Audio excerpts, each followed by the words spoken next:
besides this is obviously going to be, if you want to know what really happened, you need to watch this.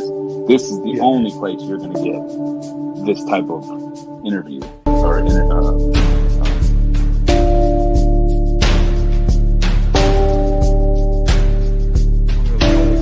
don't really know what this is, but I didn't do it. I'm innocent, Judge. I'm not guilty. I'm innocent.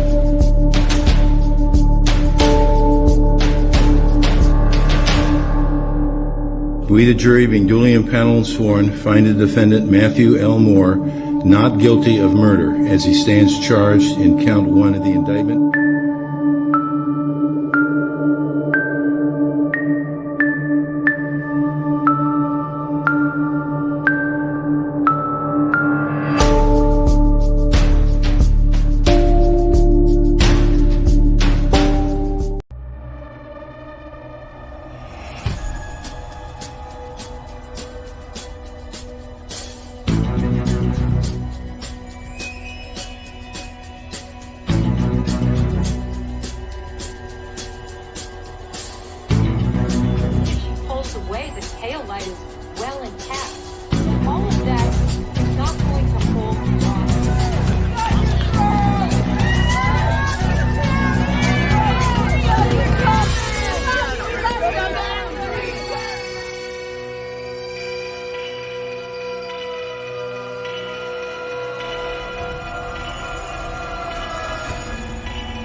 Fuck.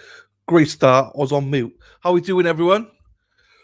Hope you're all well. Welcome to the, well, technically morning club, afternoon club, evening club, wherever. We're ready for Baldwin. Alec Baldwin. I'm holding my mic. I need to order a... Somebody needs to remind me tonight. I need to order a mic stand. But I need to get one by the side of me here. I can't put it on my table, so I need to put it here. But anyway, first world problems. Right, what we got here? Christine, hello, my darling. How are you?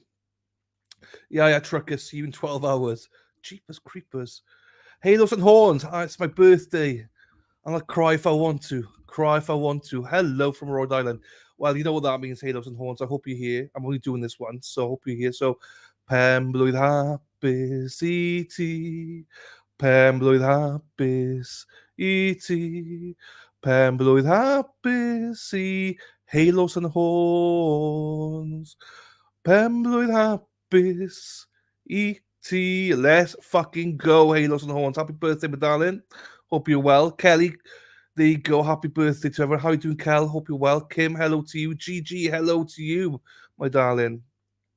Sarah P, she must have pissed the bed this morning. She's here. Look at her. Hey, Sarah P, how you doing, my darling? Hope you're well. John, good morning, Dylan, everyone. We'll try to follow along while I'm at work. And I gotta say this, it baffles me why any movie set utilizes real weapons when filming. Always has. There you go, John. Hello, how are you doing, sir? Hope you're well. I'll be honest with you, I don't know anything about this. Oh, have they arrived or something? Hang on. Have they arrived? No. I thought they might have arrived. I'll leave it. I can hear them. They must be on the way. Hello, Donna. How are we doing, my darling? Hope you're well as well. Here we go. Jed Art Creations. There are 11 women, 5 men. So 14. Okay. 2 alternates. Okay. I caught up a little bit with Angela Levi. But there you go. Thanks for sharing that. Good morning, Shari D. How we doing? Hope you're well. Little G's in the house. Hey, Little G. How we doing, my darling? Everyone's saying happy birthday. Liz M. How we doing? Sarah. How we doing? Psychology 9. How we doing? Mary, quite contrary. How we doing, my darling? Right, we'll watch this go in. I want to play a video as well with the Baldwin stuff, because this judge made a decision, I believe, yesterday, the same as Judge Bev made. So we'll catch that. Oh, yo, Luby. How we doing, my darling? Good day, Sheila. How are we, Luby? You don't want to hear it. Sunny days. Hello to you. Hope you're well. Ms. Mojo Rising. Lovely, lovely. How are you? Hope you're well as well. This poll. Let's have a look at this poll quickly. Where are we at with the poll? Guilty 43, not guilty 16%, still on the fence 30%. I know nothing about this case, which I am one of them, 10%. Okay, good. There's a few of us who don't know anything. What the? Hey, make sure you. Hey, don't make me play my jingle. Please like everything. Don't make me play my jingle. Jonathan, how we doing, fella? Long time no see. Hope you're well, my brother. Hope you're well. I miss you, man. Good morning to you. Bev's crying now. Hey, y'all. Texas girl here. How will you be? Hey, Gary. I've missed you, Gary. Missed you the last few days. Hope you're well. Muted, I know. What a boomer I am. What a boomer. That's Mexi Texi. Shout out to Mexi Texi. She made all the intros. I'm very well, Bethy. Hope you're well, my darling. You, Mike. No, this is still the. If you remember, Sean thought this was my hairdryer. So it's still the same mic. It's just people tell me it's better when I speak directly into it rather than if it's over there. So I'm just holding it. I need to get one of those stands. So that's my mission, to get a stand. I just always forget to do it. I was in the middle of ordering a phone, but I forgot to do it before it came on. I'm just forgetful. Jessica, how are you doing, my darling? Hope you're well as well. And those boys of yours are behaving, I hope. Thank you. Busy. Love the star. Yeah. I mean, it's just because I'm muted. I hate that when it happens. Hello to you, Josie, my darling. Hope you're well. Melanie, good morning to you as well, my darling. Boston's representing with Melanie. There's a few Boston people here. Again, I'm looking forward to this trial because I know sweet FA about this trial. Looking forward to it. There you go, Gary. Lightning Leaf, I know nothing of this case. Will it be a 70+ witness case? No. So I don't know anybody. I know the lawyers, I think, from New York or something. They're very high-profile lawyers, apparently. The judge made a decision yesterday, same as Judge Bev did, which I'll play in a little bit once they've arrived. I know nothing. I've seen the judge make a couple of decisions, but I generally know nothing. It's also, the reason I'm covering this is because it's an 8-day trial. 8 days. It's not going over 8 days. It has to be done by Friday the 19th. So, which is interesting. Both sides know that as well. So I've never heard that before. So we'll see. No, you're wrong. There's like 90 people here, 48 likes. I'm gonna have to play my jingle. Hang on. This is your own fault, people. If you don't like the video, I'm gonna have to do this. Press the like, please. Press the like and subscribe. It would mean the world to me if you liked and subscribe. Like and subscribe, everyone. Let's fucking go. See, I told you, if you don't like and subscribe, I'll play that video. Hi, hippie chick from Indiana. How are you doing, my darling? Hope you're well. Some birthdays, yeah, going. She wasn't here when I sang it, but I did sing it. Grass season. There you go. Danielle, good morning to you, my darling. Yeah, suspended with pay, yes. Suspended with pay, yes. And Chris Albert, is it? He apologized. I'll probably play it tomorrow or Friday. I'll probably do a morning club. I just know everyone's covering it today, so I was like, you know what? I'm not going to play it today. I want to do something just about Alec Baldwin today. But yeah, tomorrow I've not seen it, so I will play it. Okay. Good morning, Karen. How are you? Let's all have a great day. Yes, please. Casey, my darling, how are you? Hope you're well. Jenny, hello to you, Jenny. Jenny, you look new to me. Welcome to the channel, Jenny. If this is your first time, hello to you. Luby.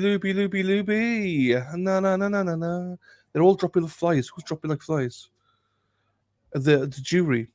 I don't know what we're talking about now. I got my red sweatshirt yesterday. I love it. Happy days. I got my army green one on today. I paused there for a second. Don't know what's going on. I'm so happy with someone's birthday. I wish someone's birthday. Just depends if they're in chat or not. Toots, hello, Toots. Hello, Christine. Like the stream, everyone. Yes. Joyce, good morning to you, my darling. Good morning, Spacey Stacy. He lied about what happened enough to the point just throw him behind bars. Well, hey, I know nothing, Jonathan. You're on the guilty side. Wow, okay. It would mean the world to me if you'd like and subscribe. Dana, I played it. I hope you heard it. I did play it.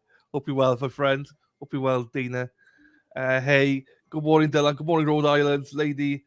I just think he's a jerk. Alec Baldwin, yeah? One move. I know there's a lot of guilty. I think it's because of the other trial, isn't it? Is it Halyna Gutierrez? So most people have probably watched that and just and this is unusual because I always go into every trial innocent unless proven guilty, but most people have got him pegged as guilty already, which is a little bit scary because he deserves his, as I say, I don't know anything about this trial, but he deserves his, day in court, and hopefully the evidence prevails, and if he's found guilty, he's found guilty. Good morning, Melanie. How are you? To all in the UK, love you, Delano. Thank you, Melanie. I love you too. Thank you so much. Hope you're well. There you go. Please hit the like. I remember when Alec Baldwin left that nasty voice to his daughter. Know nothing about that. Is that going to come in? I know nothing about that. There you go. So good. He did it twice. Mama Cat, hello to you. You're on the fence about Alec Baldwin, yeah? Well, he deserves, whatever you think of him, he deserves the right of a defendant of being innocent unless proven guilty. I know a lot of people have made their minds up already, which, I'm not going to be able to change that, but, I'm hoping to base all my opinions based on what gets put in as evidence. So we'll see what happens. We'll see what happens. Miss you all too. Just been busy getting ready for my week away. Oh, happy days. Where you going, Gary? Where you going? Tell us where you're going. Deborah, how are you, my darling? Hope you're well. Lou's in the house. Hey, Lou. And no Archie today. Oh, no. But my little dog Bernie's watching with happy days. Well, hello, Bernie. And as always, send love to Archie when you see him next. Backseat Jura, good morning to you. Haha, they come running. Hey, boys. How you doing, lads? Hope you're well, boys. Now look after mummy, whatever you do. The judge is unbiased and no BS. I like her. Okay. She's already made a decision I don't like. So she's in my bad books a little bit. She's already made one decision I don't like. Which again, once they've arrived, I'll play it. But we'll see. It was close when it started. It's off now. Hey, Crafty Cow, how are you? Okay, again, I know nothing about Hannah's one. I heard the name Halyna Gutierrez, is something like that. This could be interesting. I'm literally watching this for the first time. I know literally nothing. I barely know Alec Baldwin, so, No, I don't think it's Ben Chew. I think Ben Chew spoke... Oh, maybe it is. No, I don't... Is it? No, I don't think... Pass. I don't actually know. I know Ben Chew spoke about the case, but I don't know anything about other than that. Had to rewind to watch the intro. Joyce, hello, medallion. Hello, Heather. As an outburst of throws a fit during the trial, well, he'll get cuffed and put in prison and in jail if he does that.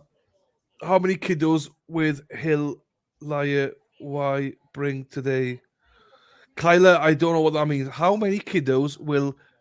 Oh, okay. Is that Hillary, his wife, his girlfriend or something? She brought a kid to court or something, didn't she? Yeah, I heard about that. Start wearing a thob like Saudi princess. Jonathan. Good morning, Jalshay Tuts. I started following you during the Can retrial. There you go, Jenny. Happy days. I'm not sure if you've commented before. I don't remember the picture. That's all. So, hello, Jenny. Welcome anyway. The Canton mob dropping, I mean.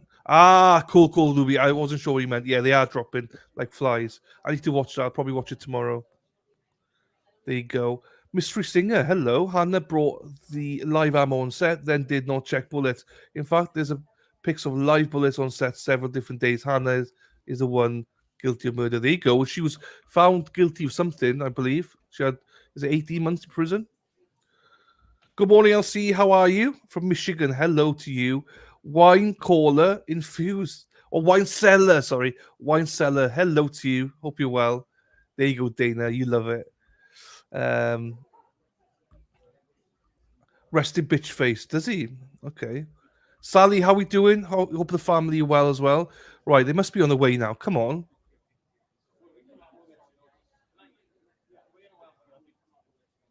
Okay, they're not here there. Can't stand him. If this doesn't put him away, something else will. I don't even know the guy. I know he's an actor, but I don't really know him. Doesn't help that Agbo's name was found in Epstein's Black Book. Jeepers, creepers. Okay. Newtown Abbott, happy days. That's nice. Hey, Lou's from Devon or Cornwall. Close enough. Hey, good morning, Jessica. How are you? From the US. Whereabouts in the US are you from, Jessica? Welcome to the channel. Welcome, welcome, welcome. If you like nonsense, you'll enjoy the channel. If you like serious talk, you will not like this channel. So yeah, it's a choice. If you like singing, you like this channel as well. Right, let's have a look at the likes. Where are we with the likes? Okay, not too bad. 93 people here, 70 likes. Okay, still a few more people. I don't know that he thought he was being handed. Who are these? Oh, they must be media or something. It was a tragic accident. Okay. Hey, Hackster's here. Hackster's here. How are we doing? Hannah's trial shouldn't matter this trial, though. No, I agree. But I think that's where most people have made the decisions based on that, probably. That's why they think he's guilty. Hey, Josie, you know that I'm on the same page. I'm on the same page. There you go. There you go. D, how are you? Basic firearm safety dictates Baldwin's guilt. There you go, D. How are you doing? Hope you're well. Alex Spiro. Okay, he repped Elon Musk and Aaron Hernandez. He's good. He seems good. He seems confident. I thought the same. Right, what am I doing? Way behind. I got most of these. I don't know what half of these are. Hannah got 18 months.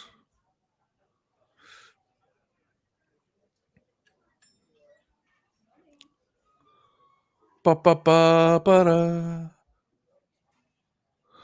Nixie, hello Nixie. 30 Rock is awesome. 30 Rock is awesome. I don't know who 30 Rock is, but they're awesome. Welcome to you. Right, let me just see if I missed anyone. Greg, how are you, fella? Hope you're well. Upstate New York. Wow, okay. I know a little bit in New York, Manhattan, obviously. You're not Brooklyn, so upstate, you're heading towards Manhattan that way. I believe.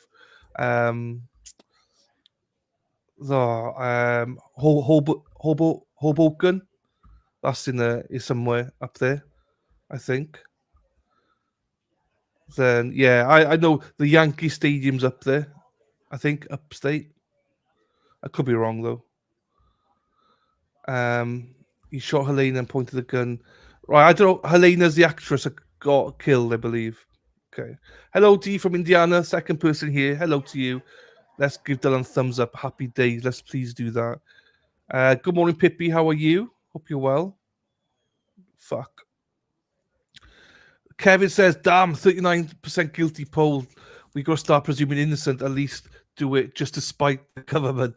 Yeah, I know. Hey, is that Huskers? Nebraska? Corn? How's it over there in Nebraska? Are you happy with Matt Rule? Matt Rule, I think, is going to do a good job for you guys there. And Will Compton.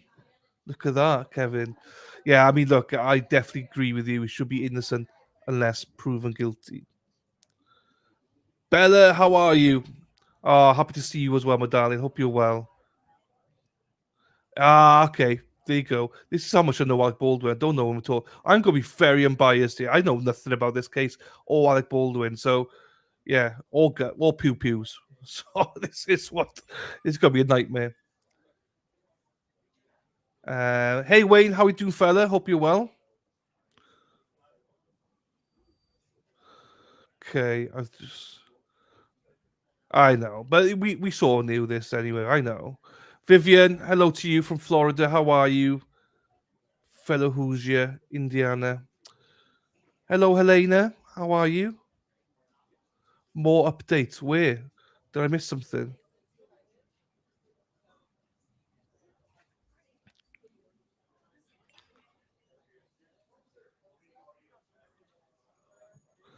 Michelle, Omaha, Nebraska's where I'm at, drinking coffee. Happy days. I got tea. I'm just. Why are they so slow? I thought they'd be arriving by now.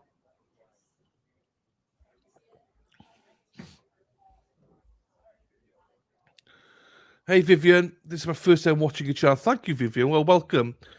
We try our best to entertain. We try our best to be polite.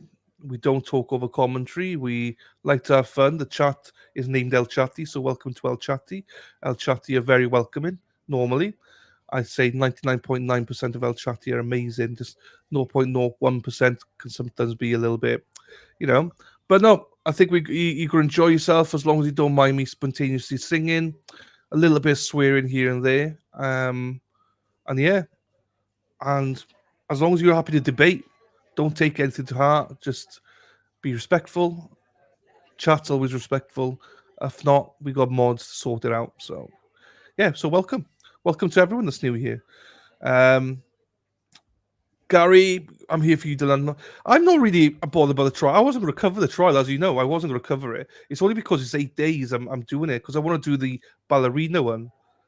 But Hoboken's New Jersey. Fuck. Okay, I got you. Right, let me see who I missed here for some of these. Anyone I missed? Greg hates liars. Have you just changed your name, haven't you? Oh, sweet cheeks, what's occurring? Gavin Stacey, hope you're well.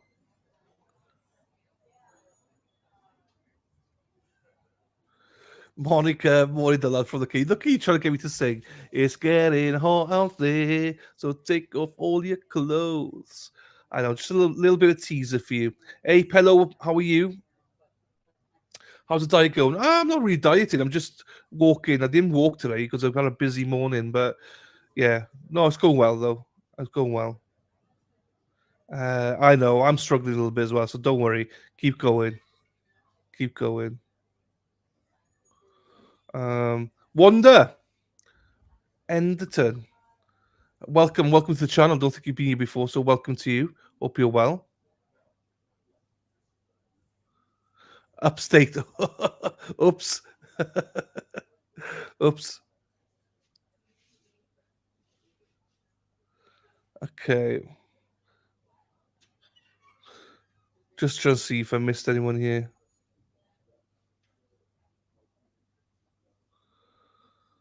Hey, Dumpster Juice, how are you? Look at the fucking names. I love it. Where the hell is Alec Baldwin? Get your ass in there. I've got a video to play, sir. Get your ass in there.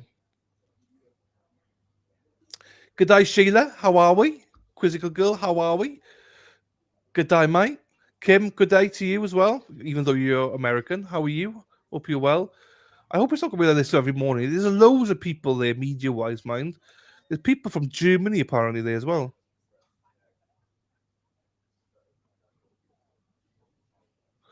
I think I'm going on to Sean's channel next week, I think. Then Sean's coming back here on the 22nd for the Karen Reid hearing. So, yeah.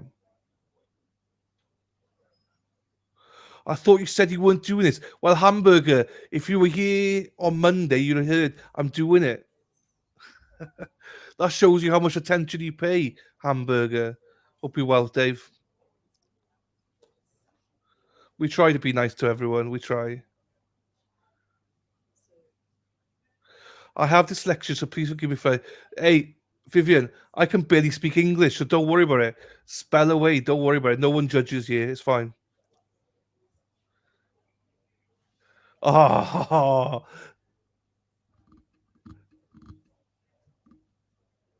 yeah, I know. All right, okay.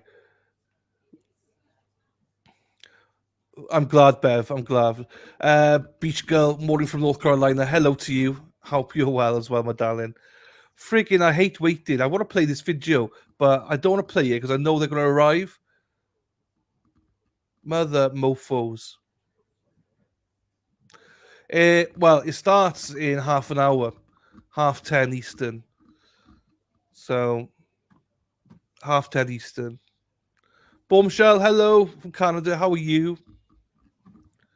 It's just off Hudson River. There we are, Hudson River. Plane flew into the Hudson River. I watched a film on it.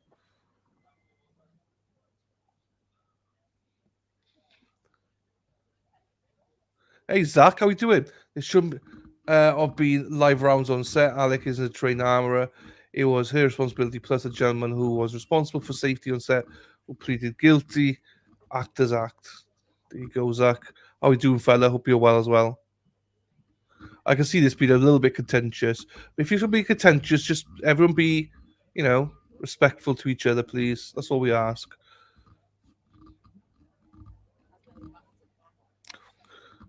Yeah, definitely can see this is going to be contentious then. But I can't wait. I can't wait for the Black Swan. Thank you, Monica. I do try. Thank you for the song in my head. It's all good, Vivian. It's all good. Right, come on. Black Swan, is that what we're calling? Yeah, apparently they called it Black Swan trial. Oh, is this it? Hang on, they're here. Hang on, mofos. Hang on. Calm your tits, everyone. Calm your tits. They're here. Let me just get this.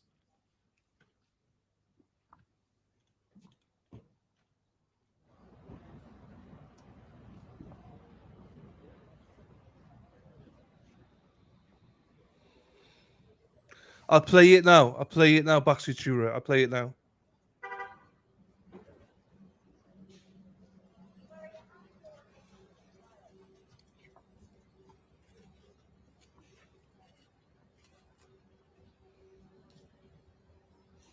Anything to say before you go in? Any comments?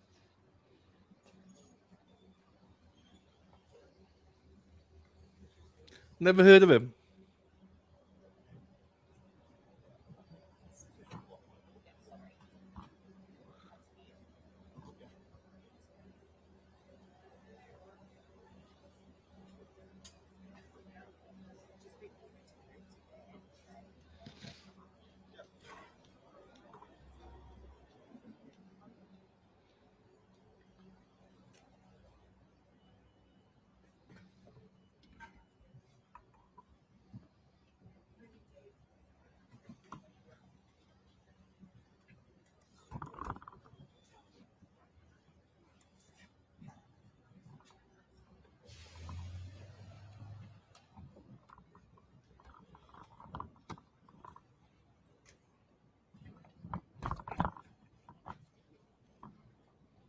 She did. Karen Reid had much more of a crowd. Here he comes. Hey, Lou, that's nice to hear. That's what it's about. That's why I'm covering it. It's not about this trial for me. I couldn't give a fuck about this trial. Like, I know nothing about it. But I want to do something for you guys. I don't care if it's 10 people here or 1,000 people, it's fine.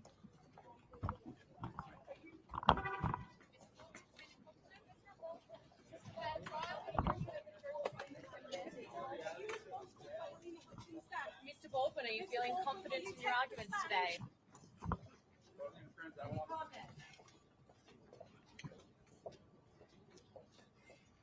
Bloody hell, he's got an entourage. How many people?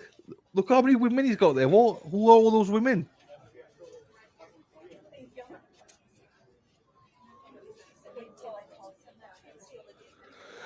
Mofos. Hey, I used to say motherfuckers, but now I say mofos. Right, let me stop that. Let me play a video for you, right? Let me play a video. Hey, Miss Gold's in the house. Little G somewhere here, but potty mouth Heather's not around. How we doing, Miss G? Miss G. Fucking hell, Miss Gold. Hope you're well, my darling. I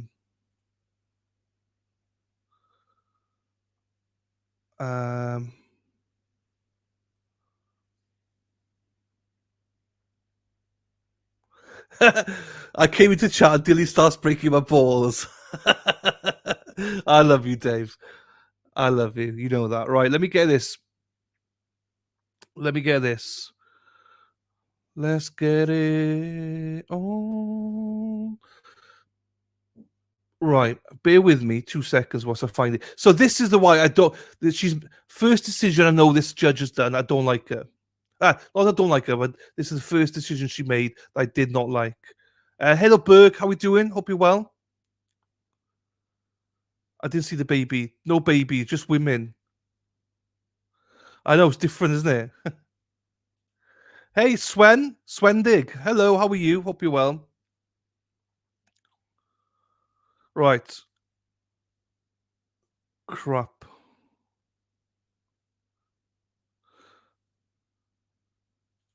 Crafty, yeah, seeing that you're into that, yeah. I'm just interested in keeping you guys entertained more than anything. So I got you. Paralegal, Rebecca, hello. West Virginia, is that? Working at stand-up desk, abstracting meds, 1 year bud in, joining the crew. Happy days, Rebecca. Lovely to have you here. I love having you here. Defense team, okay. Okay, right, let me play this then. Right, present, share screen. Right, can you hear this? Can you be able to hear this now?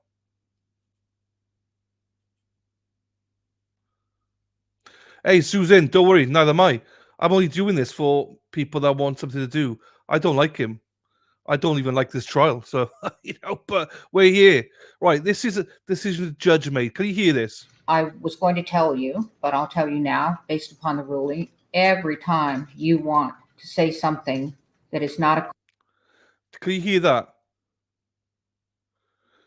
Country roads take me home to the place I belong, West Virginia, Mountain Mama, something road, country road, da da da, ba ba, da da da, ba da da da, ba da ba, West Virginia, Mountain Mama. There you go. Just a bit of a song for you. Right, here we go then. question to your witness, you're going to come up to the bench. So you do not get to say objection, blah, blah, blah, and then wait for me to say to come up. You're going to come up. And this happened in the Hannah Gutierrez trial. So... Yeah, just point of clarification. I don't have any intention of approaching during the trial other than the rarest of circumstances. No. You have to come up to the bench and put on the record your objection. You don't get to do it from there. Okay, I have to internalize this. I've never had a trial conducted that way, so I would ask to potentially address this issue. I mean, I don't think the defense or anything that I've done would necessitate changing the rules. At least I would ask them. This is a court can do what they want with respect to objections, and this is what I'm going to rule. So I'm trying to the sides have been contentious with one another.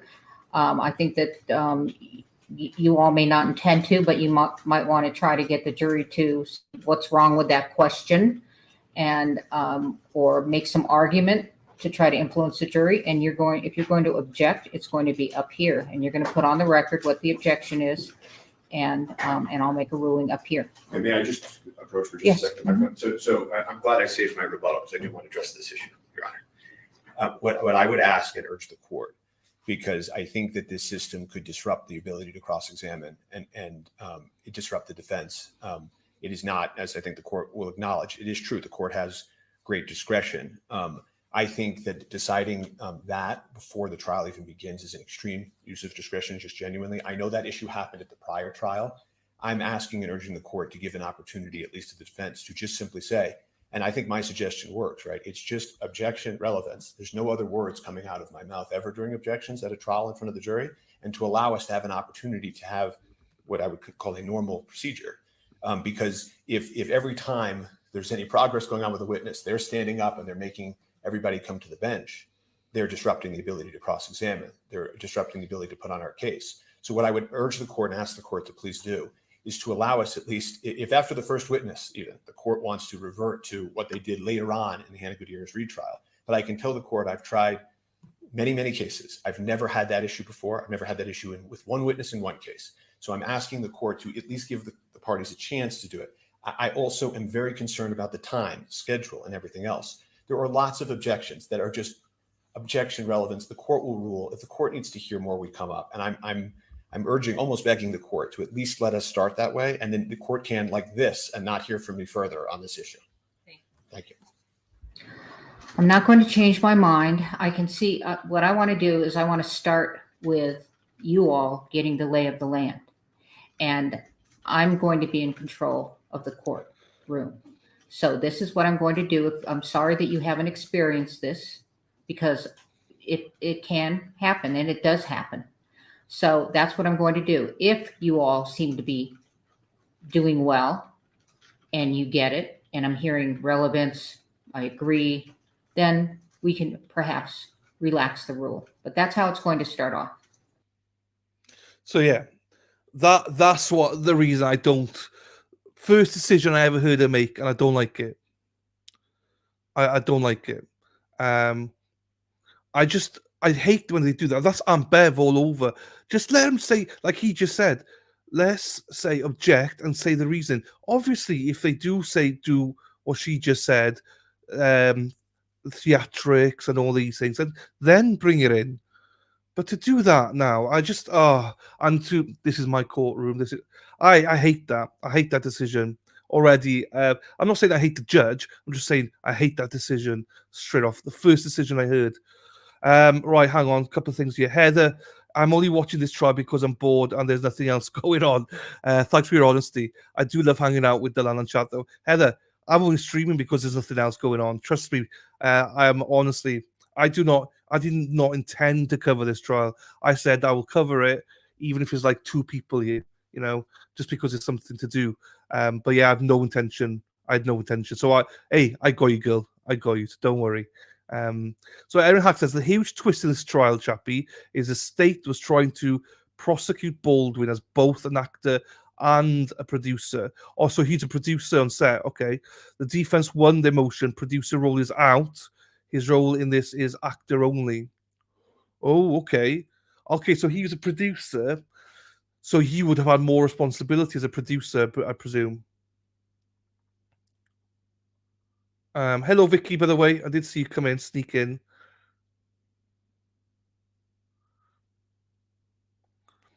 Beth, that's why I don't like it. It's because of the that exact reason. That's why I don't like it. I've seen it on numerous trials. It does happen, but I hate it. Absolutely hate it. I see you. Hey, Seahawks, how you doing? It's been a minute. You're right. You see, there's an appeal hearing for the Carrega trial. Yeah, I think it's this week. I think maybe. Oh, I'm not sure. Actually, next week maybe.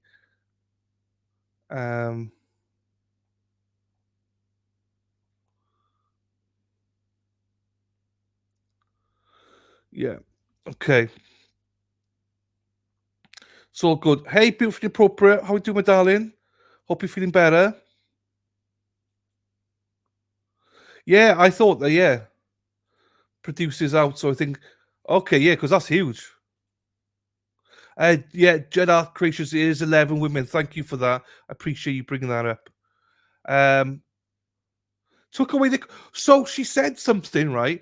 That they were allowed to have, I think, a bottle of water and coffee, one coffee, but with a lid.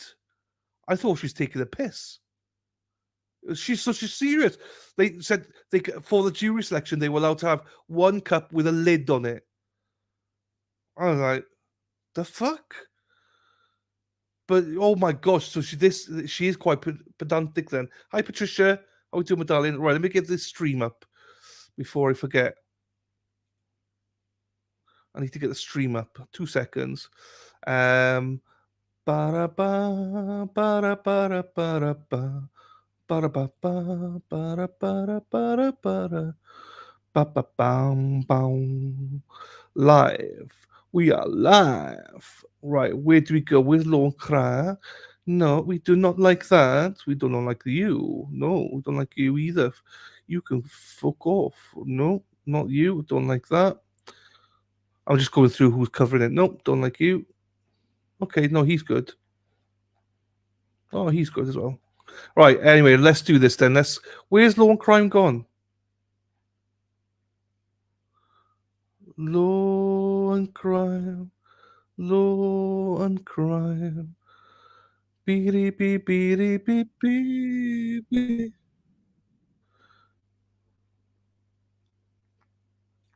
Hang on, let me find another feed. Nope. Nope. Nope. Nope. Right, I'll use this one then. Share screen.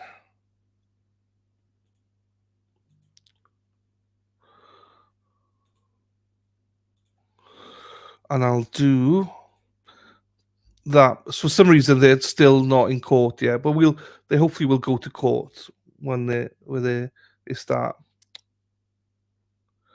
Ba, ba, ba, da, ba, da, ba. It's like a menopause thing. Oh, I'm with you, Bethy. I got you.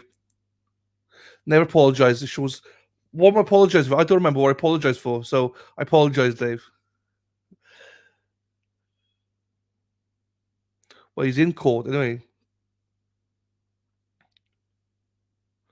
No worries, Jenny. No worries. It's all good. Right.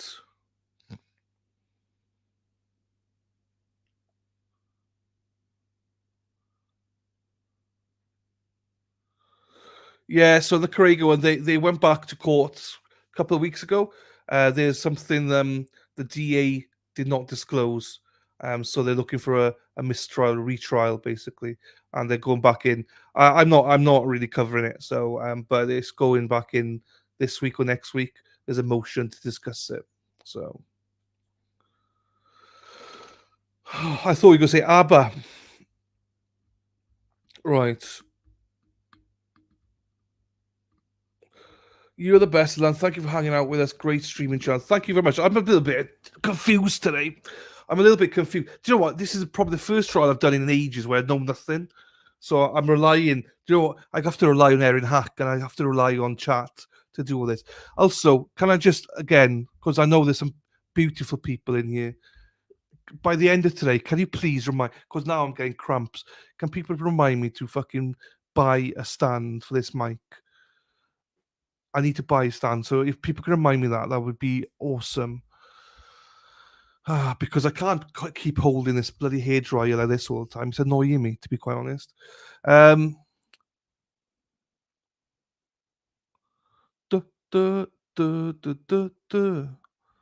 go, girl. What's she saying now? They brought in a ton of emotion, like in his life.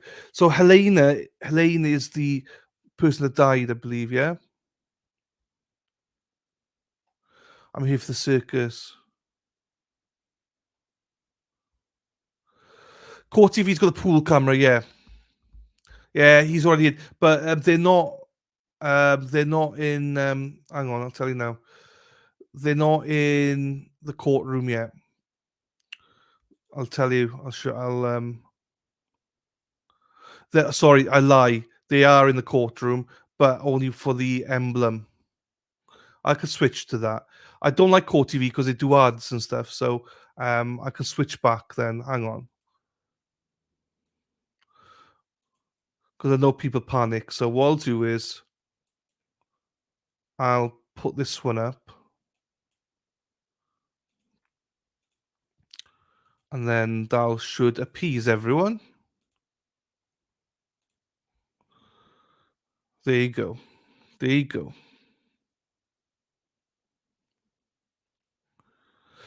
7:30, yes. So we've got another quarter of an hour. Here it is now 15:16. So it'll be 3:30 by the time we start. Erin Hack, I know she has. I know she's great.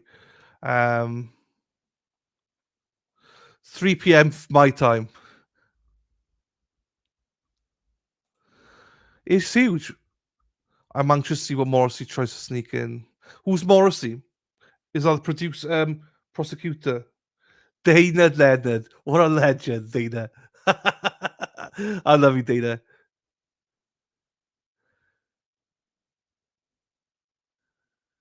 I know, I'm sorry. I forget about Australian time. I think you're 13 hours ahead or something, aren't you? Hey, it's do you know what? It's getting to hold it all this time. I'm just getting a bit fed up of it. I'm holding it at the bottom. Thank you, everyone. It's annoying me. I can't concentrate. I keep having to move it and stuff.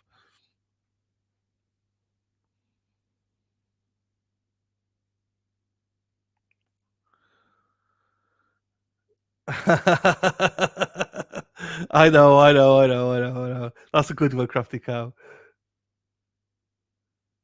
No, it's normally hooks to the table, but it keeps falling.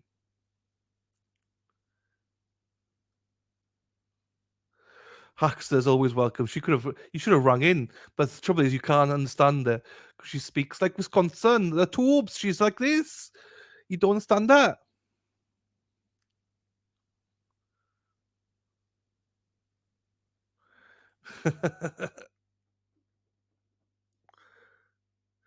I've been following this one for a long time, like Karen Reed. If I'm chatting too much, tell me to shut the fuck up. Hey, Eric, I tell you to shut the fuck up every day, but you still carry on. You never listen to me. Joking, you know we love you. Why is it like this now?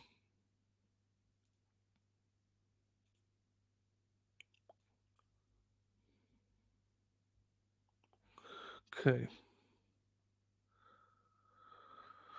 Right, have I missed anyone? No, don't think I have. DUI is there, yes. Hidden True Crime, don't know who that is. JLR, what a piece of shit. I hate JLR. I don't know. Morris is the lead prosecutor. I thought you were going to say Morrissey. Karen Reed's Morrissey.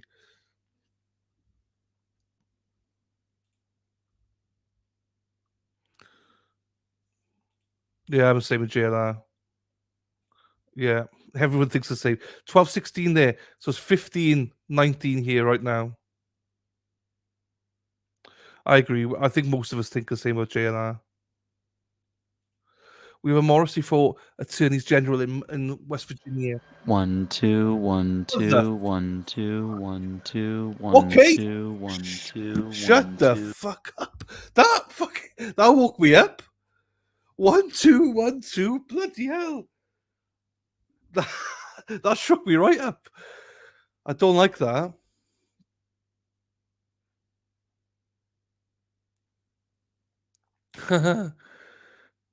Erin, shut up. Erin, shut up. Carry on telling us. We want you to tell us more stuff.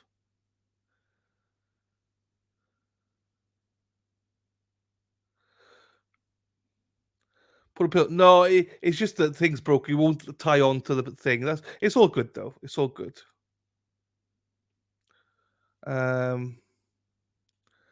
Carrie Morrissey and the fucking glasses drive me nuts. Shut the front door. That was a little bit like cheese and rice moment. 3-4, 3-4, 3-4. I don't know why. Why do you just do 1-2? Just 1 2 3 4.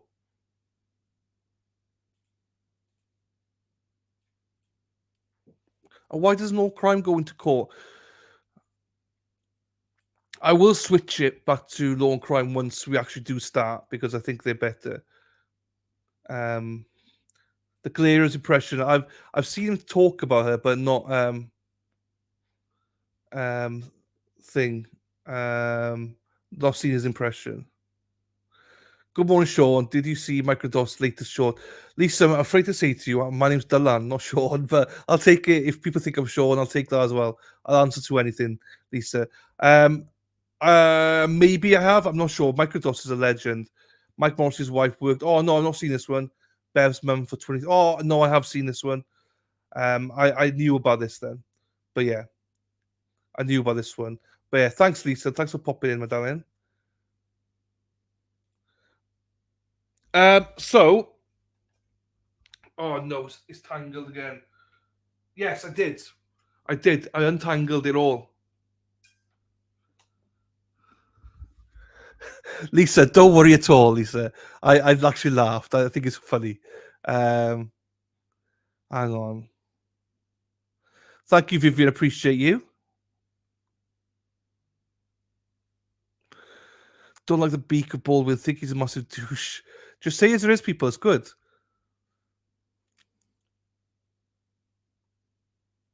Why can't I use a headset with a mic attached? I could. I think this mic works good. I hope you all can notice the sound quality is better now that it's near my mouth. You might not still understand me, but it should be better quality. So that's why I do it. It's just I need to get a stand. That's all. Instead of the table stand, I need to put a stand. Whoop. Hey Terry, how are you? It's quite murky today. Quite murky. It's not bad, just murky, but it's all right. It's all good. If all guys watch this, potentially criminal Sean covered the entire pre-trial motions on Monday. Lots of defense wins before trial. There you go. We love Sean as well, and also like Sean is covering it live as well. If you want more expertise, because I've got no expertise when it comes to this trial. I'm only doing honestly. If I'm being honest, those are new here. I'm only covering this trial because there's nothing else to cover. I had no plans of covering this trial whatsoever, but I got some beautiful people in chat that are bored, want somewhere to go, and I want to talk to people. So that's why we're here. There's many other streams out there that have got experts as hosts, can talk to you about pew pews. I can't do that. I don't understand pew pews. So, but I'm also intrigued to see this as a, as a juror, which is going to be interesting.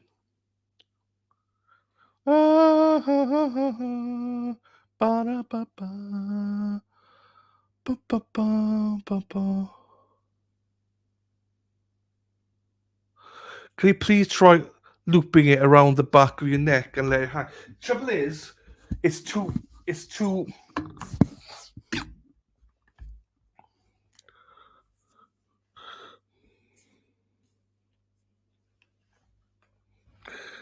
too heavy. Oh fuck! No, I'm tangled. It's too heavy. Do you know what I mean? If the whole thing is too heavy. So what ideally be something like that. I know I don't know if my settings are okay now or not. I don't know, but I'll do. There you go. Please like and subscribe. Write an article on X about how the governor, before coming to office, was ready with 3 cases of corruption in Canton. Ooh.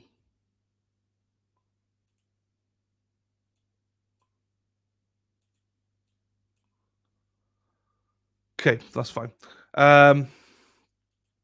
Gary, fuck off. What a lad. Right. Here she is. Hey, everyone's complimentary of your intros, Mexi. So this is Mexi who made my intros. Mexi Taxi. We love Mexi Taxi. So everyone loves your intros. Yeah, I had it on pause by accident.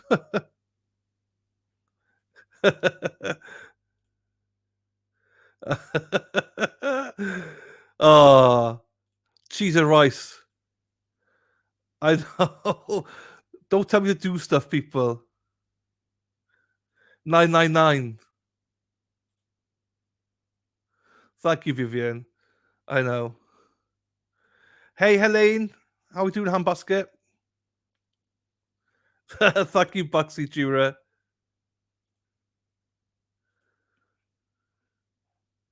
Erin, it's 11. Sarah says, Delaney, you need a tasty maiden to hold it for you and feed you grapes at the same time. That'd be nice. That'd be nice, Sarah. A maiden. I haven't heard that being said for quite a while. A maiden. That's good, though. That's a good word. I'm crying. Set them. Yeah, but where do I put it, though? Yeah, do you know what I mean? Where do I put it? Because I need it to be here. So I've got to hold something. Do you know what I mean? I might just book it now. I just might have a look now and get something. Dana Leonard, the celebrity himself, YouTuber from Wales, dies from mic cable strangulation. Yeah, that wasn't a good idea. That was not a good idea. Hey, Ruka, how we doing, Chicago? You intrigued by this case? Yeah, I mean, I'm nonplussed about this case. I'm intrigued with it because I know nothing about it. I think. Like, yeah, it is. Here we go.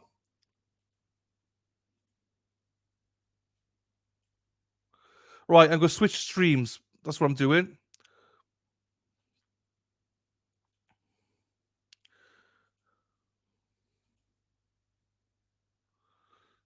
So just switching streams. They're ready when they're ready.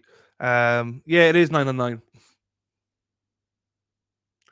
Old school Maiden. I've not heard the name Maiden for ages. Down your top.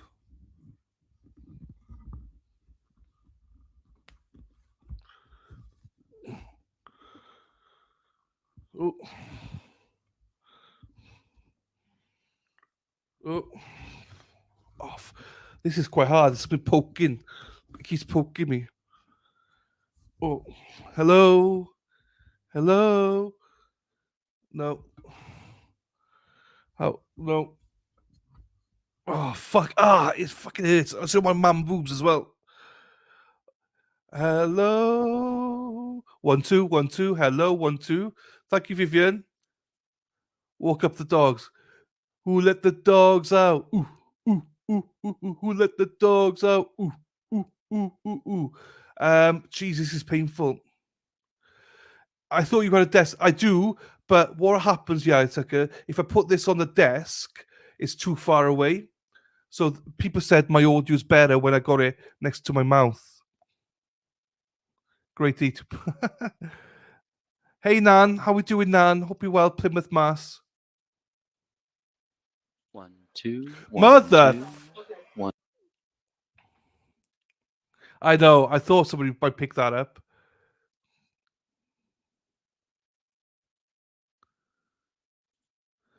Take Extra out of his casing. You'd be shocked. Not inside it. It's all casing to make it look good. Oh, is it? I missed the fun. Squeeze the tits. Hey, calm your tits, everyone. This is hurting me. This is actually hurting because it's digging into me. Could put his toothbrush between his teeth. This is the exact same but sexier. Oh, I'm sorry. He was a jockstrap, Elizabeth. Oh, crap. Hang on. I can't do this. I can't do this. It's too heavy. What it is these two bits here poking into my man boobs. Oh. Now I could do with a maiden to rub that. It's painful. I'm gonna buy. I need to rebuy. I need to rebuy. I need to buy. Always a laugh in here. It's amazing. Yeah, I don't take things seriously, people. So if you're looking for a serious stream, this is probably not for you. This is Dana Leonard. I dread to open up your message, young sir. Hey, Dana. Yeah, so look at you, Dana. What a lad. The first one I can't use because it's for a table. The second one I think is. Hang on. Hang on, let me get this. Dana, you absolute legend. Oh, Dana. Dana Leonard. Oh, amazeballs. Hang on. So Dana, hang on, we'll get the stream back on. Let me put this up quickly. Dana sent me this. Oh, fuck. Where's it gone? Here we go.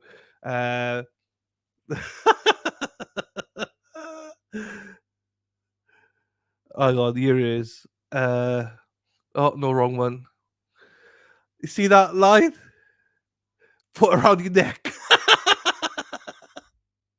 That is great. That is great. That is great, Dana. I love that. I love that. Right, let's get back to the trial before we lose it yet. Friggin' Nora. Thanks for that, Dana. Whew. What's happening with your blow dry? I know. The boobs have become a hairdryer stand. I know. It was actually really hurting me. Right, let me unmute it then. Right, we're back. When I say it hurts, I was being a baby. Do you know what I mean? I was being a baby saying it hurts. Just more of a, pain, a little bit of pain. Now you need a bra to hold it.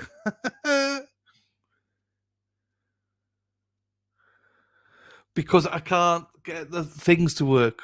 Hey, Wicked Psyched. I think he has some kind of liability, but I don't know if I consider it criminal. There you go. There you go. I think it's pretty divided, Wicked Psyched, I think. I know. Hey, Sea Dog. What will you do with a drunken sea dog? What will you do with a drunken sea dog? What will we do with a drunken sea dog early in the morning? Not sure what's happening here, but glad to see you. Glad to see you as well, Sea Dog. Lovely to see you. To see you, nice.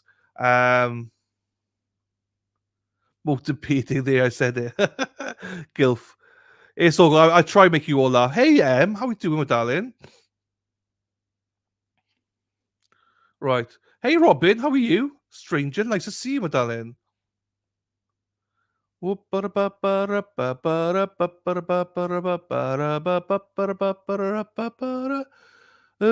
in the morning. No fun today, people. No, they're in there.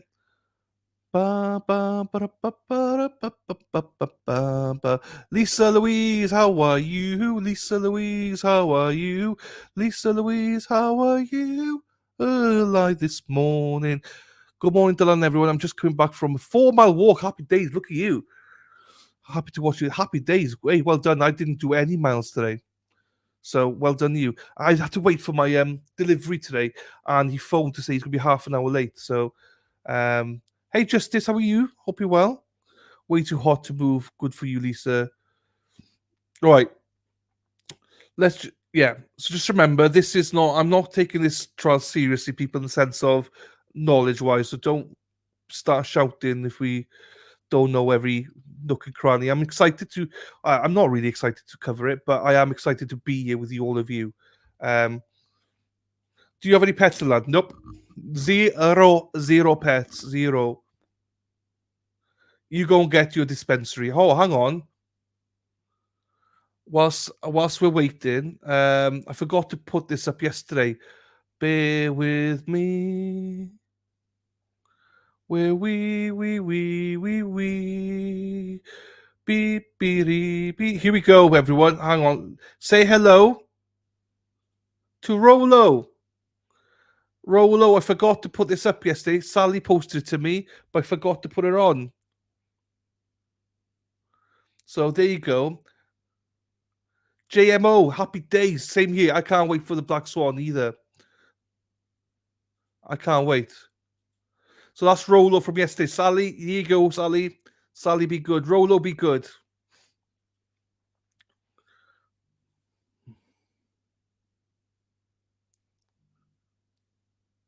Hang on. Bear with me 2 seconds then. I'll get the stream back on now. All right, hang on. I'll get the stream back on, so don't worry, people. Dana, you're an absolute. So Dana Leonard sent me that as well. So that's our new mic stand. Can you can you imagine that as well? Cock, class. I love you guys. Thank you, Dana, for all that. Right, let's get back onto this one. Woof. Oh, Dana, get back to work, Dana. Thank you, though, my friend. And Josie, thank you for sharing that. Do you know what, Josie? I'm absolutely useless promoting myself. Thank you, Josie, for posting the link on the Facebook. I appreciate you for that.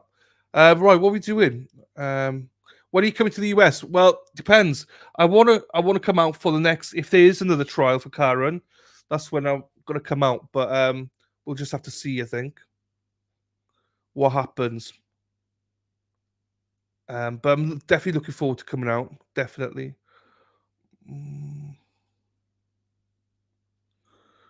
Right, that's done.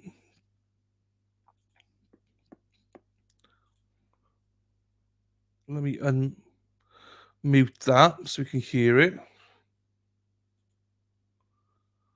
Beep, beep, beep, beep, beep, beep, beep. It's mountain time, yes.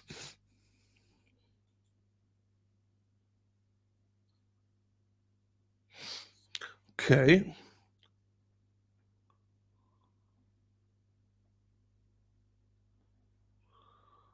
Nope, not that one.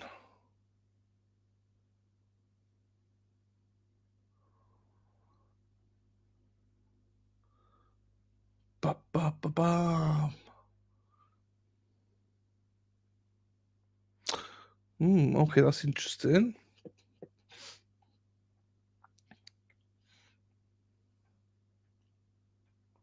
Okay.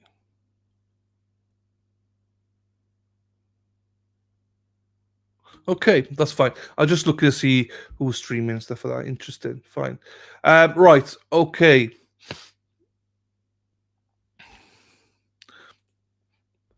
I think there will be Sea Dog.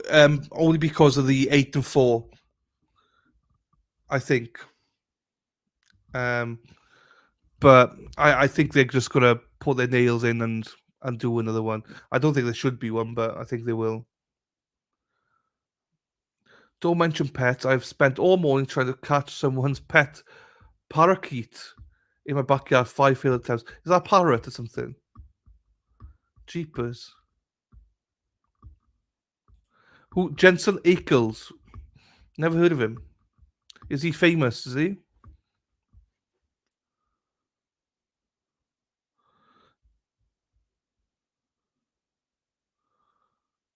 Oh no.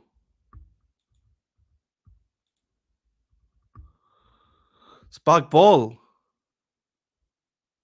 Happy days. Yeah, we love pictures of dogs on this channel. We always play them. We had lots of dogs. We had a couple of dogs on yesterday. Why is this caught? Are they going to start late every day as well? Like Bev.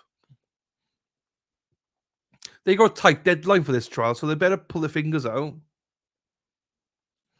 He was in the movie. What's it called? Is it Rust? Is it?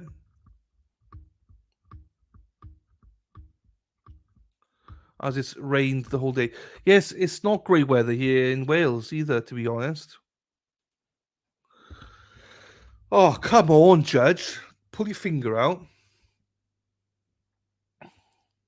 Oh, Bev, where you go with London? You go London town, mate? Everybody from the US always goes to London, mate.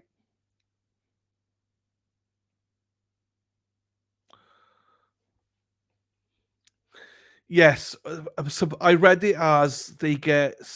It might be 6 days state, 2 days defense, or 5 days and 3 days. It depends. She said something about depends how it goes, Erin, I think, and how much cross there is for everything. But if they're gonna have to go up to speak to the judge about every single. Oh, I thought there was call coming in. Oh, Monday they said 5-3. Yeah, it was Monday. I saw that actually. 6 and 2 or 5 or 3, depending on the. Here we go. Oh, wrong one. I don't want that. We don't want that. But anyway, you know more than me. I don't. I've just glanced through some stuff. So.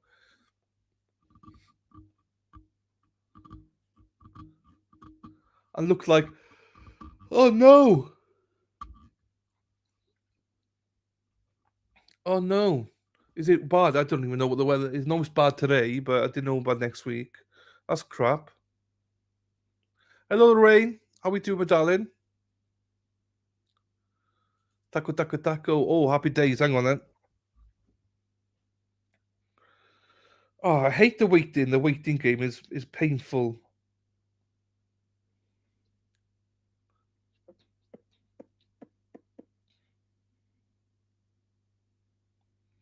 Oh, right, hang on. I gotta share this with chat.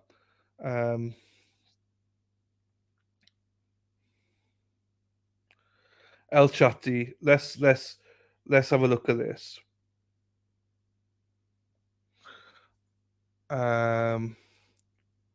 Let me move some stuff here. Let me entertain you. Let me entertain you.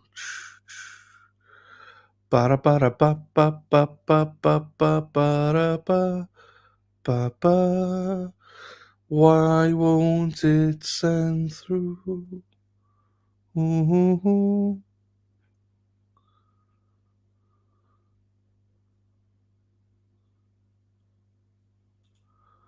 Tiri ti ti ti. Tiri ti ti. Tiri ti tiri. Ba ba ba ba ba. Tiri ti ti ti ti ti. I don't know what the dog's name is, but this is baby Archie with the dog. Oops. Oh, sorry, darling. I didn't know. I didn't know. Thank you, darling. So here's Doggo. And here's baby Archie. Baby Archie. And dogs. Look at that. Hey, Peggy. Ah. Oh, I'm sorry, Joyce, Rebecca. That's lovely, that is. Thank you, Lou.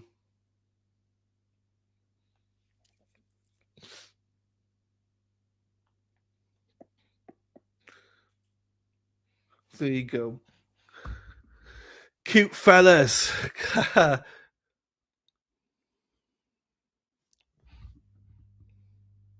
Oh, cool. Yeah, if it's an hour, I can do that. Definitely. I need to be reminded. I'll do that.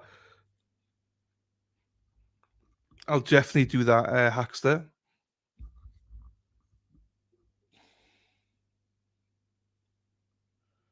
Well, Lou, I think you made my day on the chat today. Thank you so much, Lou.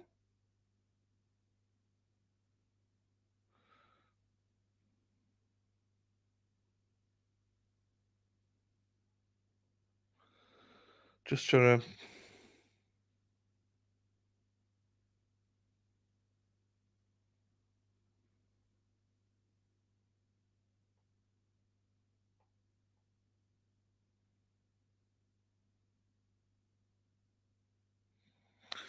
I don't know what's going on. Why is this so late? I don't really know. Let me see if there's any updates on Twitter. I'm glad there's people here, because I honestly... Oh, crap. No, I'm not having that. Fuck off. Okay, so the courtroom is having problems with Wi-Fi because there's so many laptops from the media trying to connect. It's a huge problem, especially because the defense lawyers for Baldwin cannot connect to the network. So craziness on day one. Fucking hell. So yeah, so Wi-Fi problems, people. That's why there's delay. Wi-Fi problems. I'm sorry, like Leaf, I haven't. But I will do it for you. I will. No worries, Lorraine.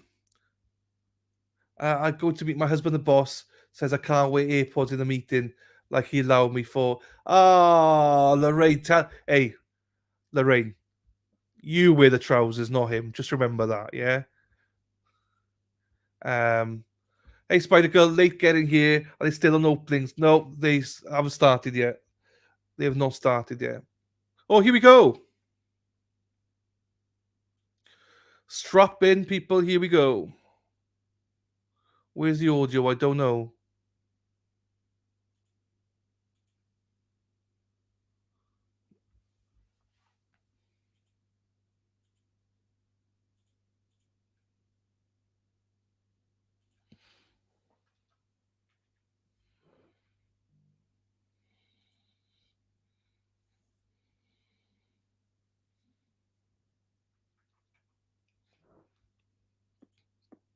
So Angelette Levy just mentioned the judges arrived. Both sets of attorneys approached the bench. There's now concern about Wi-Fi creating a potential delay today. For fucks. Look at how people are there. Jeepers. Hey, Stormcat. Fuck. So they're delaying it. So what it is, it's the fact that there's so much media in there. So everyone's plugging into the same Wi-Fi, so overload. So they're gonna have to make a decision to either tell the media get off Wi-Fi, because it's more important the defense obviously gets on. They can't get on.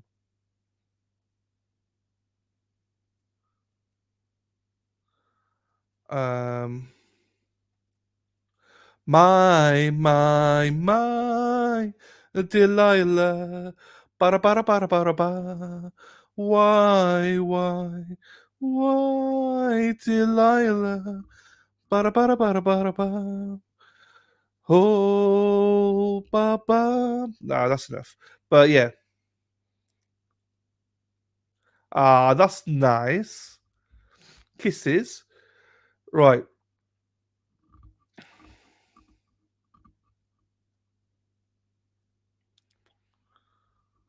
Oh, oh, oh, oh, oh, oh, oh. Oh, oh, oh, oh, oh, oh.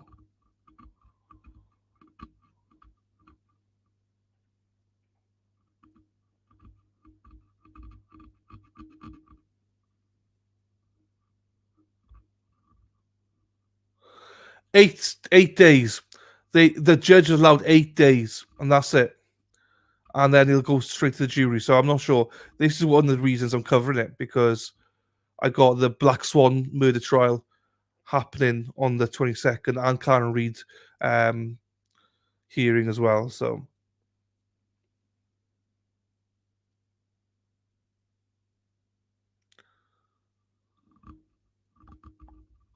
I don't even know who Steve. I've heard of Stephen Baldwin and Alec Baldwin, but don't know who they are, what they.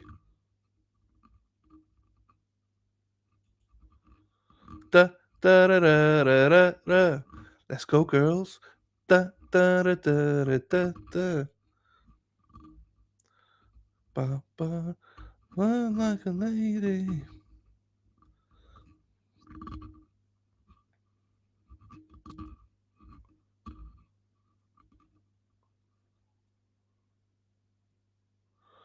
He does not, he look. There must be pressure on him. He's facing, I think, 18 months in prison. Oh, here we go. Lawyers doing tech stuff.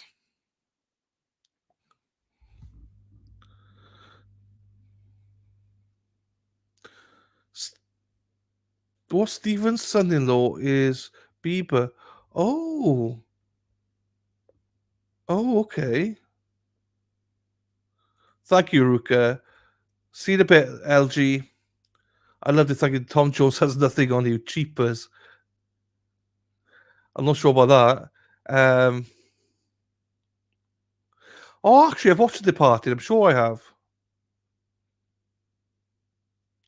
Cat in the Hat. I've never watched that. So that's Stephen Baldwin, isn't it? Okay, Jeepers. He looks, serious. So he's an actor as well. Okay. The women seem to be gushing over him.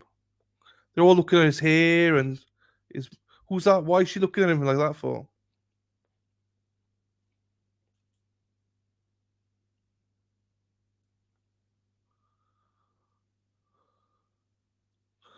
make it Fled with Lawrence Fishburne. I know Lawrence Fishburne. Never heard of Fled though.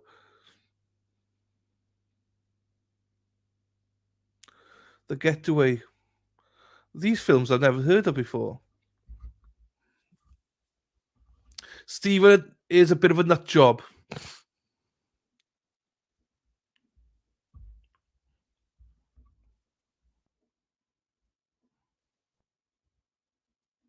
Yeah, he's got several brothers. Like, I've heard of Alec Baldwin, but I can't pin him to a film or anything. In the Juror.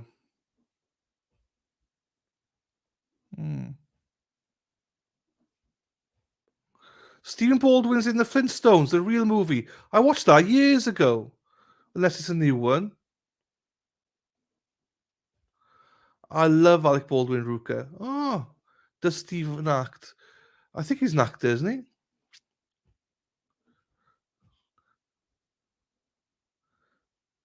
There you go, Danny. Yeah, there's a lot of things here. You guys know a lot more than me. I love it.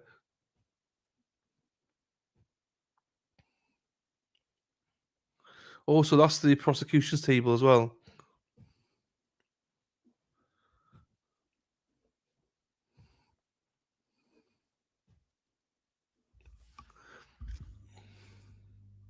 Stephen, we're all cult like religious. Nothing against religion, but again, he's more cultish. Barney Rubble. Okay. Dylan, if you came to the US, the women would be all over you too. Fuck, I'm not sure about that, Raoul. I'm not sure about that one. But thank you anyway. Beetlejuice, 30 Rock, brilliant.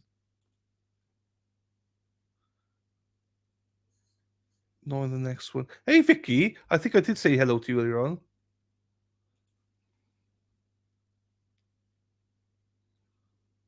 Another juror came forward. Oh, wow.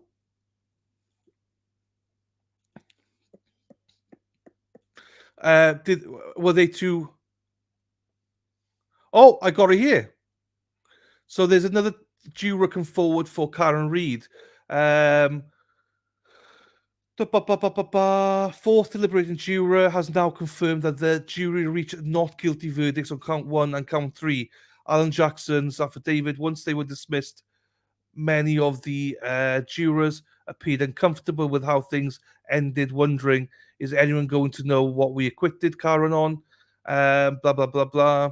Based on the reached affidavit and all the reasons set forth in the opening motion and the fact that the disclosure of Juror D completely confirmed the veracity of the previously filed affidavits regarding jurors A, B, and C, the defense respectfully renews its contention that the jury acquitted Ms. Reid on counts 1 and 3. Alternatively, there was no manifest necessity for a mistrial as to those counts, and therefore the double jeopardy protections of the federal and state constitutions require that those counts not be retried. So there we go. Thank you for that. So there you go, the fourth juror there. Thank you, Robin, for that one. So that's always handy to have another juror. All 12 might come forward. They're all in the group chat together. All 12 might come forward. DUI guy is in there, yes. Where you been hiding, Dylan? William Baldwin's in Backdraft. What's Backdraft? I never heard of it.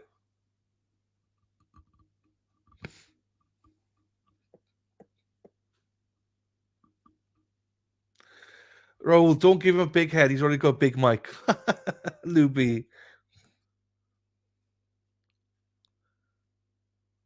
So there you go. I just read it out. So yeah, there you go. And Rebecca, I just read it out for you.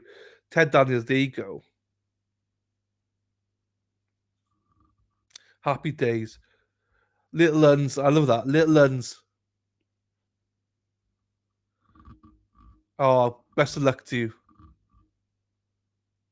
Right, I've got it unmuted, so the court is muted currently. Thank you, Vivian. Thank you, darling. Right, they're starting. But they've not unmuted the fucking mic.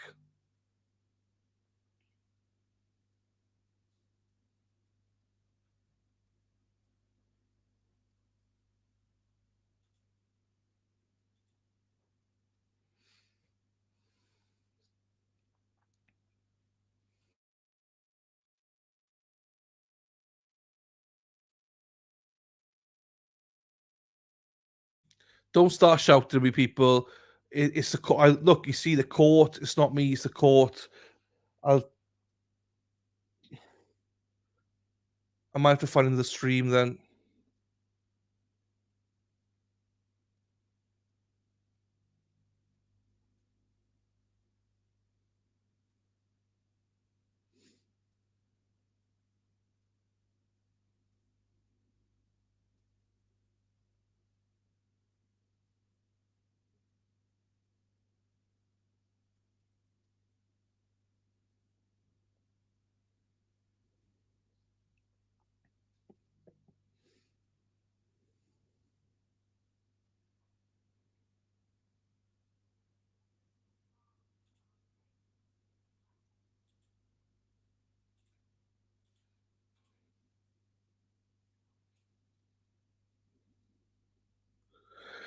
Right, I got another stream up as well, but that's also muted. So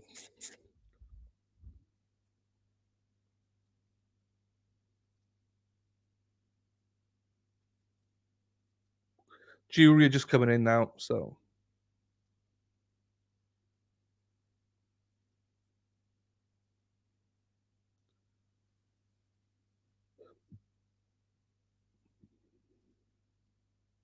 motherfucker, they moved it around again.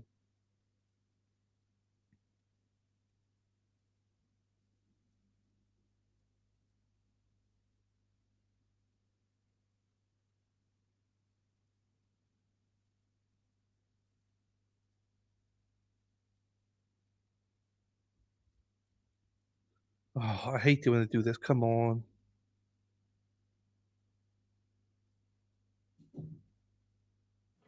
The matter I'm calling is D101CR 2024-13, State of New Mexico versus Alexander Ray Baldwin.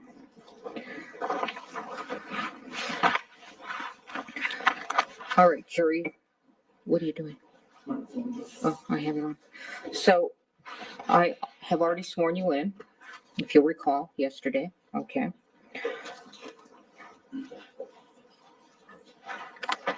And now I'm going to explain some trial procedure.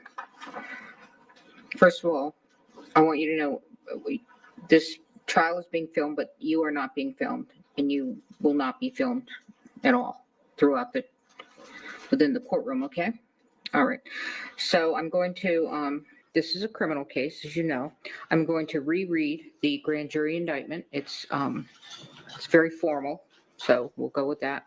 Count 1, involuntary manslaughter, negligent use of a firearm, in that on or about October 21, 2021, in Santa Fe County, New Mexico, State of New Mexico, at Bonanza Creek Ranch, located at 545 Bonanza Creek Road, Santa Fe, NM 87508.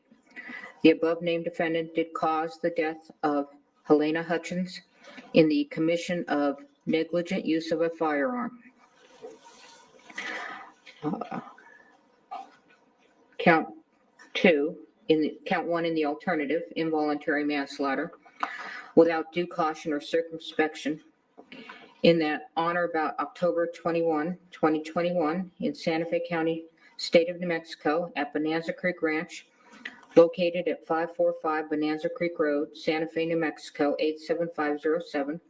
The above named defendant did cause the death of Halyna Hutchins by an act committed with the total disregard or indifference for the safety of others, and the act was such that an ordinary person would anticipate that death might occur under the circumstances.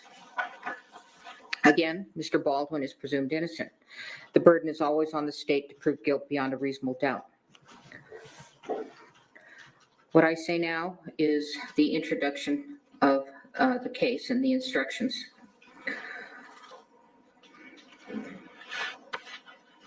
All right. Along with those instructions previously given, these are preliminary only and may be changed during or at the end of trial. First of all of you must pay close attention to the evidence. After you've heard all of the evidence in the case, I will read the final instructions of law to you. You will also receive a written copy of the instructions. You must follow the final instructions in deciding this case. And just so you know, there's going to be no transcript available to you. Juries have asked me that, so I'm telling you up front, okay? Again, the trial is expected to last 8 days, Wednesday, Thursday, Friday of this week, Monday, Tuesday, Wednesday, Thursday, Friday of next week. That's the trial. That does not include your deliberation time. The usual hours of trial will be from 8:30 to 5, typically, with a half hour for lunch. No, an hour for lunch, and then a morning break and an afternoon break. Again, please report to the jury lounge no later than 8:30 unless we're instructing you otherwise for different reasons. But in your mind, you can always expect 8:30 to be here, okay? Do not come into the courtroom unless you are accompanied by my bailiff, Steve, okay? You may take water into the courtroom with you, and you can also take coffee or tea or if you have a lid on your cup, okay? We stand up out of respect for you because you are the ultimate decision makers as to the facts in this particular case. So when you come into the courtroom, you can go ahead and be seated, and then we will take our seats. And again, it's important to hear. So please raise your hand at any time you can't hear. Don't be self-conscious about it. Don't wait until a couple of questions have been asked. You've got to, if you can't hear, you've got to shoot that hand up right away, okay? All right, this is a public proceeding, so people may go in and out. You may find yourself looking at who goes in and out, but after a while, you'll get used to it. But if there is anything that is distracting you from being able to listen and be involved in this case, please tell Steve immediately. He'll let me know, and I'll do my best to get rid of the distraction. As you know, the temperature we cannot control. All right, so sorry, we'll try to get the county in here if it plummets too high. I doubt it'll plummet too low. You are allowed but not required to take notes during trial. Steve has given you a pad and a pen? Okay. Please put your name on the front page of your pad and then take notes beginning on the second page. On breaks, follow Steve's instruction on whether to take the pad with you or whether to leave it on your chair. You don't have to worry about confidentiality. They'll be locked up at night, and when the trial is finished, they'll be shredded, okay? Don't let your notes take the place of your independent memory of the evidence. When taking notes, please do not forget to pay close attention to the trial. Listening and watching witnesses during their testimony will help you assess their appearance, behavior, memory, and whatever else bears on their credibility. Let's go through the order of trial for those that have not engaged in a criminal trial before. A criminal trial generally begins with the lawyers telling you what they expect the evidence to show. These statements and the statements made by the lawyers during the course of the trial can be of considerable assistance to you in understanding the evidence as it is presented at trial. Is there something distracting you, juror? No. I'm talking to the other one. Okay. Statements of the lawyers, however, are not themselves evidence. The evidence will be the testimony of the witnesses, exhibits, and any facts agreed to by the parties. After you have heard all of the evidence, I will give you final instructions on the law. The lawyers will argue the case, and then you will retire to the jury room to arrive at a verdict. It is my duty to decide what evidence you may consider.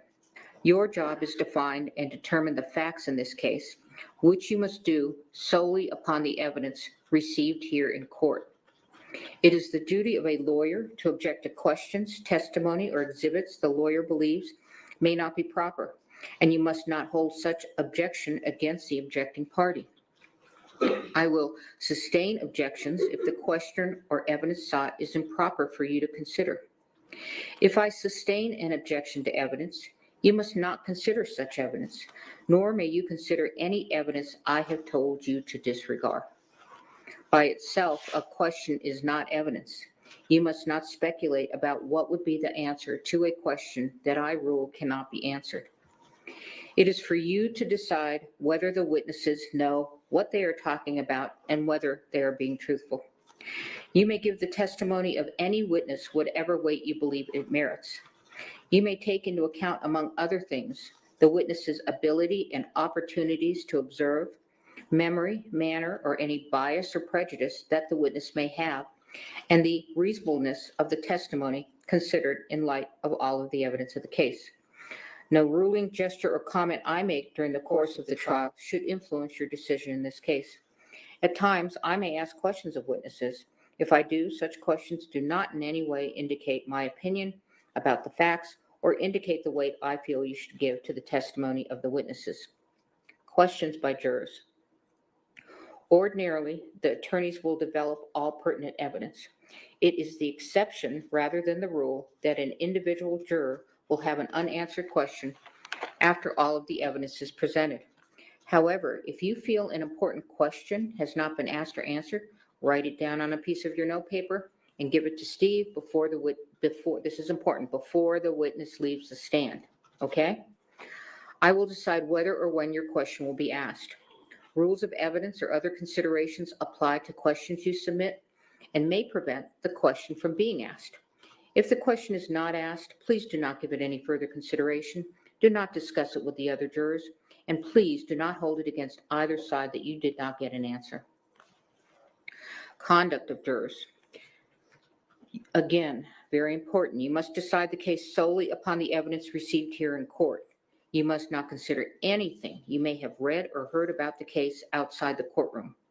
During the trial and your deliberations, you must avoid news accounts of the trial, whether they be on radio, television, the internet, or in a newspaper or other written publication. You must not visit the scene of the incident on your own. You cannot make experiments with reference to the case, and in this day and age, you cannot Google or research any of the subject matter of this case. Until you retire to deliberate the case, you must not discuss this case or the evidence with anyone, including each other. Very important, as I said yesterday, when you go in that room, you don't talk about the case. You wait until you are a jury that is deliberating, okay? If an exhibit is admitted in evidence, you should examine it yourself and not talk about it with other jurors until you retire to deliberate. It is important that you keep an open mind and not decide any part of the case until the entire case has been completed and submitted to you. Your special responsibility as jurors demands that throughout this trial, you exercise your judgment impartially and without regard to any sympathy, bias, or prejudice. To minimize the risk of accidentally overhearing something that is not evidence in this case, please continue to wear your jurors' badges while in and around the courthouse. If someone happens to discuss the case in your presence, report that fact immediately to Steve. Although it is natural to visit with people you meet, please do not talk with any of the attorneys, parties, witnesses, or spectators, either in or out of the courtroom. If you meet in the hallways or elevators, there's nothing wrong with saying a good morning or a good afternoon, but your conversation should end there. If the attorneys, parties, and witnesses do not greet you outside of court or avoid riding in the same elevator with you, they're not being rude. They are just carefully observing. All right, so we're going to begin the case. The case starts with opening statements. The state begins first because they have the burden of proof, and then the defendant. All right, go ahead, counsel. Judge, just one quick housekeeping matter while Ms. Johnson's getting set up. All right. Friggin' sidebar. Hey, also, they keep bloody moving the screens. Peggy, Joyce, don't worry, Joyce. You don't bother anything, it's fine. They keep moving this, so I have to move myself all the time. I might just put myself over him. Just put myself over Baldwin. I'm joking. Don't worry, I'm joking. I have to keep moving myself all the time. Come on, stop it. This one seems to be a little bit more of a bitch than Aunt Bev. Aunt Bev was like, "Oh, do you want this? Do you want?" This one's like, "Hey, this is how I do it." Tough.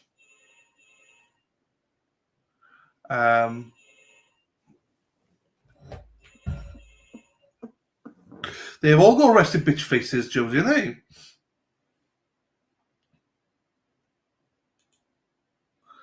Okay, hang on. Why is this like this?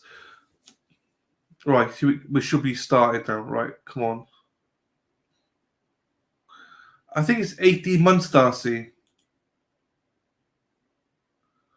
Quarter of World Cup. Yeah, I know, Sarah. That's true as well. That's true.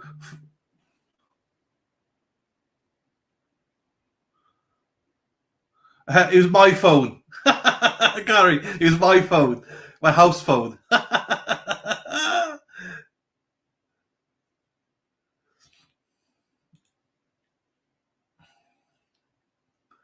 That's funny. Thank you. Good morning. When someone plays make-believe with a real gun in a real-life workplace, and while playing make-believe with that gun violates the cardinal rules of firearm safety, people's lives are endangered, and someone could be killed. Ladies and gentlemen, that's what this case is about. It's simple, straightforward. The evidence will show that someone who played make-believe with a real gun and violated the cardinal rules of firearm safety is the defendant, Alexander Baldwin. You will hear over the course of the next few days that in the fall of 2021, a movie called Rust began filming at the Bonanza Creek Ranch just south of Santa Fe in Santa Fe County. You will learn that this movie was a Western with a lot of gun action. And while it was a movie set, it was a real-life workplace for many people. But you will hear this workplace was on a tight budget. And you will learn that some of the people who were hired to work at this workplace were very inexperienced. And one of those was the armorer, a very young woman named Hannah Gutierrez Reed. You will hear testimony from crew members who worked on the set, who will tell you that to them, Ms. Gutierrez's inexperience was obvious. You will also learn that this workplace has some talented people. And one of those was the director of photography, a vibrant 42-year-old rising star named Halyna Hutchins. You will also learn that the director of this film was Joel Souza, another talented individual who cares deeply for his projects. The evidence will show, ladies and gentlemen, that like in many workplaces, there are people who act in a reckless manner and place other individuals in danger and act without due regard for the safety of others. That, you will hear, was the defendant, Alexander Baldwin, the lead actor on this film. You will learn that this movie began filming on or about October 6, 2021. But the defendant did not arrive on set to begin working until about October 13. And you will learn that prior to arriving on the set to work, he requested to be assigned the biggest gun available. So he was assigned this revolver, a replica of an 1873 single-action revolver manufactured by Pieta Firearms in Italy. You will hear from Alessandro Pieta, who will tell you he manufactured this gun. And he will tell you he manufactured it in 2015. And he will explain the quality control measures that Pieta Firearms follows in order to ensure that firearms that are manufactured by Pieta Firearms don't have any problems or issues. Mr. Pieta will tell you that this firearm he himself manufactured, and that when Pieta sent it to EMF, which is the company that distributes firearms for Pieta Firearms in the United States, this gun was in perfect working condition. You will hear from Justin Neal, who is a representative of EMF, a company out of California that has historically been known to provide firearms to the movie industry. Mr. Neal will tell you that when EMF received this firearm in 2017, it was in perfect working order. And in fact, when EMF had this firearm, it was subjected to numerous quality control inspections because it was used as a show gun at gun shows. The evidence will show that in September of 2021, an individual by the name of Seth Kenny was contacted by the folks with Rush Production. They asked Mr. Kenny if he would be able to provide some firearms for the filming, for use during the filming of Rust. You will learn that Mr. Kenny owns PDQ Firearm and Prop. It's a duly licensed firearms dealership. Mr. Kenny then contacted EMF and ordered several single-action replica revolvers. And in September, or on September 29, 2021, Mr. Kenny purchased this gun. And you will hear that Mr. Kenny received it from EMF, and it was in perfect working order.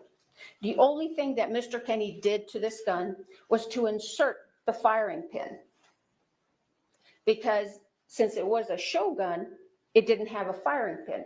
But you'll learn that that's a very easy step. All he had to do was just insert the pin, and that's it. And then Mr. Kenny had the firearms, this one and some other firearms, transferred to the set of Rust at the Bonanza Creek Ranch. And on October 13, 2021, the defendant was supposed to have a training session with this gun and this young armorer. But you will see that during this training session, the defendant had somebody or a couple of people filming him while he's running around shooting this gun. You will learn, ladies and gentlemen, or you'll hear during this trial the use of the words prop gun. And you'll learn a prop gun is this real gun. It's not a toy. It's not made of rubber. It's a real gun. You will also see evidence, ladies and gentlemen, that during the days before that fateful October 21st day, the defendant handled this firearm multiple occasions. You will see video footage of the defendant firing this firearm, working perfectly fine. But you'll see evidence, ladies and gentlemen, that each time the defendant handled this firearm, he did not do a safety check with that inexperienced armorer. And you'll hear that the reason he didn't do a safety check is because he didn't want to offend her. The evidence you will see will paint a real-life picture of a real-life workplace where this defendant mishandled this gun. You will see him using this gun as a pointer to point at people, to point at things. You will see him cock the hammer when he's not supposed to cock the hammer. You will see him put his finger on the trigger when his finger's not supposed to be on the trigger. You will hear about numerous breaches of firearm safety with this defendant and this use of this firearm. And the evidence will show that on the morning of October 21st, 2021, the camera crew walked off set. And you will learn that one of the reasons that camera crew walked out is because they were concerned over safety breaches with the use of firearms. The evidence will show that the morning of October 21st started out a couple of hours behind. They filmed some scenes at this church on the Bonanza Creek Ranch. And you will see that one of those scenes required the defendant to pull out his gun. This was in the morning. Pull out his gun. And you'll hear the director tell him, pull it out and hold it. And the first time, you'll see evidence the defendant does what the director tells him. But you will hear the director tell you that many times the defendant would do his own thing. So then the director in the morning asked him, okay, do it again, just like you did now. The defendant pulls out the gun, but this time he cocks the hammer. The evidence will show they then broke for lunch. And around 1:30 or so, they came back to this church to do what's called a blocking. The evidence will show that Ms. Hutchins wanted to do a blocking for an insert. And you will learn what a blocking is, just working out the details of the moves of the actor. Wasn't even a rehearsal. You will hear from one of the witnesses who walked into the church and saw the defendant kind of playing with his gun. And then you will see evidence or hear evidence that Ms. Hutchins and Mr. Souza were talking to the defendant about doing this insert. And the insert was just supposed to be from here to here. And it was supposed to be of the defendant just slowly taking his gun out of his holster, and just holding it at an angle. The evidence will show that someone asked the armorer to bring the defendant's gun to him. And she did. She brought it into the church, showed it to David Halls, who you will learn was the first assistant director. The gun was empty. Ms. Gutierrez then handed the gun to the defendant. But then you will hear that Ms. Gutierrez was given the gun back, and she took it and loaded it with dummy rounds. And what you will learn is that dummy rounds are inert rounds. They look like real rounds, but they are very easy to tell that they are not because they'll rattle. Ms. Gutierrez then went back to the church, showed the revolver to the first assistant director very fast. They only checked about 3 rounds, very quick. And they missed 1 round. You will learn that one of the rounds in that revolver was a real round. And the evidence will show that Ms. Gutierrez then handed the gun to the defendant. And what you will learn is that once again, the defendant failed to do a gun check or a safety check with this armorer. So he takes the firearm, puts it in his holster. Then Ms. Hutchins and Mr. Souza were doing this blocking. And the evidence will show, ladies and gentlemen, that the defendant, again, did his own thing. You will hear from an individual by the name of Kent Jorgensen. Mr. Jorgensen will tell you that he's been involved in drafting and revising movie set safety rules. You will learn that these movie set safety rules require actors like the defendant to treat every firearm as though it's loaded, to never point a firearm at another person, and to never put your finger on the trigger unless you're prepared to shoot or to destroy whatever's in front of you.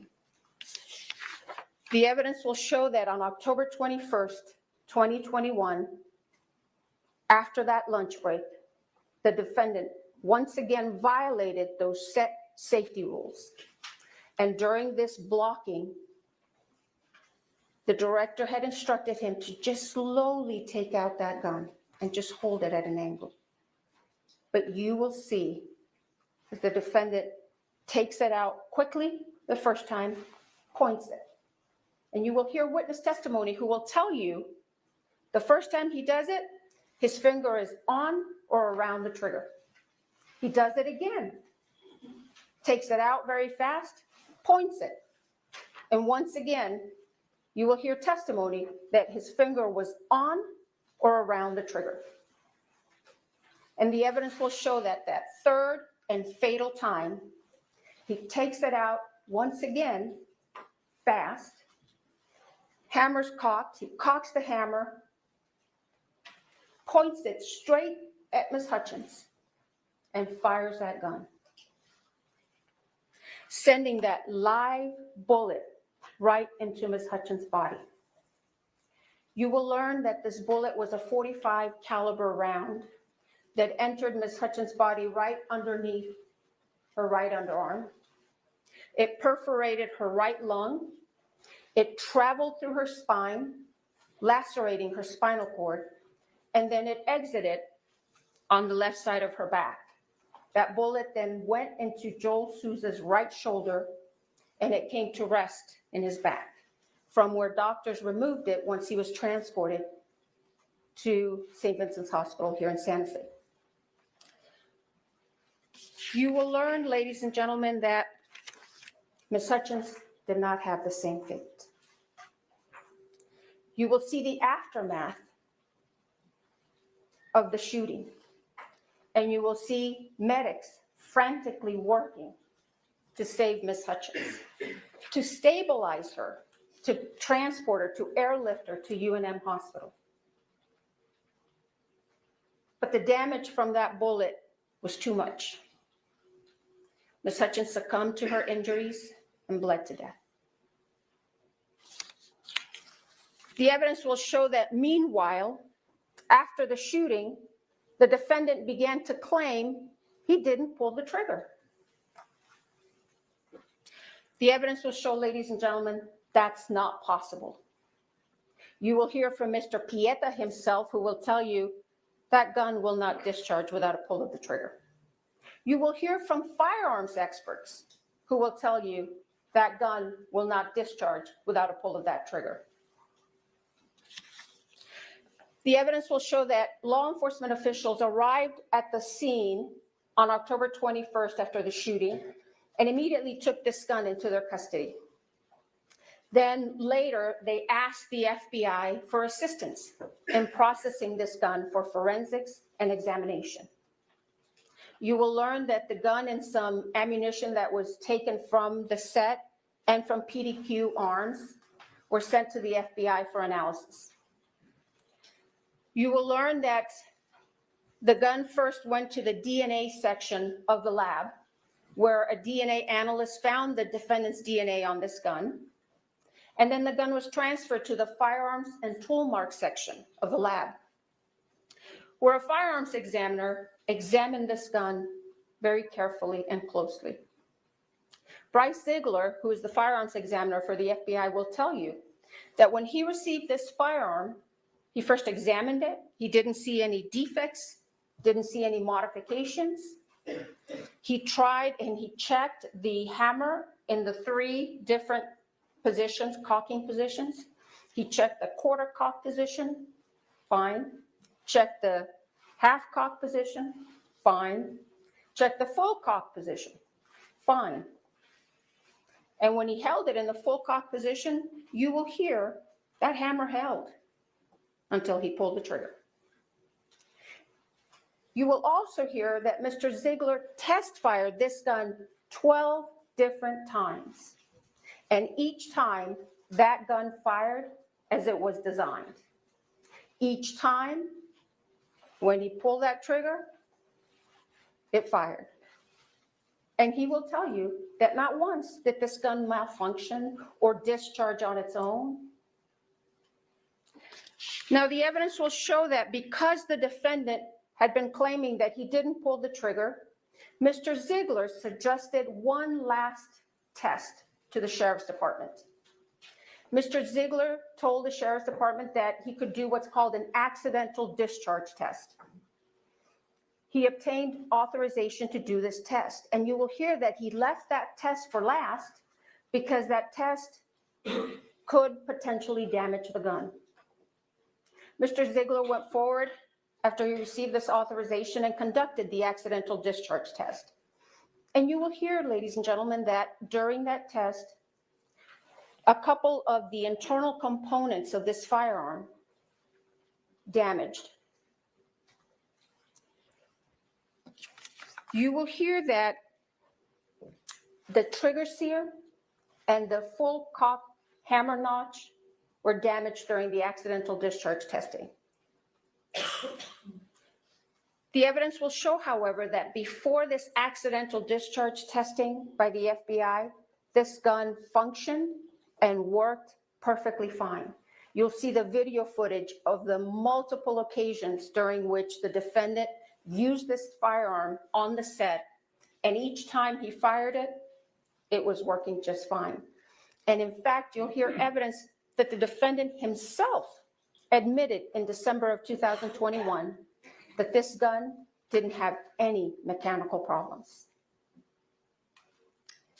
You will hear from the two of the country's leading experts on firearms forensics, Michael Haig and Luhan Haig. And they will tell you that they examined the revolver and the damaged pieces extensively. They will tell you that the damage to the full cock trigger notch is consistent with the accidental discharge testing that was conducted by the FBI.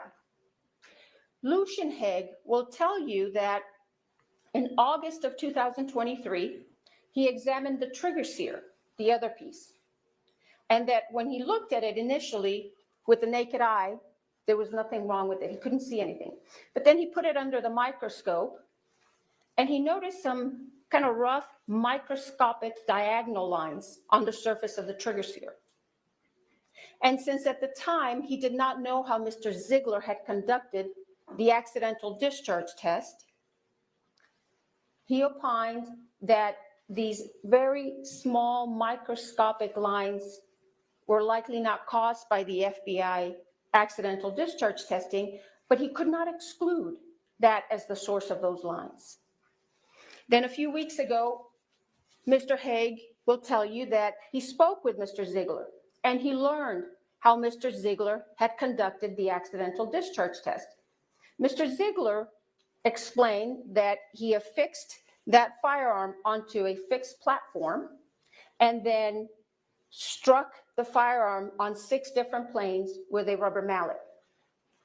And Mr. Ziegler explained to Mr. Haig that he had not affixed the mallet to another fixed device. Instead, he did it freehand.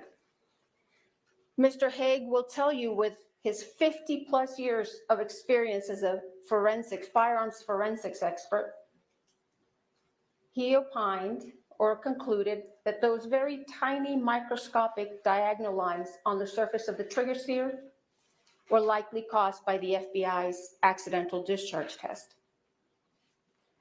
The evidence will show, ladies and gentlemen, that regardless of how those tiny microscopic lines got on that trigger sear, these firearms experts will tell you that those would not affect the functionality of this firearm.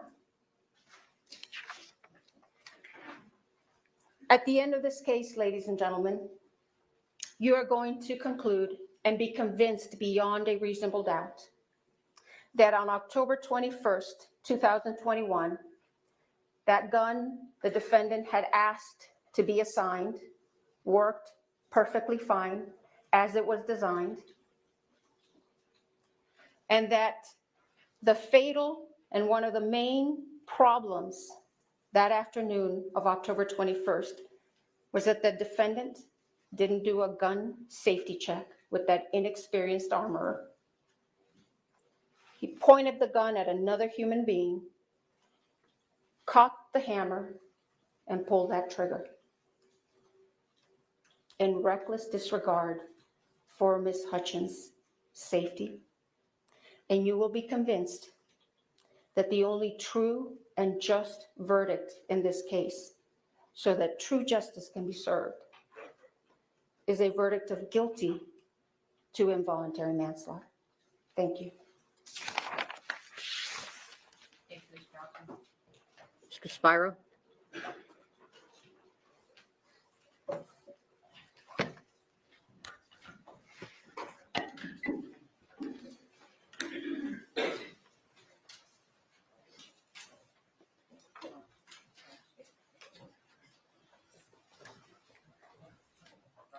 Just touch the screen. Yeah. I have to touch it harder.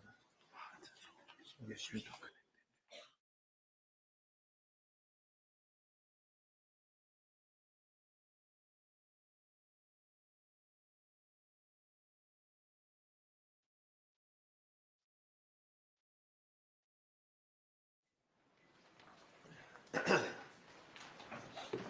All set?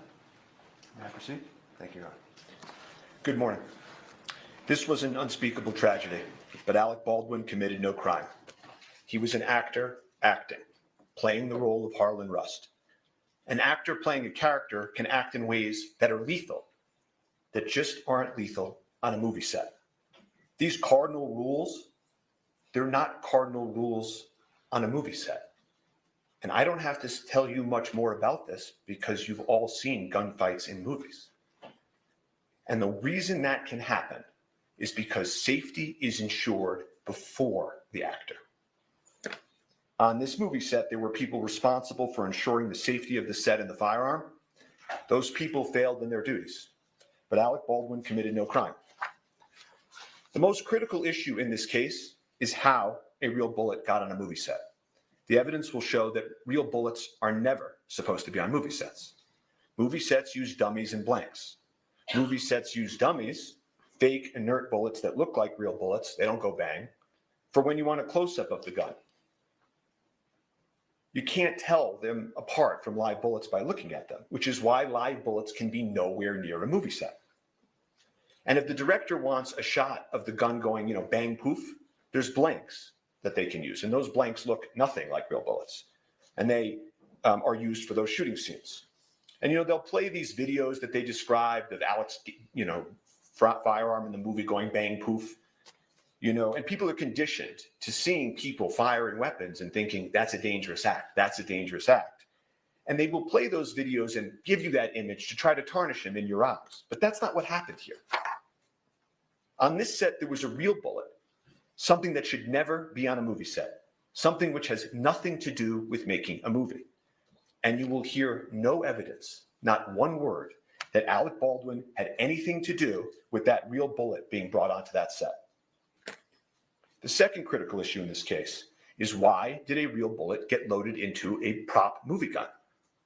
It is undisputed that the bullet was loaded into the gun by the armorer, the person on set whose responsibility it was to ensure the gun was safe. And so picture that moment of the armorer placing a live bullet into that firearm. You hear the prosecutor say, he did this or he performed in a certain way. He picked out the biggest gun as his prop. It's to tarnish him in your eyes. You will hear no evidence whatsoever. No evidence that anything Mr. Baldwin did, that something he did in that moment, that horrible moment when she put that bullet in that gun, none of it had anything to do with Alec Baldwin. And finally, the first assistant director's job, the head of safety, Dave Halls, checks it before it goes to the actor. And he will tell you he made a tragic mistake. He failed to detect a live bullet. And Alec Baldwin had nothing to do with that either. So all this evidence that the prosecutor just outlined, all of it, has nothing to do with these critical issues. Nothing. Which leads us to this. The evidence will show that on a movie set, safety has to occur before the gun is placed in the actor's hands. In this case, this unique case on a movie set, the prop gun was placed in Mr. Baldwin's hands and cold gun was announced, meaning it had been checked and double checked by those responsible to ensure the gun was safe. It was just a prop. They all thought it was just a prop and could do no harm. The actor's job is to act, to rehearse, to choreograph his moves, to memorize his lines. He's Harlan Rust. He's an outlaw running for his life, who in the incident in question, he's pulling a six-shooter to try to defend himself. That's why the gun has to be safe before it gets into the actor's hands. His mind is somewhere else, in the being of another, a century away, an outlaw. He must be able to take that weapon and use it as the person he's acting would. To wave it, to point it, to pull the trigger like actors do, in ways that would be lethal in the real world, but are not lethal on a movie set. And I'm going to show you that scene now before lunch. And if we could just play action.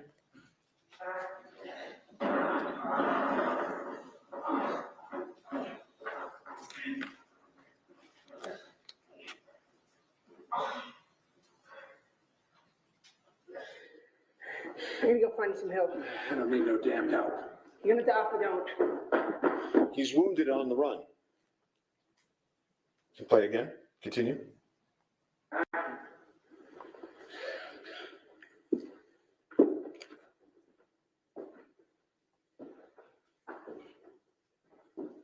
All in rust. Need you stand up nice and slow, toss any weapons you have. He's on the church pew, bleeding, his hand gripping the revolver. He would defend himself against the men in the movie. Play. One more. You good? Ready?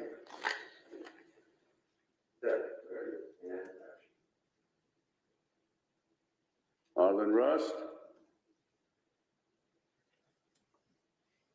Did you get up nice and slow, toss any weapons you have?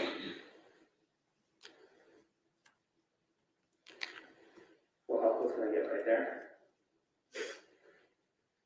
Joe, you want me to wait to give you that line till he lands, till camera lands? Yeah. Yep. 7 minutes, one? Yeah. Draw your gun and look up. Point your gun, okay? Okay, which way? Camera right or left? So camera left for now. I'll stand right here for you, Alec. So whip it out. Yeah. Okay, well, let me get this all greased. Ready? Yeah. Okay, ready? Okay, ready? Ready. And set. Ready, and action. Island Russ.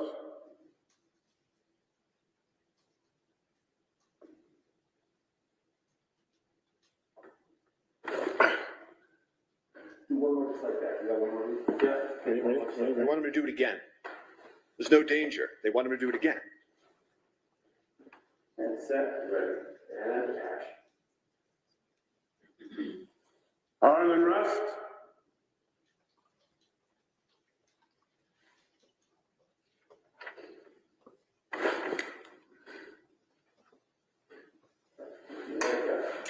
Nice.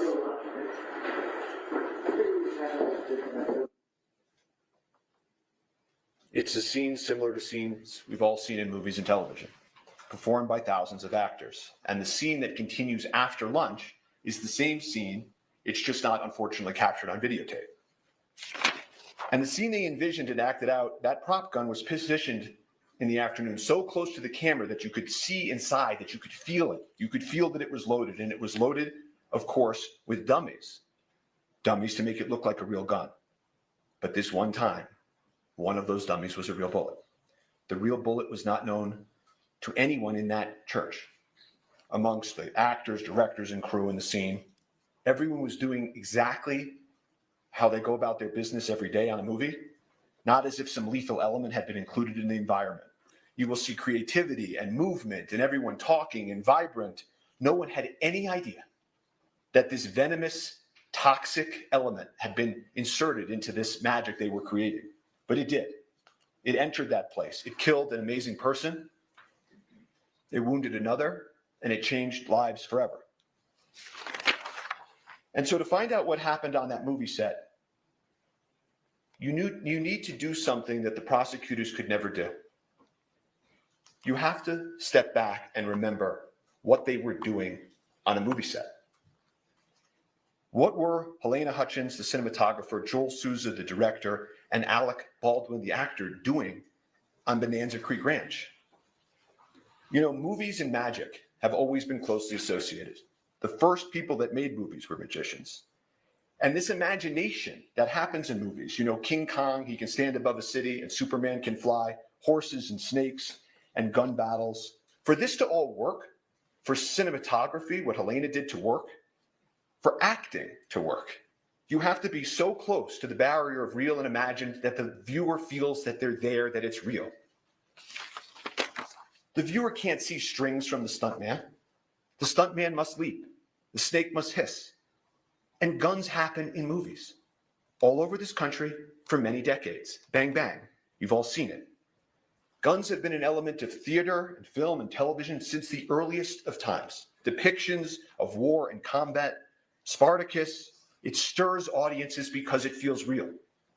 Later films, Platoon, Apocalypse Now, they showed the unvarnished realities of war. This ranch, Santa Fe, it had been the scene to many gunfights and movie scenes, well before Alec was even born. Laramie, Butch and the Sundance Kid, and these Westerns. Your Honor, may we approach?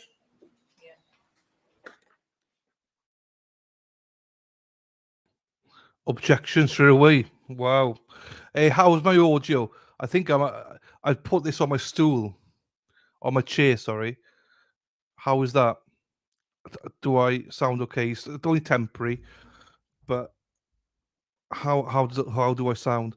Oh, here we go. We're back.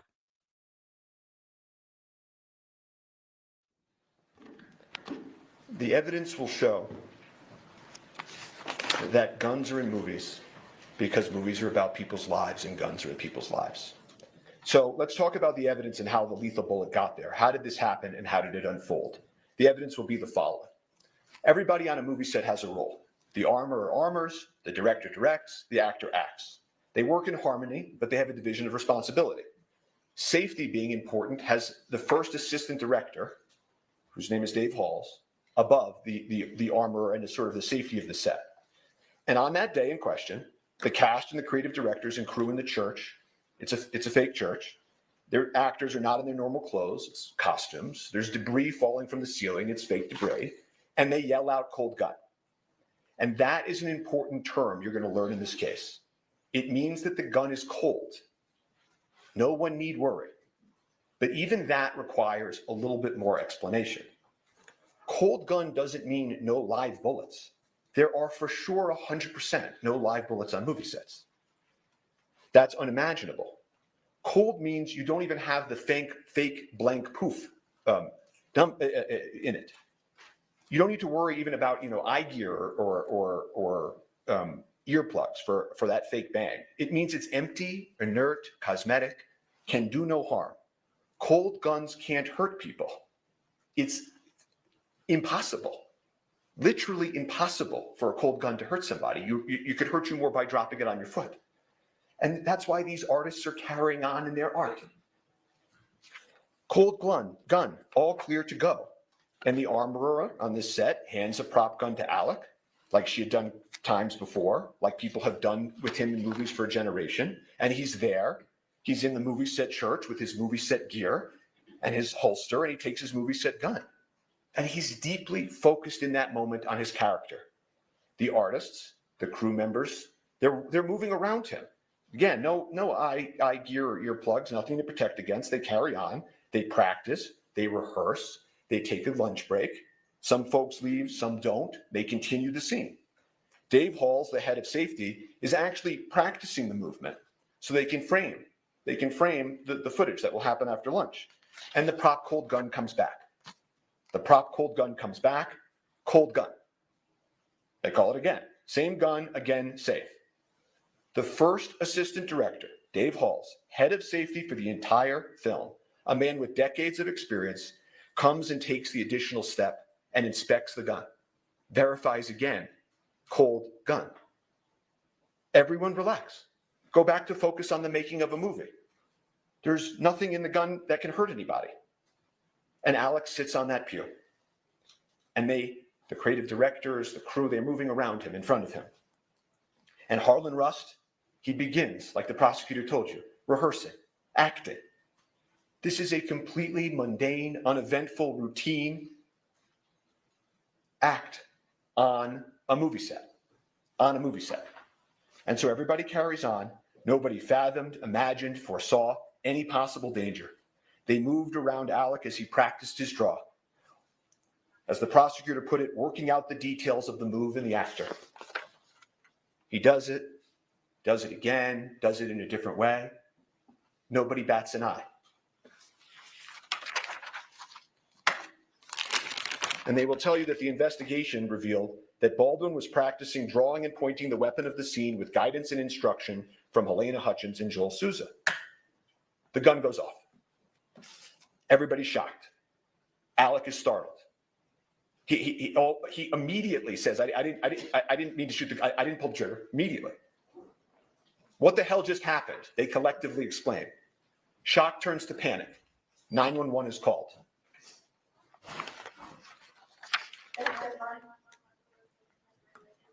We need an ambulance out at Bonanza Creek Ranch right now. We've had 2 people shot on a movie set accidentally. He said someone was shot. 2 people accidentally with gunshots as on movie set in Anza Creek Ranch. Send it. I'll connect you with medical dispatcher. Don't need that. San Jose Fire and EMS, what's the location of the emergency? Bonanza Creek Ranch has had 2 people accidentally shot on a movie set by a prop gun. We need help immediately. Okay.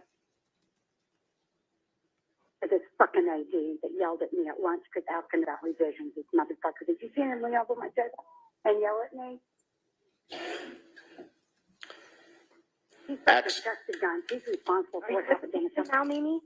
No. I'm a script supervisor. How many people are injured? 2 that I know of. I was sitting, we were rehearsing, and it went off, and I ran out. Accidentally shot on a movie set with a prop gun. The fucking AD, it was his responsibility. Not a word about Alec Baldwin. While they're en route, police, EMS, the cast and crew are outside trying to figure out what happened, frantic, talking to those responsible for the prop and its safety. The armorer is yelling, sorry.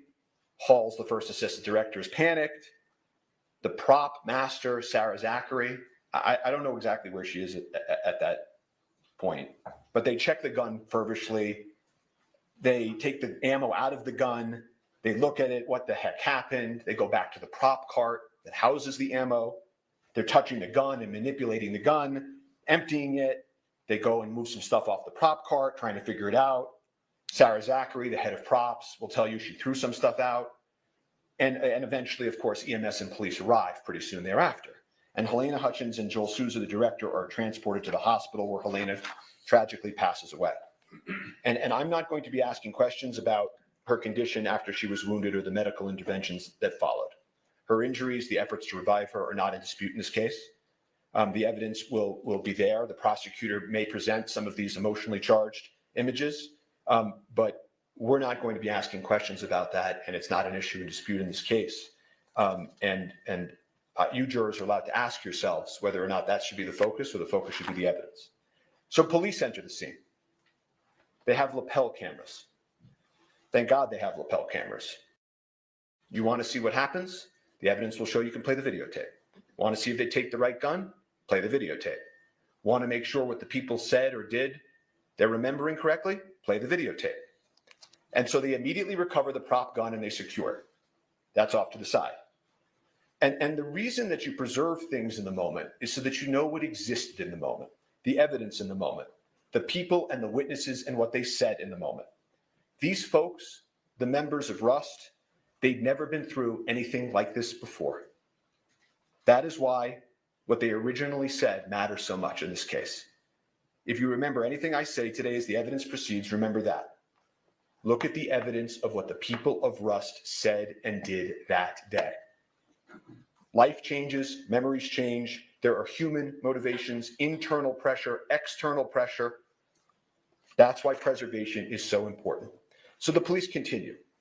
In terms of the prop cart and the prop ammo that's on the cart, it's manipulated, altered, kind of messy.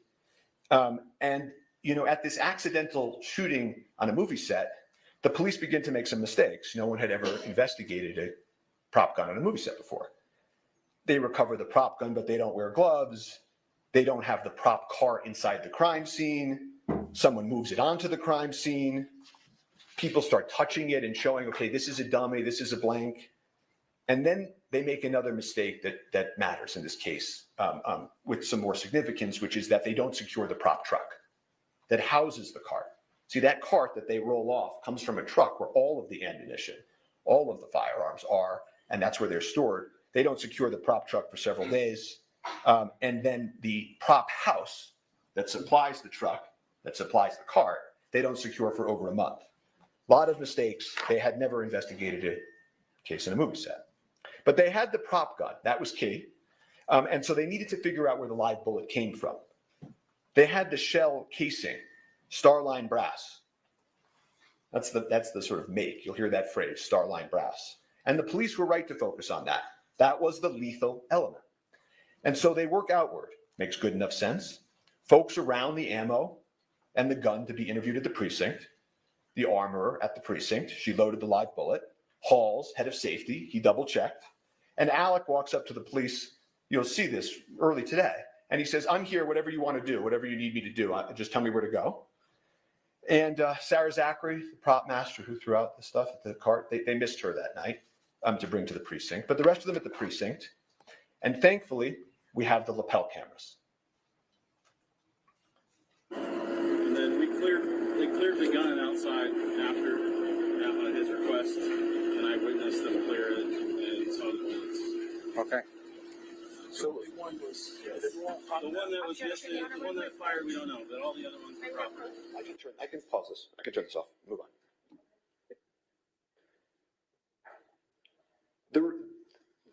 That was just a quick snapshot of the scene. Let's approach, this is, Ms. Johnson. They consented to the exhibit. Oh, it's getting bitchy now.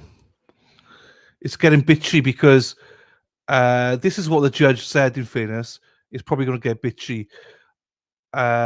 They should have commented. They should have said, objection, judge, where we approach, rather than started. But he did get in there as well, going, well, you did consent to all the exhibits. Oof. It's a bit of gamemanship as well here. Ooh. Lil G, I saw your question. I have no idea who anybody is, Lil G. So I don't know who called. Maybe Erin Hack knows who called 911, because I absolutely don't have a clue. It's getting spicy. Spicy. The remaining witnesses from inside the church are interviewed on the scene. They're interviewed with lapel cameras. They're interviewed by the lead detective, Detective Cano. And those witnesses, some of them will come in here and testify. And not a single one of them will tell you anything different than what I'm about to tell you about the evidence. The gun was double checked, verified it was a cold gun, not an actor's responsibility to check. Safety was ensured before. Alec was doing his practicing, his rehearsing, his movements. People manipulate and point guns on movie sets. The gun went off during the rehearsal. No one saw him intentionally pull the trigger. It was obviously a tragic accident, but Alec committed no homicide. Alec took the gun from those charged with its safety. He did not tamper with it. He did not load it himself. He did not leave it unattended. It completed his costume and his character. It was an actor handling a prop and integrating it into the character of Harlan Rust. There was a dedicated professional there, off camera, whose sole sacred responsibility was that prop safety. And Dave Halls, the head of safety, was there by her side. Everyone relied on that. And it was tragic that they let them down. He was just acting as he has done for generations, and it was the safety apparatus that failed them all. So law enforcement continues. They need to find the live bullet. That was the lethal element. So they, led by Detective Cano, execute a search warrant on the church. And that's what law enforcement does. They immediately go to a judge. They say, this is what we need to do. They go into the church urgently before anything can be altered. They're confirming it was an accident, not a crime in the church. They search for guns and ammunition, videos and photos. There was no further answer in the church. They had the prop gun. They had all those witnesses secured. Their statements are clear. Alec had committed no crime, but the bullet was a mystery. And so they focus on the bullet, the critical lethal bullet, and how did it enter the movie set. So they had the prop cart, and then they go do the warrant on the prop truck. And so at that point, and I'm going to put up a photo so that you can see who some of these individuals are. They're trying to figure out when they go to the truck, what is the source of the lethal bullet? And so they execute a warrant on the truck approximately a week later. The Seth Kenny that you heard about in the prosecutor's opening, the supplier for the set, he's there. Sarah Zachary, the prop master, she's there. And they walk through what's inside of the prop truck with law enforcement. But there's no answer to the lethal bullet. And this case then takes on, all this pressure. The media begins swirling. Where is the lethal bullet? How did it get on that movie set? And what about that actor, Alec Baldwin, who had nothing to do with why the bullet got on the movie set? And so police and prosecutors, they work hand in hand, meeting after meeting, trying to find the lethal bullet, meeting with Seth Kenney, meeting with Sarah Zachary, the prop master, the supplier. Where is it? And about a month after the incident, Sarah Zachary finally sits down with law enforcement to answer some questions. And she explains to them that she threw away some stuff. She disposed of some stuff. And the prosecutors and police keep meeting, swirling media, and then at that point, they go to the last step, right? We've done the cart, we've gone to the truck, met with Sarah Zachary, and they go execute a search warrant on, as the prosecutor told you, PDQ, the prop house. And again, Seth Kenney's there to greet them, let them in, and they don't find the lethal bullet. They never did. They never did. And as things roll into police and prosecutors, cell phones and photos and forensics, looking for this shiny object, they found another shiny object.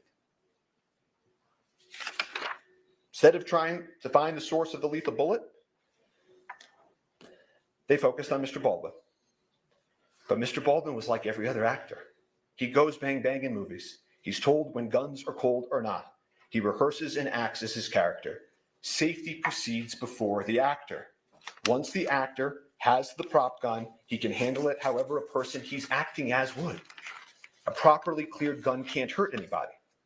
And so they told you about some of the things that Alex said in the statements that they will take or picked out a few lines from. But he won't tell you anything different, that he took a gun loaded and cleared by the armor and the AD. He made motions with the gun as he was rehearsing. He didn't intentionally pull the trigger. The gun just went off. And he does say, I didn't have a problem with the gun before. And this idea, that they said that he didn't want to check because he would offend them, in this moment, he's been doing this for 40 years, the evidence will show. And he has habits, and there are also SAG guidelines that tell actors what to do and what not to do. And the SAG guidelines don't tell actors to check the gun. You will see them. That's not the actor's role. And so I guess the point that they're trying to make is that why in this specific moment he doesn't break his habit of 40 years and check it differently and sort of insult them this one time. If he had done that and started playing with the gun in that way, they'd be saying, arrogant actor, why is he doing that? So they will play these statements, Alex statements. You're going to hear a man in shock and grief, a father, an artist, worried about his family. You hear he's, on one of the calls, he's going to meet with the decedent's family, the Hutchins family, and he's upset about that. He will talk to law enforcement. He will call them.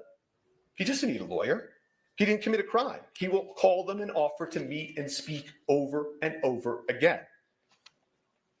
And ask anyone in the acting world. Actors know. Actors rely on armors and point guns and shoot guns. The Armorers Act, what they did is clear and proven. The head of safety, you will learn, took responsibility for his verification failure. But Alec committed no homicide. So law enforcement didn't have a homicide case against Alec Baldwin, but they changed the question. You heard the prosecutor tell you about this. Did he pull the trigger? Did he pull the trigger? Did he intentionally pull the trigger?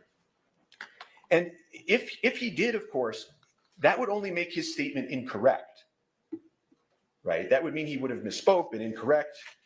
And I want to stop for a moment and just tell you, because you're going to hear a lot of testimony, expert testimony like the prosecutor told you, about the gun functioning imperfectly. Did he let the hammer down when he cocked it? Did he hit the trigger?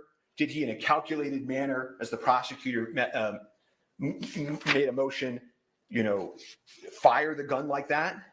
And when this issue is discussed, it's easy to sort of pull yourself into courtroom land and away from a movie set. On a movie set, you're allowed to pull the trigger. So even if he intentionally pulled the trigger like the prosecutor just demonstrated, that doesn't make him guilty of homicide. He did not know or have any reason to know that gun was loaded with a live bullet. That's the key. That live bullet is the key. That is the lethal element. But again, as the prosecutor told you, if they could prove that he intentionally pulled the trigger and he was imperfect, imprecise, wrong with what he said, then maybe you take that and you say he's lying. And if he's a liar, he committed homicide. And so what they do is they take the prop gun They're blinded by the shine. They're blinded by trying to disprove Alec. They take it and they order a destructive test on the firearm. They order the FBI to take a test that they know will destroy the firearm. It's a pointless, unnecessary test where they blindly try to make this big case by taking a mallet and smashing the firearm. At the time that they did that, they knew that Alec had maintained, adamantly maintained, that he was manipulating the hammer and the gun just went off. That the witnesses said it went off out of nowhere. That there are these accidental discharges that happen on the set. That guns have issues in the real world. That this gun had a hair trigger. And the owner's manual of this specific gun actually says that if you load it with a live round or any round in the chamber, in that last position, and you drop it like you see a cowboy in a movie, this type of old cowboy gun can accidentally go off. I don't remember hearing anything about that. The evidence will show that. So rather than trying to answer the question of what happened, they proceed with the destructive test. They eliminate the one item, that could prove what Alex said and believed. They didn't offer him a chance to test the gun. They didn't take the gun apart before they broke it and destroyed it and look at its inner workings. They didn't turn on their videotape. They just destroyed it. Can't ever be tested in the same condition it was in that day. Won't ever allow Alec to show his truth. And the destruction of this gun that you will hear in this evidence is symbolic of this entire case. Because the officers will tell you at that point, they weren't really investigating anymore. They were trying to disprove Alec, to get Alec, to have this day. And so after the destruction of the firearm, they hired some expert witnesses you heard about to pick up the pieces, so to speak. And the state retained Luhan Haig, an expert with over half a century of experience. And he will come into court and he will tell you he's never seen anything like this in his entire career. They conducted a pointless test, a test that would lead to inevitable destruction of the firearm. There were other correct tests that they could have done to prove whether or not it could have accidentally discharged. None of the experts can test the gun in the condition it was in on the day in question. Why? Not because of something that Alec Baldwin or the crew members of Rust did. They were all clear. The gun just went off. But because of something that law enforcement did, and they deprived him of that opportunity. However, Luhan Haig will tell you that in his analysis, he did find modification that he thought likely pre-existed the FBI testing.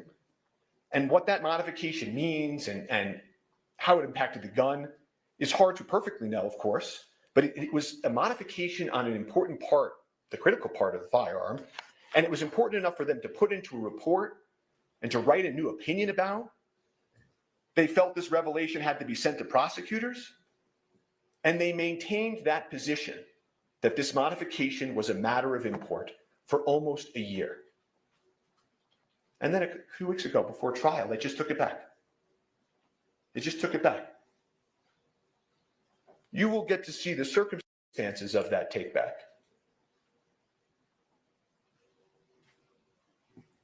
How far they would go for the shiny object. They never solved the question of the lethal bullet. They destroyed the gun, and all they were left with is Alec Baldwin and the movie they intend to put on. But because they never solved the lethal bullet, they eliminated the prop gun. There will not be one witness, not one shred of evidence in this trial that Alec knew or should have known the gun was loaded with a live round. So they can't prove their high-profile homicide kit. So they will proceed to then here and now tell you about other things, other evidence that you will hear that has nothing to do with what happened in the church on October 21st. That the movie said as a whole was improper or anything, that they hired the wrong armorer, I think I heard in opening. The evidence will show that the armorer was hired by somebody else, trained by somebody else, had done gun scenes on Rust with somebody else before Alec even got there. She was the daughter and the apprentice of the most famous and well-respected armorer in Hollywood. And she had just left serving, being an armorer for Nicolas Cage on another Western. Then they'll come in and they'll say, but what about the movie guidelines? You heard about Mr. Jorgensen and the movie guidelines, that one of the protocols wasn't followed, or there was a set safety issue about something unrelated to this. Like these movie guidelines on a set or the things of Navy SEALs and NASA. The guidelines were followed. They followed the safety guidelines. Actors don't check the weapons. Safety is ensured by dedicated personnel. So they will say, but there had been accidental discharges on the set, that guns had fired accidentally prior, not related to Alec, by the way. But again, that's the people we looked at. Hannah Gutierrez-Reed's fault, Sarah Zachary's fault, perhaps, Dave Hall's faults, workplace issues. Some of them will end up, and you will hear the witnesses in this case, many of them have brought civil lawsuits. And you'll hear that, in those civil lawsuits, they're presenting evidence to try to meet a burden, not a criminal beyond a reasonable doubt homicide trial burden, but they're going to try to prove their cases in civil courts. And that's where faults and accidents are at worst 99% worked out. Not here. But you'll hear these members of the Russ crew come in here. They'll try to make sense of this for you. Some of them have sued. Some of them are in grief. Some of them are in grief and have sued. And part of this grief they feel, that everybody feels, is understandable. And what they will do is they will tell you, if only we had had a second armorer. One of them will say, if only Dave Halls had checked better. If only the camera hadn't been right there and Ms. Hutchins wasn't leaning over the camera.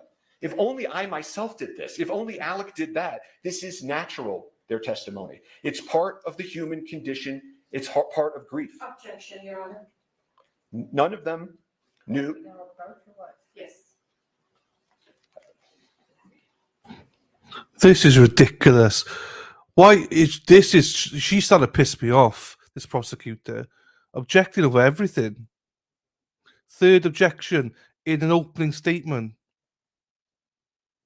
This is why I want to know what the hell she's objecting for.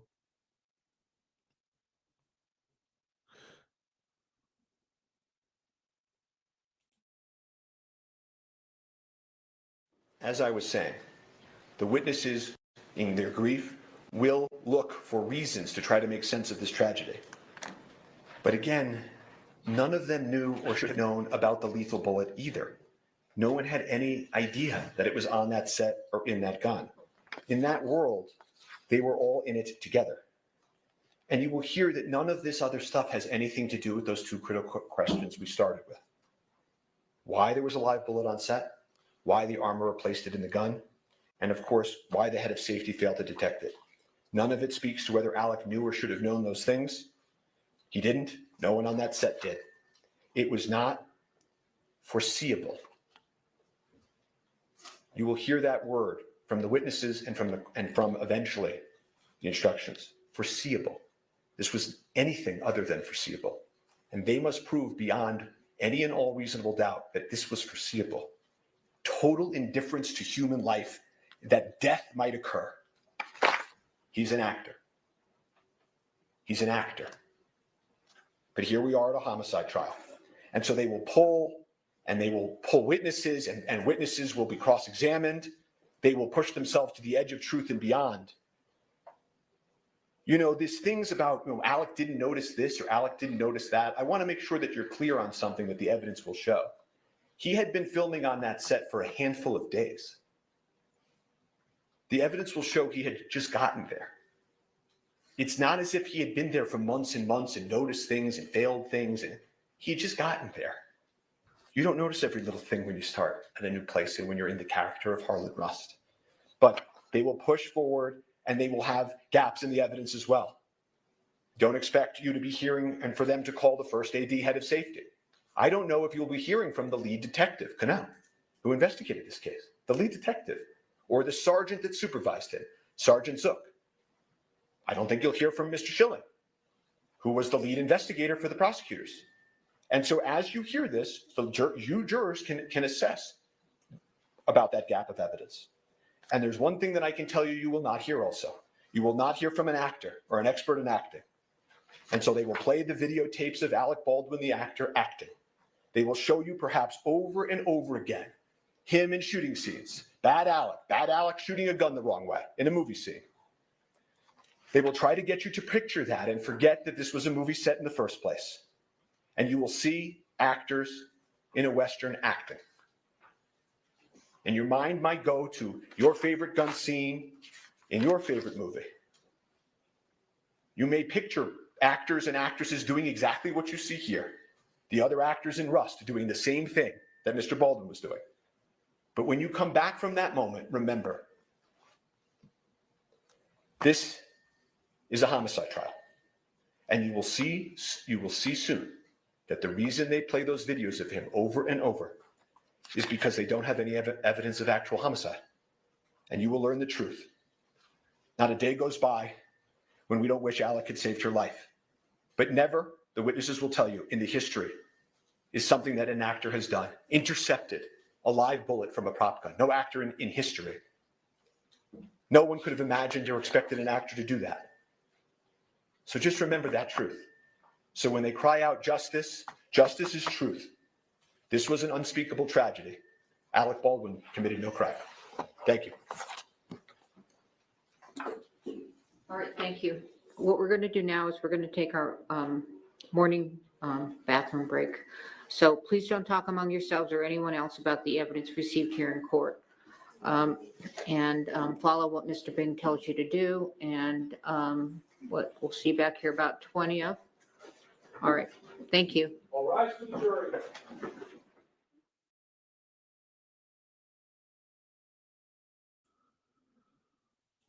So thank you, Stormcat, for the super sticker. Thank you, my friend. And thank you so much to you as well, Donna. Way too generous. Thank you so much to you all. I love you all. That's amazing. Thank you. Thanks, Jody.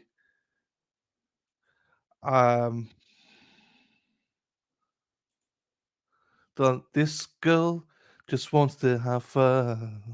Oh, just wants to have fun. Hey now, what's the matter with you, baby? Hey now. Yeah, again, thank you, Donna.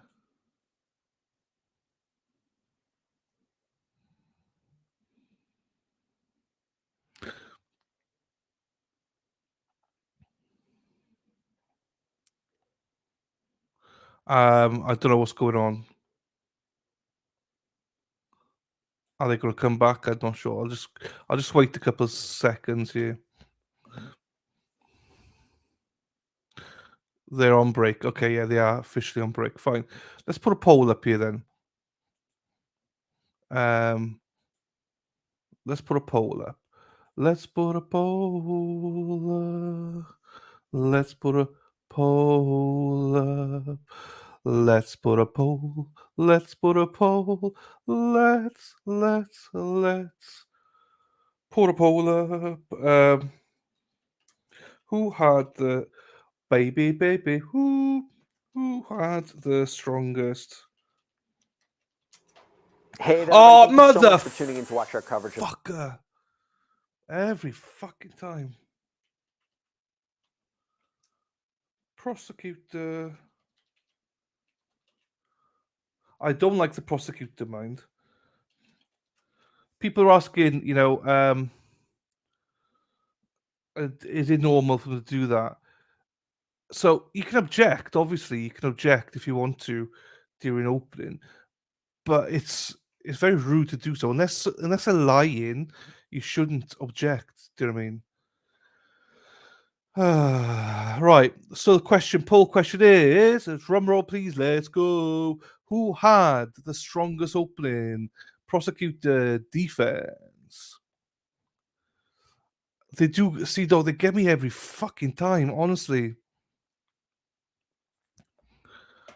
So I don't know what I think about this, guys, if I'm being honest. So as I say, I'm not an expert on pew-pews and stuff like that. Oh shit! I should have said sorry, Rhode Island. I should have said neither. Sorry. Damn. We could do one later, Mike. Definitely, we could do one later. So I think we need a poll for the tune Dylan had to sing questions to. What I'm looking forward to hearing is this, right? So both of them said different things here, right, about law and what the law is on set and stuff like that, and the check-in, the procedures, processes, and everything. For me, that's key. That's key here is what does a law stipulate, as in, because he just said it's different for so it's two things. He said it's the technically the law is different because on a acting set or whatever you call it, the process and procedures and everything. So those are two things. I'm intrigued. I'm very intrigued. Oops, I didn't like the prosecutor's defense. I thought it's okay. I don't think either one smashed it or anything. The problem, problem here though, is this is an actor being tried, not a plain Jane or Tom. Yeah, but again, yeah, I agree to a certain extent. I agree. This is why I want to hear about how the acting thingy stage or whatever you call it takes place, because there is process and procedures to follow. So I don't know. I've got no opinion on it. All I know at the minute, he's not guilty because obviously he has to star as not guilty. Oh, interesting. Runkle thinks he's guilty. Okay. But TV said won me over an opening. I'll have to hear the evidence. Yeah, I get again, Spacey Stacey. That's the best thing. Let's hear the evidence. That's the evidence I'm looking forward to. Is the law aspect, the process, procedures. I think that'll tell a lot about who was responsible on a set and stuff like that. I think that's key to me. So yeah, we'll see. We'll see.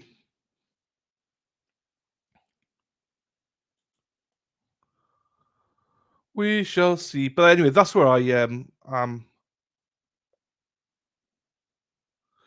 Josie comes in. I'm always pro defense. You are trying to change someone's life. You need to prove to me they did what you say. Yes, I agree. I agree.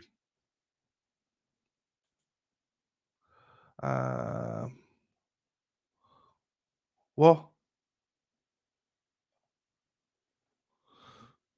Don't shoot the messenger. I'm just saying. Who's shooting the messenger? Let's not shoot anybody. Let's not shoot anybody. No, I don't. I'm not guilty. There you go. Hey, it's not. They're supposed to be not guilty anyway at the start. So let's make the evidence. I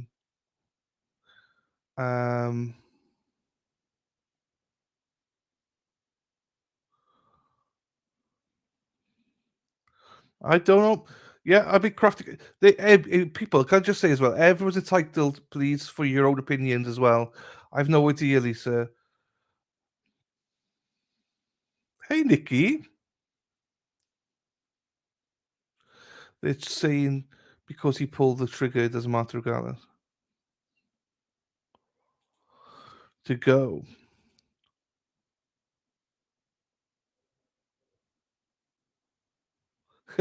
No, sure, yeah. There will be none of this. Pew pews in the chat. Nothing. Yeah, James, we saw it. I read it out earlier on. Two official jurors, isn't it? And two hearsay jurors. But it's still good, though.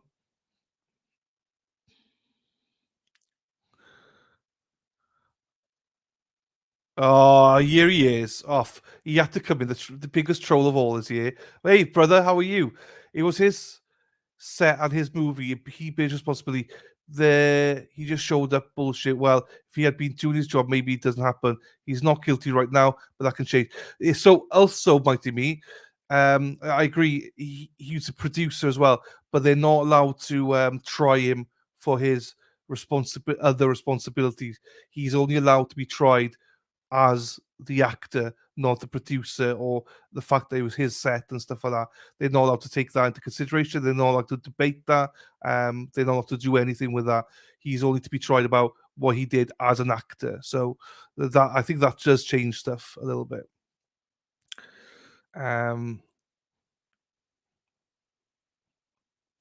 Oh, we love you, Ms. Mojo Rising. I Sea Dog, I stand with Meat Man. Do not stand with Meat Man. Meat Man is a pleb. He's not. I love Mighty Meat. The most negative guy you'll ever meet in your life, Mighty Meat, and he happens to be my brother.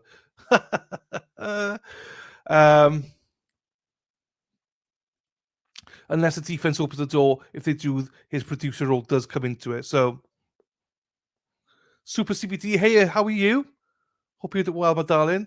Yeah, so it is. So that does play differently. So your viewpoint should just be about the evidence now and about him as an actor, not as producer or whatever else as well. Because, as I say, that has nothing to do with this case now. So we always got to think like that as well. What the jury hearing and stuff. Hello. The girl in charge of the guns was wasted and had witnesses. There you go. I say I'm seeing everything for the first time, which I like. I like this. I'm seeing it for the first time. Hey, do you like the fact that I sort of fixed it? It's still a little bit flimsy, and I don't really want to touch it, but it's on my chair. It seems secure. I don't want to move it. It seems to work. If I put it on the side, it would.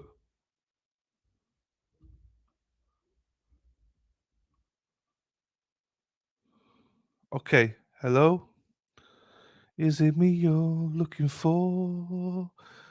Da da da da da. Da da da da da da da da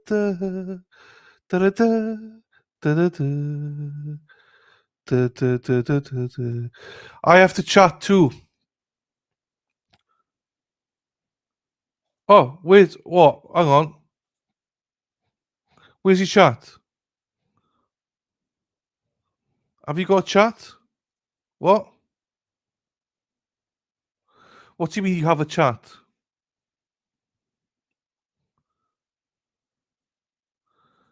Don't touch it. Boom, boom, boom, boom, boom, boom, boom, boom, boom. Don't touch it. Boom, boom, boom, boom, boom. We have seen that thing rock across your room. I know twice. I think. Whew, that's why I don't like to put. Oh, I shouldn't do that, should I? Oh, you want to chat with me, Mike? Yeah, absolutely.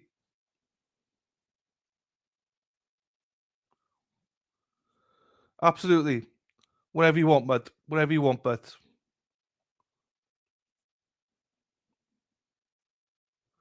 Keep it high. Don't touch it. Oh, yeah, cool. I'll do that. Hey, what I'll do now, once I come back from break, I'll give you a call. I can nip off this for 4 or 5, so I'll nip off. Oh, no, do you know what? Mighty, what I'll do is I'll phone you during the lunch break, right? If that's okay? During the lunch break, I'll give you a call on Discord.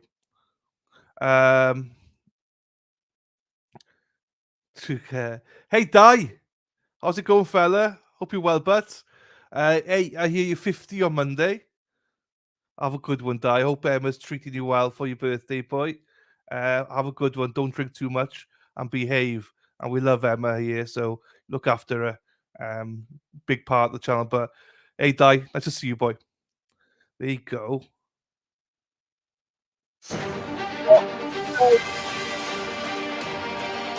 Jesus. I need to find another stream. Do you hear anything about if Bev will hold a hearing on these motions? But no, she won't. She won't. I don't think so. So, oh, all right. I need to find another stream. I can't do Law and Crime. They keep doing these things. I knew Jesse was coming. Oh.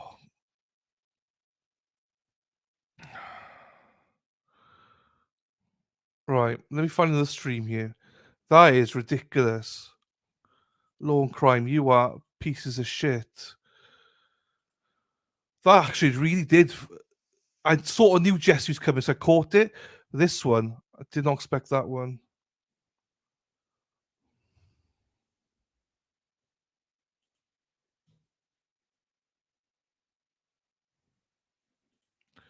Just bear with me as I find the stream. Bear with me as I find the stream. Beep, beep, beep, beep, beep, beep, beep, beep, beep, beep, beep, beep. Let me find the stream. Oh, ba-da-ba-da-da-da-da. Here we go. I got another one. Ba-da-ba-ba-ba. Hopefully this one works a bit better. Bow, bow, bow, bow, bow, bow, bow, bow, bow. Here we are, back with the emblem, whatever you call it. All right. I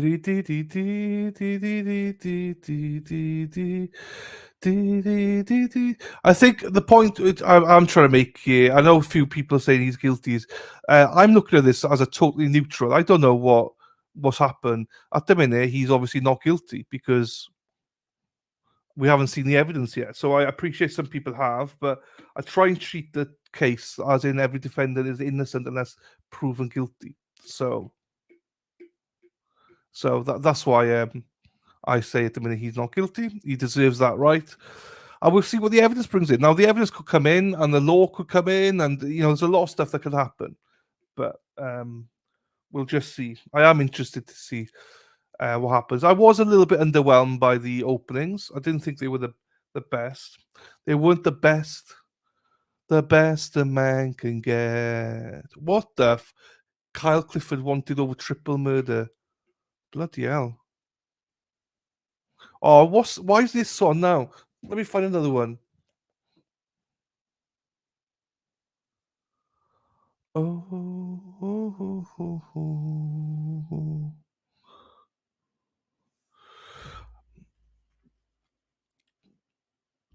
Happy days, Mighty. No worries. If I don't ring you, Mighty, just ring me, yeah? See, though, do you know what? I don't actually know what the bloody charge is. Right, let's find another stream then.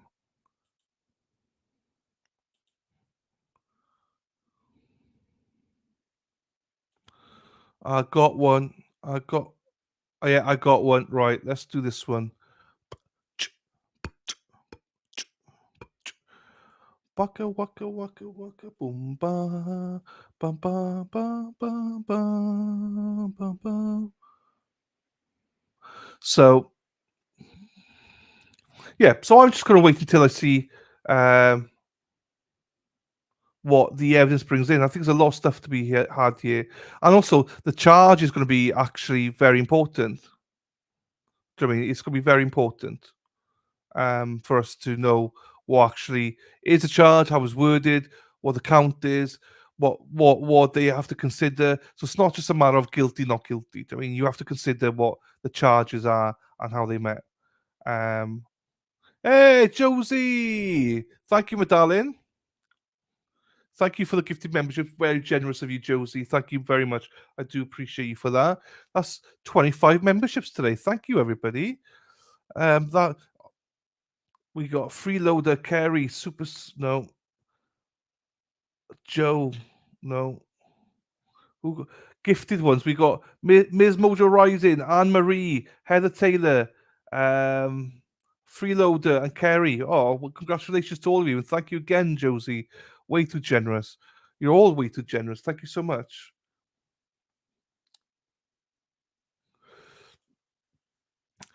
No, I've not heard anything.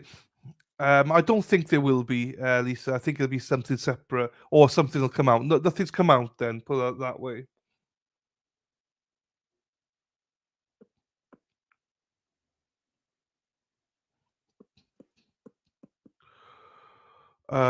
Should you bother watching opening? I mean, it wasn't that great, Dave, if I'm being honest. So do it later on. So we'll see. We'll see. Yeah,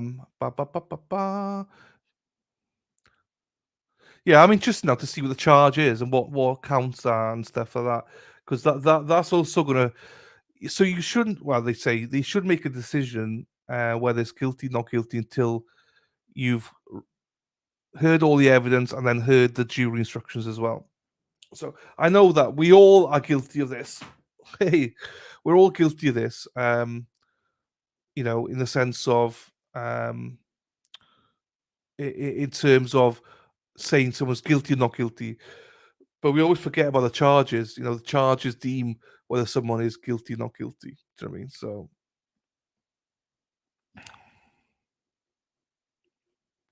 The fourth juror thing is just basically the same as what happened yesterday or Monday.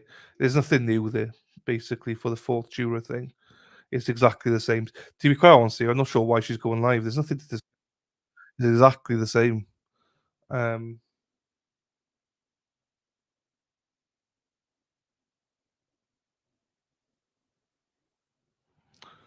um,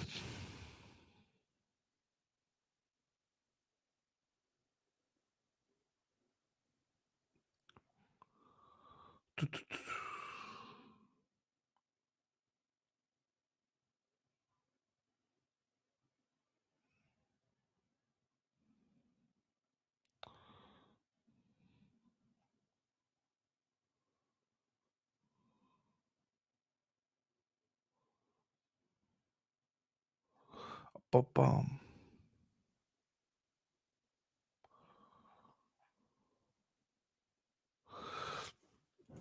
What are you doing? What are you after, Dave? Why are you sending me flowers? You sending me dead flowers.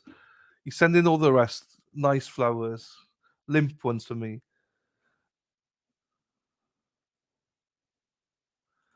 Oh, look at him. He's such a Dave. He's such a spawny little thing.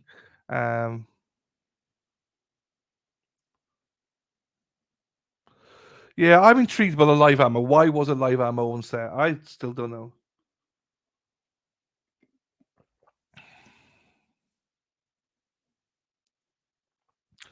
Yeah, that's the only. It's only the last bit about that. It was a little bit covered in the first one, so it all helps. Hopefully, all 12 jurors come out. Hopefully.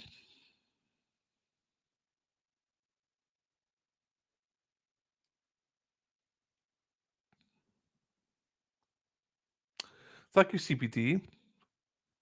Yeah, I'm at Boston definitely. After that, I'm not sure, but definitely, I'm not done a date or anything yet. I'm just waiting for see what happens with Karen Reid.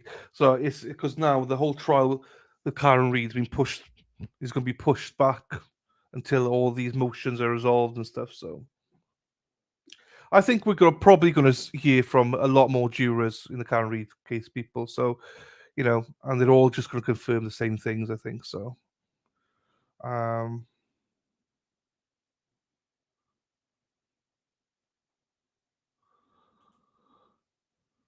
I tried to explain the live ammo came from another. Okay.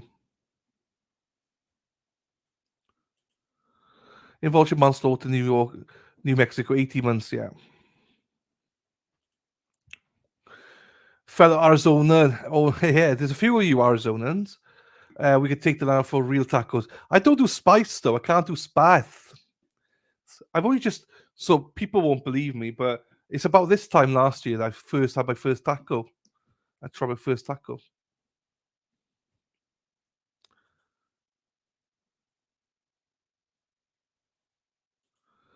I'm late, lol, but I'm here. Hey, Disney Queen. How are we doing, my darling? Hope you're well.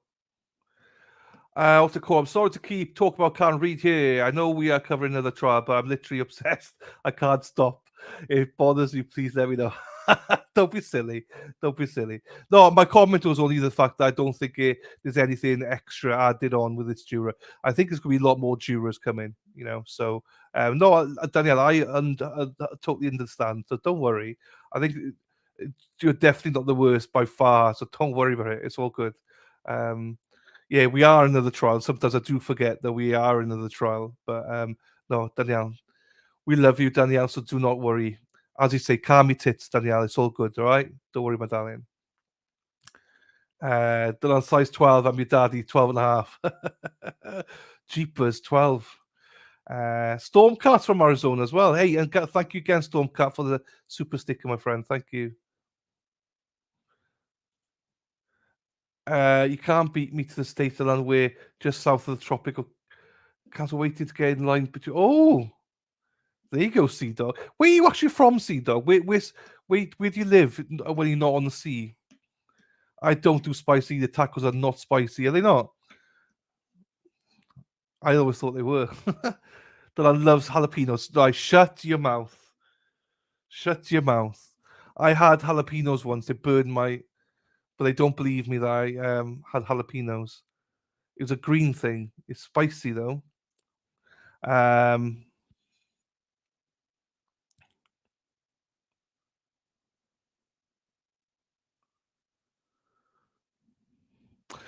Look, everyone's invested in curry. Everyone's until we know what happens.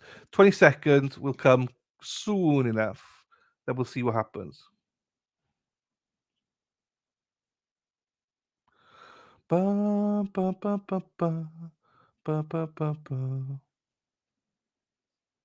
Oh yeah, good question, Carol. I didn't know.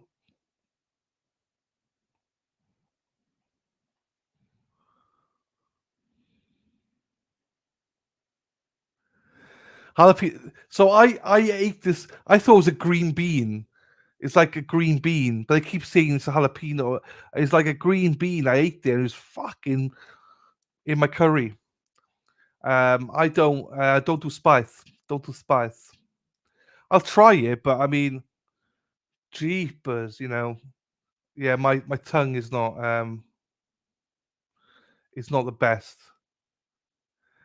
Just shut your mouth, Texie. Ms. Texie is a green, like a green, like a green bean. I was half cut. I was just eating it. I thought it was going to cool my mouth, but apparently it's a jalapeno.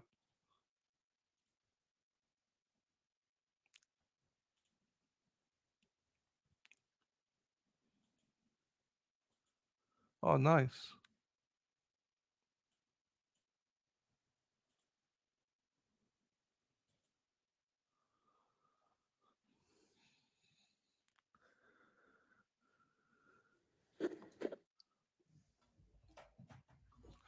Okay, they're back up.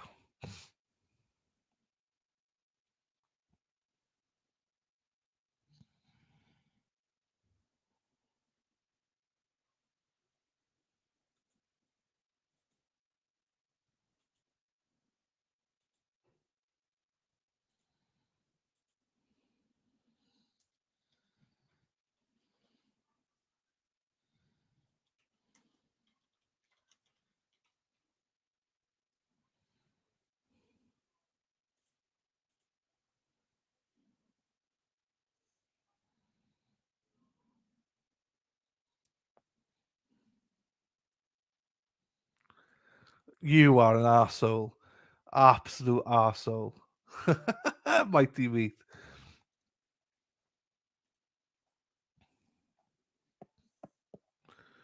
Ooh. Navy. In the Navy, where Sea Dog used to be. In the Navy. Sea Dog loves on the sea. In the Navy. Ba-da-ba-ba-ba-ba. Hey, Sea Dog's in the Navy. Thank you, Josie.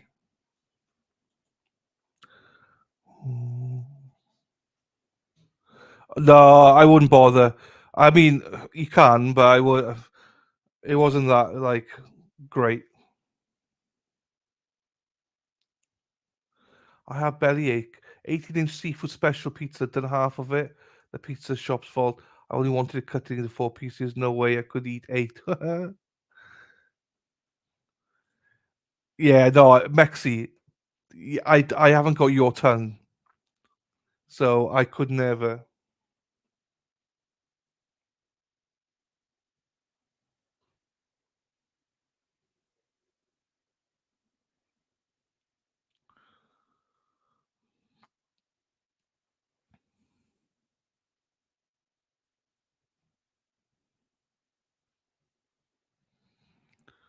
Ooh.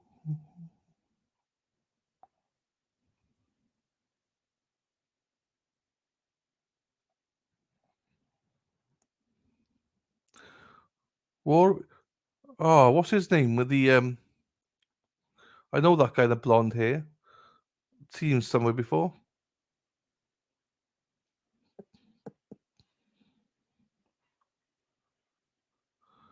Fuck that shit. No use for them. No, get it out.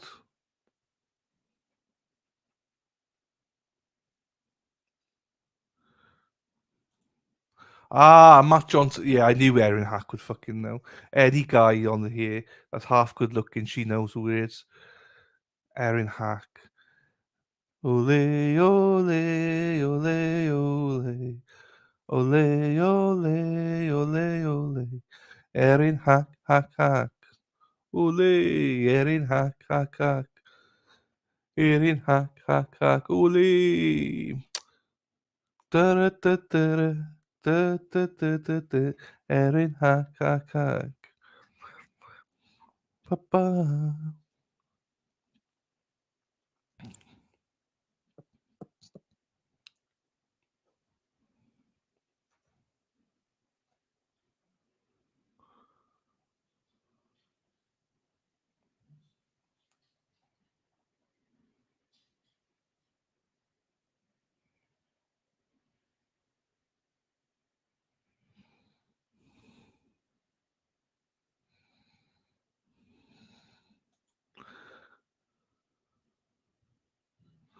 You've got to try stuffed jalapeno. I just can't.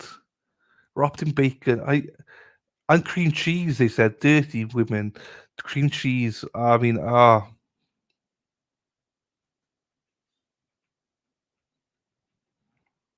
Meghan Markle, she's good on Suits. She was good. There you go, Erin.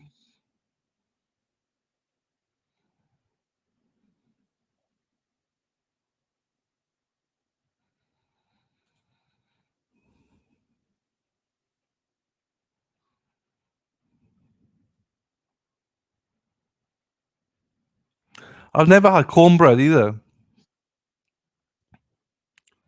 Never had cornbread. Don't even know what it would taste like, as in, I think I know what it looks like. Get it on your account, Dave. Yeah, get it on your account. You might behave then. She might see all the flowers that you're sending out to all the women. Yeah, she objected 3 times, Carol, so she's done my head in a little bit. Yes, Lorraine, 3 times. 3 times a lady. Bah. Ladies, I'll let you know when the white wife gets up. We'll know because you'll stop sending flowers. Laurie's got another trial for alleviating Charles. It's about the seeds. Don't eat the seeds. Well, I was eating something and it was spicy. I don't think it was a jalapeno, but everyone said it was. I think it was a green bean. I need to try cornbread. I don't. Where have you had cornbread from? I don't. Do we have any in the UK? What is it? Well, obviously it's made out of corn then, but how do you even make it? Wouldn't even have a clue. Nate, good old Nate. Hey, say hello to Nate for me.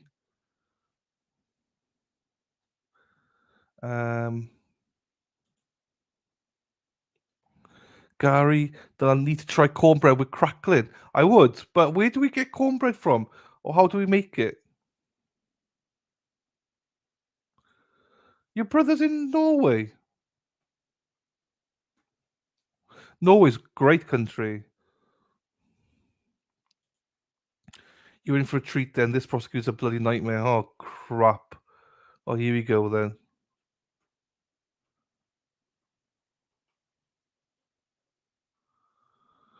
When he pulls his frigging finger out, we have to do. Might do it next week, Josie. Once he pulls his finger out.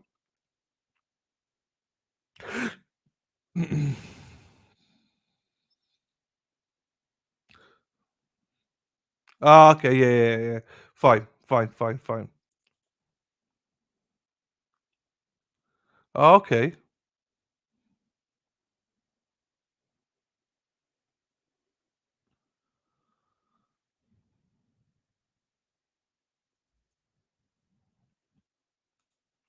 Okay.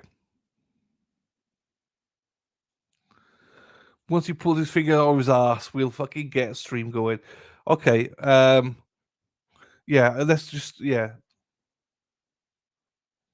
the time is the problem because you can't do before 10 o'clock in the morning. So yeah, we'll have a chat because I'm not sure how long the stream's going to be for you. So stick to mother's pride.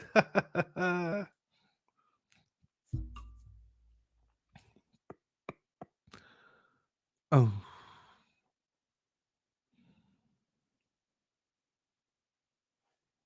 Hello, Mrs. Hamburger. Hello, Mrs. Hamburger. Dave. Hang on, Dave. What did he tell me to say to her? Dave loves you. He's very respectful. We love Dave. And yes, Dave always behaves. Hello, Mrs. Umberger. How are you? Hope you're well, my darling. Super CBD. Look at this. 2 cups of flour, 1 commercial oat corn meal, 1 cup of sugar, half a tablespoon of baking powder, tablespoon butter melted. Where's the corn? You got no corn. Where's the corn?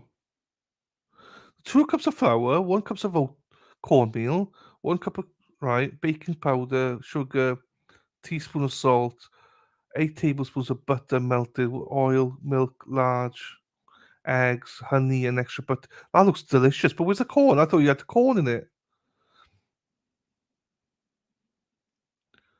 Or you put the cornmeal. So it's basically like bread then. Oh, I thought you made it out of corn, actual corn.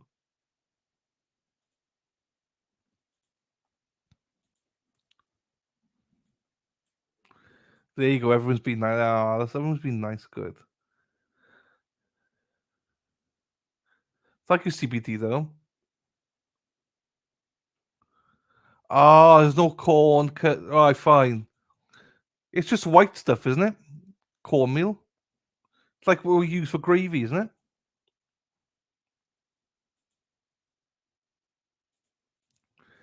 See, Dave, I cover you. Too sweet. Too sweet to be loved by me, by you, by me, by you. Hey, Carol. When you come to Boston, flying to Detroit, I will take you to barbecue with the best cornbread and drive your ass to Boston. There you go, mighty meat. What an offer that is. And deep dish. Cornbread. Well, I did know. I thought it was actual corn. You can. Okay. Do you use actual wheat for bread? Is that for me? Yeah. I don't know. I've never made bread. A corn dog? No, never. And ranch? No, never tried ranch. Never had corn dog. Yes. But is it not the same thing? Corn flour? Oh, it's not the same thing, is it? Oh, okay. Oops, sorry. But Mighty Meat's worth it though. He's worth it.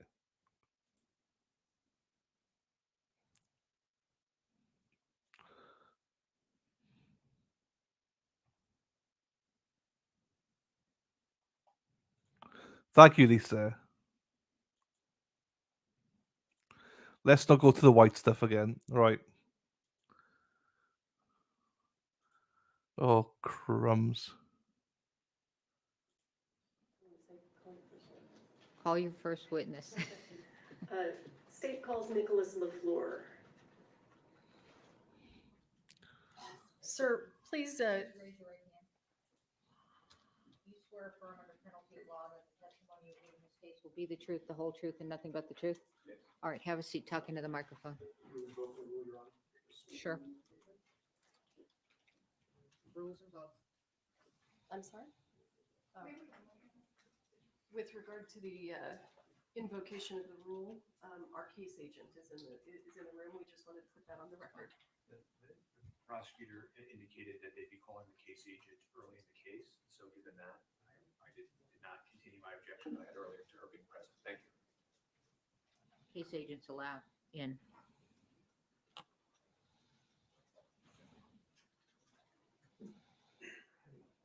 Sir, state your name and spell your last name for the court record, please. My name is Nicholas LeFleur. My last name is spelled Lefleur. And how are you currently employed?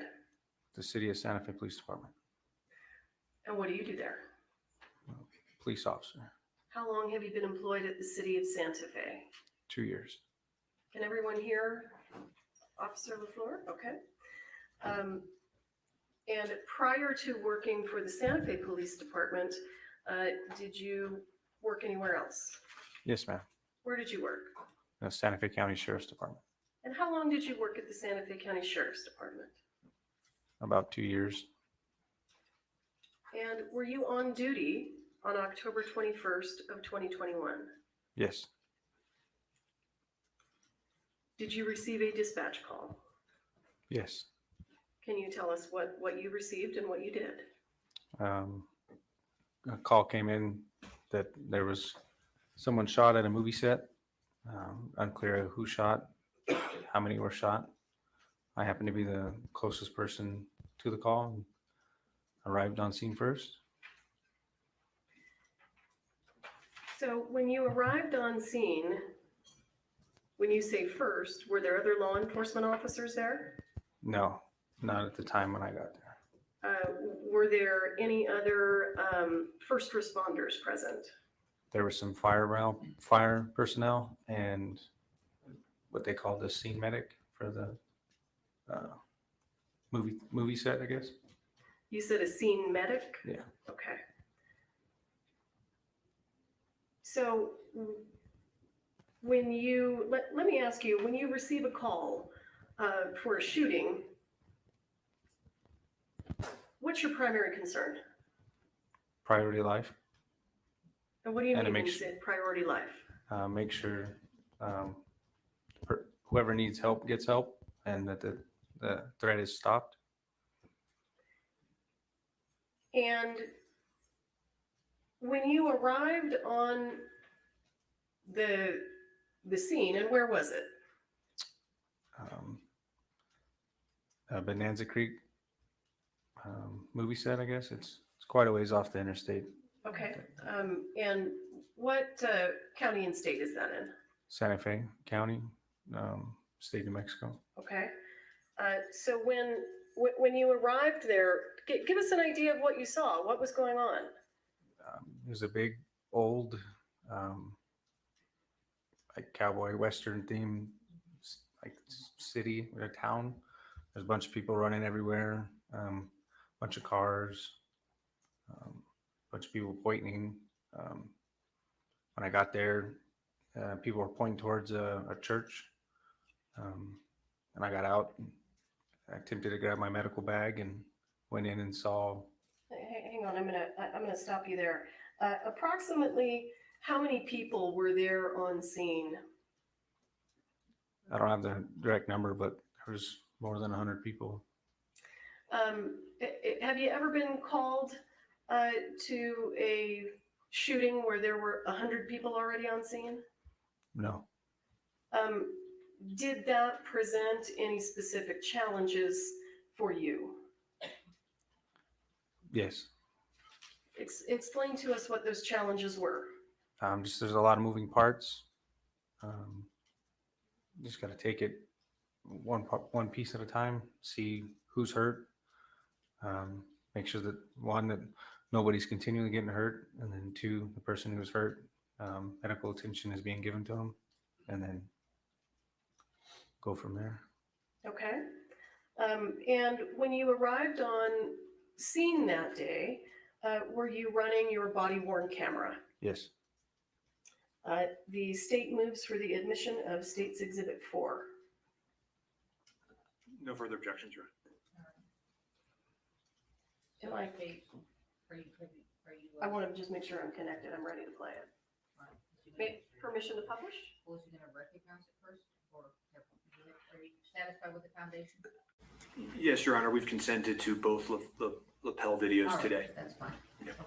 Okay. So you may publish, this is States 1? 4. How do I get the monitors to come on? Brian's going to do it. Okay.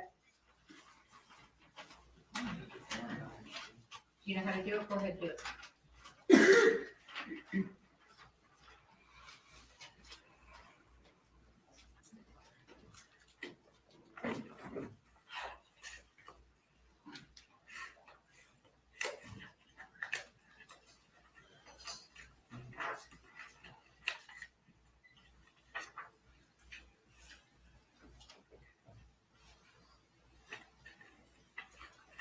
All right. Looks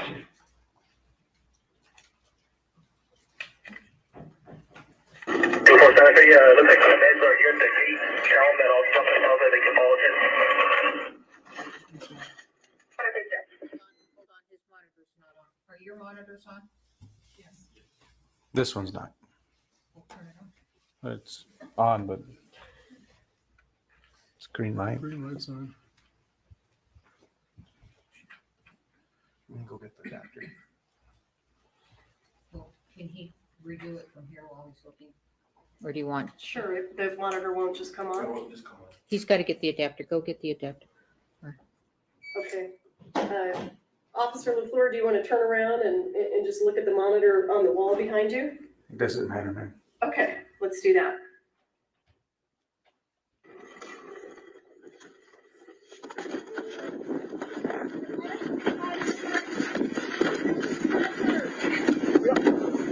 You got your trauma kit? Yeah, I'm trying to get it out. Stupid new truck. Are we inside with the PDMs? Officer LeFleur, tell us what's going on in the video right now. I'm looking for my other medic bag. I handed the individual a trauma pack for shooting, and I'm attempting to open one of the storage boxes in the back of the truck. Who was the individual that you handed something to? I believe it was a fire personnel that I followed in, a volunteer firefighter maybe. And I thought I heard the word, is it BVM? It's for CPR. It's a bag valve mask. Bag valve mask. BVM. Okay, thank you.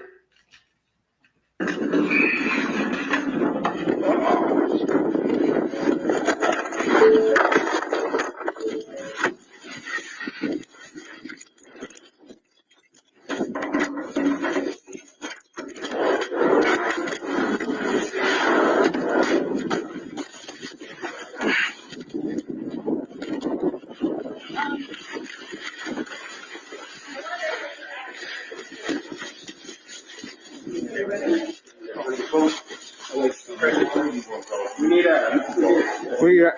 A seal. You have a seal? A seal? A seal.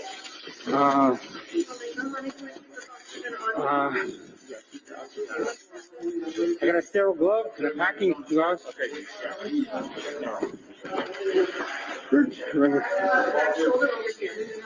Over there? It's over there? Yep. Yeah. My hand is on it. We're gonna get you up in the who she shot at? She came in here and went across her chest. And came out the back and went into the You want air flight? Yeah, we all went in route. Okay. And what are you talking about there when you say air flight?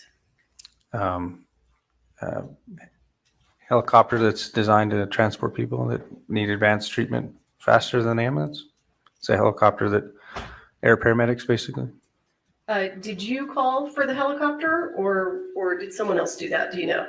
That individual said that they had already called one, but I called one for one as well. You called also? Yes, ma'am. And why did you feel that it was necessary to have a helicopter arrive? Someone who was shot across the chest. We're quite a ways out for an ambulance in reference to where the hospital is. So. And when you say you were quite a ways out, how far away is Bonanza Creek? From a hospital? Sure. Running lights and sirens, I don't know, 15, 20 minutes or more. Okay.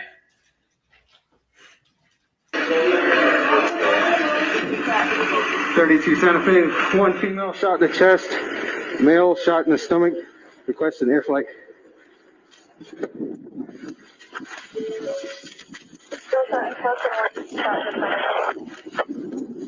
Requesting air flight. I heard you there say male shot in the stomach. Is that what you said? I'm not sure. I didn't really hear it. Well, as you sit here today, do you recall where the other person was shot? Somewhere in the chest Okay, or shoulder area. thank you.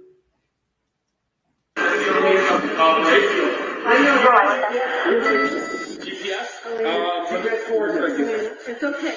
I got you right here. 2432, how many people yell at me there? 32, I got just Santa Fe medics.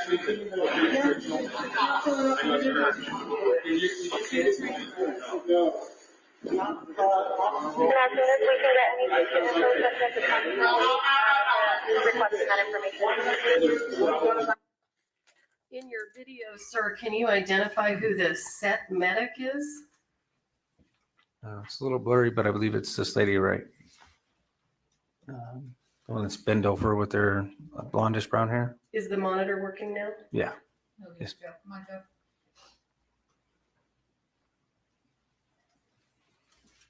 This monitor is working now.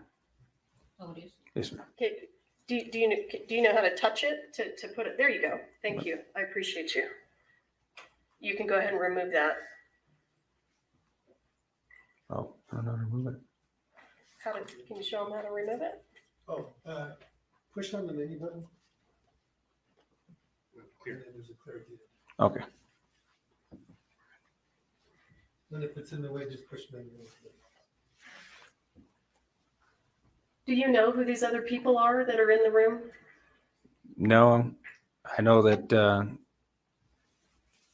that person, and somebody over here, the battalion chief, they were wearing Santa Fe medic, county fire medic shirts. So, and they came in the vehicle in front of me. You don't know who the other people are that are in the room? I know the other person shot, and then Halyna Hutchins, or I maybe misspelled her name or pronounced it, and then the other assistant director, and that's about it. Okay. And you mentioned that there was a truck pulling in ahead of you.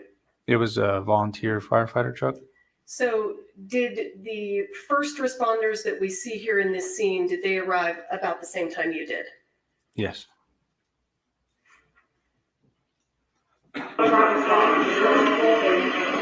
32 Santa Fe, both approximately 140 pounds, elderly male and young female.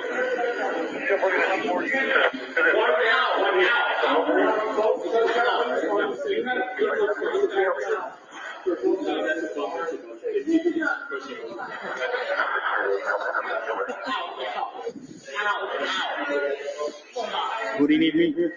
No, there's...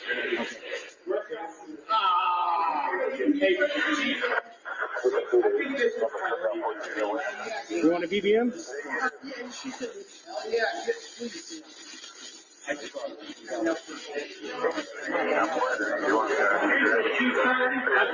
He's good. He's got a broken shoulder. This is repeat your information. Are you flying around? Yeah, she'll be fine. All right.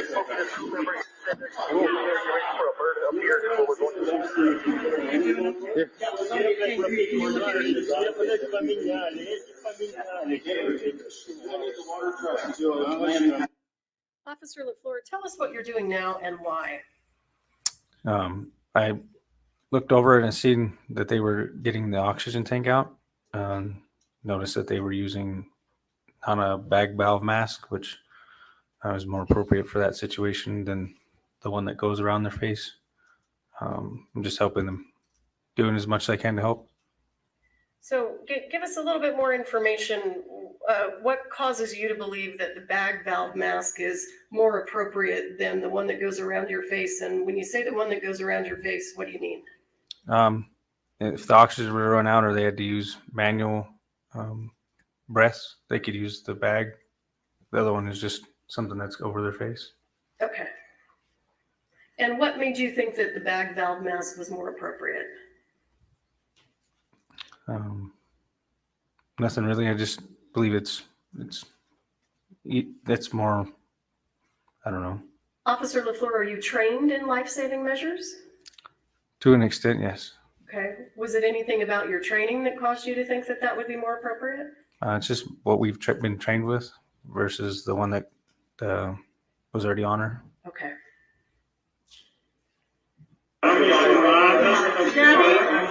Gabby, can you just make sure nobody else comes in? Yeah, we got air. Do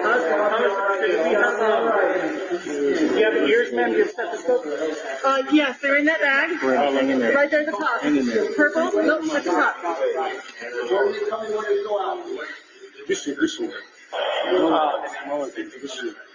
Halyna. Is anybody allowed to go with her in the helicopter? No. Halyna, deep breath, Halyna.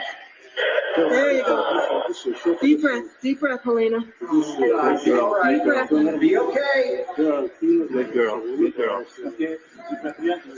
There you go. Good girl.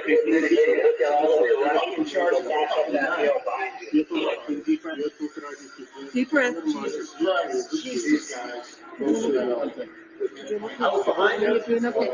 Entrance is here. Exit's back here. Okay. You guys pack it? No. What do you guys need? I just need another dog tag. Dog tag? Something for pressure. I'll take a big one. This one? No, this one too. This one? No. This one? Pad, you have an app pad? Underneath the right shoulder blade, the top area coming through. Yeah, no, all right, thank you. I just need something big. Thank you. You got a stretcher? Not me here, no. Okay. Let me help him get the stretcher.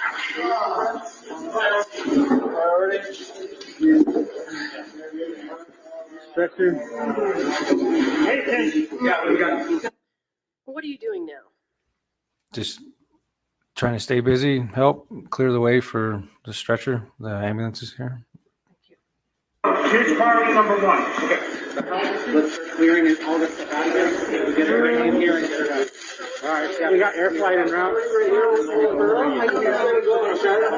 Not on me here. We can get it from the Halyna? This is Halyna Hutchins. What side?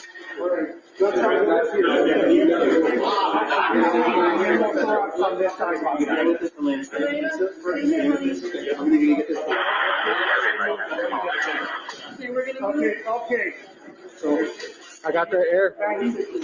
Thank you. Get all that up. I'm not behind you guys. All right, so we're gonna need to get her going wide with the rocket.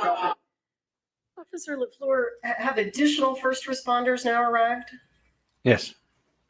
Can you give us an idea of who's on set assisting now? So it looks like more paramedics have arrived and Lieutenant Benavidez is right there. Okay, and do you mean this gentleman here? Yes, ma'am. That my cursor's on? And who was Lieutenant Benavidez? He was our day shift lieutenant at the time. Was he a supervisor? Yes, ma'am. We got a through and through on her. We went through and through on her, through the chest, and then you got one in the arm over there.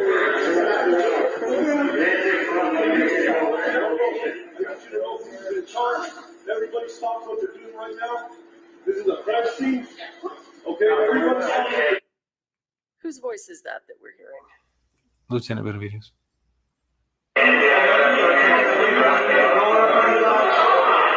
Okay, roll it back. Roll over to the other side.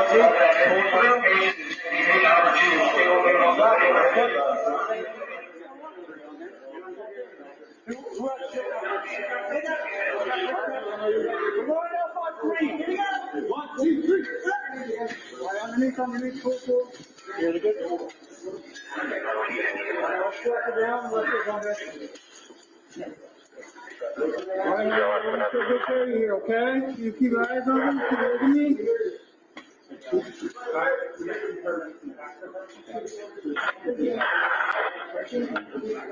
All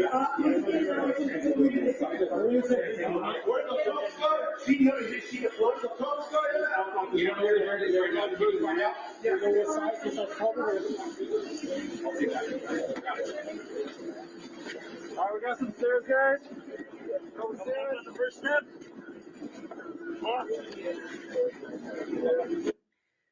So what is your understanding about where Ms. Hutchins is being taken now? Into the back of the ambulance. And can you explain why is she going into the back of an ambulance rather than the helicopter? The helicopter hasn't arrived yet, and my understanding is that they have additional medicines and equipment and measures they can take inside of an ambulance. All right, thank you.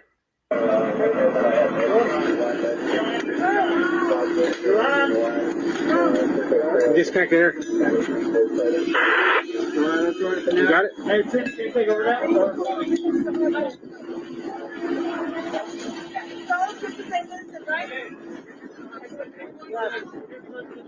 You guys want to see Vincent?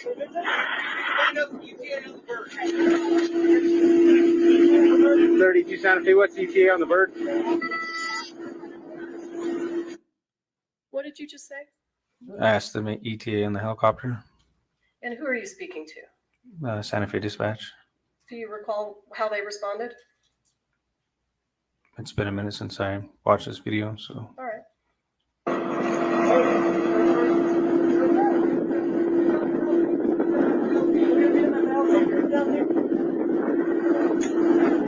Oh, we got the bird right here.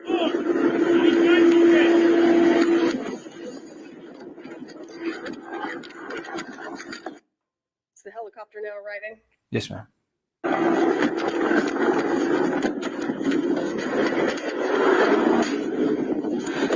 What are you doing now? Appears I'm grabbing crime scene tape. Why are you grabbing crime scene tape?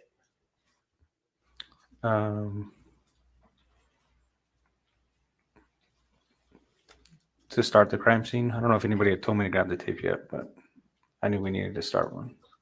You felt that you needed to put up crime scene tape. Yes, ma'am.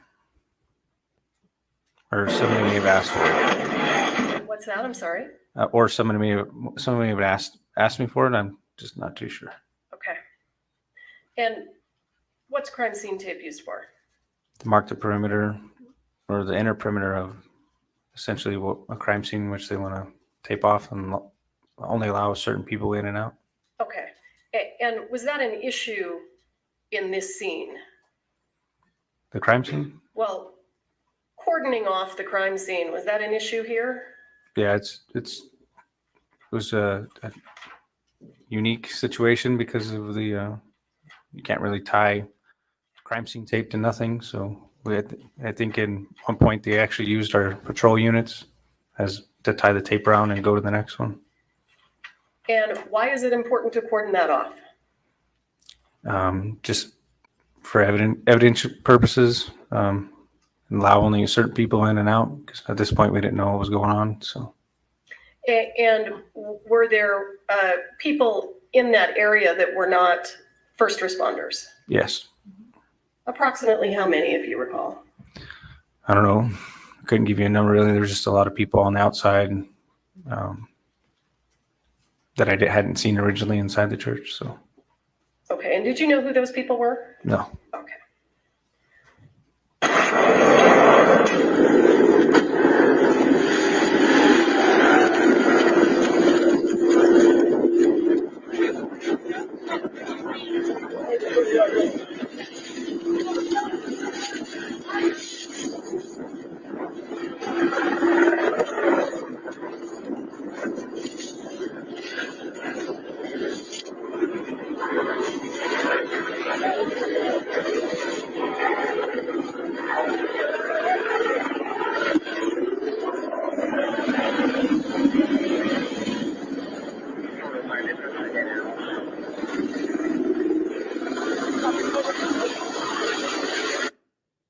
Do you see this person here in the gray shirt?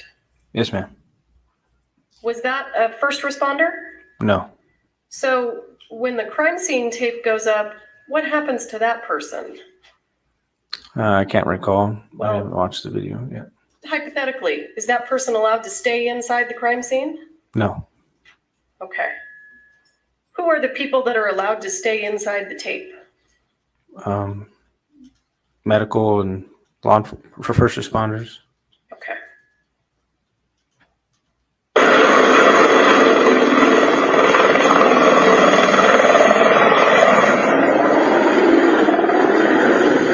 We need Chief.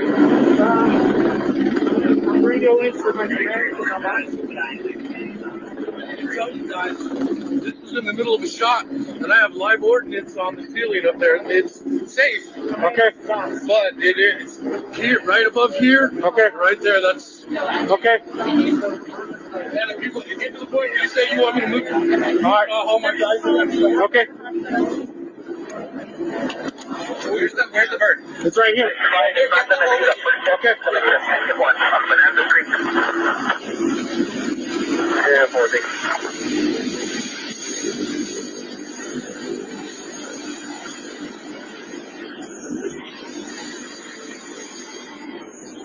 What are you doing now? I talked with the paramedics inside the ambulance, and they asked me where the helicopter was. I told him it was landing, and he asked them to bring the paramedics to them. So you're bringing the paramedic from the helicopter to the ambulance? Yes. All right.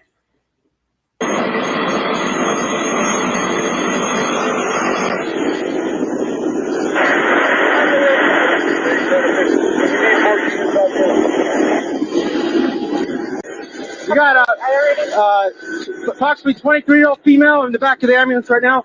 Gunshot underneath the right arm. Went through all the way to the back left. Can you carry this back, please, sir? I got it. You got it?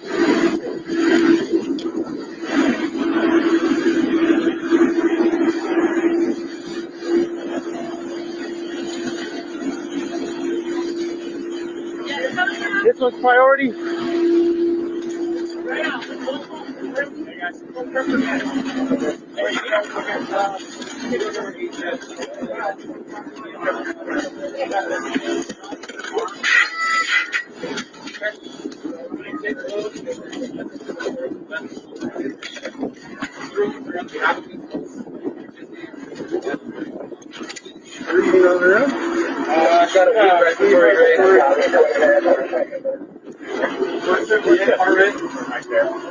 So, when we don't have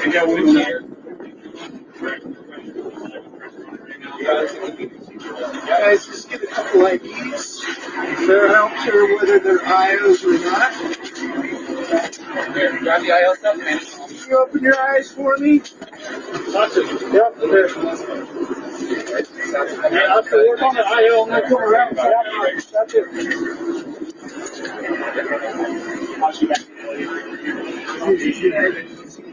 Here, if I could just have you guys just step over there for us, okay? Can I have you guys get over there for us? We're going to have to gather everybody up, get everybody's names, everybody who's on scene, okay?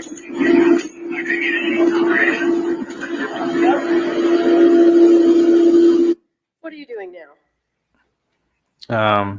Just trying to think what's next. I think I'm putting one of the pilot's headgear inside the ambulance on the other side of the door. Why are you telling those people to move? Just to start to gather people up because they're just standing around the church where the said incident happened. Why didn't you do that when you initially got there? Just went in and made sure that medical that people were receiving medical treatment, and then slowly go with the flow, see what it could do next. Are you trained to take action to save lives before moving witnesses around? Yes, ma'am.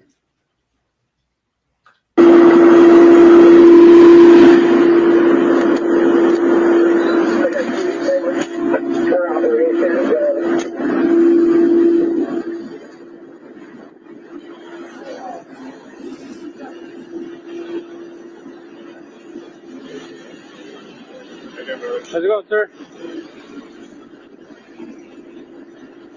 believe you guys will be taking this one. In the bird then? Did she go in the bird? No, not yet. They did an IVs, get an IO, and then they're gonna take in the bird.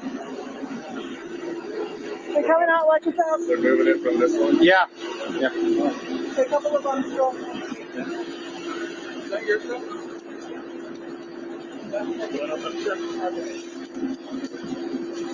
Okay, we're and whose jack is that? Joel's. Joel's? Okay. It's got his phone. Hey, be careful, it is flooding. Okay. It's got his phone, it's got his other stuff in it. Okay, well, we're gonna just keep it here. So he was. His phone? Officer LeFleur, this woman who's speaking right now, she's not a police officer, right? No. Was she employed with the fire department? No, she was their set medic, I'm guessing. When you say set medic, do you mean she's the medic on the movie set? Yes, ma'am. Yeah, he was wearing it. Well, where's his phone at? I don't know. Do you have any idea why movie sets would have medical personnel on scene? It's probably for safety reasons. Someone closer than the paramedics or fire department. For safety reasons? Yeah. Phone. Anybody have Joel's phone? Yeah. All right, gentlemen. Yeah, how can we help you? I just need your IDs, and then have you guys step outside and wait for the investigators to get here. Okay? Cool. Any idea who these guys are? Just more people involved with the movie set. Movie set employees? Yeah. Is that your impression? Yes, ma'am. And who's the props guy? Who's in charge of props? She has green and purple hair. You can't miss her. Okay.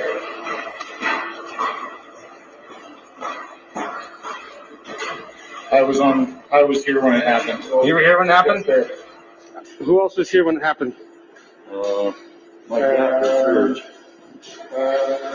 the camera operator. It's in his front pocket. How many people do you think were in here when it happened?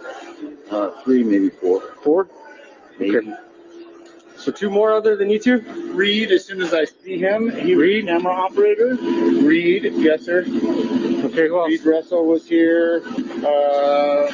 Alec Baldwin was the actor on set that pulled the trigger. Alec Baldwin? Yes, sir. Where's he at? We got one. Yeah, you help me find him? Yes, sir. Alec Baldwin's right there on the cell phone with the cowboy hat. Okay.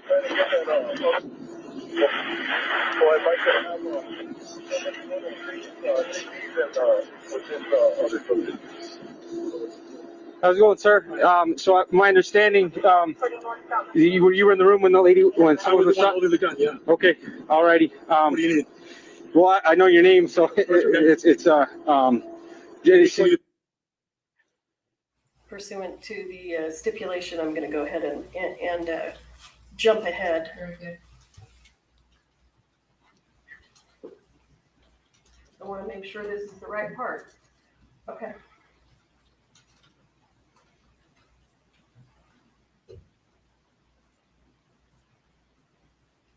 Let me get with my lieutenant and see where we want you to hang out, okay? Whatever you want to do. Yes, sir. All right, give me just a second.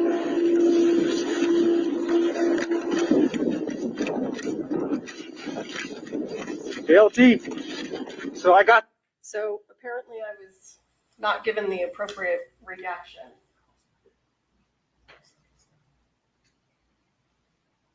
You want me to jump ahead 5 seconds now? What? I need to know what to do, or I just press play. What do I do?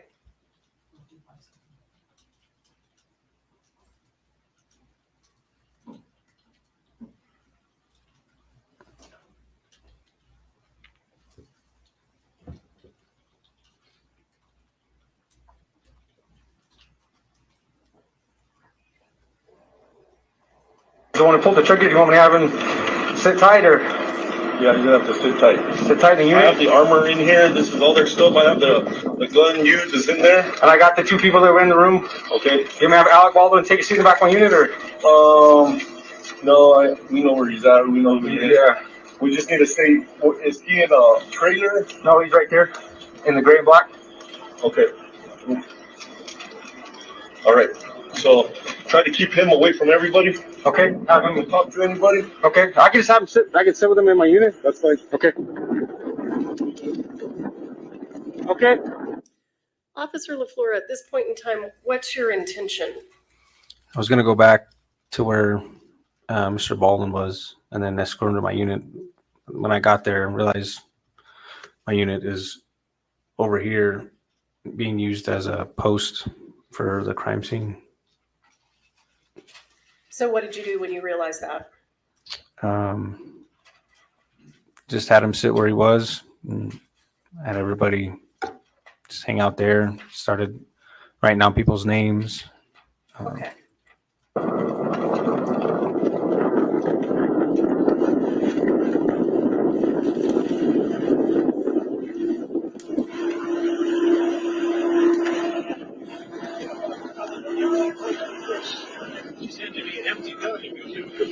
We're ready to shoot. You want to do straps? Yeah. Earplugs, everything. All right.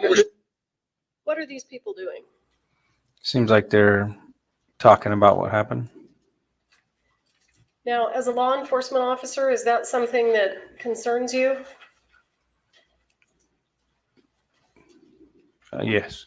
And why? Why does that concern you? They could be, one person could be telling them what they saw and mess up what they have to say, what they saw. So it could essentially coerce testimony, I guess.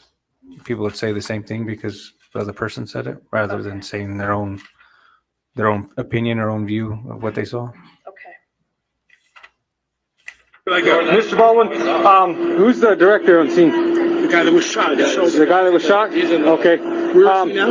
I think he's in the ambulance. Do you guys have a production car? Or? There's an AD. And it's Dave. I'm waiting for you right now. I'm happy to stay right here and do everything that he's Well, my lieutenant just wants you to stay away from everybody and not to talk to nobody. So I was wait right here. We can wait right here and have everybody step back, or we can wait in the back on patrol unit, but I prefer to not put you there, okay? You want something? You want water or something now? I want to find props to get a cigarette. So why did you let Mr. Baldwin sit there instead of putting him in some vehicle and separating him from the other witnesses? Like I said, my unit was clear across being used as a post, and just because I didn't know what we had right there, came to maintain cooperation with people involved. Well, it sounds like you gave him an option. You let him choose. Is that right? Yeah, he wanted to stay right there, and I figured if I could keep him there, I didn't see a big problem with it until later on when people were talking and whatnot. And did you give Mr. Baldwin instructions about whether or not he could speak to people? I did tell him to stop talking. And did you give instructions to the other witnesses that were around? I didn't tell them, but I told them he had to sit there and not talk to nobody. Okay. I got it. They're going. What do you got? You got medium? Marble medium? Take it. So you don't want us to go Hands are shaking. Try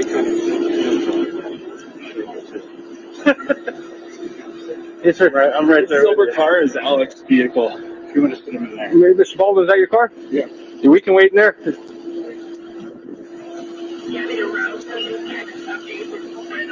You want me to stay here? We can wait in your car if you want to. I can't smoke in the car. Oh, okay, okay. Yeah, we can wait. Hang out right here then. Is Joe gone? Are they both gone? Yeah. Well, they're still working on the female. If you haven't seen the helicopter take off, then they're not gone yet.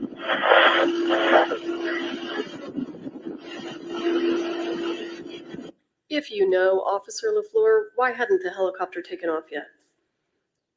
I don't know exactly why, but my guess is they have to stabilize the patient before they can put them in the air. In the air, okay.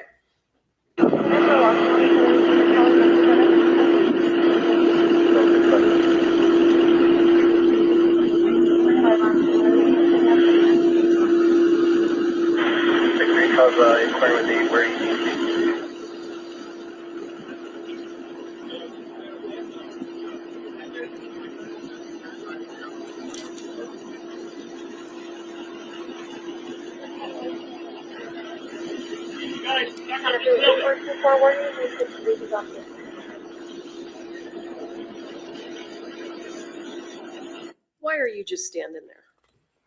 Just standing with Mr. Baldwin, allowing him to smoke a cigarette, making And sure. why is it important for you to be standing there? Essentially, he's detained, not free to leave. So I'm there with him.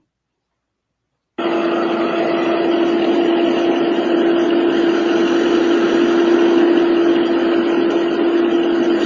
3710 interrupts with that.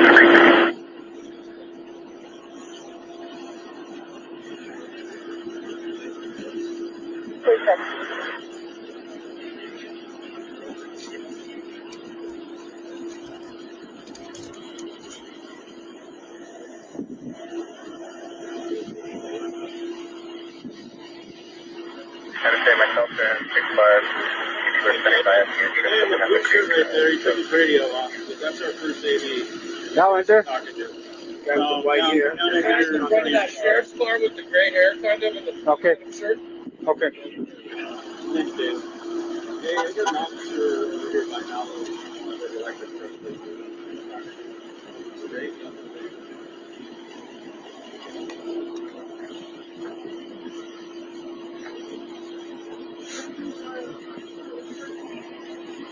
Why do you have these two gentlemen standing over there that we can see? What is there something important about them? The guy in the gray I had him stand over there because he was inside the room when I had first got at the church. And the other guy in the brown apparently was in the church too. So I just wanted everybody who was in the church in one area so we could easily be found. So you wanted everyone that was in the church in one area. Yes, ma'am. And are we looking at that area? To the left of Baldwin is where majority of everybody was. Yes. Okay. And those were the witnesses that were in the church. From what I was told, yes. Okay. So, Mr. Baldwin, how many people were in the room when it happened? It's a crew. It's a crew? A dozen people, but a lot of it was outside that building. He'll tell you. Okay. He's the one that knows what was outside. He's asking how many people were in the room at the time. How's it going, sir? Deputy LeFleur. How many people were in the room at the time? Six? 7. Officer LeFleur, who's this gentleman who's speaking now in the blue jean shirt? From what I was told, he was on one of the other directors. 6 or 7? I need a definite answer. I don't know. Okay.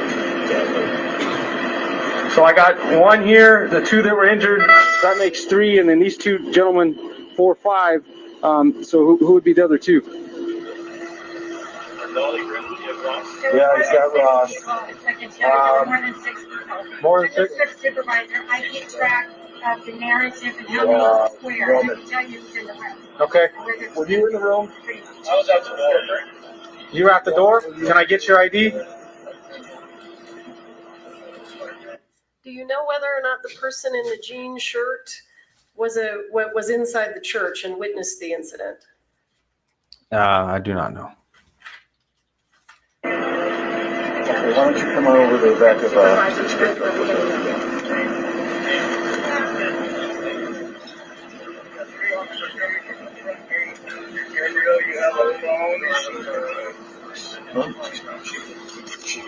Three T to T4. I have 3 AEs for concussion. Just really was down. Everybody was screaming. Oh, he was inside. Does it appear to you that Mr. Baldwin is speaking to the other witnesses? I think he was talking about who would know who's in the room. Okay. I can't really hear it. And then apparently the guy's son was working there as well. Okay. Is this an ideal way to separate someone from witnesses? After looking at it, probably not, but that's what happened. Okay. Understood. You're right at the door? Do you have an ID on you, sir?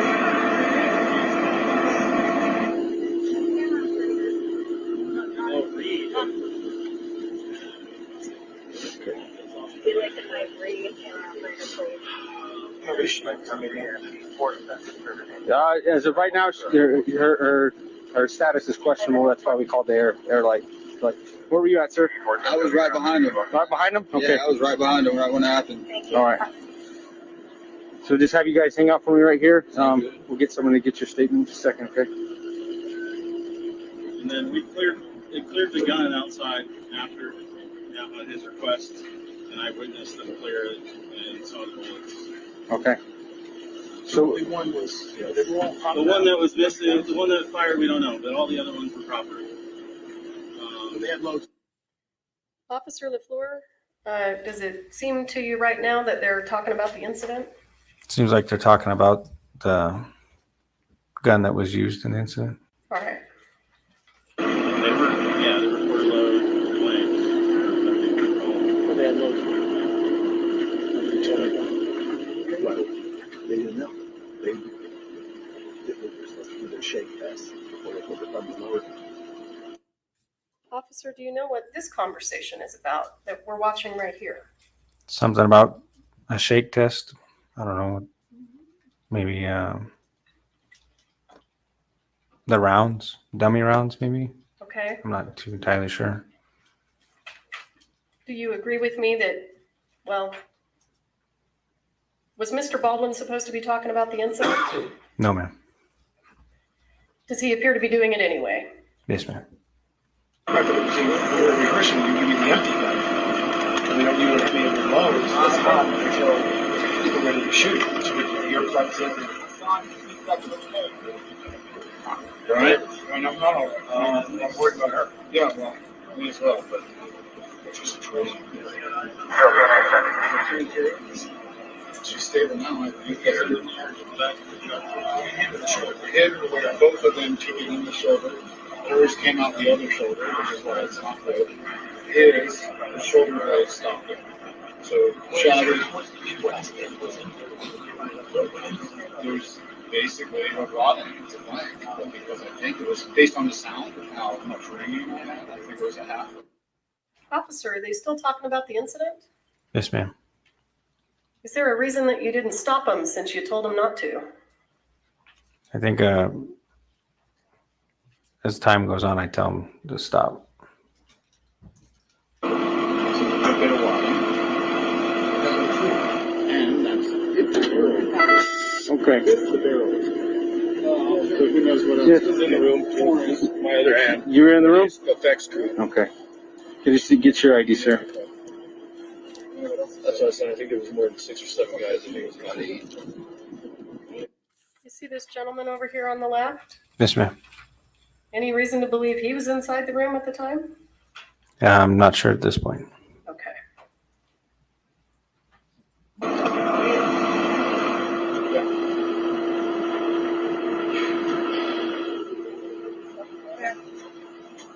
Were you in the room too, ma'am? Yes. Okay.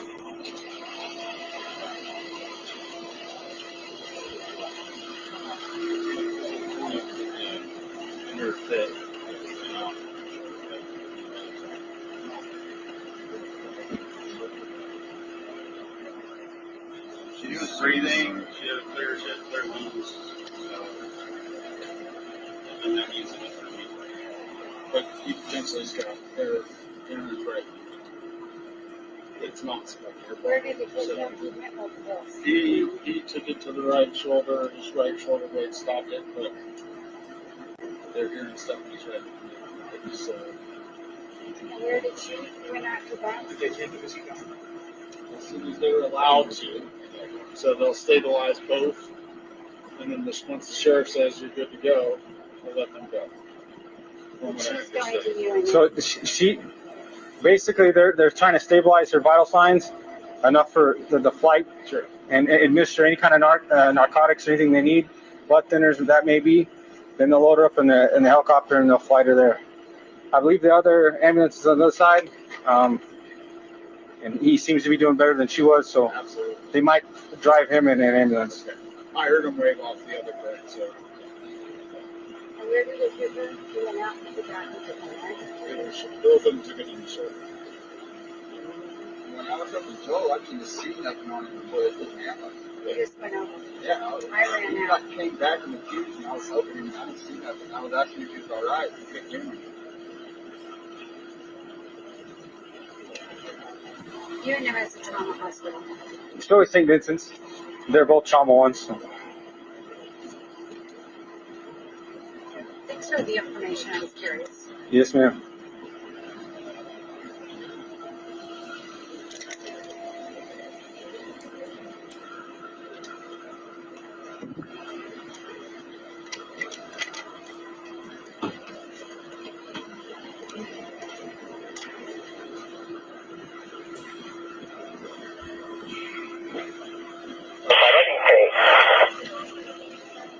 I'm gonna step away and call my wife. Yeah, no problem. I got more out.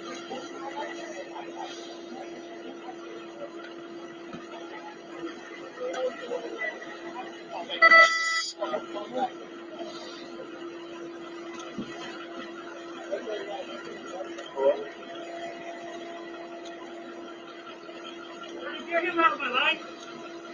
There's nobody in this life. He walked around. I want to see him. He's got to put the double. I want to see him. Officer LeFleur, have more first responders now arrived? Off to your right, you can see. There it is. Off to your right, you can see more patrol units showing up. This deputy showed up, but this corporal had been there for a minute. And approximately how long have you now been on scene? According to my body cam, a little over 25 minutes.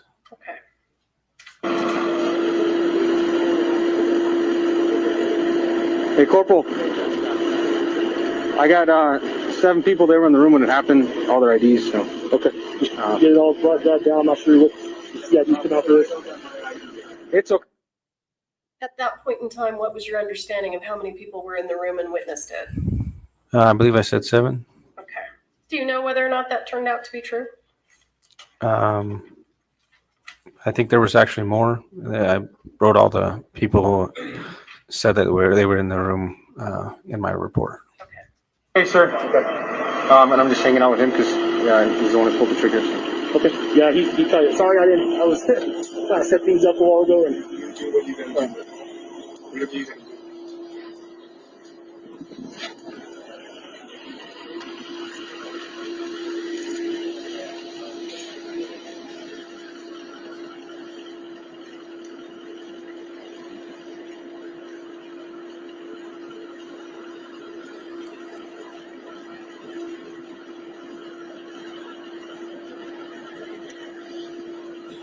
What are you smoking? You got one on you? You got a notepad? Ready? All right. Do you have a notepad?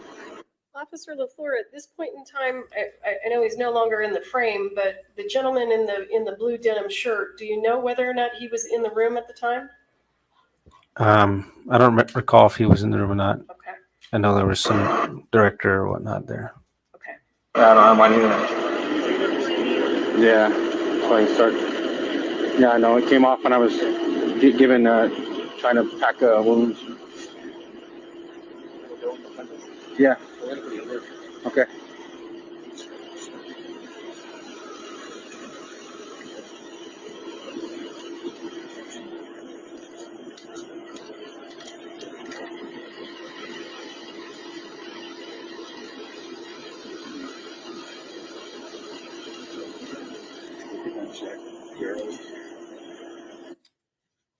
Officer LeFleur, does it look like Mr. Baldwin is speaking to a potential witness?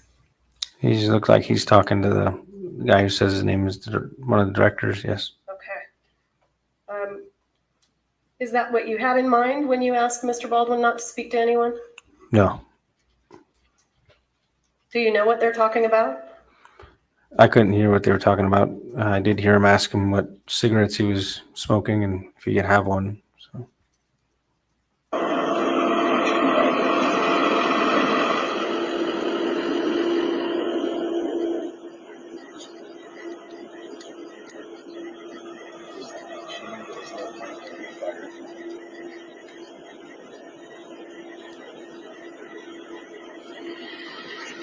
Careful,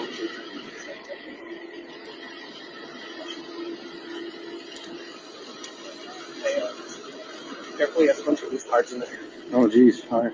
Or do you want me to try some pages off? No, because I'm going to be writing quite a bit. Everybody's in the room. I mean, I have my phone on me. Yeah. It's all right. I'll just, yeah, all right now.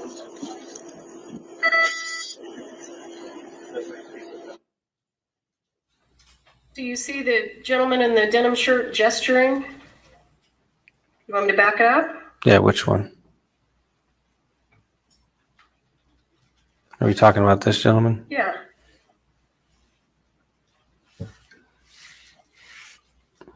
Do you know what he's gesturing? No, it looks like he picks up his hand. Now that you play it back, it looks like he's shaking his hand. And had you seen him do that previously? No, not until just now. I thought you testified earlier about a shake test.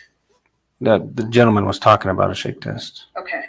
but I had not seen the director do it until reviewing the footage now. Okay. My eyes aren't always exactly where the body cam's pointed, so. Absolutely. When you tell people not to talk about the incident, do you have an expectation that they'll follow your instructions? Yes, ma'am.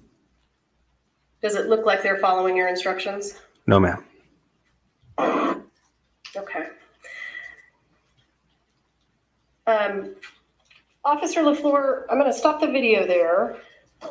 What else did you do on scene that day? I helped essentially just wait with other witnesses, I guess, or people that wanted to give a statement or they needed a statement from at a different location. It was their base camp is what they called it. So you needed to take statements from people that were at another location? Is that what you said? No, we took people from essentially where we had them, and they took them down to their base camp. And that's where they started interviews. And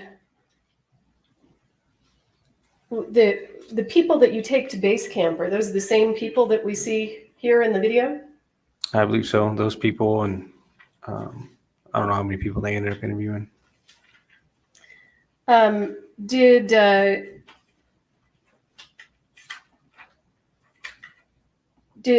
at any point in time, did Mr. Baldwin tell you that he didn't pull the trigger of the gun? I believe he told me he was holding a gun. I believe in the beginning when I was leaving the church, one of the guys said that Baldwin had pulled the trigger. So just off of what was told. And I know that this sounds ridiculous, but we have to follow some jurisdictional rules. Do you see Mr. Baldwin in this frame here? Yes, ma'am. Would you point him out, please? And do you see that same gentleman in the courtroom today? Yes, ma'am. Would you point him out, please? He's sitting in the middle with the glasses. Okay.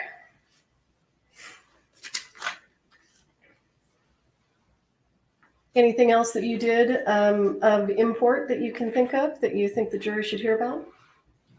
I think that's about it. How long were you on scene, if you recall? From when I got there was, I don't know, about 10 hours maybe or so. I was there until dark. You were there for 10 hours. Yeah, until they were done interviewing people. Is that typical? It is if that's what they need to be done. So Okay.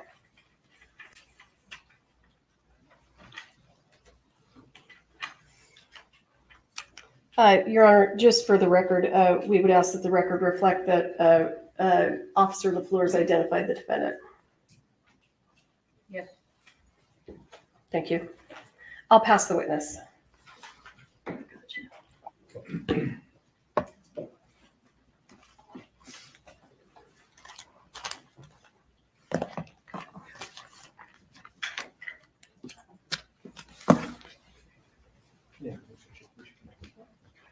proceed?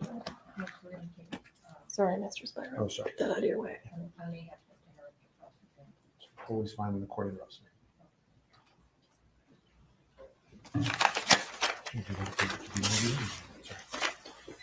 May I proceed? Yes. Yeah. Thank you. When you got to the scene, Mr. Baldwin walked up to you and said, I was holding a gun. He blurted it out, right? Yes. And in fact, he was very shocked, if you could picture Alec Baldwin in a pale state, very unsure of himself. You could say an actor out of character. Fair? Sure. Object to the former question. It is Mr. Spiro testifying in the question. Okay. May we approach?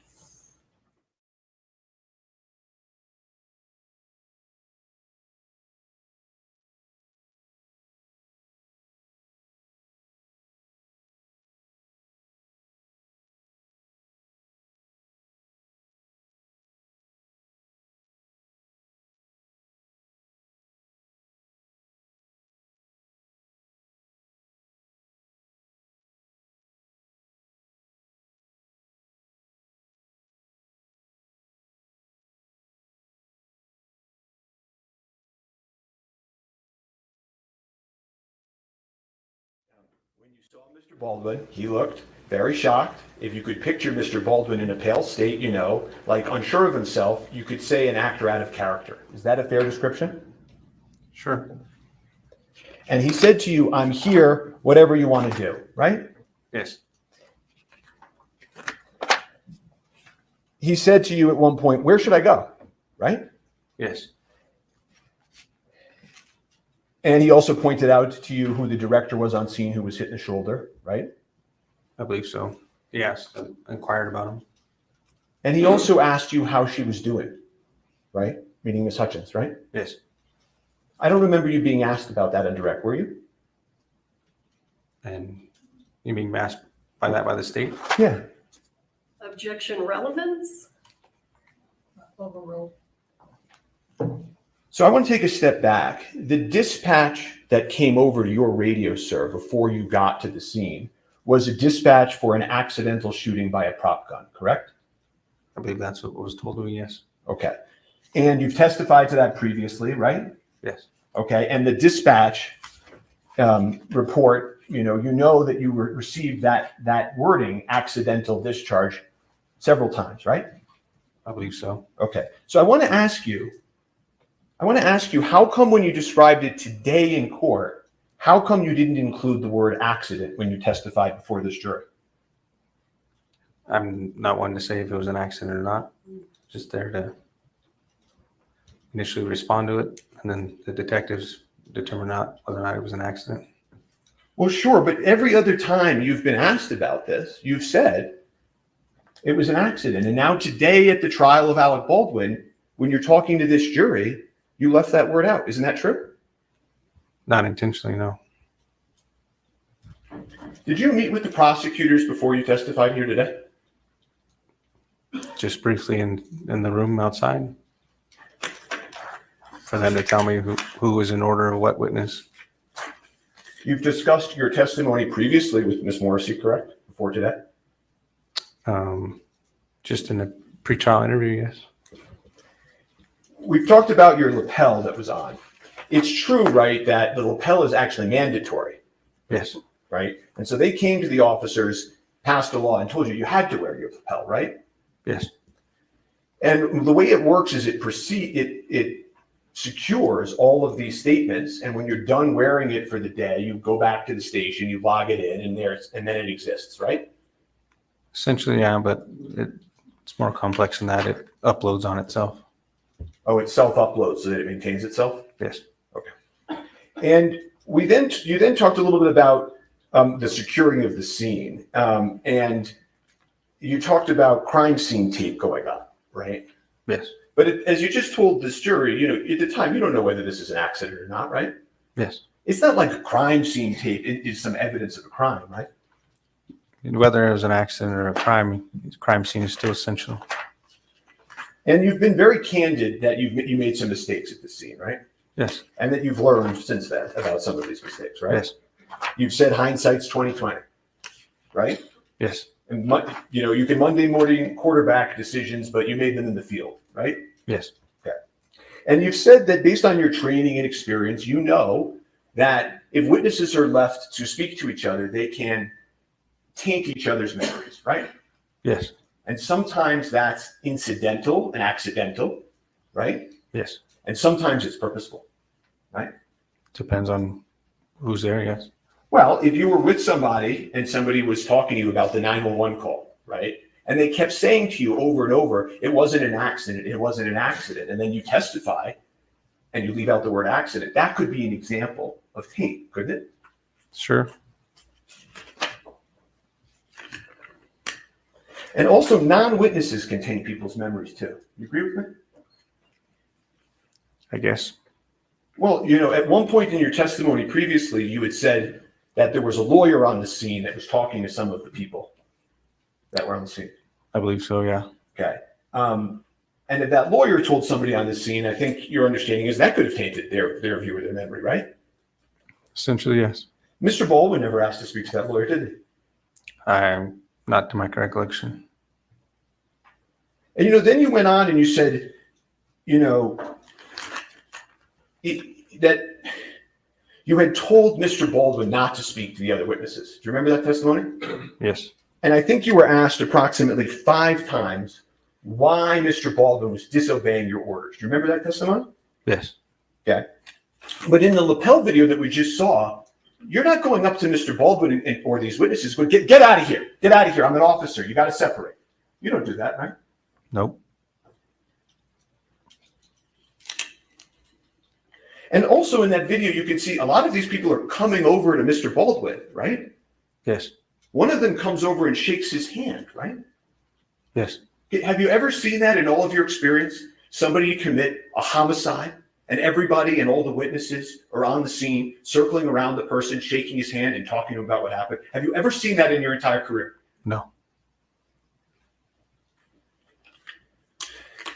And then you went on to say, well, you didn't put him in the cruiser. You didn't put him in the cruiser because your cruiser was being used. Was I guess the reason that you gave? Was that, did I understand that right? My patrol unit was being actively used as a post on the other side of the field for a crime scene. When you say a post, you mean like it goes somewhere else and you put the tape around it? Is that? The side mirror was wrapped around with crime scene tape. Uh-huh. You mean there were also another dozen officers on the scene that day that had police cars if they wanted to put Mr. Baldwin in at any point, right? Yep. Okay. And in fact, Mr. Baldwin later on drives himself to the precinct and goes and speaks to the police, right? I'm not too sure how he got there, but he did get there. Well, he wasn't under arrest, right? Not to my knowledge, no. And so you use this word detained. When Miss Morrissey asked you, well, were you detaining Mr. Baldwin? Do you remember that question? Yes. Isn't it true that even today, years later, no police officer has ever arrested Mr. Baldwin or detained him in a police car? True? I don't know.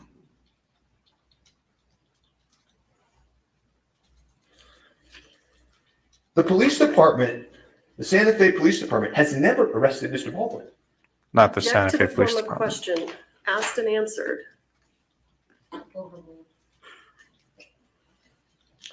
And one of the things that you do as an officer on the scene is you observe demeanor, right? Yes.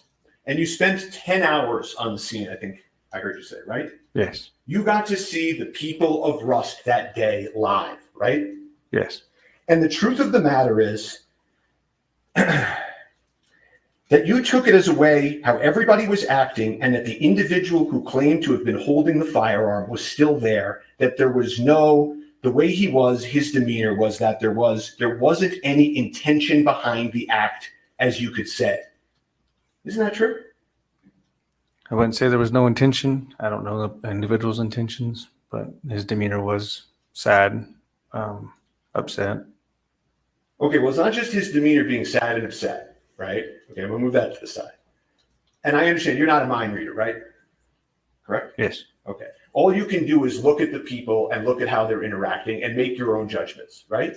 Yes. Okay, and you do that as a police officer to try to figure out how to interact with a scene. True? Yes. Okay, and isn't it true that the way you took it, how everybody was acting, and that the individual who claimed to have been holding the firearm was still there, that there was the way he was, his demeanor was that there wasn't any intention behind the act, as you could say.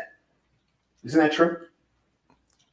Again, the wording you're using, I wouldn't say I Okay. had any clue of whose intention was what, but he was sad and upset. Okay, well, let's play. I'm going to play his statement to that effect. Can we cue that up, please? If that's okay with the court.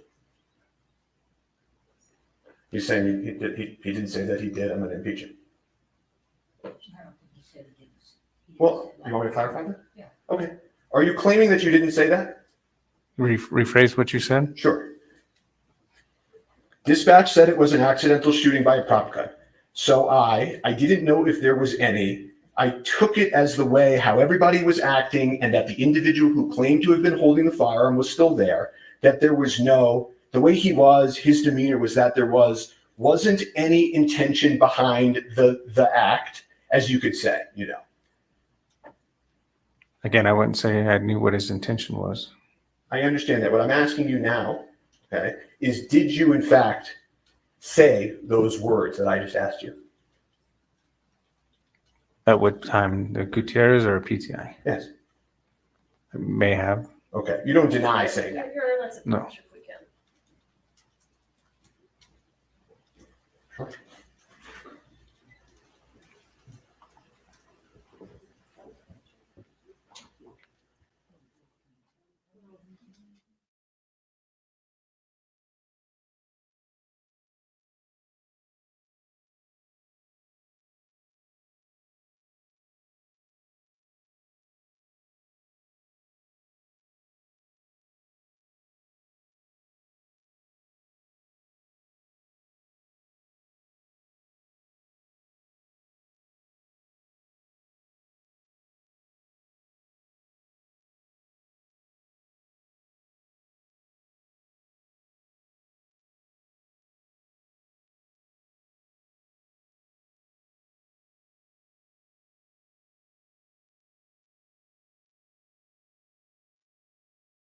One more time, I'm just going to ask you, did you say that statement that I read? If you're reading a statement and it says my name next to it, then I more likely said it. I just don't recall when.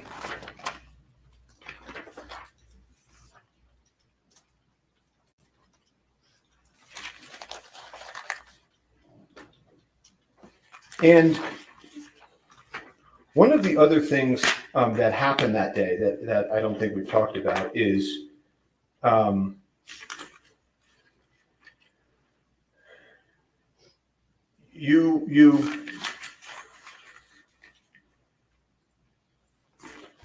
you spoke to a witness who told you that a woman named Sarah was crying and shaking and going through the bullets and saying, I don't know how it got in there. Objection, hearsay. I'm asking the witness if he had that information. He's making the statement, the hearsay statement is coming in. Do you know whether anybody at the scene was, before you got there, shaking and going through the bullets and saying, I don't know how it got in there? I don't know. Okay. If we could refresh the witness with his lapel, and I would ask if can I put it up on just his screen? Okay. I don't think you can do that. I would object because that's not proper refreshment. We don't refresh in front of the jurors. That's my objection. What do you mean? Well, if we're refreshing. You know what? We're going to take a lunch break real quick, and we're going to be back at 1 o'clock, okay? Please don't talk among yourselves. Rise for the jury. This is terrible, people. Let's see what the judge does here.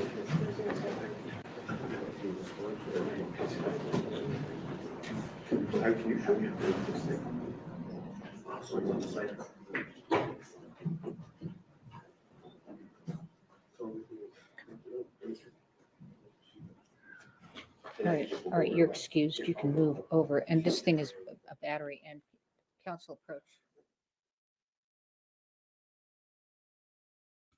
Oh, damn, we don't get to hear it. We don't get to hear it.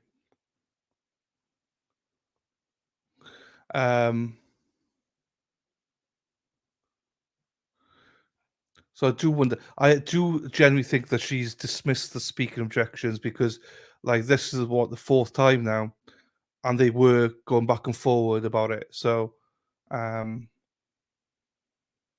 she may have just changed her mind later on. But I don't know what she's going to do now. But this is a bit ridiculous. Like, even the judge had to say, "What do you mean refresh? It's fine to refresh. What? What do you mean?" So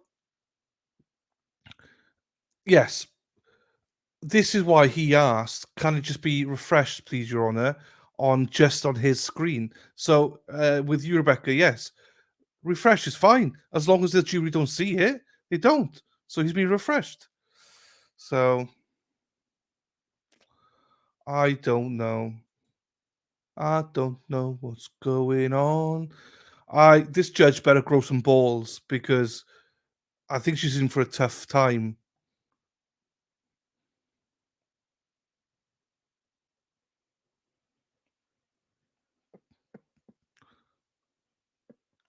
I'm just trying to look at their demeanor. Oh, don't zoom out, you mothers. Oh, you're a mofo. You cameraman, you're absolute mofo. Absolute mofo. Right. There's a lunch break. Right, let me put this in then. Fuck.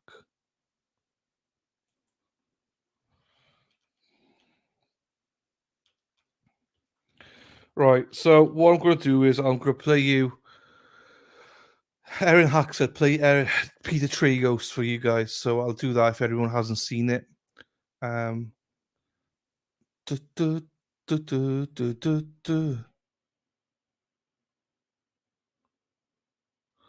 She's calm until she's not. Oof. She needs to get going with it because this prosecution team, I don't like them already. Bam, bam, bam, bam, wow, wow, wow. Let's go, girl. Bam, bam, bam, bam, bam, bam, bam.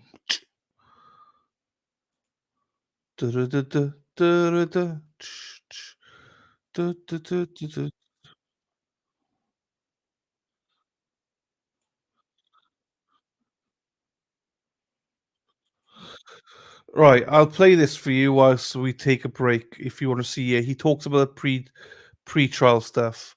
If anyone hasn't seen that, I know some of the ladies will be enjoying themselves. Ba ba ba ba ba ba ba ba ba ba ba ba. Right. I feel like a woman. Shania Twain. Let's go, girl. Da da da da da da da. Let's go, girl. Bam bam bam bam bam bam bam. Hey. Right, I'll play this for you now. I really liked the judge throughout this entire hearing. I thought she ran a tight ship, which is interesting based on how the first trial started. And that's a perfect transition into the defense does not want this trial to look like or be run, especially with objections and making comments that the jury can hear. If you go back and listen to our early videos on the Halyna Gutierrez retrial, I complained about this nonstop. It was so frustrating. It was annoying. It was borderline misconduct that the prosecutor was just saying stuff that the jury could hear. I thought she did a good job prosecuting the case. I thought she was tough. I thought she wanted to literally hammer Halyna Gutierrez Reed as hard as she could. But there were certain ways that just is not how it's supposed to look in a trial, in a courtroom. And we're going to listen to this part of the argument because I find it to be very interesting myself. We'll try 1.5. And if you want to slow it down, hit this gearbox. You can slow it down. If we need to slow it down, we will. And yes, Your Honor, I think this is a good place to start today because this is sort of my main issue throughout the day and what I'm going to ask to address at various points. And that's why I'm going to keep my remarks so brief on all my motions because hopefully the court will give me the courtesy of a few more minutes when I need at the end. But essentially, the court has the papers. Their response that the state is allowed to burden shift in certain places. That's their sort of strongest response. Misses the mark. I mean, even in the case they cite, right, what the prosecutor does, it's one remark in summation where the prosecutor says, "I, of course, have the burden of proof." It never leaves this table. This is a very serious proceeding, and I have the burden of proof. Just so you know, though, you can consider, and then they make one remark. That's the context of any case that goes against these basic propositions that are also the same in every single state in this country. So the reason that I had to make this motion is because in reviewing some of the trial, and I haven't been able to get through every bit of it that I want to on this subject, but it's kind of wild that he still hasn't watched the whole trial, and it's just so similar. So many similarities are going to be in this trial, but he is watching. He is watching, and he found this to be a major issue, and I couldn't agree more. It's constant issues with controlling the prosecution from doing things that are just straight and proper. And so I don't know what to do in that circumstance. I've never made a motion like this before, but it's objection. This witness doesn't know that. Objection. They don't know how to identify the picture. We have plenty of other witnesses. Sometimes it was no objection at all. Sometimes the prosecutor just called out from the prosecution table and started saying, I would request the witness read the entire transcript. He can't answer that. And then there's the questions, and we'll get to this in another mill, which is constantly, every single witness. They'd ask a question, what happened next? And where was Miss Hutchins during that? Where was Miss Hutchins? Oh, she was in the helicopter. And then they would go on. And they would ask another question about the chronology. And they said, well, where's Miss Hutchins? She's in the helicopter. And so, this is, it's misconduct. You can't do that. You can't do that as a prosecutor. You're not allowed to do that as a prosecutor. It's very serious to do that as a prosecutor. And so eventually the court at some point stopped Miss Morrissey from doing the coaching, speaking objections. And then Miss Morrissey began. It's absolutely true. We've seen it in other trials, and this is funny. I mean, this is the argument I've made in so many videos boiled down to a brief that he's basically arguing to the court. And he's even saying, like, I don't even really know what I'm doing, Judge. I'm just asking you to make sure they follow the rules we all know they have to follow, that they very clearly did not follow in the first trial. And he said he almost apologizes for this motion multiple times. Every time her name was mentioned in a question, she began to stand out and say, well, I'm being talked about in this question. And she began interrupting the proceedings. So I didn't know how to address this. I don't know how to address this, even as I stand before Your Honor. But my request would be objection, relevance, objection, hearsay, and nothing else. And in the very rare circumstance when an issue rises to the level of extreme importance or constitutional imprint, a lawyer can approach. If there's something very complicated, a lawyer can approach. But otherwise, none of those tactics and devices should be used at this trial. I completely agree with him as well. And you've heard me say, I personally think this is the best way to do it. One word, it tells what the objection is. The judge can rule. The other side can say if there's an exception or something like that. If you really have to argue, fine. Then we'll go up the sidebar. And this is how most trials that I've done, even in federal court, have been. Federal court is just a little more strict, and they really don't let you do that type of arguing, and they'll shut that crap down quick. We've come a long way to get here. The court has been very patient. All that we want is a fair trial. And for the rest of this, I would rely on my papers. Thank you. Response. Thank you.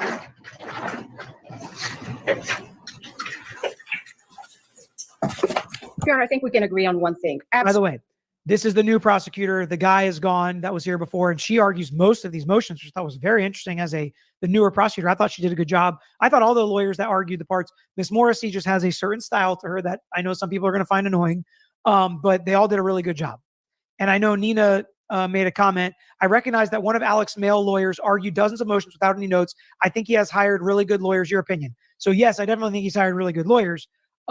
You can see it's the bald lawyer in the background. He is reviewing notes and reviewing arguments before he gets up there to discuss. So he is still reviewing stuff.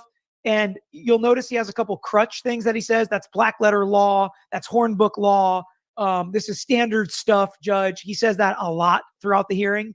So it's kind of the crutch that I think he falls back on when he doesn't have notes. I think all these lawyers were exceptional, including him. I thought he did a great job. I thought he made great arguments. I thought the defense won way more of these arguments than the state did. But I thought that overall, it seemed to be a very good high-level battle back and forth between the state and the defense. That was my perception and takeaway from this pretrial hearing. Absolutely, without a doubt, and that's beyond dispute. The state has the burden, and the state cannot shift that burden to the defendant. Absolutely agree. However, there are those limited circumstances where the state is given latitude with regard to countering defendant's arguments. For example, the defendant comes in and, as the court has heard, presents argument that somehow somebody modified this firearm. Where is that evidence? The state should be allowed, and it has been allowed, and in fact, in State versus Aguayo, which is cited in the motion, 1992, New Mexico Court of Appeals 124, the courts have allowed the prosecution to argue that the defense didn't present witnesses to support their defense theory, but the state has the burden. There's no question about that. So we would ask that the court give the state some latitude with regard to responding to defendant's arguments. And I can guarantee you, the state will not, under any circumstances, shift the burden to the defendant, because that's improper and it will not happen. With regard to— So she's right. You can't burden shift, which the defense wants to make sure they don't. A lot of this is in an abundance of caution that the defense is making these arguments. The defense is trying to set the stage, set the boundaries, set the rules, which is what I love doing before trial, because you take that stuff out and that stressor out. If we all know we're going to play by the same rules, then you have a court order that says you have to. So if they start doing something that, we all agreed was not going to happen, you show them the court order. But she's also right that they've got to be able to respond to the defense's argument. If the defense says something is true that's not true, they can say, nobody proved to you this is true. They're just throwing that up against the wall. That's not burden shifting. For opinion or for witnesses. I agree it is improper to vouch for a witness's credibility. But there are circumstances, Your Honor, where the state is permitted to comment on the veracity of a witness as long as it's based on evidence. If the prosecution says, it's my opinion that this witness was truthful, absolutely improper, absolutely agree. But if it's based on evidence that a witness testified to X and there's corroborating evidence of X, the state is allowed and should be allowed to argue to the jury that this witness has testified truthfully based on the evidence. I agree. I don't know about you have to say the word like truthfully, but you can obviously say it's credible. And this is how you judge credibility. And you can use the jury instruction that talks about credibility of a witness and how this witness fits into that. Absolutely. And finally, part of this, during closing argument, Your Honor. Yes, no, not during trial. With regard to coaching witnesses, Your Honor, which is the last part of this motion, I agree as well. A prosecutor must not coach a witness, particularly must not coach a witness to testify falsely or to phrase the witness's testimony. However, it is absolutely proper for the prosecution to meet with witnesses, to prepare to testify. The defense has taken the position, I believe, that any sort of preparation with witnesses is improper. I would ask that the court not allow the defense to try to imply to the jury that meeting with witnesses prior to their testimony is improper. Coaching, absolutely. That the prosecution to tell a witness what to say, absolutely agree. But to meet, to prepare for their testimony is completely proper. And we'd ask that the court not allow the defense to comment on that as being improper. Thank you. Anything else? There you are. All right. Well, I have to say, I don't like these kind of motions because I'm not going to be bound by it during trial where someone shows me an order and says, this is what I said. Which is exactly what I like to do, right? I just like to know the rules. I'll play by the rules. I like to, use the rules in the best way for me and for my clients and to win within them, not to do anything unethical or wrong. But I like to force people to stay in the lane that they're supposed to stay in, because then you have the most control over projecting what's going to happen. Some judges obviously hate this. I don't know why she would hate putting them in the box of no speaking objections or, dealing with things a certain way. But we're going to hear how she says this is going to be handled. And she's not going to get bossed around by the defense or the prosecutors in this case, which I appreciate. I was going to tell you, but I'll tell you now, based upon the ruling, every time you want to say something that is not a question to your witness, you're going to come up to the bench. So you do not get to say objection, blah, blah, blah, and then wait for me to say to come up. You're going to come up. I think that is so annoying. Okay. I know people, and again, I like the judge, but that is so annoying. Every objection that has an argument, you got to come up to the bench. It wastes so much time. It looks so weird in front of a jury. I hate that. I don't hate it as much as the speaking objections where you're coaching witnesses and saying things that are improper to the jury. I hate that more, but I do hate this. I do hate this. This guy hates it too. What is the problem with just saying hearsay? And if there's anything more, then fine, but oof, brutal. And this happened in the Hannah Gutierrez trial. So. Yeah, just point of clarification. I don't have any intention of approaching during the trial other than the rarest of circumstances. No. You have to come up to the bench and put on the record your objection. You don't get to do it from there. Oh, okay, I have to internalize this. He's like, come again every time I say objection. I never had a trial conducted that way. From there. Oh, okay, I have to internalize this. I never had a trial conducted that way. So I would ask to potentially address this issue. I mean, I don't think the defense or anything that I've done would necessitate changing the rules. At least I would ask them. This is the court can do what they want with respect to objections, and this is what I'm going to rule. And this has kind of proved to me that he was telling the truth. He didn't watch that trial. Not that I'd ever say he was lying about it, but because that's what they turned into doing in the trial, and it was miserable. It was annoying. I thought it stifled some objections with Bowles. Like he didn't want to object and approach again, which is horrible and not how it's supposed to be done. I don't think the same is going to happen in this trial with these lawyers, but very interesting. Cool. So I'm trying to, the sides have been contentious with one another. I think that you all may not intend to, but you might want to try to get the jury to see what's wrong with that question and or make some argument to try to influence the jury. And if you're going to object, it's going to be up here, and you're going to put on the record what the objection is, and I'll make a ruling up here. May I just approach for just a second? So I'm glad I saved my. He's like, let me approach right now, Judge. I agree with you. It could absolutely discourage objections, and 8 days with those kind of objections seems tough to me, but maybe. Well, I didn't want to address this issue, Your Honor. What I would ask and urge the court, because I think that this system could disrupt the ability to cross-examine and it disrupt the defense. It is not, as I think the court will acknowledge, it is true the court has great discretion. I think that deciding that before the trial even begins is an extreme use of discretion, just genuinely. I know that issue happened at the prior trial. I'm asking and urging the court to give an opportunity, at least to the defense, to just simply say, and I think my suggestion works, right? It's just objection and relevance. There's no other words coming out of my mouth ever during objections at a trial in front of the jury, and to allow us to have an opportunity to have what I would call a normal procedure. He's completely right, in my opinion. So do they not have set rules all courts follow? Not, there is some, yes, but not all. And a lot of it's up to the judge's discretion. And I agree with Mo here. Kind of feels like a punishment for the last trial. And it kind of feels like it's almost like when my kids both get in trouble, sometimes I just punish both of them. Both of you guys are acting up. You both get a punishment. It's like Morrissey acted up, so you're punished too. Nobody can have any objections there. I don't love it. I don't love it. I don't even like it. But we'll see. Joanne said, have you seen the supplemental filing from Seal? I haven't seen it. I heard it exists. If you guys have it, send it to me on Twitter or Instagram, and I will get it to my dad, and we'll break it down at some point this week. Azam said, I'm digging your new thumbnails. Well done, lawyer, team. You really look like a real lawyer on it, Peter. I'm mid on it. I don't love the pictures of me personally. We're having internal discussions right now, so we'll see what ends up happening. We're going to take more pictures that hopefully aren't quite as corny, in my opinion. But regardless, he's right, in my opinion.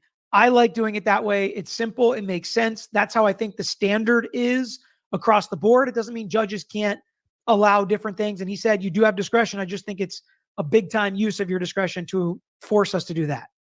Because if every time there's any progress going on with a witness, they're standing up and they're making everybody come to the bench, they're disrupting the ability to cross-examine. They're disrupting the ability to put on our case. So what I would urge the court and ask the court to please do is to allow us, at least, if after the first witness, even if the court wants to revert to what they did later on in the Hannah Gutierrez retrial. But I can tell the court I've tried many, many cases. I've never had that issue before. I've never had that issue with one witness in one case. So I'm asking the court to at least give the parties a chance to do it. I also am very concerned about the time, schedule, and everything else. There are lots of objections that are just objection relevance. The court will rule. If the court needs to hear more, we come up. And I'm urging, almost begging the court to at least let us start that way. And then the court can, like this, and not hear from me further on this issue. Thank you. I'm not going to change my mind. I can see what I want to do is I want to start with you all getting the lay of the land. And I'm going to be in control of the courtroom. So this is what I'm going to do. I'm sorry that you haven't experienced this, because it can happen, and it does happen. So that's what I'm going to do. If you all seem to be doing well and you get it, and I'm hearing relevance, I agree, then we can perhaps relax the rule. But that's how it's going to start off. Okay? So she did leave the door open to perhaps relaxing that order. But this was the most interesting back and forth to me of the entire pretrial hearing, because they watched, they saw what the prosecutor tried to do. They want to limit that. The judge also seems to want to limit that, maybe even a little too much. I think that's it for this part. All right. So, yeah, that's it for this part. Okay. Defense wants to exclude other bad acts like him yelling and handling the gun on set. Judge grants it in part, denies in part, says only stuff that's really points out to the crimes committed, not anything else just to make him look bad. State wants to to exclude prior prosecution team investigator, like I talked about before. Judge allowed it. They want to exclude Baldwin, saying the state wants to exclude Baldwin being remorseful, and what these defense attorneys did in their experience as prosecutors in a prior life. Like some defense attorneys want to say, the defense basically says, we're not going to do that. That's fine. They no sympathy will be garnered. The defense, again, argues against the producer theory. They say that the experts are not experts on producer stuff and that it's just way too broad. The judge then pushes back and says that this producer theory is different than what the state argued in the grand jury proceedings and other arguments. And as a producer, he didn't hold, point, and fire the weapon. And the state basically keeps arguing, and the judge is like, you're trying to have it both ways. And at the end of the day, the producer, actually, let's wait. We're going to play the part where she talks about her producer theory. So that when the defense got up and argued again, they followed kind of where the judge was going and saying that, again, he's more, it's the actor of what he's being charged with, not the producer. They shouldn't be able to have two cracks at it. They shouldn't be able to have it both ways. And let's watch kind of the end of this discussion, what experts she is going to allow, what experts she's not going to allow, and what arguments she's going to allow. Before we listen, you guys tell me, do you think that the state should be able to use the producer theory? Do you think that the state should be able to argue that Baldwin was in charge of all safety aspects because he was the boss man, he was the producer? So if Hannah Gutierrez was negligent and guilty, he should be guilty because of her action, in addition to his own action handling the firearm. So what do you think? Let me know in the comments if you guys think, if you've watched, that's fine. What do you think it should be? Regardless of what it ends up being, do you think they should be able to argue this producer theory that he's in control of the overall safety? He's not qualified to give opinions on these issues. Thank you. The court makes the following ruling. The court will accept Mr. Kent Jorgensen to be able to testify before the jury as to what the SAG guidelines say, but he has no qualifications to opine on what a producer does. He doesn't know how a producer implements those guidelines. So he can say these are the guidelines, but he needs to be a producer to say this. As a producer, this is how I meet these requirements. The other thing noteworthy about Mr. Jorgensen is that based upon his pretrial interview, which is what would have been the time to let the state know, the defendant know what he was going to testify about, he was all over the place. And basically, he was like, well, I relied on Ross. I didn't talk to anybody. So yes, he will have hypotheticals about, and he may maybe sit over there in the gallery while he's and listen so that he can opine. But I think that interview indicated on top of it that my finding that he's not qualified to know what a producer does. So he can testify about the SAG guidelines, but he cannot opine on what Mr. Baldwin did as a producer. So he is allowed to testify, but not about producer stuff. Was good or bad. All right. I'm going to revisit the producer. I'm going to make the following finding. I'm having real difficulty with the state's position that they want to show that as a producer, he didn't follow guidelines, and therefore, as an actor, Mr. Baldwin did all these things wrong, resulting in the death of Halyna Hutchins, because as a producer, he allowed this all to happen. I think that when you look at the relevancy, I think that one of the reasons why I think I'm having a hard time wrapping my hand around it, to be able to say, Mr. Baldwin, because he was a producer and he was the boss, although there are more than one producer, and he couldn't do anything without looking at those contracts. He couldn't do a thing without running it by, including hiring somebody, without running it by whatever that entity is in the contract. But I do not believe that it has any tendency to make more probable than it would be without the fact that Mr. Baldwin individually as an actor committed involuntary manslaughter through negligent use of a deadly weapon and the alternative theory. The probative value is not substantially outweighed by unfair prejudice and certainly confusion of issues to the jury. So I'm denying evidence of his status as a producer. So the judge will not allow them to argue that he was a producer, he knew and controlled all safety on set.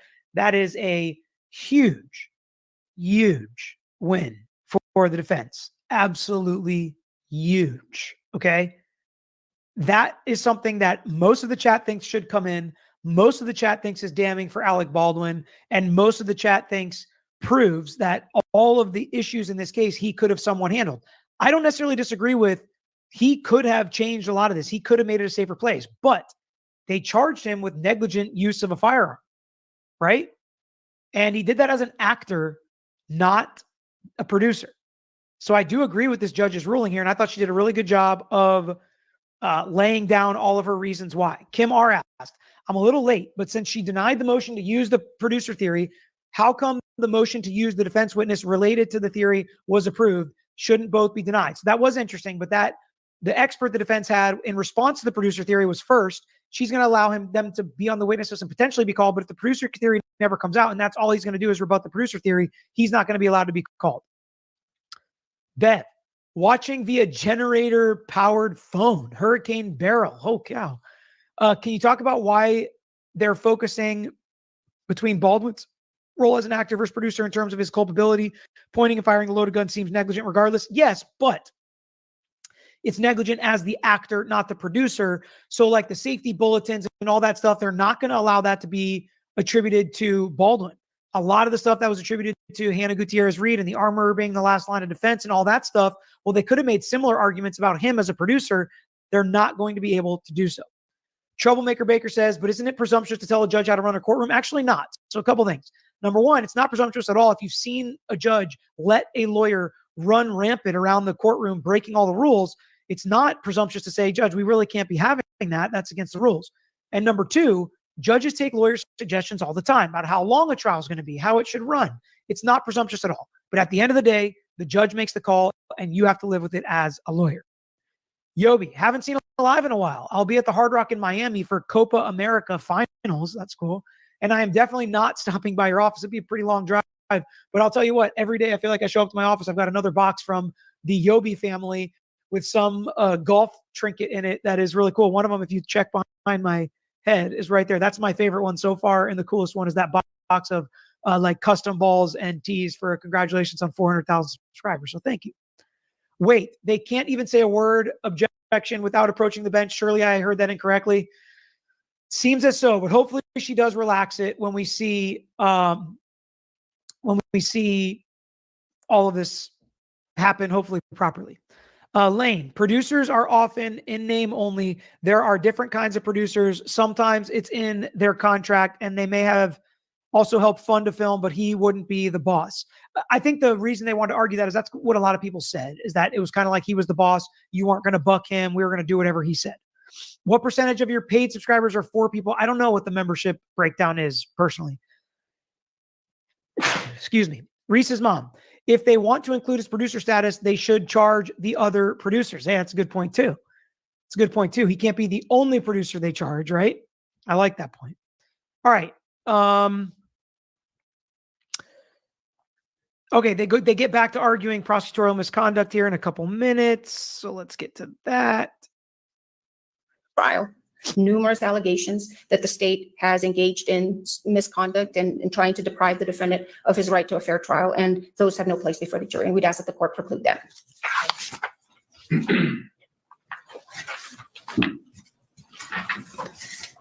Let me just be clear about what we intend to do and what we don't intend to do. This is not going to be a trial about the ethics of the prosecutors. It's not going to be a trial about they should have dismissed the case a long time ago. They did. They took it back. Well, none of that's coming into this trial. No intention.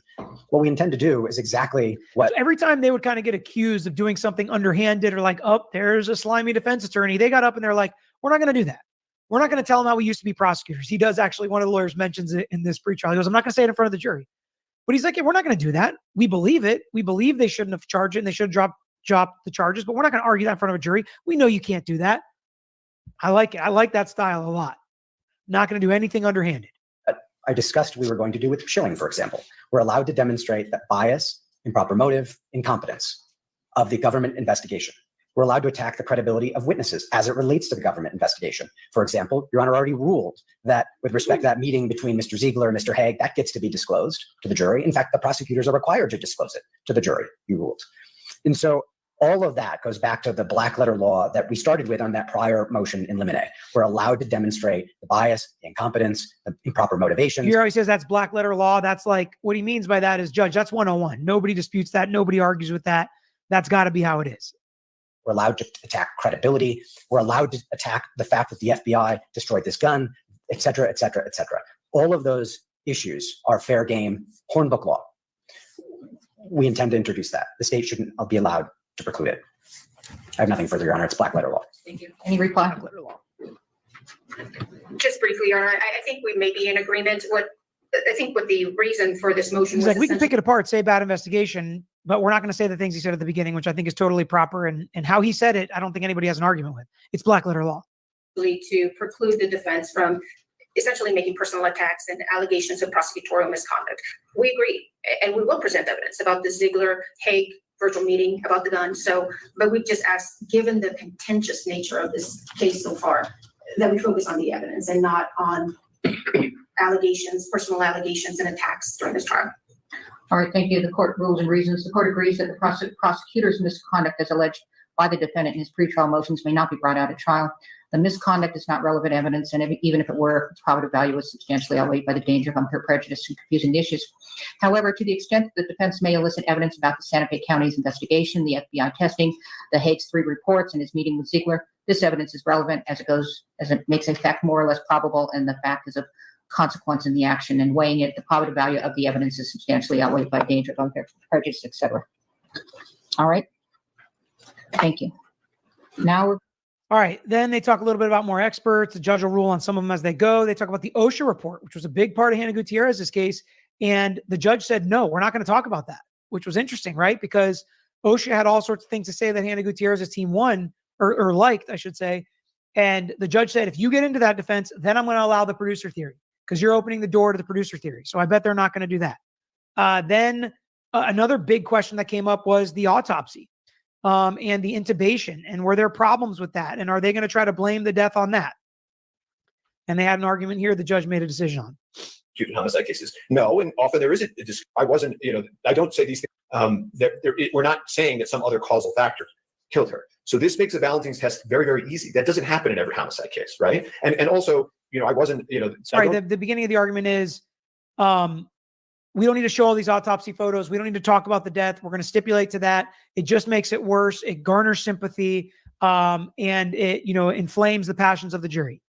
And this is kind of his argument against putting those pictures in. And this is where he mentions he was a prosecutor. I don't say these things in front of juries, but I actually prosecuted homicide cases. No, and often there is a discussion over, they don't always come in. And often there is this thing where sometimes prosecutors want to put them in to gin up the jury, and judges make calls all the time that it's just not necessary. Gin up the jury. We don't need to remember her that way. We don't need to do that in this case. I don't need to do that in this case. And this court can very well, like the court said to me when this hearing opened, take order of the court and has the discretion to say, no, pictures of this tragic dead body is not necessary here. I'm telling the court again, I'll say it now, I think a second time, which is we are not making an issue out of the cause of death, period. They want to take these people off the witness list, they can. But if that's what we're doing, and I've withdrawn our seeking the medical records, then I've left the court with a very simple, in my judgment, balancing test. And I'd ask the court to really think about. We just got an indication of some strategy there.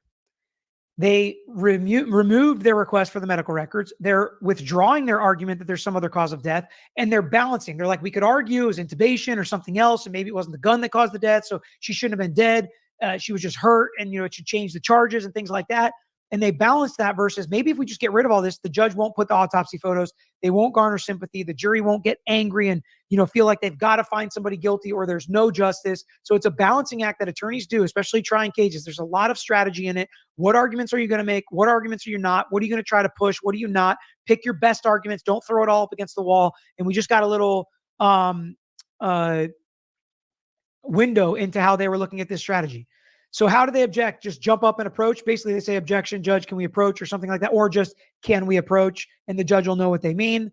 Azam, could there be any lawsuits for him being a producer? Absolutely, there can and were and probably are. And additionally, the vicarious liability discussion is a civil discussion, and he was on the hook for a lot of that. Payments were made, settlements happened. So yes, that was a big part. When this verdict comes down, having faith that this was a fair trial and the verdict was based on the right reasons, you can't have, it's hours of testimony, hours in the Halyna Gutierrez trial about it. And it's different here because the gun was in his hand. The gun was in his hand. So to allow hours and hours of testimony when the state has 5 days to present this case and we need to be. That's also a good argument, a good point. It's like, that's a lot of testimony. Are we really going to let them do that? And this is also him setting up a future argument. If they take too long, after they take 2 days to go through stuff that he's arguing is irrelevant because we've already stipulated to it, judge, you better not give them extra days. They said they need 5 days. If they want to take a day on this, then so be it. But don't give them extra time for stuff like this that's really irrelevant. That's a good setup for later. to rigorously cross-examine. It doesn't make any sense. I don't think it's fair, and I don't think the court should allow it. Thank you. All right, the court makes the following ruling. All right, with respect to the character of deceased of the deceased, certainly if Mr. Baldwin was going to get up, you'd want to go, how did you come about getting this this job, so to speak? And I think it's just an introductory way to tell the story. Now, I do remember Mr. Souza going into, we met, I And this liked is her. especially with Joel Souza on the stand. And it was pretty gripping testimony. If you remember back last time, it was really sad. It was really touching. And it seems like the judge is going to limit it just a little bit, but she's going to allow it in overall and denies the defense's objection here to this stuff.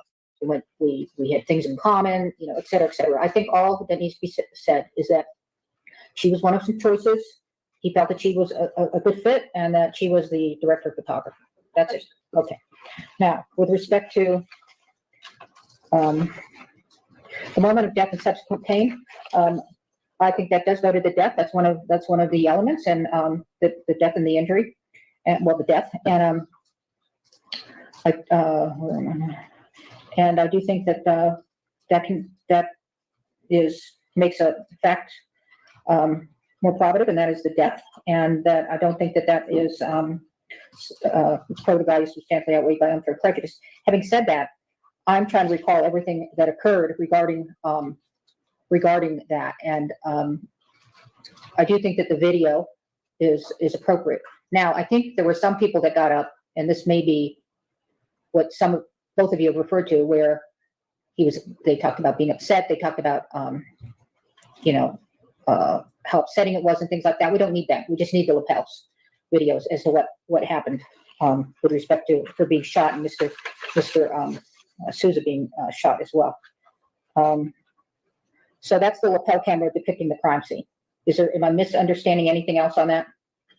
From the defense's perspective, a lot of this also goes to 403 and cumulative lists, right? So could you just answer my question? Okay. Yeah. Well, I think I don't want you to argue again. You already had your chance. I think the answer is yes, Your Honor. I'm not. If I understood the court's ruling, I think the answer is that yes. If the lapel videos are the way that they're going to show where the bodies were, or This is when Lieutenant Benavidez is in there and he says, "Everybody clear out." Is that the video? And primarily also Officer LeFleur, who's the first officer on scene. That video. There was an autopsy photo that was pretty much agreed it was prejudicial, or maybe it was somewhere else where her shirt, I think, which part of the autopsy photos, I don't know. But the autopsy photos in my mind are the body. So just to iron it out right now, we've got pretty much the same photos of the body that we showed during Gutierrez, nothing overly dramatic. And there is a photo of the bloody clothing, and part of the reason that's relevant is because her cause of death was exsanguination, so she bled to death. So the photos of that amount of blood go directly to her cause of death. I will allow that. All right. You can revisit that, defense, but I do anticipate you may bring up some information about the tubing. Just to say that, and I know the court has one more argument, but the court. So the intubation, again, which a lot of people thought was going to be part of this case, and even the judge thought it was going to be part of this case. The judge or the defense kind of throws that out at this point.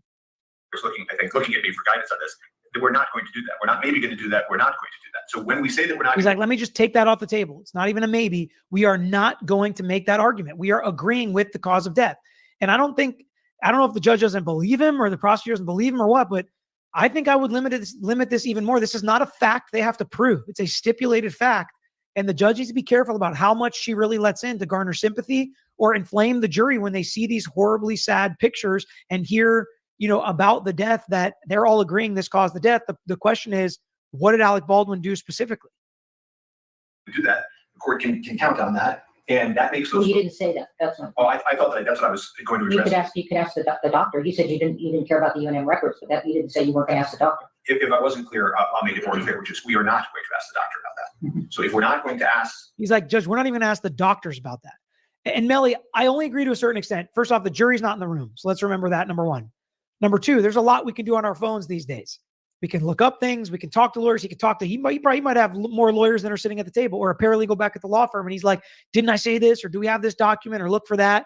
There's a lot of things that can be going on the phone that are not necessarily disrespectful. And if the judge isn't telling him to stop, I'm going to have to assume that it's okay to use at this point. Again, let's remember it's not in front of the jury. But I get it. And in some courtrooms, you're not allowed to use your phone at all. We're not going to seek to introduce medical records, and we're not asking the doctor about that. There isn't a basis of relevancy anymore. There just isn't. And so I'm asking the court that they now have several ways the court has just allowed for them to present that this was a death, which we concede. So, right? All right, that's fine, but they still get to do it. I'm saying no to you. Right. All right, so let's not do the shirt. She's like, I get what you're saying. I'm just saying no. Do you understand that? Yeah. Soban, I agree. I think this judge seems completely neutral. Well, no, I'm going to allow the shirt. You said that she bled to death. There's nothing wrong with that. All right. And I'm gonna start calling off witnesses then to testify that she was correctly intubated. Are we clear that the defense is not gonna raise that issue? We are not raising that issue as to the cause of death, and we maintain our objections to the exhibits, and we understand the court's So ruling. again, and the reason the state is correctly confirming this on the record is if we release these witnesses and they're no longer available because they go on vacation or whatever because we release them, you can't change your mind and then say mistrial and all this stuff. And the defense is like, I'm being as clear as possible. And I don't think they're going to change their mind. This would be a very bad look and would just create a mistrial at their fault, the defense's fault, if they change their mind on this. They are not leaving any gray area. They're saying it's not happening. So the state does not have to worry about disproving the intubation theory causing her death, which is interesting based on what a lot of people were saying during Hannah Gutierrez-Reed as a possibility. And I was like, I just don't know. I don't know. I need to hear some expert testimony more about that. So just to be clear, the video, and all I'm remembering is the video. Okay. So if there's something else that comes in about in the church, then we need to revisit this because I am making a ruling about the video. I don't remember if there were any photos. I don't think there were photos, but I remember the video. Okay. They get to put on what the church looked like.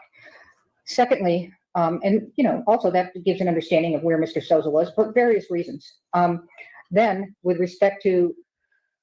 All right. That's basically the gist of what we wanted to get there. Court will allow exhibits and opening statements for both sides. Okay, so then there was some discussion about whether Halyna Hutchins actually told Alec Baldwin where to point the weapon and statements that she made. And the state wanted them to only be allowed in by Alec Baldwin for the effect on the hearer as an exception to hearsay. The defense wants them in by anybody that could have heard them or anybody that, maybe even Alec Baldwin told them to. And we're just going to listen to about a minute of the judge's ruling here. The following ruling. First of all, assertions can be, or directives can be assertions. So I certainly researched that. But what I'm ruling is that the statements are not being offered for the truth of the matter asserted. That the statements were said in defendant's presence and had effect upon the listener demonstrated by his actions. I have done a lot of research on the case law to make this ruling as to whether the defendant has to testify to be able to get that exception in. And I have read many cases where another person testified that the defendant was there and that he heard these words. So I'm going to let it in on that exception. And then that will obviously be an issue for the jury. She's saying if they were there, they heard it, or they know that the defendant heard it and his effect on the listener, that it's not hearsay, it's an exception, and it will be allowed in. So the defense won that one, which is interesting because I don't think we heard any of that in Hannah Gutierrez-Reed trial, which KO said, same judge as Hannah Gutierrez-Reed, don't we know all shall rule? So no, there's actually an interestingly a surprising amount of different issues and different decisions that she's making in this case. We heard a lot about OSHA and Hannah Gutierrez-Reed. That's not coming into this trial.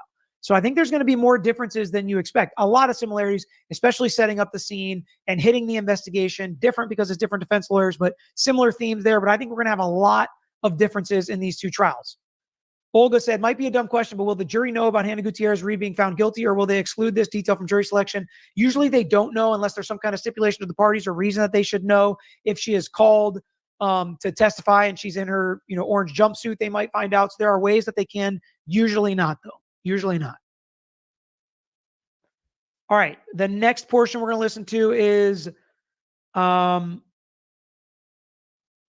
defense wants to be able to put up and tell the jury about some arguments that the state made in Hannah Gutierrez's case that might be different in this case, and basically make them look like they're flip-flopping and trying to have it both ways.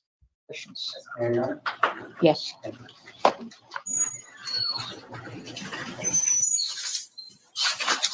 As your Honor knows, we cited multiple cases in our briefs saying that the government, as a party opponent, are allowed to introduce statements that they've made if they're inconsistent. It's black letter law in a number of cases. And in fact, the state's brief acknowledges that it's black letter law. Your Honor mentioned the Montoya decision. I've read that, and this is consistent with our position. Your Honor, in that case, the prosecutor said an opening statement to the jury, you are going to hear a witness testify that that witness heard another person say X. The second trial, the defendant said, I want to introduce the prosecutor's statement in the opening as an inconsistent statement in this trial. And the court said, well, you're not allowed to do that because it's not an inconsistent statement. It's the prosecutor saying what the jury should expect to hear from someone say about what someone else said, double hearsay. And the court said, and this is really important, the prosecutor's opening statement to the jury was not an obvious admission of fact that might have constituted an admission of a party opponent. In other words, if it were, we'd admit it because that's black letter law, but it's not. It's a prosecutor giving a sort of preview, not making an assertion factually, and therefore it's not a party opponent admission. It doesn't come in. Here, the statements that we are intending to use are not comments on what the jury might hear from a witness who talks about another witness's statements. These are statements that are clear, direct. Ms. Gutierrez-Reed's training of Mr. Baldwin would not have made a difference. Now they want to come in potentially in this trial and say, Mr. Baldwin just did the gun training, it would have made a big difference. That is a direct inconsistency. It's not a comment about what a witness might testify about another witness's statement. The same thing is true about Ms. Morrissey's statement that Hannah Gutierrez-Reed is the autonomous decision maker, and so forth and so on. We've listed a number of these statements in the brief. These are direct factual assertions by the state in the prior case. The black letter law is that that's a party admission, party opponent admission, and therefore it comes in. The Montoya case is consistent with that, and therefore believe it supports our position that we should be able to introduce this at this trial. And that's, again, consistent with what the He's state... arguing the state's a party opponent. If they made statements before and we want to use them against them now, we should be able to. It's hard to do that when lawyers are making arguments. It's not evidence. That's said in every case, in every trial. It's not like this is something in a document or an email. It's something that was argued at trial. It's kind of a gray area. We'll see where the judge comes down. Told Your Honor to rely upon it in Justice Thomas's concurrence. If the prosecutor wants to make those statements, that's fine, but there's a risk of undermining the prosecution's case because the second defendant has every right to present them to the fact finder as contradictions. That's from their own case. And that's exactly what we're asking the court to allow us to do here. Thank you, Your Honor. And unless you have questions about the Montoya case, thank you. Is this a defense or a state? I believe so. Okay. So you have two different trials of two different defendants. So the prosecution can say X in trial of defendant one with the facts that are available and still present a different argument with the same set of facts, but as to defendant number two. And so the statements made by Ms. Morrissey during her arguments to the jury in Gutierrez applied to Gutierrez, applied to her culpability. That doesn't mean that the state should be bound or that the defense gets to introduce her statements to the jury in Gutierrez because they pertain to. So it's annoying, and I disagree with like the way that she's arguing with it, but overall, I can understand why judges would not allow you to enter certain things lawyers say in certain cases, but it's annoying that they can say, it's all this person's fault. She did everything wrong. It's all on her. And then, no, it's all his fault. He did everything wrong. It's all on him. To Gutierrez. This is a different defendant. And so the facts are. Their theories should be consistent. She allowed the firearm to be, or the live round to be in the firearm. He pulled the trigger and pointed at her. Both of those things are wrong. Both those things are negligent. Both those things caused Halyna Hutchins' death. I don't understand why they would have inconsistent arguments.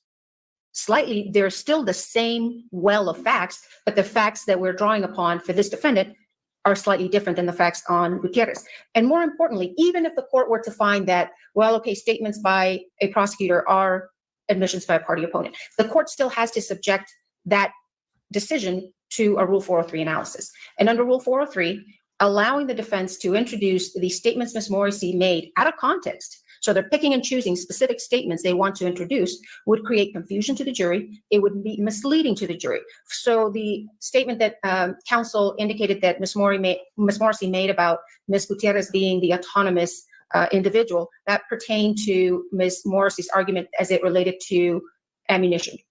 With regard to another statement that Ms. Gutierrez was not rushed, but yet in this trial, one of the issues is the defendant rushed Ms. Gutierrez.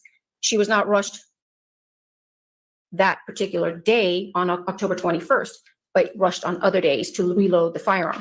So these would be completely taken out of context, Your Honor, and the court has the discretion to not allow these statements to be introduced as admissions by a party opponent. And I think that Montoya does apply because these are arguments by counsel that the court should exclude at a minimum under Rule 403. Thank you.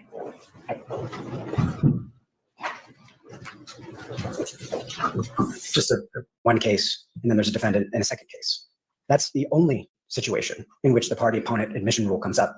Every single time a defendant in the second case says, I want to have the fact finder consider the contradictions that were said in the first trial, and the court said, yes, you're allowed to do that. That's a party admission. Every single one of those cases involved two different defendants. And so trying to distinguish this case by saying, well, that's Halyna Gutierrez and this is Mr. Baldwin, there's not a single case where a party admission was allowed in this context where that wasn't the case, two different defendants. That's what the case law stands for. The element of confusion that the state is relying upon, they're saying, well, you have to balance 403. Every single case, black letter law, party opponent admission comes in, as long as it's not hearsay upon hearsay upon hearsay, where a prosecutor saying, this is what we expect, that's not an admission, it's admissible. And so these 403 balancing was in play every single one of these black letter law cases where the court said it gets admitted. And as Your Honor knows, 403 is an extraordinary remedy. So to apply 403 balancing and say it'd be too prejudicial when the black letter law says, as a matter of law, it's not because you're allowed to introduce it, there's no case to support that, Your Honor. The statement should be allowed. Thank you. The court denies the defendant's motion. This is an issue that the court has discretion on. I'm not mandated to put it in. I have the discretion on whether to put it in. First of all, I don't. Again, and that's why the gray areas are a lot about to do with judicial discretion. I would probably allow them to make certain comments if it's really contradictory to what they're arguing in this case as the state. But if it's kind of like sounds similar, maybe just said a little differently, that's really confusing to the jury. And you shouldn't be impeaching prosecutors for making like a slightly different argument. But if it's completely different, or they were blaming Hannah, now they're blaming Baldwin for a certain act, I think it should be allowed in. The judge is not going to allow any of it in. I think that what the prosecutor said in Hannah Gutierrez's case is relevant to a relevant fact. So again, Reese's mom, black letter law or Hornbook law is like well-established. Everybody knows it. This is how it always happens. Hornbook is like a treatise where somebody explains what the law means. It's like everybody agrees on this. Is simple stuff. This shouldn't even be a gray area. It's like, trying to say this isn't even something that is arguable. Yes, it seems like Morrissey is still the lead prosecutor. And even if it is a relevant fact, it's probative value is substantially outweighed by unfair prejudice and confusion to the jury. In addition, I don't think the theories are inconsistent, but a continuum. Hannah Gutierrez loaded the weapon with live ammunition. Defendant Baldwin took that weapon with live ammunition and, according to the state, failing to follow firearm safety as an actor on the set of Russ, which continued into October 21, committed involuntary manslaughter as well. So I don't see it as inconsistent theories or inconsistent fact assertions, maybe separately hanging out there in one sentence, but I'm denying the motion. All right, so that was denied. Then we get into a huge motion to compel. All these things the defense says the state didn't turn over. It does seem like they maybe violated their duty to supplement within a relevant time period. They gave some things that were completely redacted, and the defense is like, we got to throw this stuff out. We got to dismiss these charges. Here are our remedies, judge, that we want. And the judge is like, well, Mr. Defense or Miss Defense team, you forgot one remedy. One remedy that I could easily say is the remedy we want to do in this case because you don't want that remedy. And I thought it was very interesting to throw this out there. One is to dismiss the case. The second is to know and actually draw their own inference that this information would have been helpful to the defense had they been able to see it. So those are four solutions. One is to dismiss the case. The second is to eliminate subject matter. The third one is that, which is ongoing, is for them to keep going, keep looking. And then the last one is the inference instruction. Well, what you're asking for is a continuance. So why don't you come out and say it? Because she's like, well, that's weird. Why don't you just ask for a continuance? Give them more time to answer these motions to compel and give you these documents. You want them to find them, right? The inference instruction. Well, what you're asking for is a continuance. So why don't you come out and say it? Because you don't want one. How are they going to keep looking for things without a continuance? What we're asking, Your Honor, for right now is those specific documents that I provided to the court. Four things, okay? And I'm asking you, how is that not going to help if I don't give you a continuance? You are essentially asking for a continuance because you're saying they have to keep looking. We have 8 days of trial and they have to keep doing this. What does that mean? How does that compute? So, Your Honor, so what we're asking for is not actually continuance, and we're not even asking for those extended things. What we're asking for is we've identified a discrete number of documents right Well, now. You gotta adjust your request then. Okay, Your Honor, so let me try to do that then. So what we've handed to the court is a number of documents that still remain redacted. We cannot see the contents, is what we provided to the court. We're asking that the court lift those redactions, or order that the state lift those redactions, so that we can see what those are, because those are clearly discoverable, and yet we still don't have the contents. That's one request that we're making. The other request is related to exclusion of subject matter, and that's because we don't want a continuance. We don't want a What is the continuance. subject matter you want?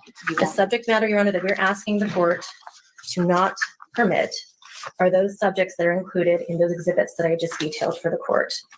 And so that would be. This is the defense, by the way. This is a defense attorney. So basically what they end up doing is the judge is ticked, and she's like, you know what? Get out of here. Go talk for an hour. See if you can figure this stuff out, or I'm going to continue the case, which everybody knows the defense doesn't want. Prosecutors don't seem to want it either. And she's like, get out of here and go figure this out. So the main prosecutor with the short blonde hair, Morrissey, is still there, but the male prosecutor is no longer there. And there's a different female prosecutor that's been arguing a lot of these motions that's in. If he's acquitted as an actor, can he be retried as a producer? No, probably not. It's the same set of facts and circumstances. So I think the answer is no, personally. What do you think of the judge's demeanor thus far? Lawyer, it doesn't bother me at all. I know some people are going to say she's a little bit mean or rude or whatever. She makes decisions. She's decisive, and she puts her reasoning on the record, and she moves on. That's really all I ask for. That's what I like out of a judge. I want somebody who's decisive and sticks to their decisions. Now, obviously, I like a judge that I agree with all their decisions. That almost never exists. But here we are. All right. Then after they go and talk, they come back, and they've kind of resolved some of their issues. And we're going to listen to this last clip here about, the judge very smartly is like, well, okay, city slicker, big shot defense attorneys, if you're saying you figured this all out and you don't want a continuance, are you abandoning these arguments? Because don't bring this up on me later. She's very smart and setting the record straight and making sure it's all done right. We were able to meet and confer about voir dire, and the state can correct me if I'm wrong, but one issue that you voir dired about in the last case that we think. And then they're going to talk a little bit about jury selection. We can talk about for a few minutes. I've only got about maybe 5 minutes left. Let me just go back up for a minute. So for the record, Ms. LeBlanc asked for 4 remedies.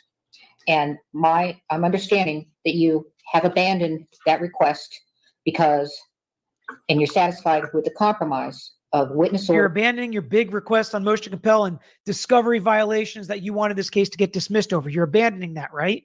Because if I got a rule on it, I'm just going to continue the trial. That's what it seems like she's threatening them with. And that the state will take a sample of IPRA issues in camera. Yeah, we're holding, obviously time will tell about the. That's not going to work for the court. We expect that to resolve the issue. Obviously, we can always bring an issue back. As I said before, we don't intend to bring this back to the court. So I would say that it is mooted or held in abeyance for now. Obviously, they just gave us a Giglio disclosure, which was also helpful. Well, what I'm trying to avoid is that this continues through the trial. And that's why I think a continuance would be the answer if it continues through the trial. And I want to do it now, obviously, if this is going to continue. So you all have to have resolved it.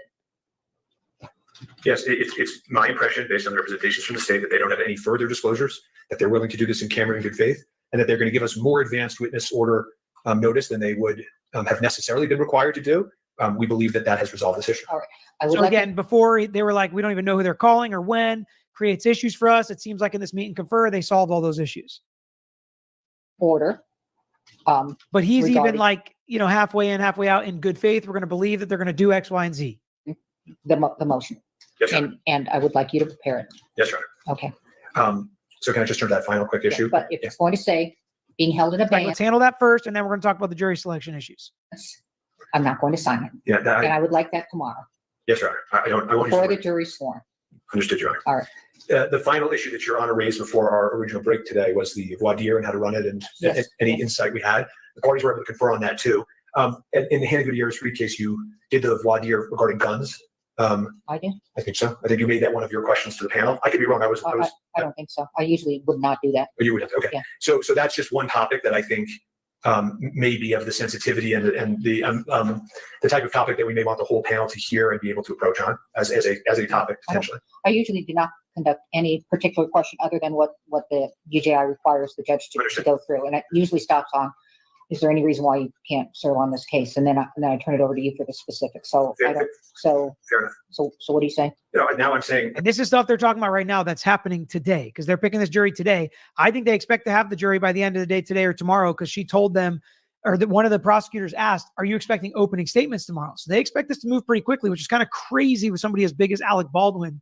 And the fact that we've already had Hannah Gutierrez Reed's trial that a lot of people watched, and the fact this was around a movie set, Russ, and all the reporting that it would only take one day to pick the jury, but who knows?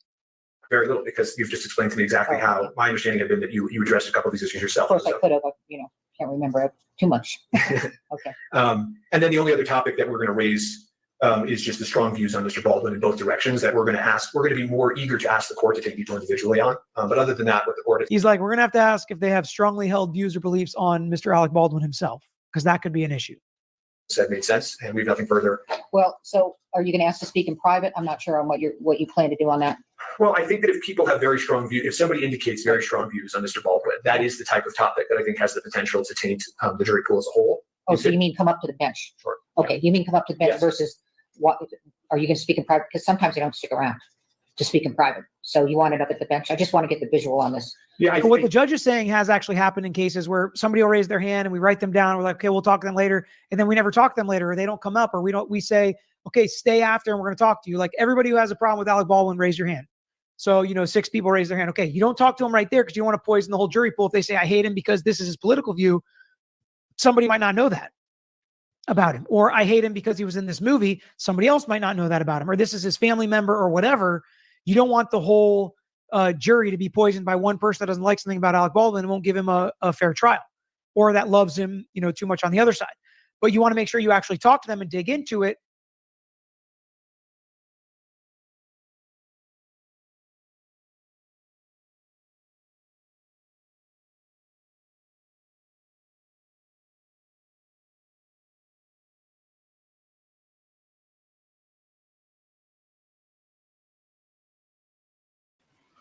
How we doing? We're back. We're back. We're back. Oh.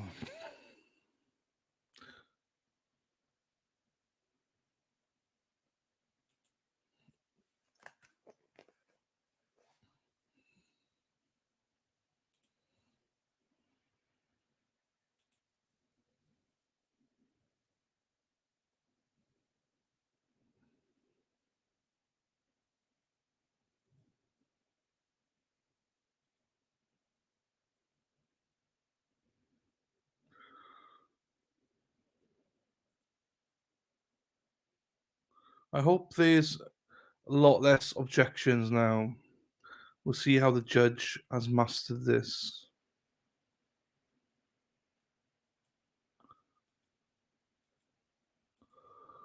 Oh.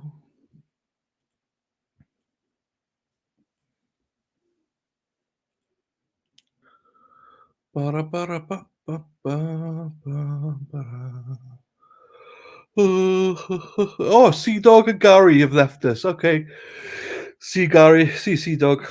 The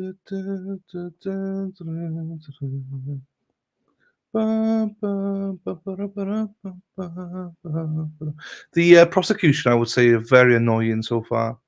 I would stipulate that for a fact. They are very annoying. Boom, boom, boom, boom, boom, boom, boom, boom. Boom, boom, boom, boom, boom, boom, boom, boom, boom. Hey, Crofty Cow, all fighter Waterland, ready for round 2. Let's fucking go. Yes, 20, well, quarter past 8, yeah, so in the evening. Oh.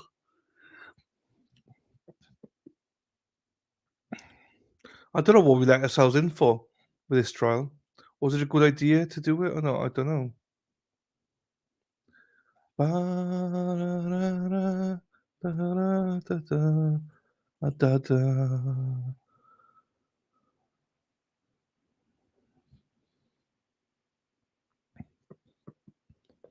I wish this was all done in person. Oh, the court reporter has got headphones on. Cornbread. I've got to try cornbread now. I've got to try it. It sounds like a sponge. Is it sweet or is it savory? Oh my days.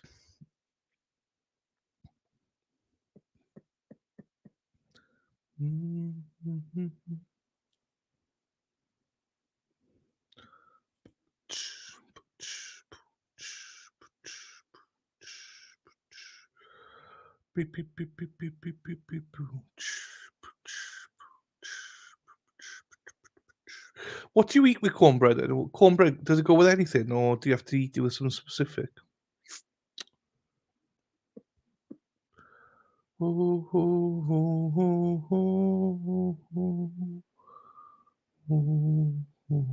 Oh, Carol's a bit behind. Cornbread with some fried pork chops. I see. Making lamb chops, and I'd love it. Pork chops. I'm not a big fan of pork chops. And pinto beans. Now, I'll be honest with you, I have no idea what pinto beans are. Let me have a look. Pinto what? Pinto beans. Pinto beans. Pinto beans. Pinto beans. What the fuck are these? I don't think I've ever seen anything like this before.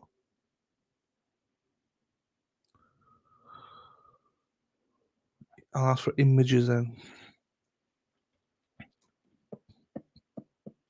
Images.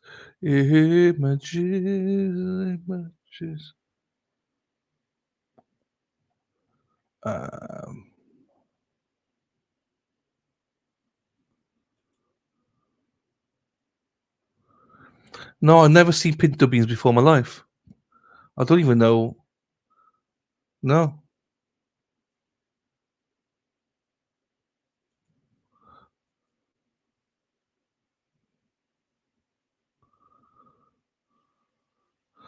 Oh, oops.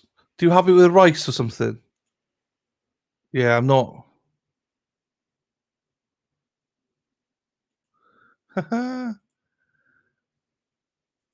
Soup, chili beans, anything really. Oh, alone.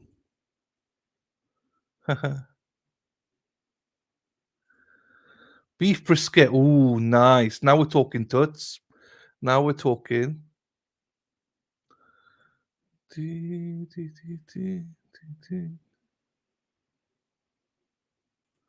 Muffins and eat them any time of the day. Oof.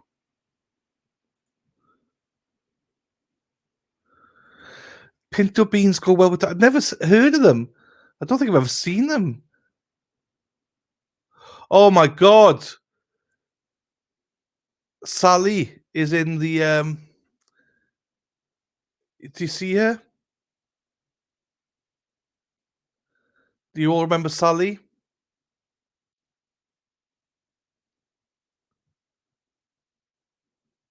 I'm sure that's her.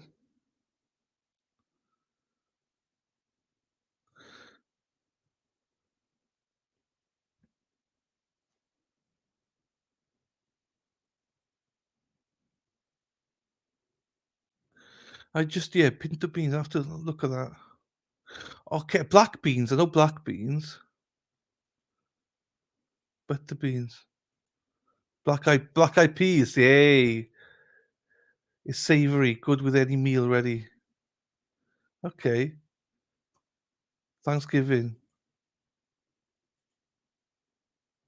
It is. I thought it was her. I just want to double check. Just in case.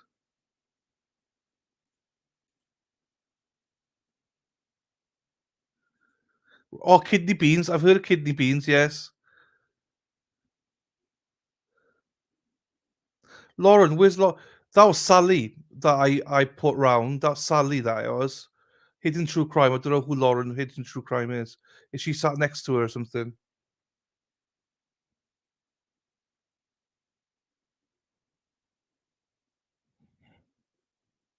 Brisket. Oh, brisket's nice. Potato salad. Oh, now we're talking. Corn on the cob. Now we're talking. Hey, potty mouth. Where the friggin' hell have you been? Potty mouth. Yeah, so this is Sally. This is Sally. I don't know who the rest of them are. Talk with Sally, her name is. She started off doing the Matthew Moore trial with us here. There you go. Beans and rice. Cheese and rice, you mean? Beans and rice. Yeah, I got you. I don't eat beans, baked beans, Murph, but not proper beans, kidney beans.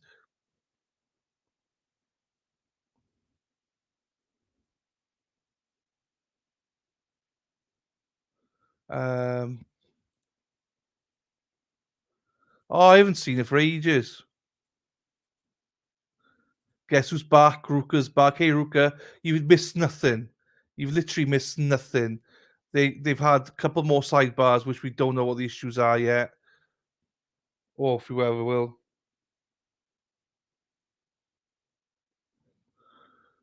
But I'm pretty sure pinto brown beans are what most of use to make up refined beans. Black beans. Okay. Need to try them.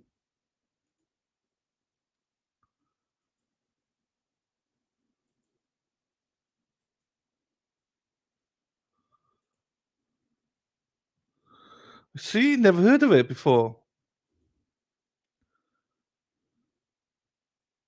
Bacon, cilantro. What's cilantro? Tomatoes, onion. Jalapeno, you motherfucker. You mofo, Sarah. Hey, Lil G. Oh, I didn't see that. Shut up. I'm getting so hungry now. Yeah, you tell her, Smurf. Tell her to shut up. At this time, we would move Defense 8 into evidence, which is the 911 dispatch.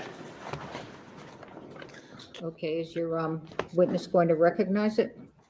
Or is it by it's by stipulation? Right. Okay. That's what we agreed. All right. Okay, and if we could just, so that the jury can see, page 6, if we could just publish it to the jury. Yes. States. But defendants 8, is that 8? Defendants 8 is admitted, you may publish. Thank you, Your Honor.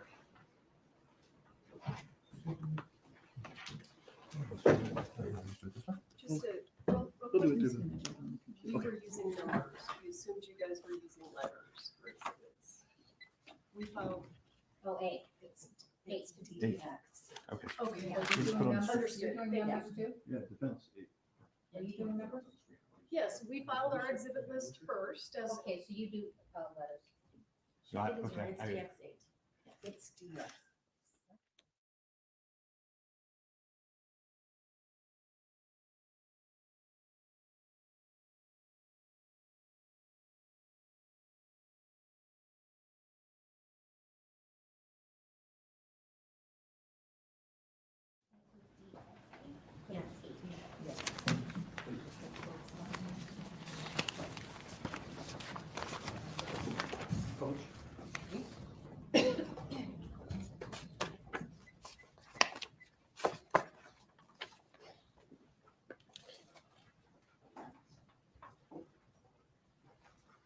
Okay, and is this page, I can't see the page at the bottom. Is this page 6? Yes. Okay. And do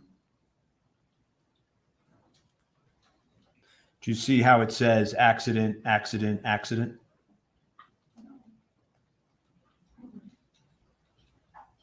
I can touch it? Oh, accident. Yes, sir. Okay. And then I would ask, the 911 is exhibits 9 and 10, which is now I and J, exhibits 9 and 10. That was entered into and played at opening by stipulation, and I'd asked to play and enter them and play exhibits I and J. And this is by stipulation? Yes, Your Honor. I and J, which are, again, the 911 calls? Yes. Why are they 2 It exhibits? just splits because of the EMS. It's the same Okay. order. All right, so upon stipulation, not being corrected otherwise, go ahead. Thank you. Okay, we turn the volume up. You may publish. That's the 911, what's the location of your emergency? We need an ambulance out at Bonanza Creek Ranch right now we've had 2 people shot on a movie set accidentally. He said someone was shot? 2 people accidentally with gunshots as on movie set, Bonanza Creek Ranch. Okay, give me 1 second. I'll connect you with medical dispatch. Don't hang up. San Jose Fire and EMS, what's the location of the emergency? Bonanza Creek Ranch has had 2 people accidentally shot on a movie set by a prop gun. We need help immediately. Okay. This fucking AD that yelled at me at lunch because asking about revisions. This motherfucker. Did you see him lean over my table and yell at me? He's supposed to check the guns. He's responsible for what's happening. Now, Mimi? No. I'm a script supervisor. How many people are injured? 2 that I know of. I was sitting, we were rehearsing, and it went off, and I ran out.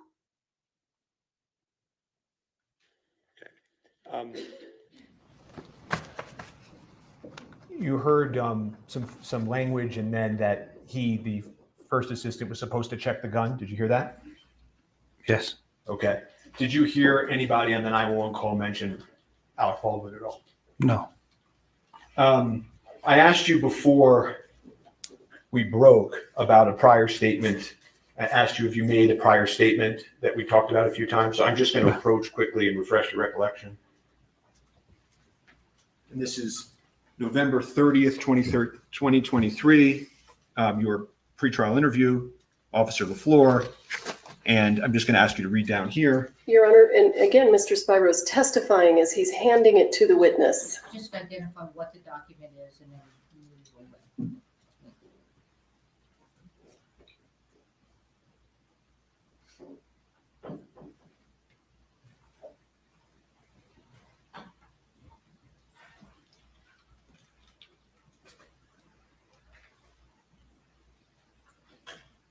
Does that refresh your recollection, sir? Yes.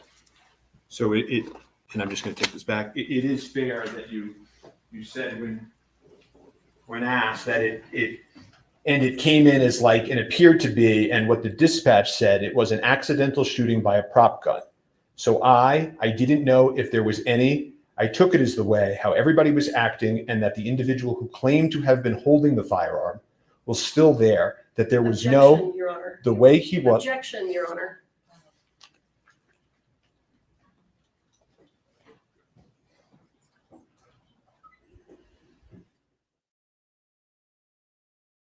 Fucking mofos. This is not going to last 8 days. Piece of trash. Mama Cat says the girl chewing is Lauren from Hidden True Crime. Do you know what? She is, I'm not kidding you, Mama Cat. She's the same spit as Sally. Talk with Sally. Looks exactly like her. As I was walking back, my question was, did that refresh your recollection? Yes. Okay. And so is it in fact true that in your earlier statement you said, and it came in like and appeared to be what the dispatch said it was, an accidental shooting by a prop gun. So I didn't know if there was any, I took it as the way how everybody was acting, and that the individual who claimed to have been holding the firearm was still there, that there was the way he was, his demeanor was that there wasn't any intention behind the act, as you could say, Yes. You made that statement, correct? Yes. And I asked you also whether you remembered receiving any information as to the ammunition, whether they be prop or otherwise, that was at the scene. If you recalled Duran Curtin, one of the individuals in the church, giving you information. Do you remember that?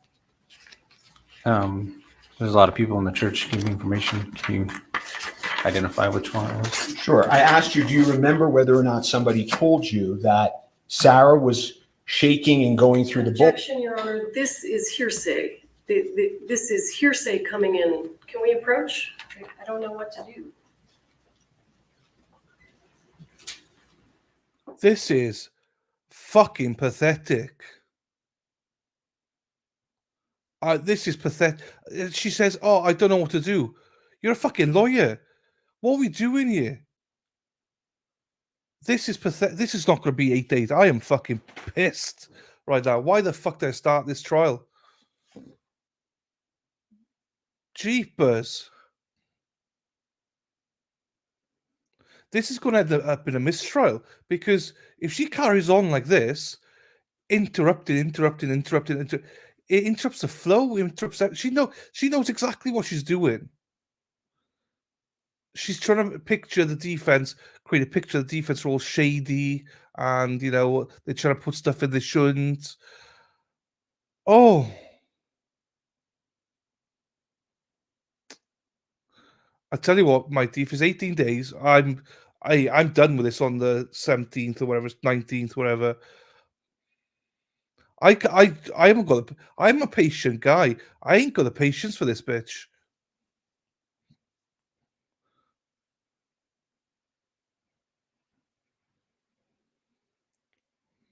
I genuinely am worried now that this is. Look, she looks the same spit as Sally. That's not Sally, but she looks the same spit as Sally.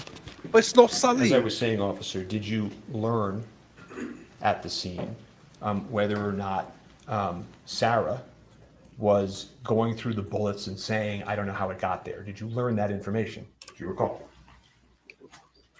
I don't remember. If you could refresh my memory to which part, which person said what. Sure. And I'm just going to approach the witness and show him his lapel recording.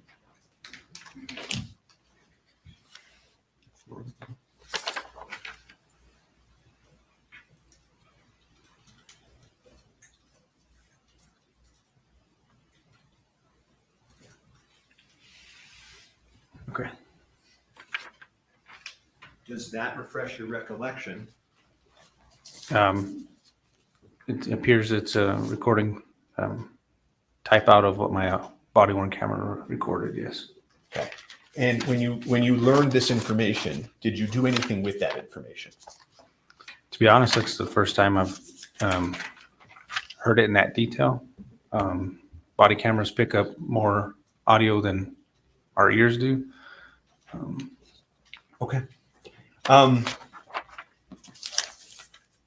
You also testified that the gentleman in the orange jacket came up to you and said, Alec pulled the trigger, or words to that effect. Remember that testimony? That's what he said, yes. Yeah, and that witness has stated absolutely he did not see him pull the trigger, correct? At that point, I didn't know if he said that or not. Okay. And then I just want to ask you about one other thing we talked about this morning. Was I asked you about your testimony on direct that Mr. Baldwin was effectively disobeying police orders. Do you remember that testimony on direct? Yes. And over the lunch break, have you had a chance to reflect on that testimony? Sure. Okay. Do you think it's a fair, honestly, sir, a fair characterization to this jury to say that Mr. Baldwin was disobeying police orders at the scene? He was given an order, but I didn't repeatedly tell him not to. As on my bad. And so don't you think that given what actually happened at the scene, that really, in all fairness to Mr. Baldwin, he wasn't really disobeying police orders, was he, sir? To an extent, yes. You were the first officer on scene. Yes. And you did your best, no question, right? Yes. And you're aware, right, because a lot of this testimony I'm not going to get into, you're aware as you sit here that the issue of Ms. Hutchins passing is not a contested issue by the defense. You know that? Yes. Okay. And you did sort of corral the witnesses, I think you said, right? Yes. And then after you did that, you turned them over, in essence, to the lead detective, Detective Cano. Yes. Okay. And he interviewed those witnesses, right? Yes. Okay. And do you know if he's testifying for the state in this case? Objection. I don't know. Relevance, Your Honor. Sure. Ignore the question and the non-answer or if we got one. Do you know how the live bullet got on set? I do not. Do you know why the armorer loaded the live bullet into the pop gun? I do not. Do you know why the first assistant director, head of safety, failed to detect it? I do not. I have no further questions for this witness.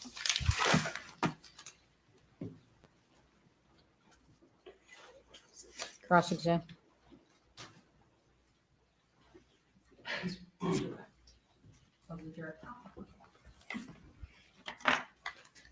Can I use the Elmo, please?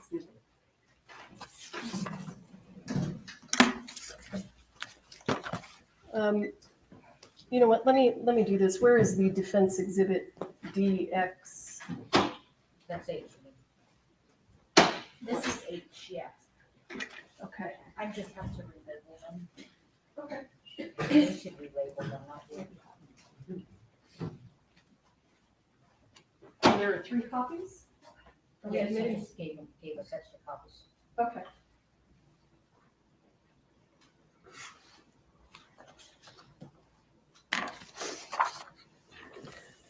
Officer LeFleur, let's back up a little bit, okay?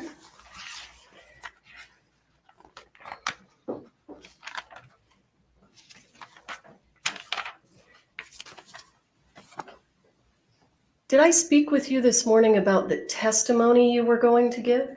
No, ma'am. Did Ms. Johnson speak to you this morning about the testimony you were going to give? No, ma'am. When was the last time someone from the prosecution spoke to you about the testimony you were going to give today? I don't believe we've talked about the testimony I was going to give, but just about the pre-trial interview. So you mentioned a pretrial interview. So let me ask you,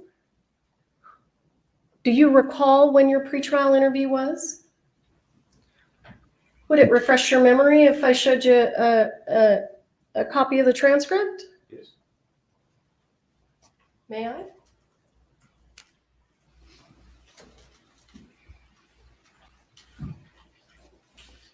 Let me know.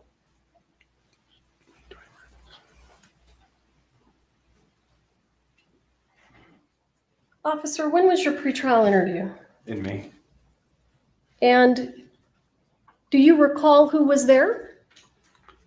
Somebody from the defense and maybe somebody from the state. Someone from the defense. It was a female. Okay, so just to be clear, at your pretrial interview, it wasn't the state just speaking to you. The defense attorneys were there also, right? Yes. And they got to ask you almost all the questions, isn't that right? Yes, if I can recall, the state didn't have anything to ask. So the prosecutors didn't ask you a single question. Not that I can remember, no.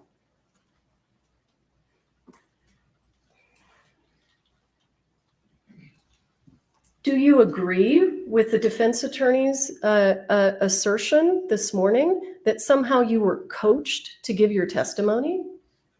I'm objecting that characterization, but can you rephrase that question? He's objecting to the word assertion, I believe. So why don't you rephrase it? Did Mr. Spyro indicate to you on cross-examination did he attempt to imply that the prosecution had told you how to testify? Essentially, it sounded like he asked if I was coached to know my testimony. But the prosecutors haven't actually told you what to testify to, have they? No, ma'am.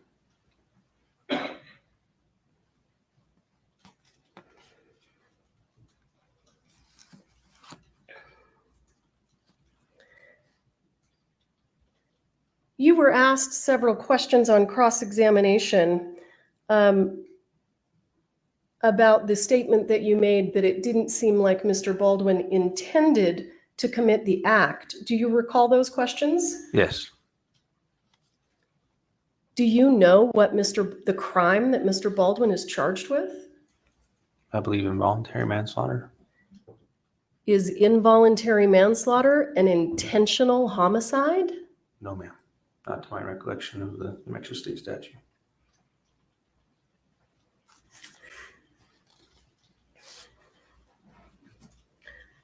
Are there criminal offenses that are intentional homicides? Yes. But that's not what Mr. Baldwin's charged with, right? No.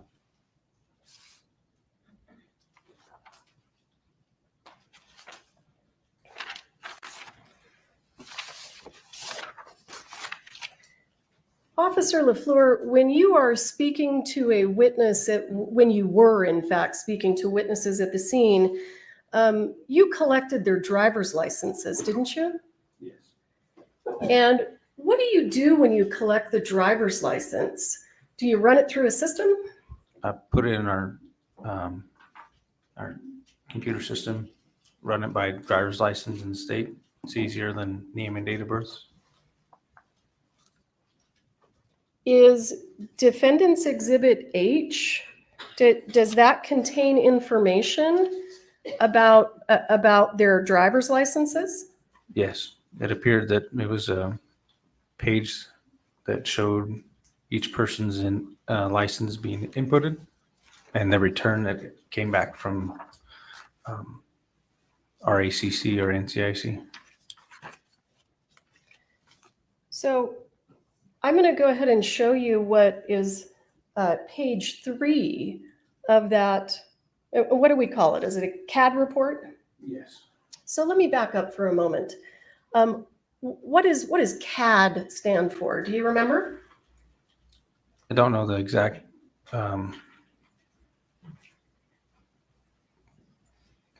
exactly what it stands for, no, but it's a reporting system that we use that dispatches us through. And So this is this a dispatch log?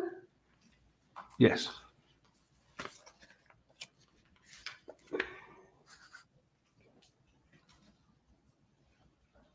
I don't know whether, yeah, thank you.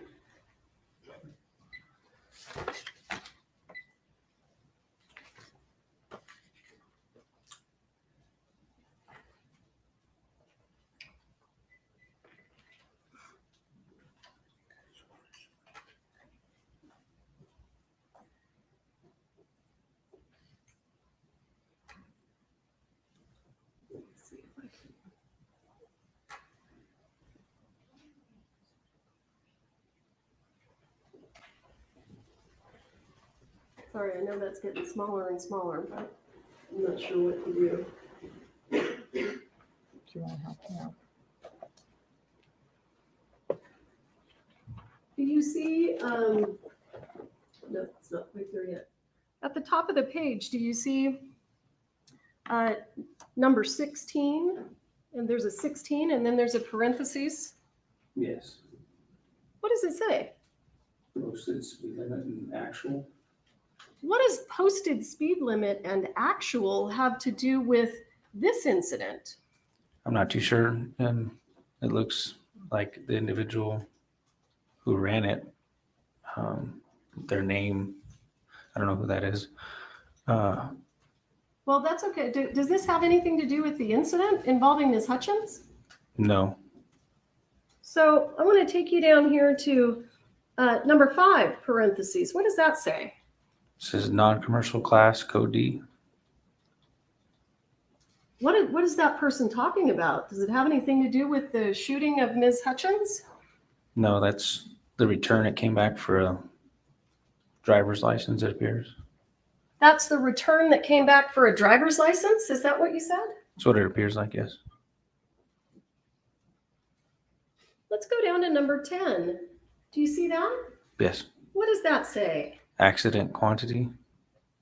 Keep reading. 3 withdrawal. It looks like it's going to try to say withdrawal. Does that have anything to do with this incident? No.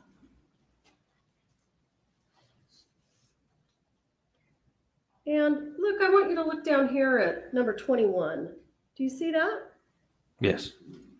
What does that say? Of alcohol or drugs. That you're aware of? Does that have anything to do with this incident? No. Let's jump down to number 26. 6. What does that say? Objection, relevance, cumulative.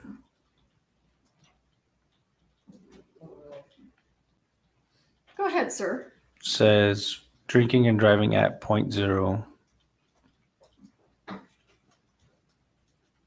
Did you read it all? Yeah, per se, I think that's what it's saying at the beginning. Dash drinking and driving at 0.0. I think the next line is the blood alcohol content, BAC. Were you dispatched to a DWI? No.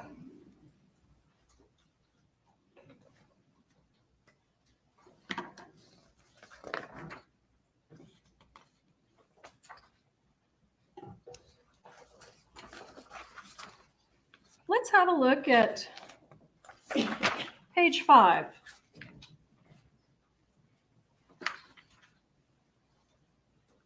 Do you see up here number 23?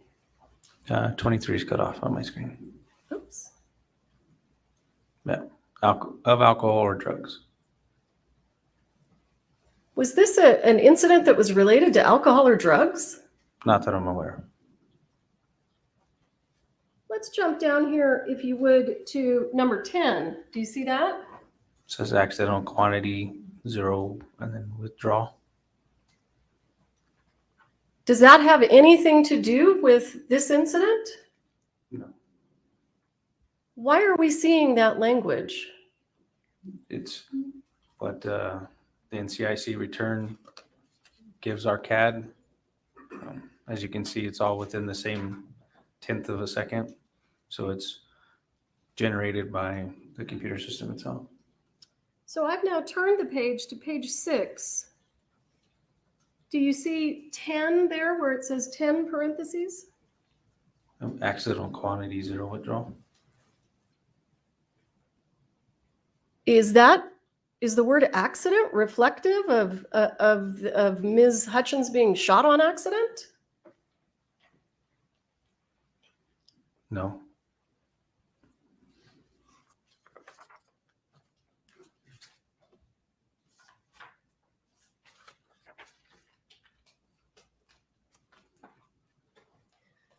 Is the word accident in that report? Does it appear anywhere where it's talking about what happened to Ms. Hutchins? No, right here it's just a bunch of returns.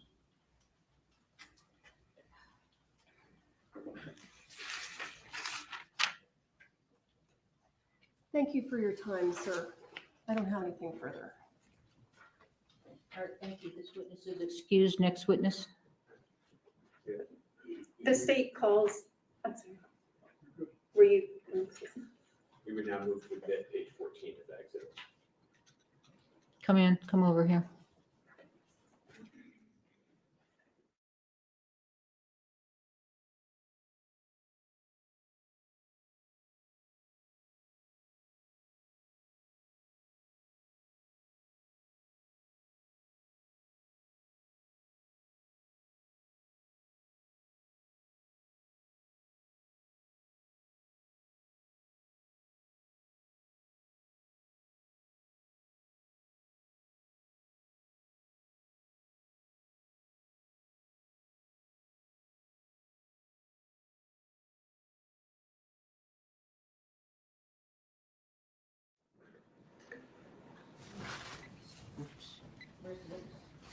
Your Honor, the state calls Timoteo Benavidez.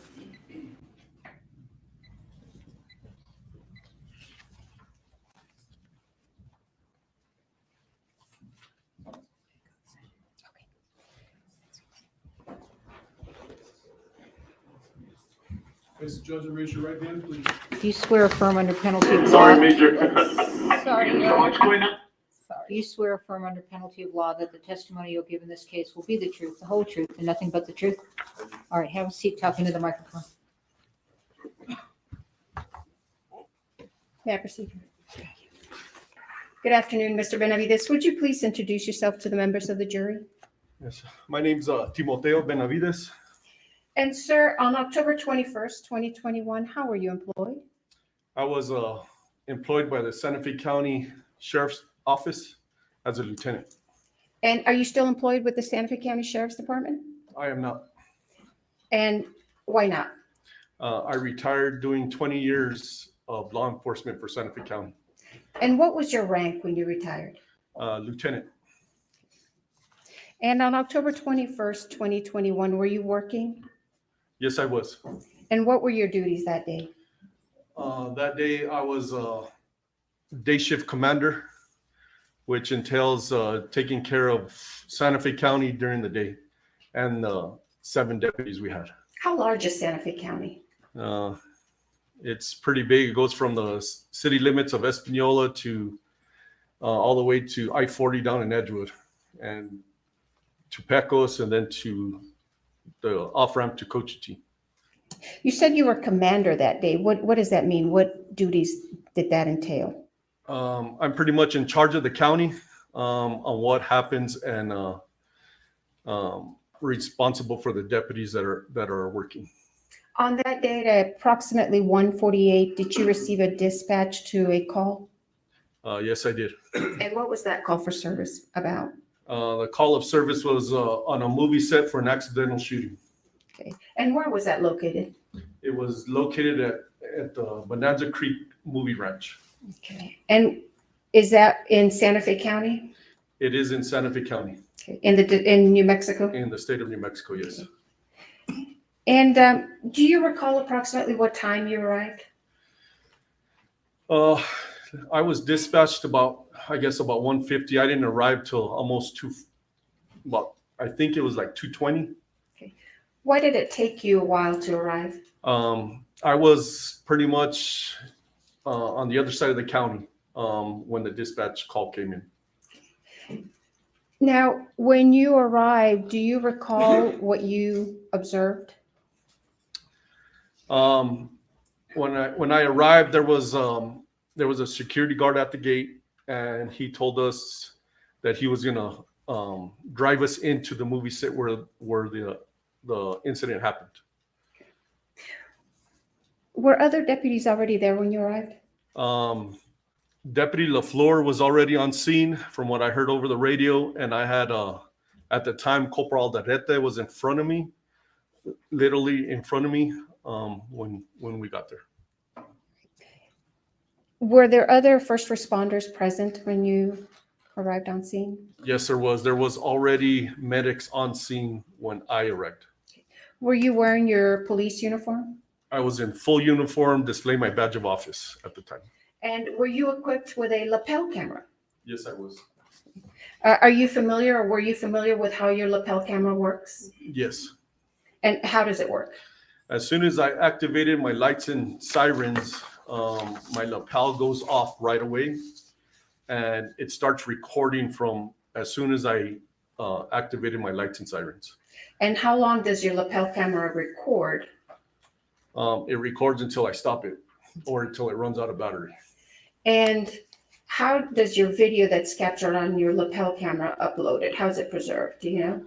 Yes. At the time it's uploaded, we as deputies, we don't have no control how we show up to the sheriff's office and it downloads automatically from our I take off my lapel, I put it in a docking station in my unit, and everything downloads into the sheriff's office room servers. Okay. On October 21st, 2021, did your lapel camera capture what you observed when you arrived on scene at the Bonanza Creek Ranch? Yes, it did. Okay. And what did you do with your lapel camera after you left the scene?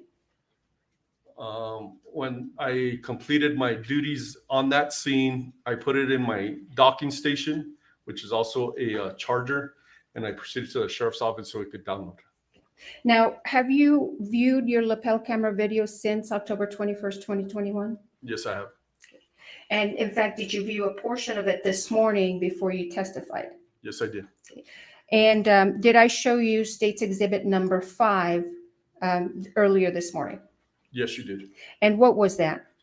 It was pretty much the beginning from when I activated my lights and sirens to the end.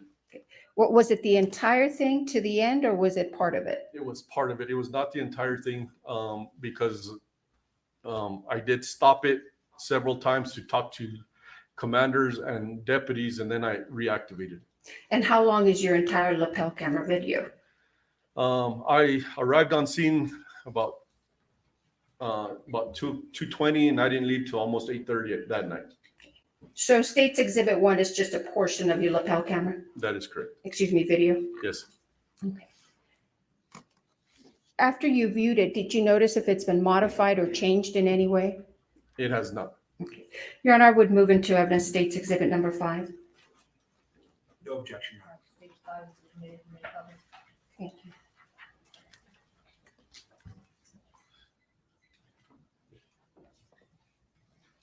Sorry, Major. So what's going on? They said that they. Let me pause it there. Is that your lapel camera video, Mr. Benavidez? Yes, it is. I'm going to forward it. How long does it take you to drive? How long are we going to watch you driving? It's about 20 minutes. So I'm going to fast forward a little bit here to about 17 minutes, or excuse me, 15 minutes.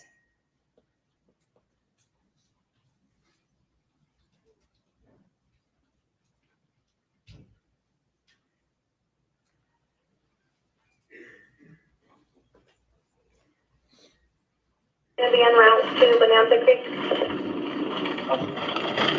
Hey, I got one shot in the chest. One shot in the chest, and one shot in the chest, and another shot in the stomach. So you have 2 victims up there? Two victims. Are you still driving? I am still driving, yes. Now, I've fast forwarded to 15 minutes and 59 seconds. Have you arrived on scene yet? Yes, I could see the makeshift church right in front of me. We're gonna secure the film and all the crew members. Why did you say you're going to secure the film and all the crew members? Pretty much common sense. I'm not on scene yet, but I'm trying to picture everything that was going on, and maybe the film caught it. I don't know. Can you describe for the members of the jury, when you're pulling up to this church, what does it look like? How many people are you actually seeing? So this scene was probably the biggest scene I've been to. There was people everywhere. I had medics running in and out. From what I saw from the back of the church, there was medics going to their vehicles, grabbing items, and there was just people everywhere. As in people, I mean, I couldn't distinguish who it was. It was actors, it was film personnel, bystander. I didn't know, but there was a lot of people there. Do you know if those people were people who worked on the set? Yes, you could distinguish them. They had a lot of sunblock on, a lot of hats, big hats for the sun. So that's pretty much how I noticed that. Okay. Cool. Thanks. I have like 200 people out here, so. Alrighty. I'll see if. Yes, I already called for them.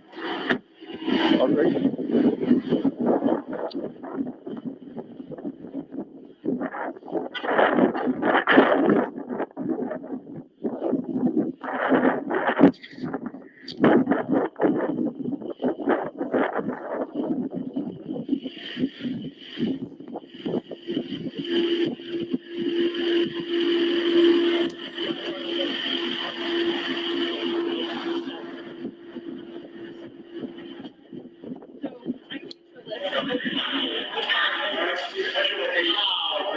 We're gonna get together right away. So we're gonna do it on her.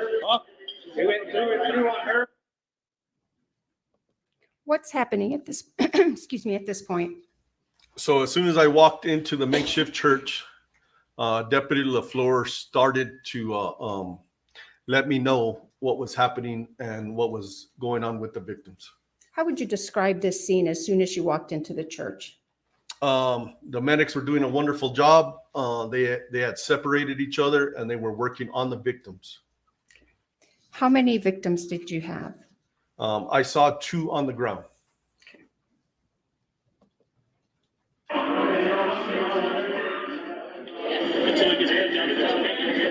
Corporal, I need you to know who's in charge. Everybody stops what they're doing right now. This is a crime scene. Yeah. Why did you say this was a crime scene? Because we had 2 victims, Halyna and Joel, fighting for their life on the ground. And it wasn't natural. This is a movie set. And it was now a crime scene. We had to figure out what happened. So what directives are you giving the other deputies? So I'm letting them know I let Corporal Aldalete know to have whoever's in charge, have everybody stop what they're doing because there was no more filming. If they were, I did not know. And so we could try to control what we could. Everybody stops what they're doing, and I need the field secured by whoever's in charge of the.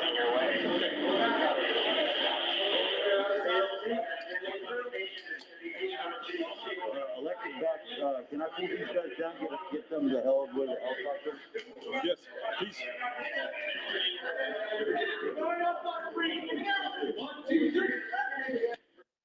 Did you ask for anything else when you were out there speaking with those people? Yes, I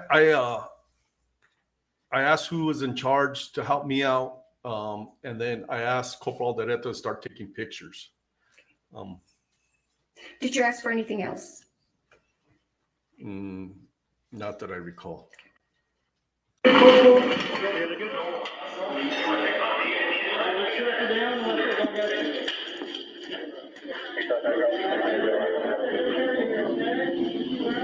Hey, I need pictures right away.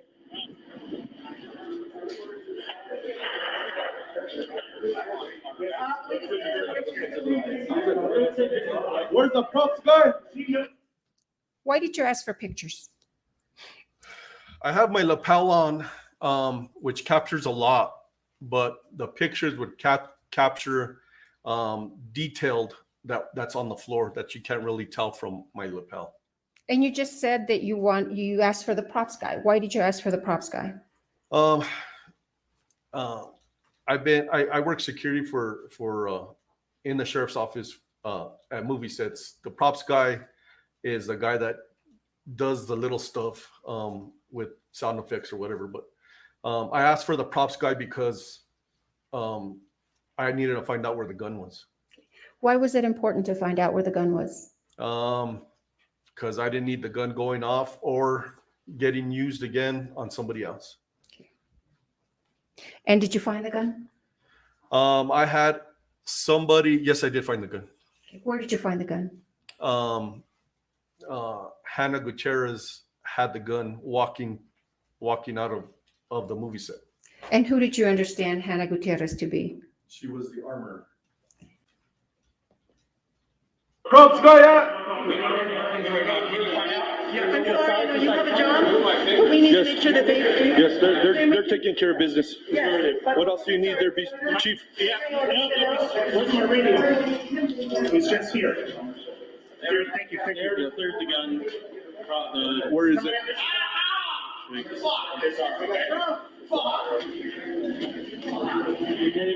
got the cleared gun?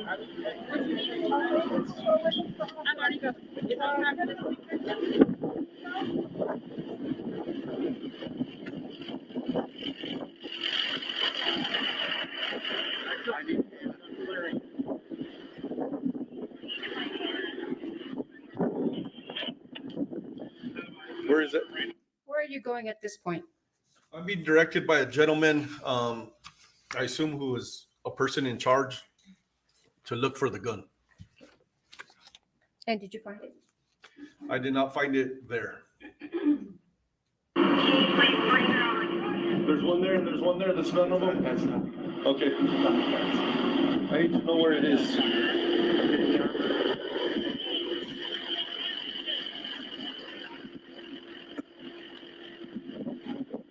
What is it that you are pointing at with this gentleman here? There was guns laid in the open on the cart, on this gray cart. I'm going to show you what's been marked as State's Exhibits number 7 and number 8. May I approach, Your Honor?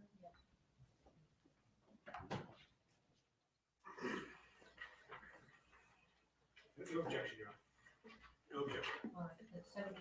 Yes, Your Honor. I would move into evidence 7 and 8, but I'll publish it in a second. I'm going to finish the video. Okay. Thank you, Your Honor.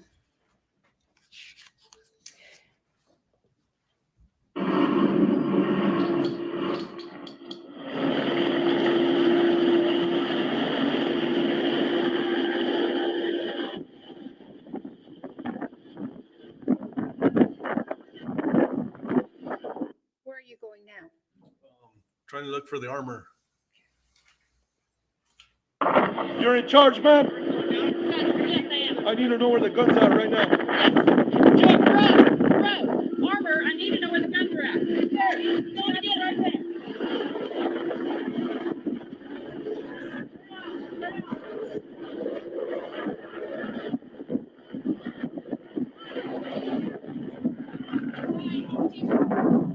How do I know this is a gun?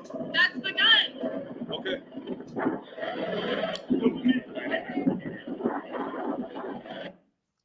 Who is that? That is Halyna Hutchins. And who is she? She's the armor on set. And did you obtain anything from her? Yes, I did. I obtained a revolver she was carrying And what did you understand that revolver to be? to be the revolver that shot the projectile into these two victims. May I have a minute, Your Honor, to bring up Exhibit 6?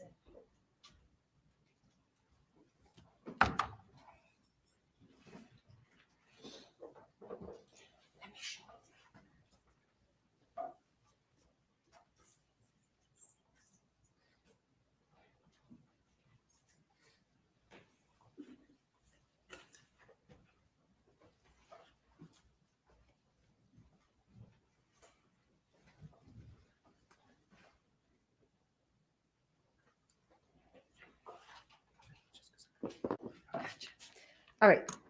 State's Exhibit 6 is going to be handed to you, Mr. Benavidez.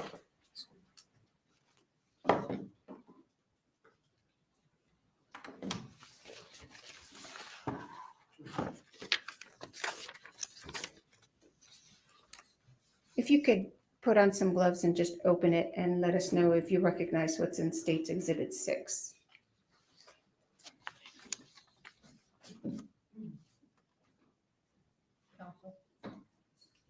Yes, sir. I have a question from one of the witnesses.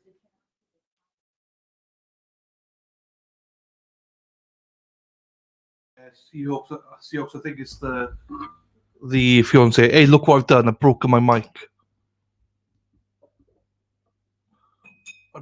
I snapped it, so I can't put my mic on this, or I can't put my mic back on this. So now I got to friggin' hold my mic like this.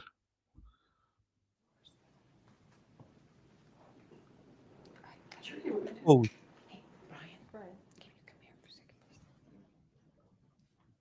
Oh. Ms. Johnson, make note of where you ended. We need to fix this. The audio is not in sync with the video, and we need the time to show.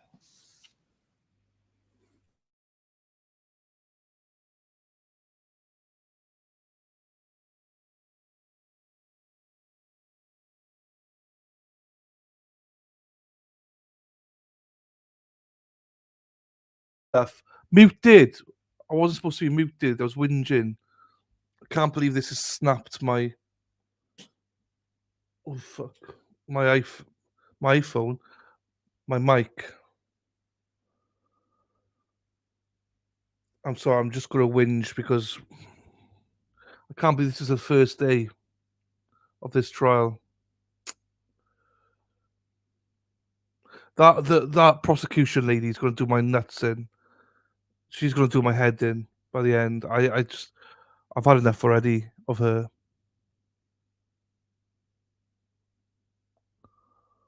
I don't even know if people can hear me.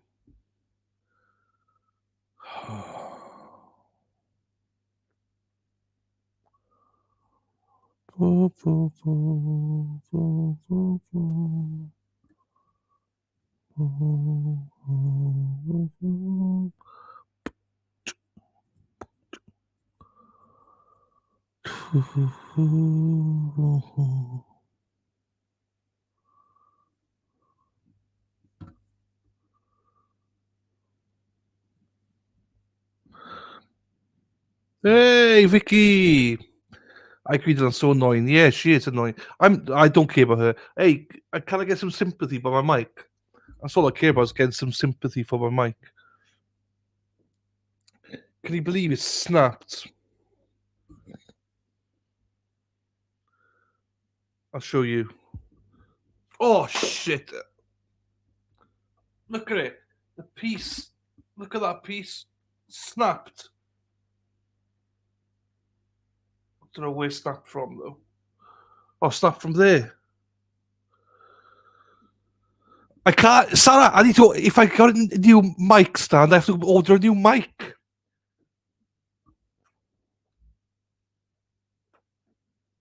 Yeah. Hey, that's all. Oh, what's? Hey, that's all I wanted. I wanted some sympathy. Thank you, Josie. I just.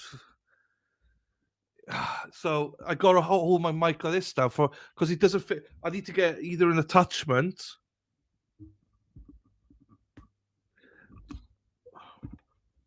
No, I can't.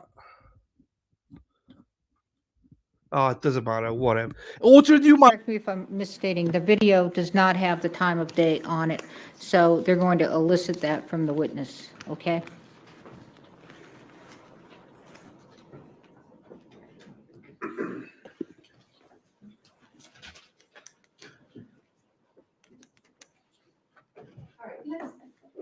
Let's go back, Mr. Benavidez, if we could.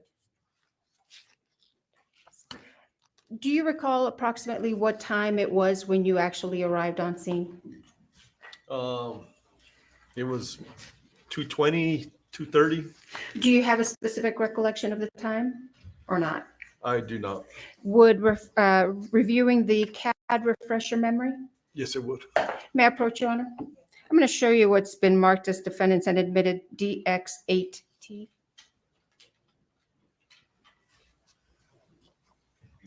For the record, I think it's now H. Do you recognize that? Yes, it's a dispatch log. If you could review it and let us know if your memory is refreshed after you review it, and I'll take that document back from you.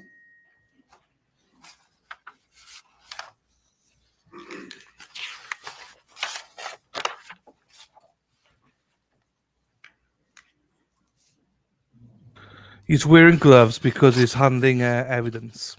Thank you to all of you who give me sympathy.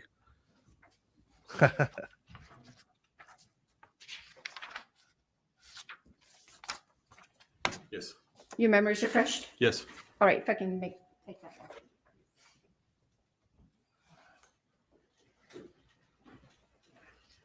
What time did you arrive on scene? 2:20.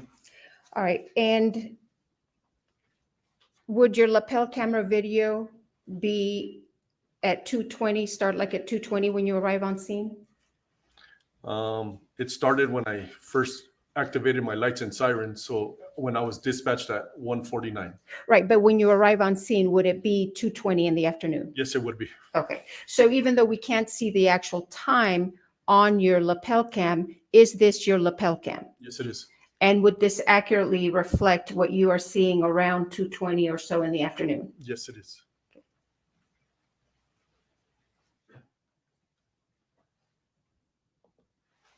How do I know this is a gun? That's the gun. Okay.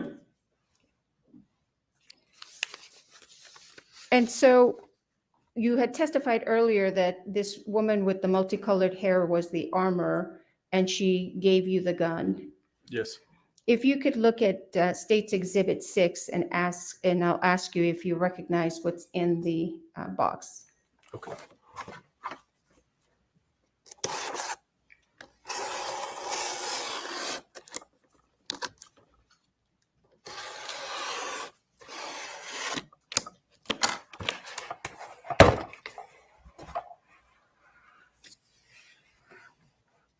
Do you recognize State's Exhibit 6?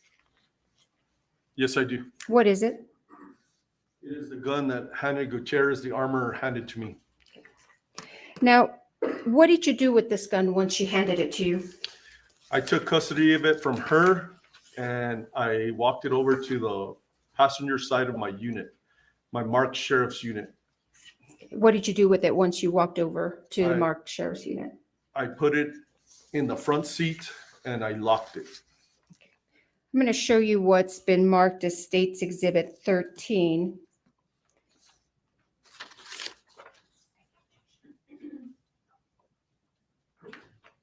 No objection. I'm losing track a little. So you just entered. I haven't tendered 6 because we have other witnesses through whom we're going to Okay, so 7, and I thought you had 7 and 8 that you were 7 gonna. and 8, yes, sir. Haven't published yet. Okay, but, okay, those were admitted. Now you're doing 13. 13. Okay.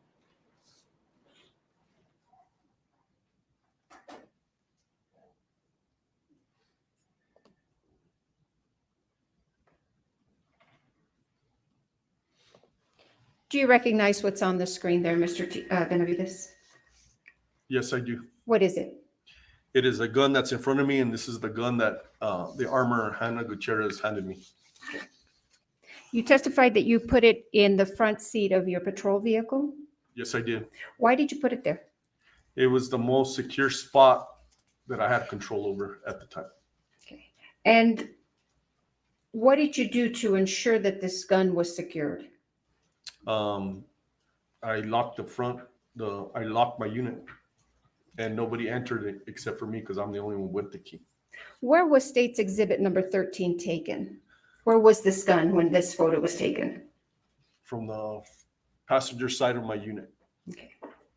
Why did you not stick it in an evidence bag? It was so fluid, and the scene was so active. I put it there. It was secure there. That's where it stayed. Did you do anything with this gun?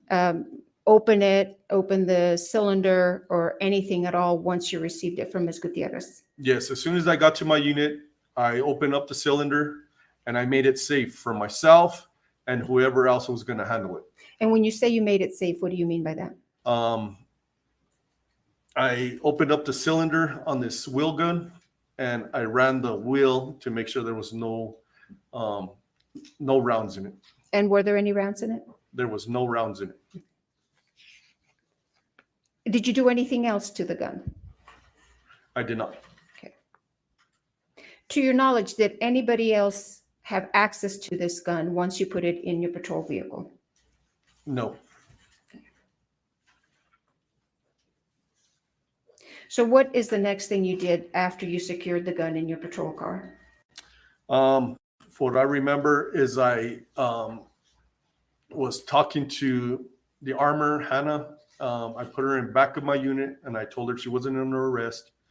I kept the door open because the detectives needed to speak to her. Now, did anybody have access to the front part of your patrol car? They did not.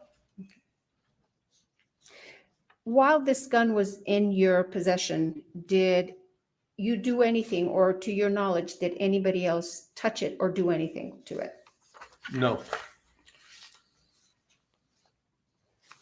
Does Exhibit 13 accurately reflect the condition of the gun when it was handed to you?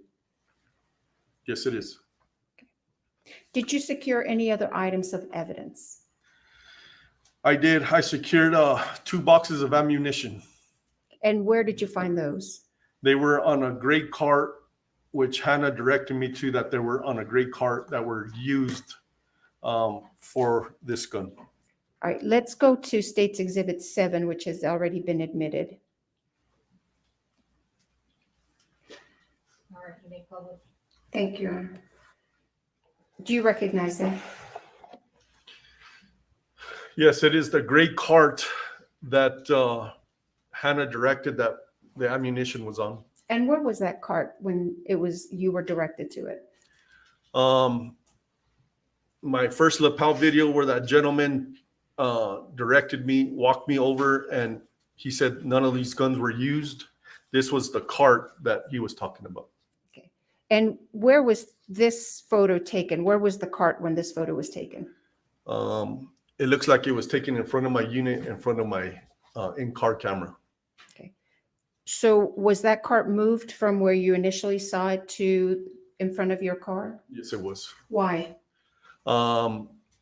Hannah had she directed that the ammunition was there, so there was a gentleman that offers his services because I was dealing with Hannah, and I watched him bring the cart from where it was to me.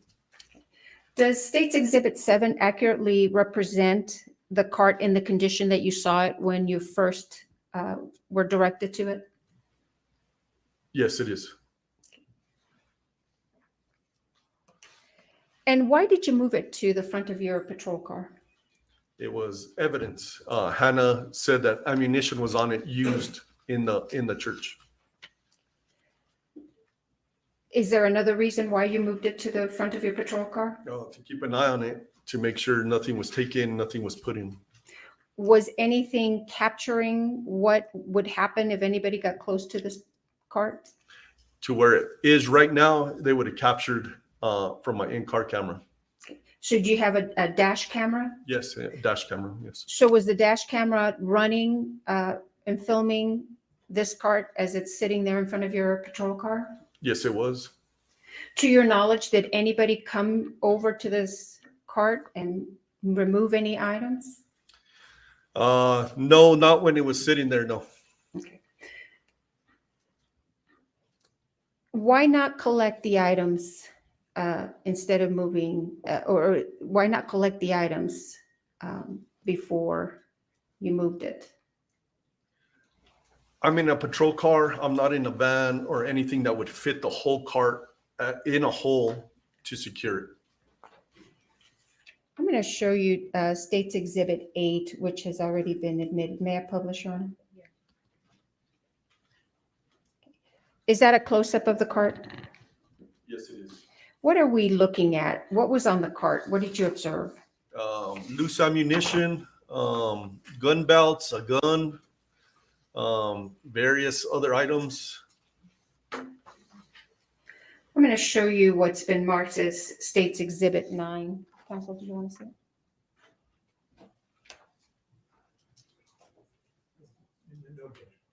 it? No objection. May I, Your Honor, I move into evidence State's Exhibit 9. Yes. May I publish? Yes. Do you recognize that? It's State's Exhibit 9. Yes, I do. What is it? It is a wheel gun. Is there anything else that you see there? There's car keys. There's loose ammunition. Okay. And is this on the cart that we just saw? Yes, it is. And again, what did you do to preserve this evidence?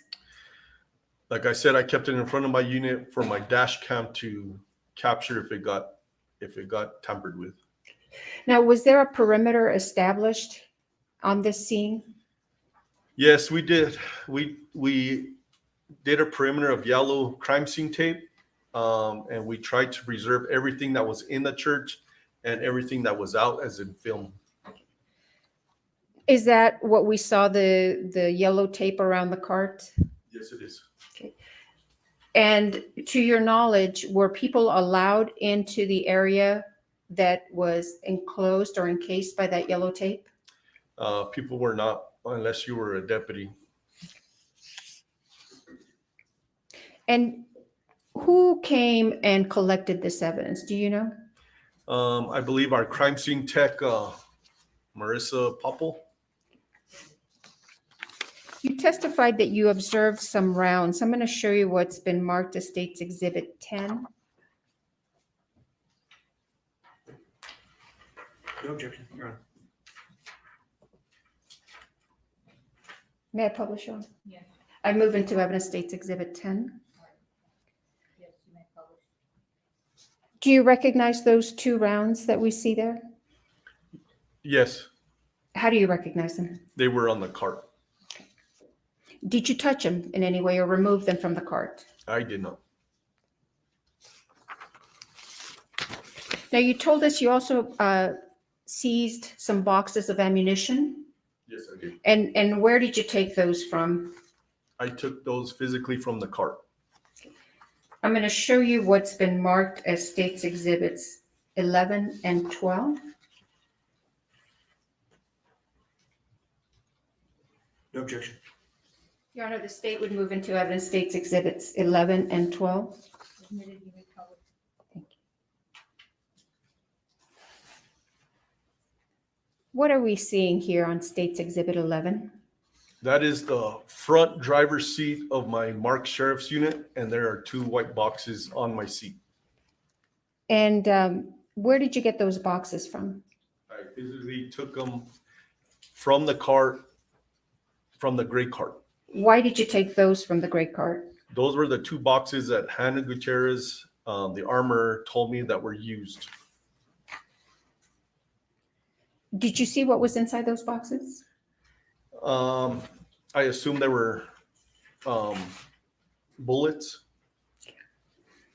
Why remove just those boxes and not the other stuff on the cart? The armor, Hannah, she pointed those out, and those were the gun. Those were the ammunition used for the gun.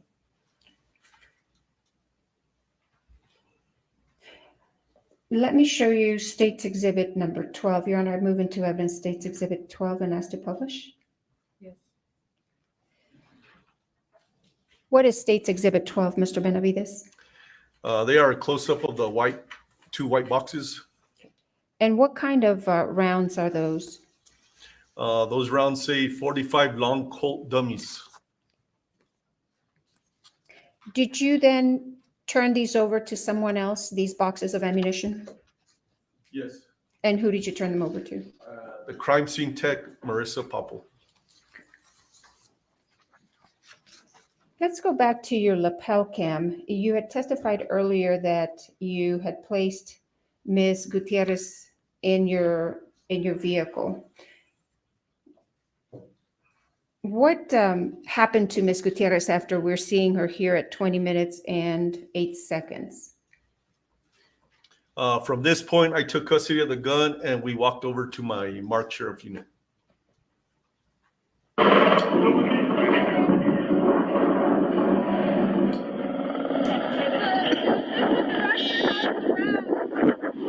sorry, let me pause it there. This was the wrong copy.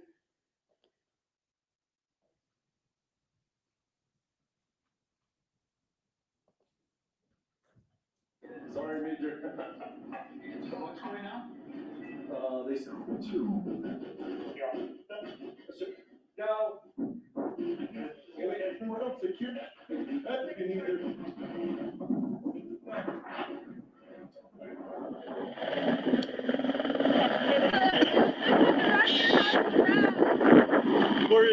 Where are they at? I don't know if it's being.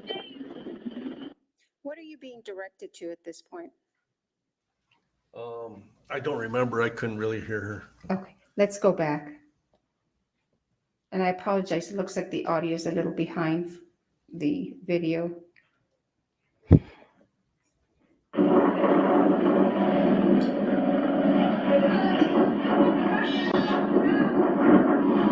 Where are they at? What were you referring to when you said, where are they at? She was telling me about the rounds. And where are you headed at this point at 20 minutes and 16 seconds? That is my unit that I'm looking at right in front of me.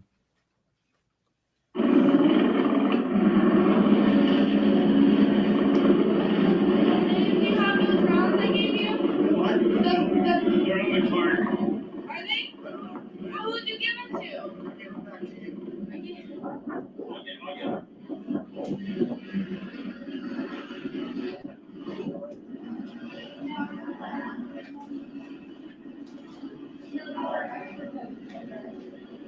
Yeah, that's not it. That's why it's not going to be the first one. It's going to be the second one. I'll put in between. Is that when you secured the gun in your vehicle? That is the front of my unit on the passenger side. Yes, it is. Oh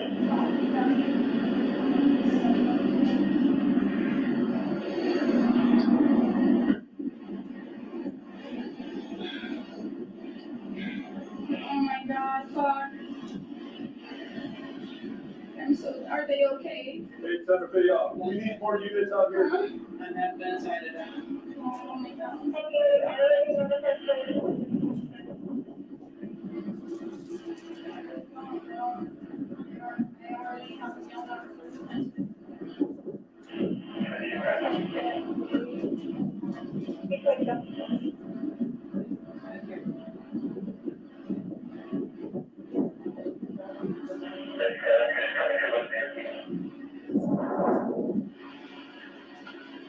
What is happening right now?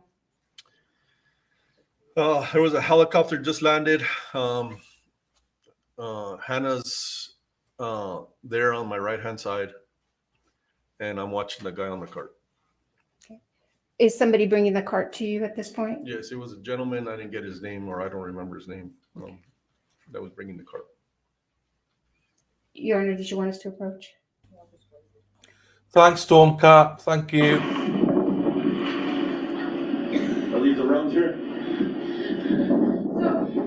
Okay, Yeah, rounds here. okay, now, so this is the one I'm pretty sure about. This is that's the one.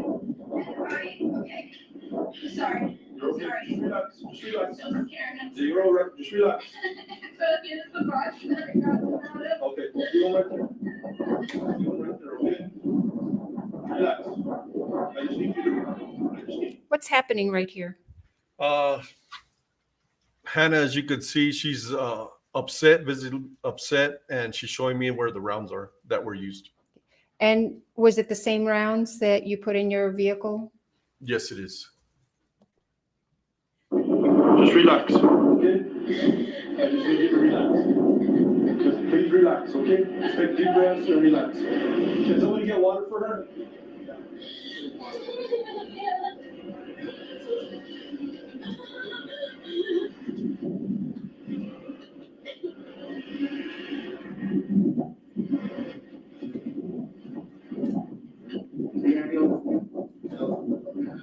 The helicopter's here for her. Yeah, the helicopter's here for her. Where the fuck are these injuries? Is she okay? What other involvement did you have in this investigation, Mr. Benavidez? That's all the involvement was, just trying to control the scene and taking care of Hannah and taking care of the evidence. How long were you out there at the Bonanza Creek Ranch? I didn't leave until about 8:30 that night, so about 6 hours. May I have a moment, Your Honor?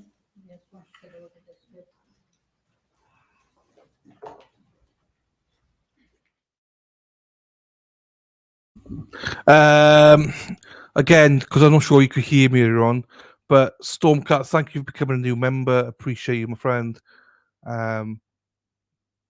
Thank you to all you lovely people that offered me sympathy by my mic, and fuck you to the rest of you. I'm joking. I love you all. It's bigger things in the world than a microphone. It's fine. I can hold it. It's all good. It's all gravy, baby. Oh, I hope that this now defense get across. This is not the state. How many witnesses are there? Do we know how many witnesses there are? Oh, Hackster's not here. Hackster would know. But yeah, I just wondering, because no way is this done in 8 days. How is it done in 8 days? I'm done with this on 8 days, I can tell you.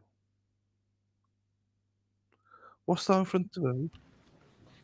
Mr. Benavidez, do you know where the gun was from the time of the shooting of Ms. Hutchins and Mr. Souza to the time that it was given to you by Ms. Gutierrez? I do not. And do you know who handled that gun from the time of after the shooting to the time that was given to you? I do not, other than Hannah handing it to me. May I have a moment, Your Honor? Yeah, calm me tits, just go wherever, do wherever. It's only 8 days. Take your time. It's all good. Thank you, Mr. Benavidez, and you can take those gloves off if you want to keep them on.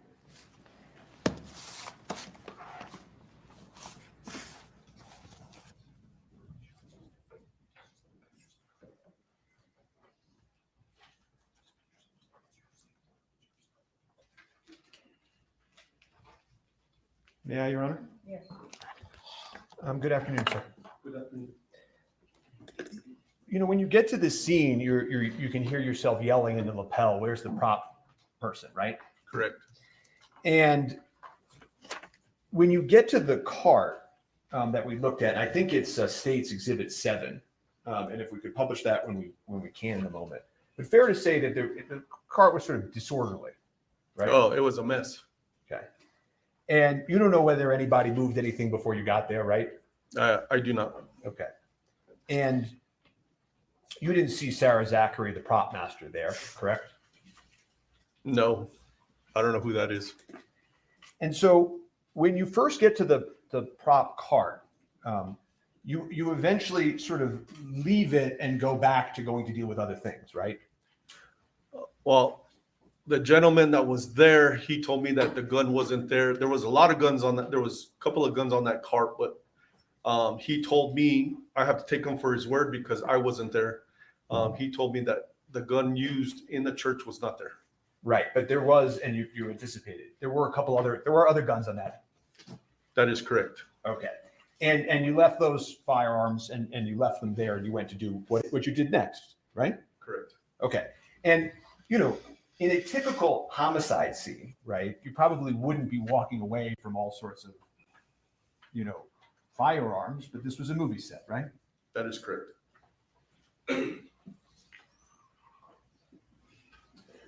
And an empty prop gun without live ammunition isn't going to hurt anybody, fair?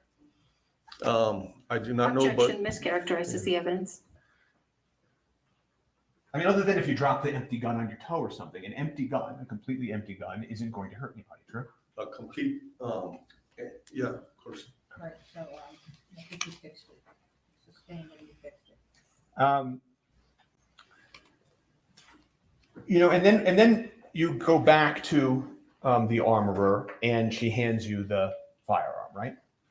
Yes, they direct me to the armor because I didn't know who the armorer was, and they directed me to her. And I asked her, "Is this the gun?" And she said yes. And I can see you're wearing gloves as you're taking out the exhibit today, right? You've got purple gloves on. Yes, sir. Okay. I don't think you have to keep them on, by the way, if you don't want to keep them on. I didn't know if you wanted to see the gun or not. No, Okay. I don't have to see it right.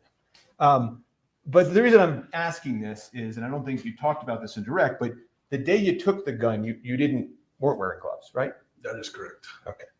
And but you were sort of careful when you took it, and you sort of you took it without touching the trigger. So if somebody wanted to swab the trigger for DNA, they still could. Fair? The way I handled it was trying to be as safe as possible because I didn't have a holster for it. So I was trying to hold it so I didn't pull the trigger because I didn't know if it was empty or loaded or not. And because you handled it that way, also somebody could have swabbed the trigger for DNA, right? I guess so, yes. Okay. Do you know if law enforcement ever swabbed the trigger for DNA? I have no idea. So there was a question posed to you about, you know, the prop gun, when you got it, was empty, fair? Yes, when I cleared it at my unit, it was empty. But you don't know what happened exactly to the ammo that was in it at the time of the incident, right? No, I do not. And somebody told you that Dave, the first assistant director, head of safety, had the rounds, right? Objection assumes facts not in evidence. He's asking him. Just a question. Do you know that? I don't know who Dave is. I don't remember any of their names to this date, Okay. other than the victims. Well, do you remember somebody telling you that the rounds were back at the cart? I believe Hannah was talking to somebody and they directed it to that they were on the cart. And was that a male? Yes, I believe so. Okay. And you don't know as you sit here today whether that was Dave Hall's head of safety at the set? Yeah, I don't remember. No. Okay. I don't know. I'm going to refresh you in a moment on that, but while I'm doing that, I'm just going to move on for a second, which is the next time you see the cart, right? It's being brought to you in a different location, right? The cart gets moved. Yes, Yeah? from the first time I saw it, where that gentleman directed me to it, and he said that the gun used wasn't there until the gentleman brought it to me. Yes. And you've said that ideally that's not how it would have gone down, right? No, not at all. But I was trying to improvise as much as I could. Okay.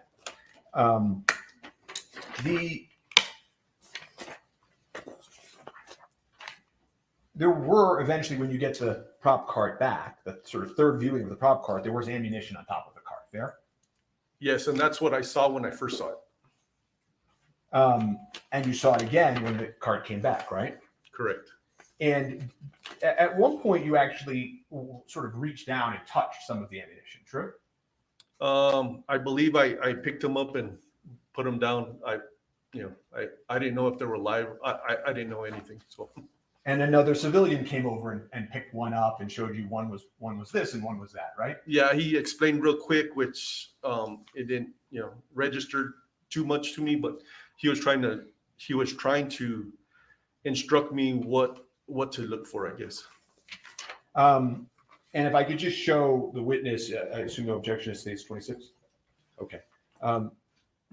If I could offer, I don't know how you want me to do this. If I could offer States 26, or should I make it a defense exhibit?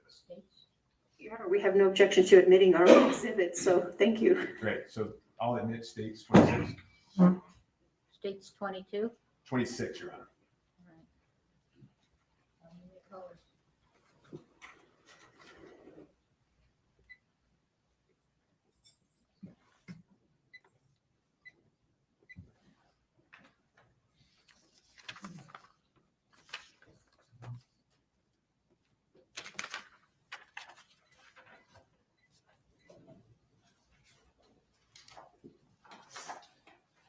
Do you see that on your screen, sir? Yes, I do. And if you look sort of in the middle section, the 2 and 2, the 2 and the 2. Oh, yes. Okay. Can you tell which ones are dummies and lives by looking at them? I do not. We can take that down. Where was the backup? You're talking about a lot in direct about how, this happens and that happens. And I'm just sort of curious, where was backup? Backup is in. That's in more, reinforcements, sir, so that you didn't have to try to manage all of that. So that day I had 7 deputies, including myself, on duty here in Santa Fe County. I had Deputy LeFleur was a swing shift deputy, so he was coming into work. I believe he lives somewhere in Albuquerque. And he was coming into work when the call came in. And it was myself and the corporal who were available at the time. So there was only 3 of us, and the rest were northern part of the county and the eastern part of the county and the southern part of the county. And you called backups for the state police, right? I did. And they, that request for backup was denied by supervisors, correct? As if I remember correctly, yes. Or they didn't have, I don't remember if they said they didn't have enough, or they didn't have availability, or the supervisor just said no. Didn't the supervisor say that they believed this would likely be unfounded and it was probably an accident? Objection, Your Honor. Hearsay and assumes facts not in evidence. It's a proper question, obviously, because I'm asking why the backup didn't come in if he knows that.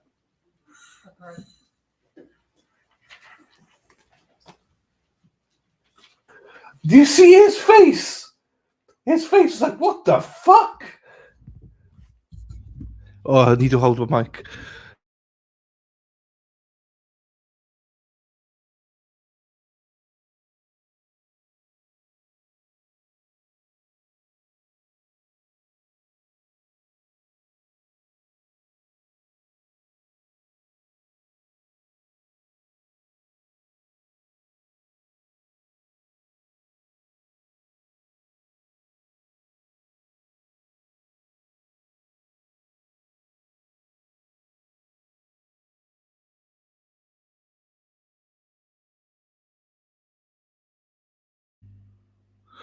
Oh, it keeps dropping out.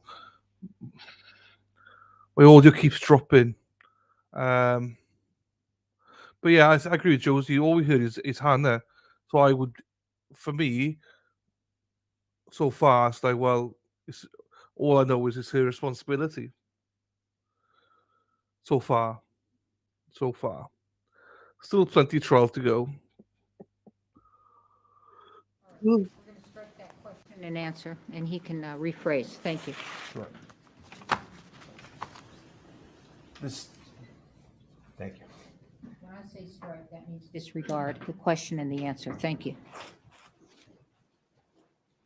You called for the state police and they didn't come, right? Yes. And that would have been your supervisor's call, not yours, correct? My supervisor? No. Yeah, I'm asking. No. Whether or not that request went to the state. No. That wouldn't have been your supervisor's call? That wouldn't have been my supervisor's call, no. Did you make that call direct?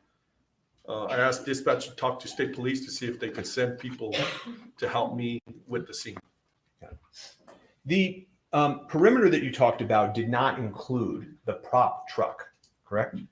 Yeah, I didn't know what any of that was. I was just trying to take care of what happened in the church. Right.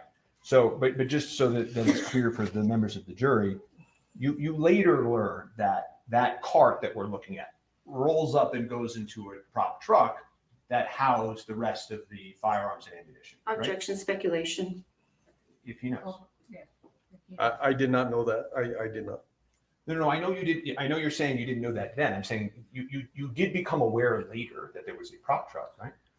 Objection, hearsay, and speculation.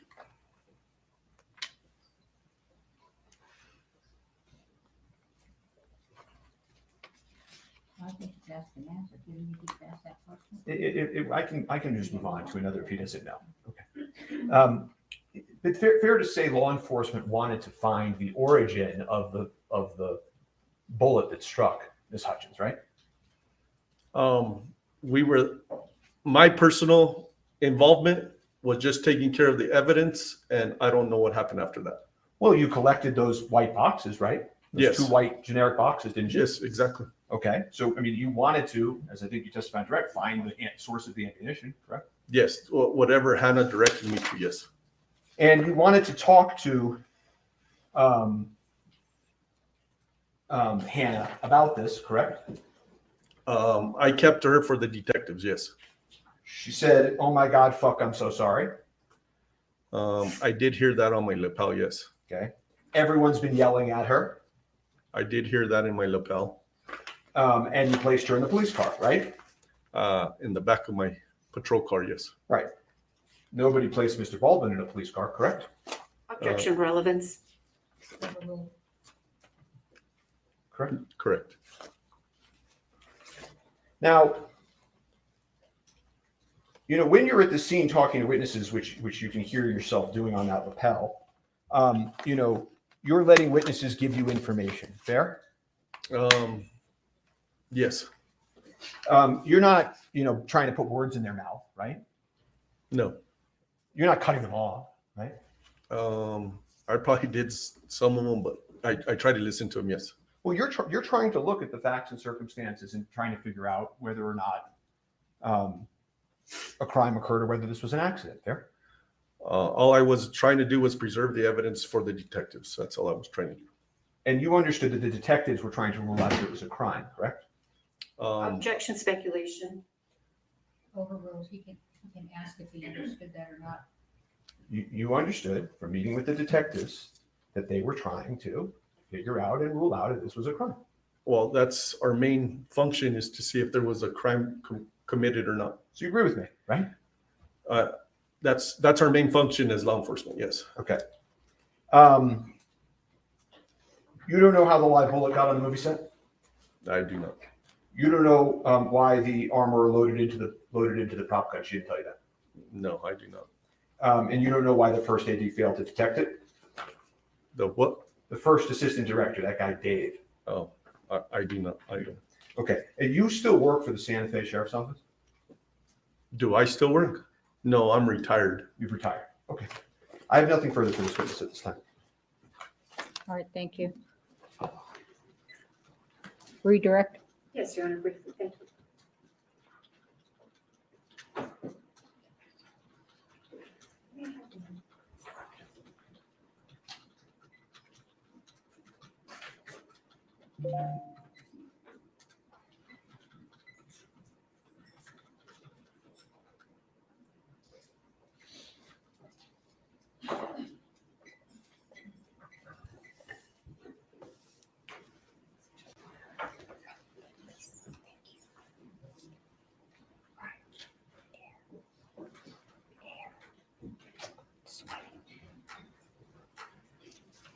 Mr. Benavidez, you were shown State's Exhibit 26 on cross-examination. Do you know where those rounds that we see on 26 came from? I do not.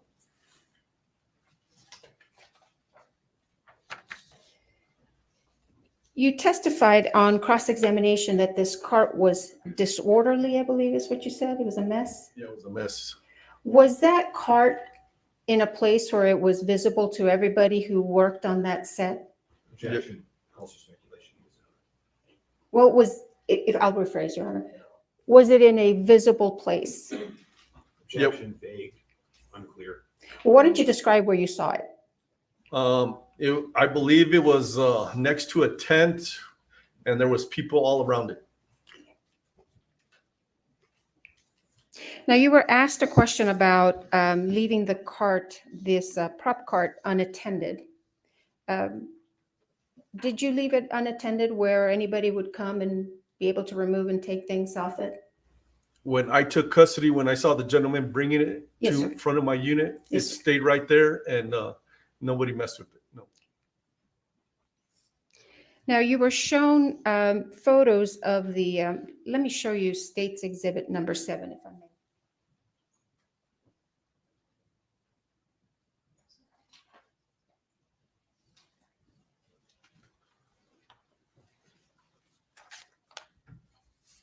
Showing you State's Exhibit number 9.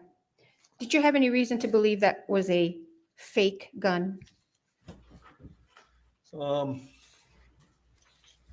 It was a movie set. I did not know if it was fake or real. How about State's Exhibit number 6 that you have in front of you? When you took that into custody, did you have any reason to believe that that was not a real gun? No.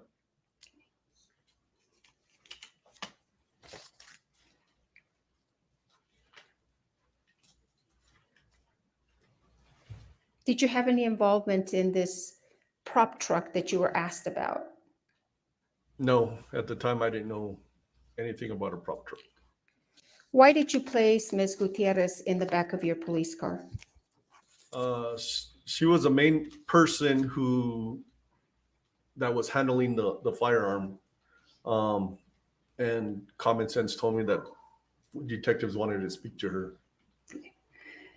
Were you asked about where to place Mr. Baldwin? No. I believe Deputy LeFleur asked me, but there was so many witnesses on his side. I just told him to keep him separated from everybody and everybody from each other as much as possible. Now, is the reason he was not placed in a police car because he wasn't a suspect? At the time, I don't remember if somebody told. At the time, I don't remember if somebody told me he was handling the gun. I don't remember. So no. So he wasn't placed in a police car just because there were other reasons? She has not asked the question yet. So I'll rephrase, Your Honor. Now, Mr. Spiro asked you, you didn't place Mr. Baldwin in a police car, but you placed Hannah. Is it because Mr. Baldwin was different from Hannah, or was it other reasons? It was other reasons. Like I said, Deputy LeFleur had a lot of people on his side of the movie set. So keeping one person in a police car, you got to watch them, and then you got to watch everybody else. So he was able to watch everybody all at once. I have a moment here.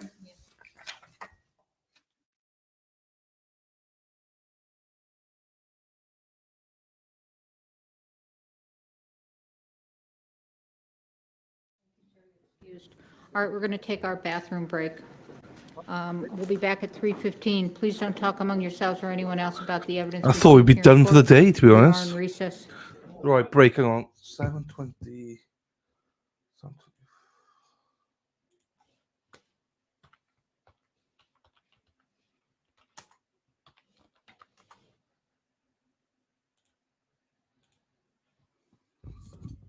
Yeah, right. The El Chatty will figure out. I don't really know the tactics they're using. It is interesting. I know I'm a grumpy fuck today, but I'm only grumpy because this prosecutor's pissing me off.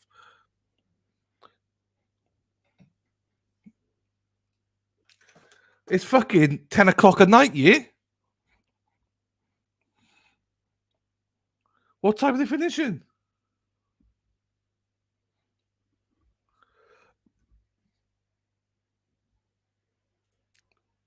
What was the... Yeah, but she's... This prosecutor, I don't mind. It's the first one. Oh! I don't normally condone slapping women, but fuck me. Slap her. 2 p.m. I think it's 3 p.m. Ah, I think I got you. I think, isn't it mountain time? It's mountain time of 7 hours. 3 p.m. Oh, no, Josie, don't tell me it's 2 o'clock. Because they're going till 5. Cookie Monster. Oops. Yeah, well, I know. I think it's going to be an interesting case. Don't get me wrong. I'm just a little bit, as I say, that woman just, oh, I need to,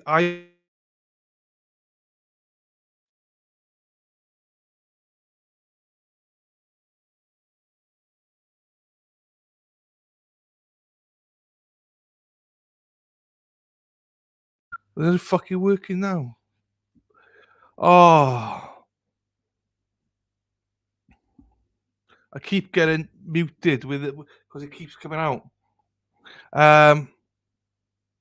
Also, Corner, you're really not that grumpy. Ah, thank you, little G. You're lovely towards me. Thank you, my darling. I'm not that grumpy. It just that woman winds me up. That's all. And do you know what? What's surprising is not many people are watching the Baldwin trial. I mean, I haven't got hardly anybody in here, but none of the streamers have. A few people have like 200-300 people, but they normally get thousands. So I'm surprised there's not much interest in this trial, which is surprising. There you go. I can't handle glasses. Mounted time, yes. Yes, Josie. Hey, that's payback for the violin. Arizona doesn't do that, do they? Ah, there you go. That's what I was going to say. They never change. They're 2 hours behind West. They Eastern. Cool. It's 2 in Arizona and 3 in New Mexico, right? Yes, 3 o'clock in... No, Arizona. Yeah, Arizona's 2. Yeah, you're right. Your hair dryer keeps shorting out. It does. It keeps shorting out. It comes out the bottom. Don't know why.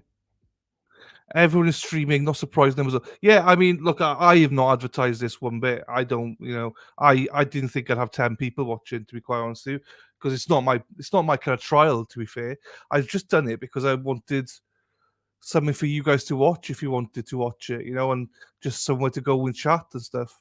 I'm not really that fussed if we don't have that many people in here. Do you know what I mean? But there's a lot of people been covering this for a while, and they haven't got that many people in there. Not they got good numbers. They got hundreds, which is amazing.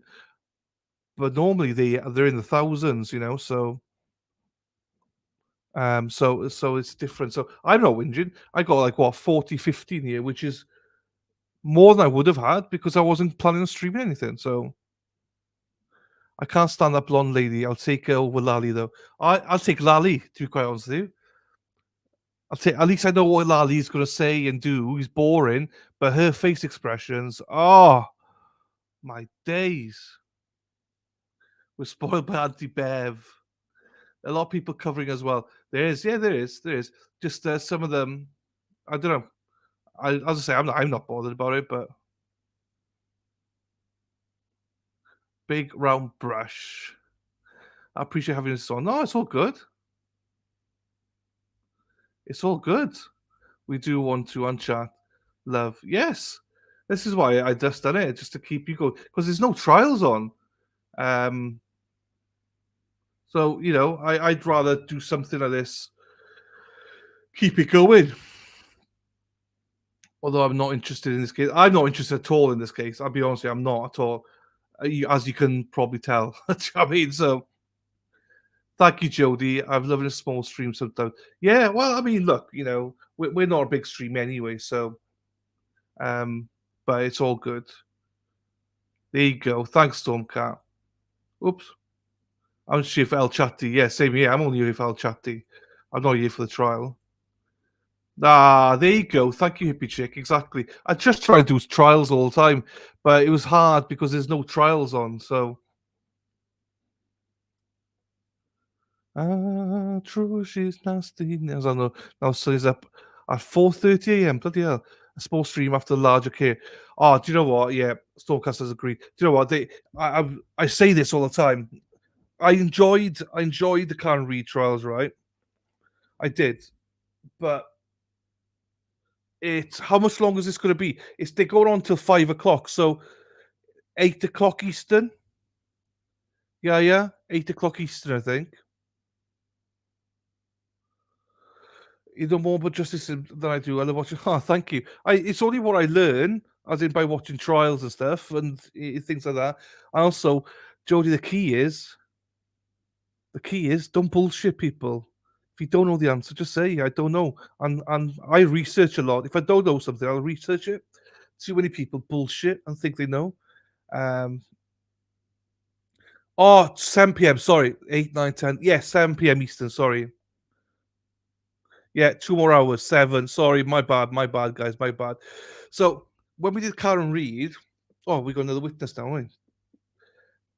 I enjoyed it, right? When we had because there was a stage where a lot of you came in and we had probably about 3, 4, 500 in chat. That was nice, manageable. All of you chatting, great stuff. But then sometimes it goes to 1,000, and obviously great numbers, brilliant, happy days. But you just can't, because the chat, you can't keep up with the chat. So I like I'd want, I'd rather have like 200, 300, and it's manageable, and the chat's manageable. That's all I want. I'm happy with that. I don't want thousands. You just can't. You don't get to know people either. And also, people are too frightened to say hello as well. I'd rather have an engaging chat than anything else,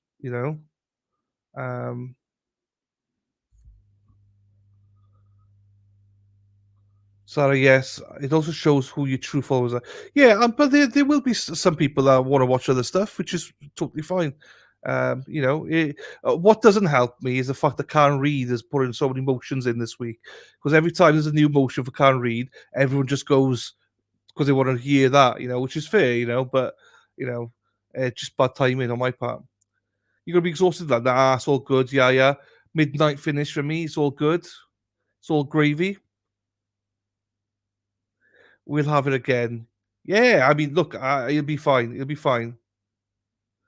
Are you ever worried the stuff? Lil G, you are like OCD. I can imagine you. Is it all lined up? This was a bit crooked, isn't it? I can imagine you're. Oh, I can imagine you're not happy with this, Lil G. Oh, I can't keep.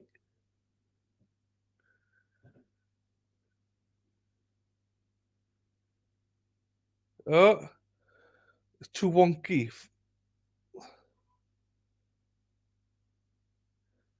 Oh, it's still not straight.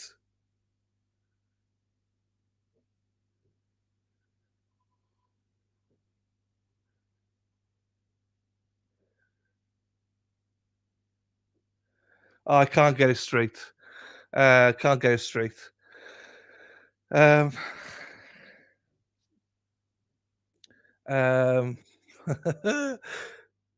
what we got here? Are the mugs those mugs? No, they're not. No. Let's get it straight again then. That's better. That's straighter. That's straighter. I only talk when trial is not on. Ah, yeah, here you go. Little G. All that shit. No, it's not going to fall my head because, I mean, it could. It could, technically. These are in. These don't hurt me anyway. That would hurt, yes. Is it straight now? This would hurt if it landed on my head. But touch wood, it's secure. Like I put it up, so it's secure. I hate going larger streams and no one. Yeah, and I hate. I'll be honest with you, I hate hosting larger streams because I'd rather engage with people. Do you mean? Stop right now. Thank you very much. Need somebody with a human touch. Hey, you, always on the run. Ba ba ba da ba da. Have some fun. Da da da da da da da da da da da da da da da. Oh my god, you trigger me. I appreciate you, Nihad. Thank you, Ruka. If you drop your mug. No, I got it. I secured it. I'm very OCD, but I'm also good sport. Don't worry, I'm OCD as well, so don't worry. Little G, I'm awful. I am very bad with OCD. So, Yumi girl, it's all good. It depends what kind of things you're into OCD, you know. But yeah, I'm definitely bad. You go to bunk your head store. Then I need those little plastic bumper feet. What's that? Bumper feet? I don't even know what bumper feet are. You guys are the American lingo. I have no idea what you're on about. Little G is funny. Tack putty works fabulous on keeping things straight. No, I think it's imbalanced because the mug. That's all. I think it's fine now. Gonna give Little G a heart. Heartache with.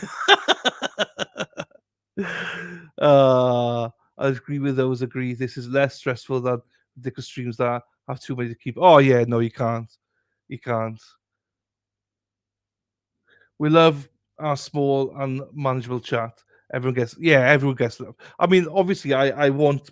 Look, I said I'll stream this to 10 people if I need to. It's fine.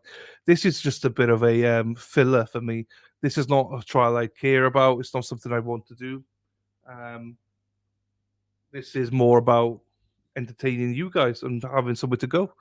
I'm not sure how many people are going to get in the Black Swan. I don't think we're going to get that many either for that one. But that is a trial I want to watch, you know. But I also appreciate I need to do more content about Karen and stuff like that because people just lap it up, like, you know, about Karen. But I just find it, you know, you're just repeating the same things as content creators. So I find it like, but people watch it. So I don't know.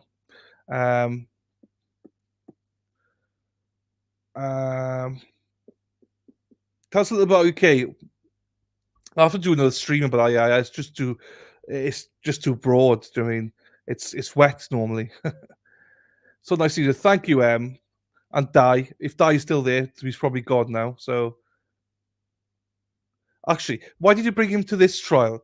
Like first ever trial for him. Bloody hell. Poor Di. Yeah, what a bumper feet. I have no idea bumper feet are. Oh, thank you. Yeah, it's actually I believe it's from New Jersey, I think. I thought it was from the UK, but oh no, was it from Ireland? Oh, I don't know. One of these was from Ireland, and one's from New Jersey. Oh, Erin Taco's actually from New Jersey. As Jane just said, Mugs falling strangled. Yeah, strangled by his cause. Blow dryer, blows a fuse, cheese and rice. I know, and now I can take this off because this is now done, and I can't. It's all good though. I'm not whinging. I'm whinging, but I'm not actually whinging. There's bigger things in the world. Do you know what I mean? If I have to handle this for a while, it's fine. I might order a new mic and a new setup anyway, just because I don't really want to tape this. Because what do I tape it to? Do you know what I mean? I can't screw it into this anymore. You know, I have to screw it in. It is what it is. Doesn't matter.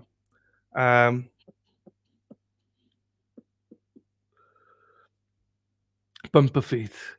Busters. What is your favorite food? If you say probably Sunday roast, like a beef or lamb Sunday roast, or a fry up breakfast. I'm not that fussy. Do you know what I mean? So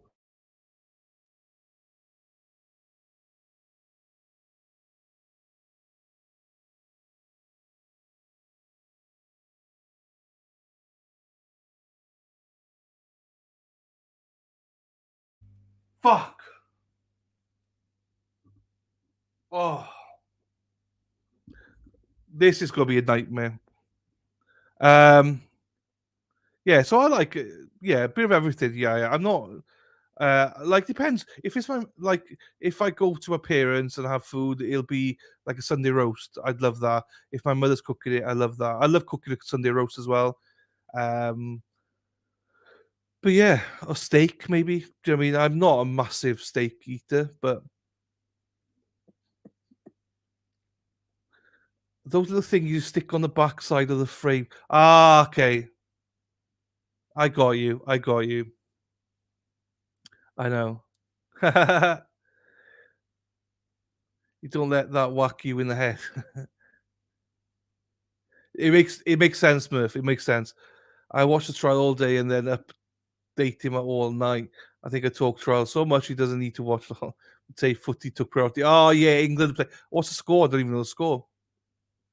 That's the one, Erin. You got it. Cheese and rice. That's what they are. That's what they are. Yeah, it keeps popping out. The sound keeps popping out. Lobster and steamers. What steamers? I've never tried. I don't think I've ever tried lobster. I don't know what steamers are. What's steamers? Prime rib. Nice. I love prime rib. I like prime rib. We won 2-1. When you say we, you. I don't support England. England won today. Wow, okay. It won 1 at half time. I know that. Wow, okay. Congratulations. They're in the final now, I believe. Are they in the final? Against Spain, is it?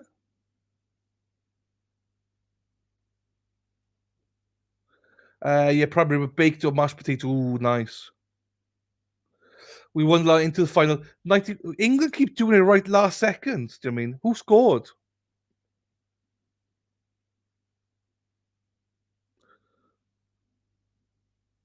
Lobster so good. There, they've tried it. I don't think I have anyway.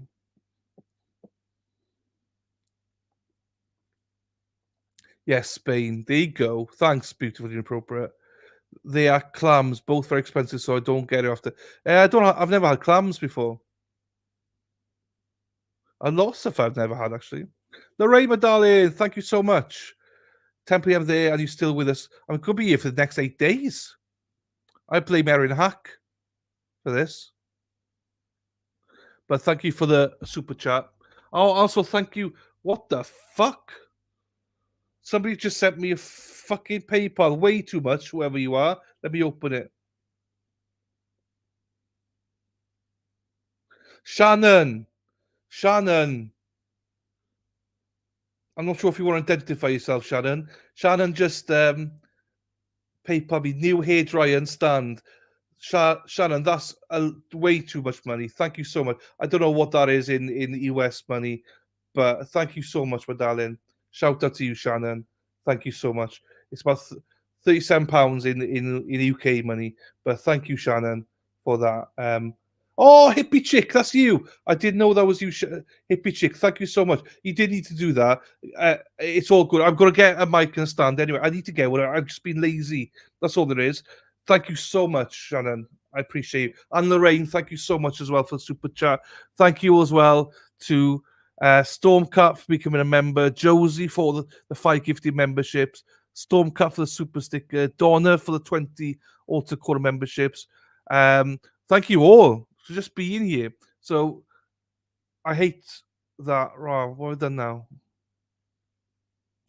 There you go there. And for people who are like, oh, you know, whatever, I'm just happy everyone's here. So I'm just happy that everyone's here. So don't, yeah. All I ask of people is, if you're here, please chat. That's all I ask. That's all I want. And please like and subscribe. Please like. Hey, hang on.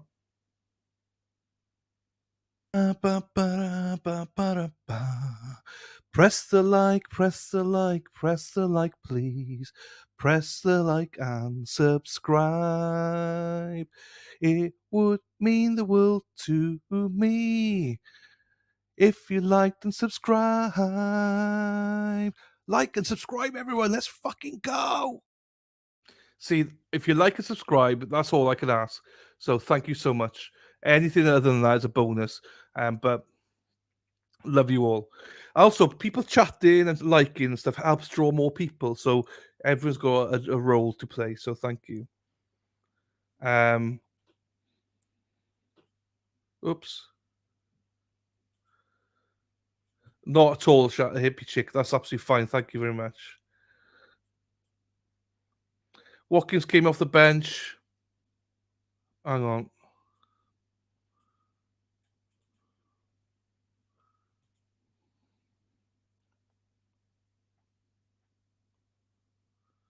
Oh shit! I just had a notification for that. I know you're happy. Now that you're happy, I'm here. I have to go. Ah, Toots. See you later, my darling. Thank you, Pichip. Oh, Ruka, is you right? Thank you. It didn't come up. Hang on.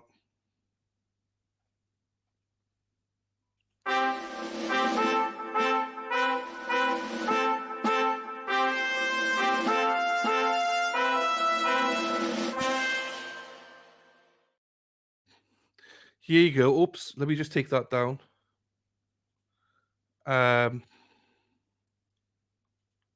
Oh shit. Hang on.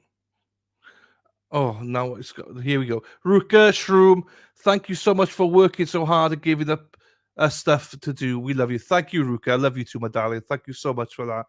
That's very sweet of you. And thank you for telling me, because sometimes I don't get notified of it. So thank you for letting me know, because then I can always say thank you in real time.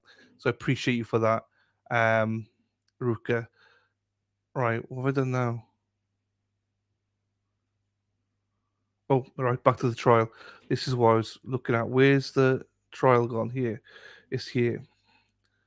It is here. Here. There you go. If you guys watch the Hannah interviews, you'll get you interest in the case. Yeah, I don't want to watch anything. I'm going into this as a proper juror. So I'm literally only going to watch what's been submitted, essentially. So I might watch afterwards or something, but I want to watch it as a fair, impartial if I can. But hope you're welcome. Thank you, Ruka. Thank you, Ruka. Thank you, Ruka. We're all here when Mike died. Trust me, this Mike has been through the wars. It's flown across the. I think a couple of times now it's flown up in the air somewhere. Those that were here early on in my stream, not early on, but a few months ago, my streams, they'll remember my mic going flying quite a few times. There you go. All commercials Court TV has, I can't imagine they show the Baldwin trial. How the supercharts show up on credit and state cards they need to make. For my husband, good question. I don't know what it comes up as. Lorraine, actually, I don't. I sent one not long ago to somebody. Erin Hack is someone to ask. Actually, she probably fucking knows. She spends like $1 million. Oh, yeah, it depends where it is. If it's Apple Pay or something, isn't it? Press the like now. What does super chat come up as, Erin? When you send somebody a super chat, what does it come up as on your statements, on your bills? It could be Apple Pay.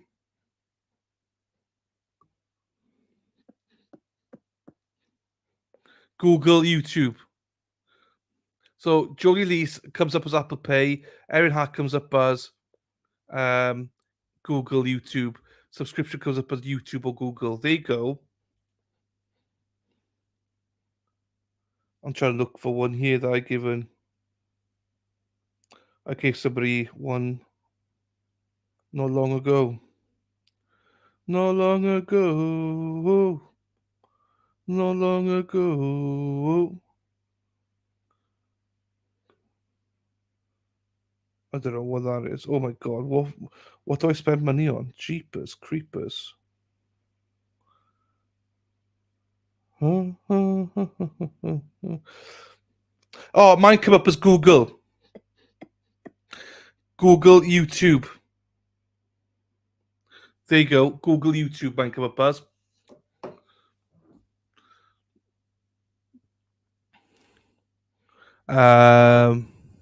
Hey, hello, Holly. Holly, by golly, how are you doing? Are you from the tubes? Are you from Minnesota? Minnesota, another one from Minnesota. How are you, Holly? Do you go to the tubes? Are you from Erin Hack country? You talk a bit like, hello, how are we?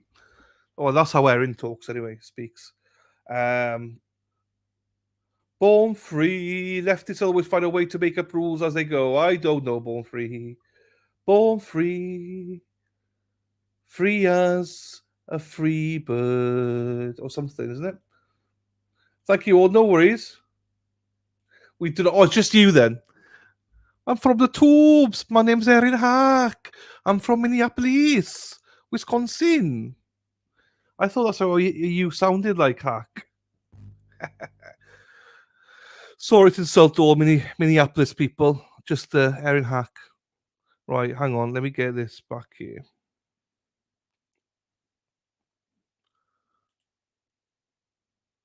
So anyway, welcome to you, Holly. By golly, we love you. Thank you for being here.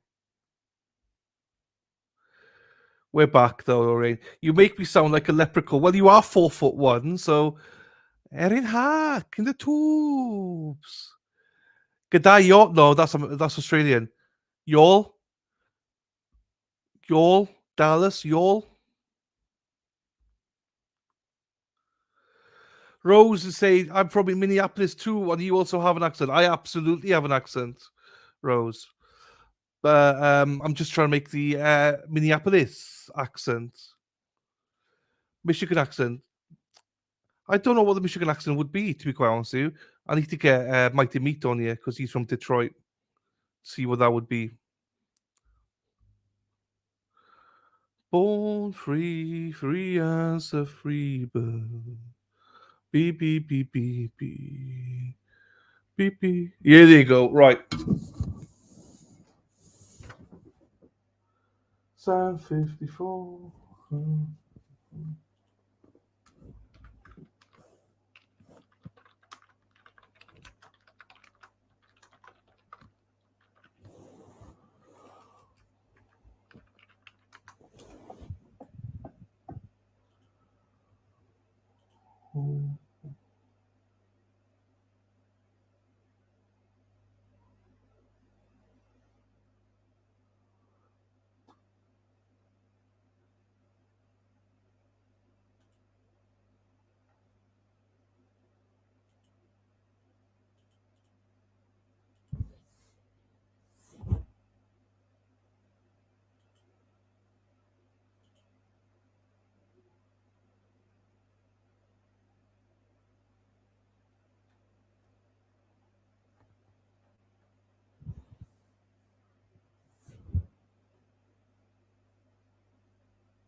Luhan, do you swear affirm under penalty of law that the testimony you'll give in this case will be the truth, the whole truth, and nothing but the truth?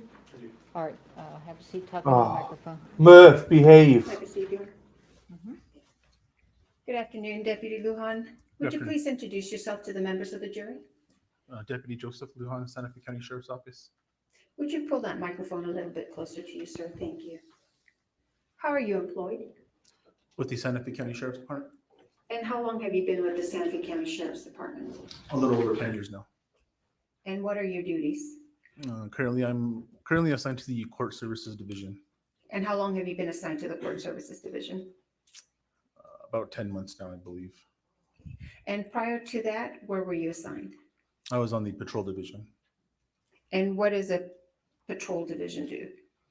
We answer calls throughout the county anything from DWI, crash investigations, criminal investigations, that type of thing. Were you on duty on October 21st, 2021? Yes, it was. And do you recall what you were assigned to do that day? Just normal patrol duties.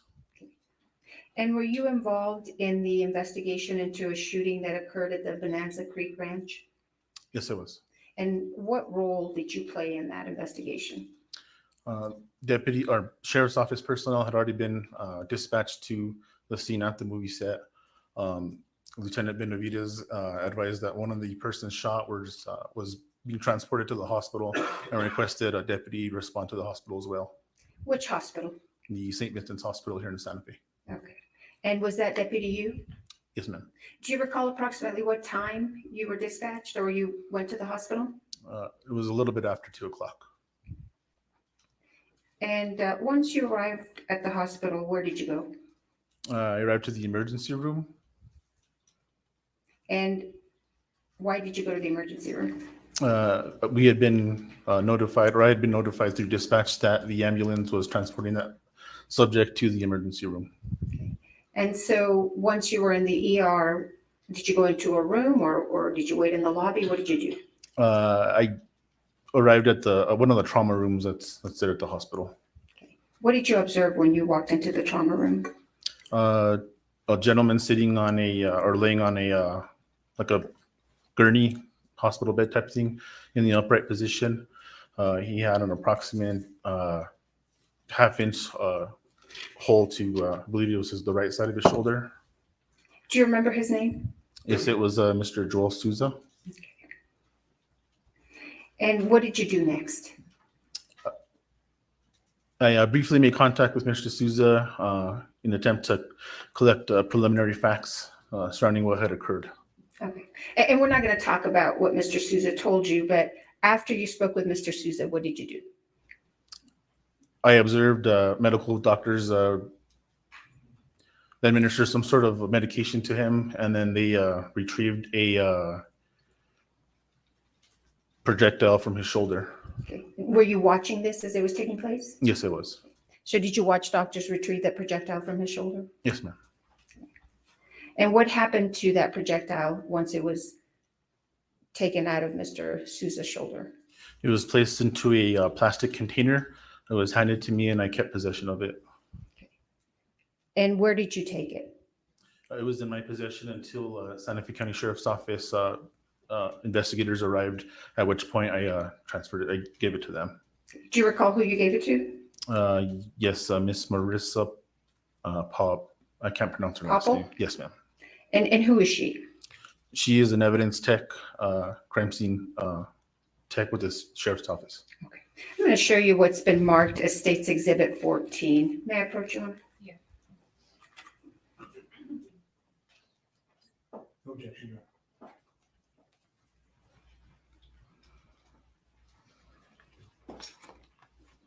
Do you recognize State's Exhibit 14? Yes, ma'am. What is it? That was the projectile that was retrieved by medical staff at the hospital out of Mr. Joel Souza.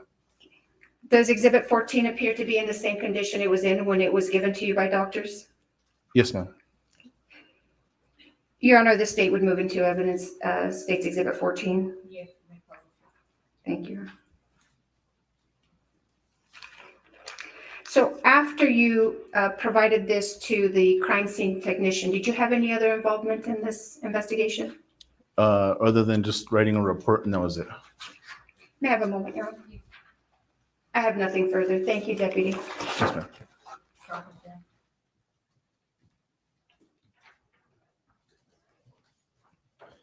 Good afternoon, sir.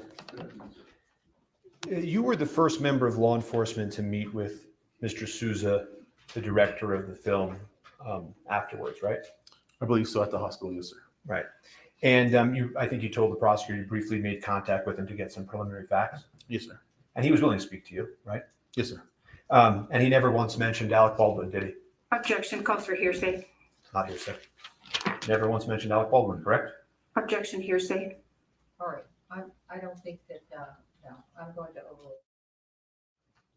He never, in describing the preliminary facts to you, ever mentioned Alec Baldwin, correct? Correct. questions for this witness? Any redirect? No, Your Honor. All right, thank you, sir. You're excused. Hey, let's hope all the witnesses are like this. Hey, Nixie. The state calls Marissa Poppell. How we doing, Nixie? I'm still awake for another hour and a half. This has got another hour and a half to go, people. Sarah, take care, Sarah. I can speak Texan. Y'all. How we doing, y'all?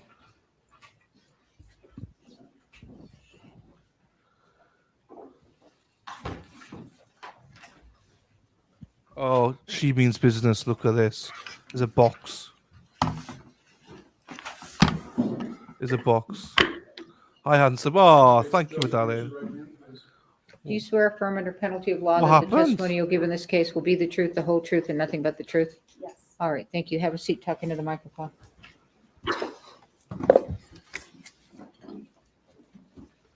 Good afternoon. Good afternoon. Please state your name for the record. Marissa Poppell, Would you spell your last name? Poppell. How are you currently employed? I'm a crime scene technician with Santa Fe County Sheriff's Office. How long have you held that position? 3 years. Prior to being the crime scene technician for Santa Fe County Sheriff's Office, were you a crime scene technician elsewhere? Yes. Where was that? With the Fort Myers Police Department in Fort Myers, Florida. And how long did you do crime scene technician work in Florida? 4 years. And can you briefly describe for the ladies and gentlemen of the jury what a crime scene technician does? Yes, as a crime scene technician, I respond to all sorts of different scenes, whether they're death investigations, burglaries, robberies, whenever there's an abundance of evidence or an abundance of documentation that's needed. I take photographs of the scenes, of the evidence, I collect the evidence, and then I package it at our office. And do you ever send any of the evidence that you collect somewhere else for additional testing? Yes. And tell us, where would you send things, and give us an idea? Sometimes things are sent to our local state lab here in Santa Fe. Sometimes they are sent to private labs, or sometimes they are sent to the FBI if they're working with us. Why would you send things to any of those places? So our state lab is local, so it's nice to be able to have them in the backyard so that they can help us with more common day items. For independent labs, if we have something that needs done within a very quick time frame, we'll utilize them, but they require us to pay for the testing ourselves. Or if the FBI is assisting with us, sometimes they can do additional testing that maybe our local lab wouldn't be able to do. I want you to give the ladies and gentlemen of the jury an idea of what kind of testing you are requesting when you send items out. Yes, this could be latent print analysis, DNA analysis, firearms testing, things of that nature. And Ms. Poppell, how did you become involved in this case? I was asked to respond to a scene of a shooting along with my criminal investigations division. That would be the detectives and myself responding to a scene on October 21st of 2021. Do you recall approximately what time you arrived on scene? I believe it was between 2:30 and 3 o'clock in the afternoon. And when you arrived on scene, kind of walk us through what you were tasked with doing. The first thing I was asked to do was photograph the initial scene and what was going on around me, essentially. And can you give us an idea of, so you indicated that you were asked to photograph the initial scene. Is that common? Yes. And generally speaking, after you photograph the initial scene, do you photograph other things? Yes. And what do you photograph? So any items of evidence would be photographed on scene, and then if additional photographs are needed, then those items could be laid out at our office. in a secure area and re-photographed. And did you take photographs of items of evidence at the scene? Yes. Did you also take photographs of some of those same items back at the sheriff's department? Yes. What's the point to that? If there are areas of detail that would be difficult to photograph on scene, we can do so at the office in controlled lighting conditions. Areas where we could move the objects in order to see different parts of it a little easier. Did you, and I don't want to get too much into the details right now, but did you also participate in the execution of search warrants? Yes. And why do you, as the crime scene technician, participate in the execution of search warrants? Part of my duties when we're executing a search warrant is I'm not only documenting all of the evidence on scene, but I'm also collecting all of that evidence, and that evidence stays in my custody. Other than collecting evidence at the scene itself, did you collect evidence in other places pursuant to search warrants? Yes. Go ahead and explain to the jury the different places that you went to, just to kind of give them an overview before we get into it. I was asked to collect evidence at the initial scene at the church. I was then later asked to collect evidence out of a prop truck that was nearby, and then at an even later date, asked to assist with a search warrant at an office in Albuquerque. Can I have the Elmo? Let's maybe start that way. And the office in Albuquerque that you were asked to participate in a search of, what office was that? That was a PDQ warehouse. And do you know now what PDQ is? Yes, it's a prop supply company. And that's in Albuquerque? Yes. Did you search and take your photographs at PDQ in Albuquerque on the same day as this incident? No. On the 21st of October? No. Do you recall approximately when you did the search warrant at PDQ? November 30th. And the search warrant that was executed on that prop truck, do you recall when you participated in that? October 27th.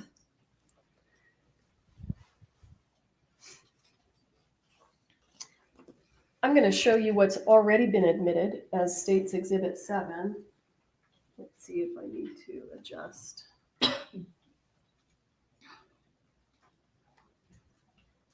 Did you take that photograph? Yes, I did. And why did you take that photograph? This photograph is of the prop truck that was at our initial scene. Did you say, is this a truck? Or I apologize, a prop cart at our initial scene. Do you know what a prop cart is used for on the movie set? My understanding was that it was a cart that had some props on it. Do you know whether or not those props included real guns? I do not. Still today, you don't know? The firearms that are visible on this, one is a plastic gun and the other is a firearm that has a blocked cylinder. So it's not a loadable gun. So they're not usable firearms. Understood. Can you, if you recall, did you collect real firearms from the set of Rust? Yes. How many real firearms did you collect from the set of Rust? There was one firearm that was taken on the initial scene. But when you continued your searching, when you indicated you searched the prop truck, is that right? Yes. So let me back up. The initial real firearm that you took, where was it when you first saw it? And do we have number 6? What? What happened to the item of evidence? He's got it.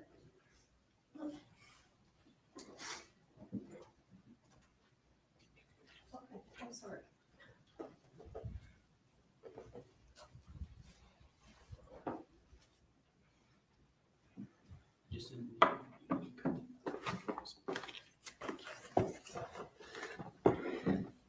Ms. Poppell, this is State's Exhibit 6, and it has previously been admitted into evidence. So if you would open it. Do you recognize that? Yes. What is that? This is the firearm that was taken out of Lieutenant Benavidez's vehicle. And what did you do with it? I photographed this item and then collected it, took it back to my office where it was photographed in more detail. And then what did you do with it? It was submitted to the FBI for analysis. And why did you submit it to the FBI for analysis? What kind of analysis? Believe that we were requesting DNA, latent prints, and firearms testing on it. DNA, you said latent prints? Yes. For those folks that aren't involved in law enforcement, what does latent prints mean? So your fingerprints leave behind oils and waters on surfaces, which are then referred to as latent, meaning invisible. So we have your fingers leaving behind invisible fingerprints. And what was the other analysis that you asked the FBI? The firearms functioning test. And why would you ask the FBI to perform a firearms functioning test? We wanted to make sure that the firearm was in proper working order. From the time that you collected that from Lieutenant Benavidez's patrol unit to the time that it was sent to the FBI, where was it kept? It was first secured in my office and then submitted into our evidence vault. And when you say vault, does that mean that it's secure? Yes. And how long was it kept in the vault before it was sent to the FBI, if you recall? I don't recall exactly. I would say it was within that week that it was sent out. And when we send items of evidence to the FBI, how do you do that? Do you just throw them in a box and put them in the mail? No. A formal request was made to the FBI lab, and then they had an agent respond and take custody of the items. Who was that agent? I believe that was Agent Cortez. So does Agent Cortez come to the sheriff's department and take the items? Yes. Okay. And then at some point, do you get the items back? Yes. And do you recall when you got these items back? I do not. Okay. Were they away from the sheriff's department and at the FBI for a considerable amount of time? Yes. And I apologize, I have been corrected. I thought that State's Exhibit 6 had already been admitted into evidence, but I've been notified that it hasn't been, so I would like to move it into evidence. Pretty sure it has been admitted into evidence. It is, She didn't move it. is no, what I'm she didn't. hearing. It's 57813. Yeah. You did not move it in. Okay, I'd like to go ahead and move it into evidence at this time. No objection. All right, State 6 is admitted. You may publish. When you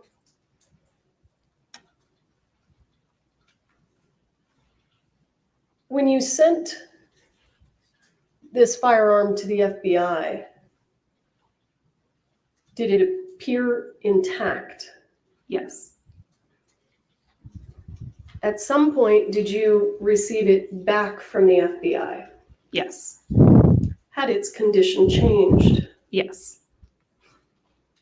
Describe just generally, when you opened the box, what had changed about its condition?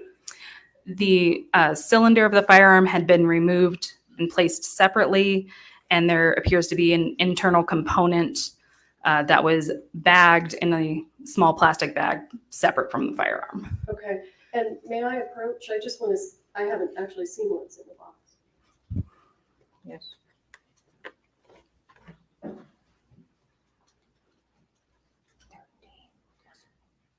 I think that maybe what I'd like to do is have it moved to the elbow.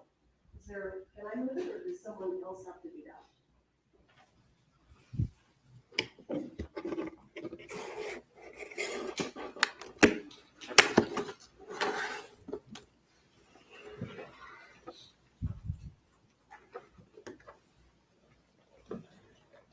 You want to get the package? Let's open it and set it right there so that the jury can see what we've been looking at and talking about as best we can. Thank you, sir. And just to be clear, this is the same firearm that you collected from Lieutenant Benavidez's patrol unit? Yes. And is this generally the condition that it was in when you received it back from the FBI? Yes. I see that there's a little plastic bag. Can you tell us what's in that plastic bag? So there are 3 small metal broken pieces in the plastic bag. Okay. But other than those broken pieces, was the firearm in generally the same condition? Yes. Okay, thank you, sir.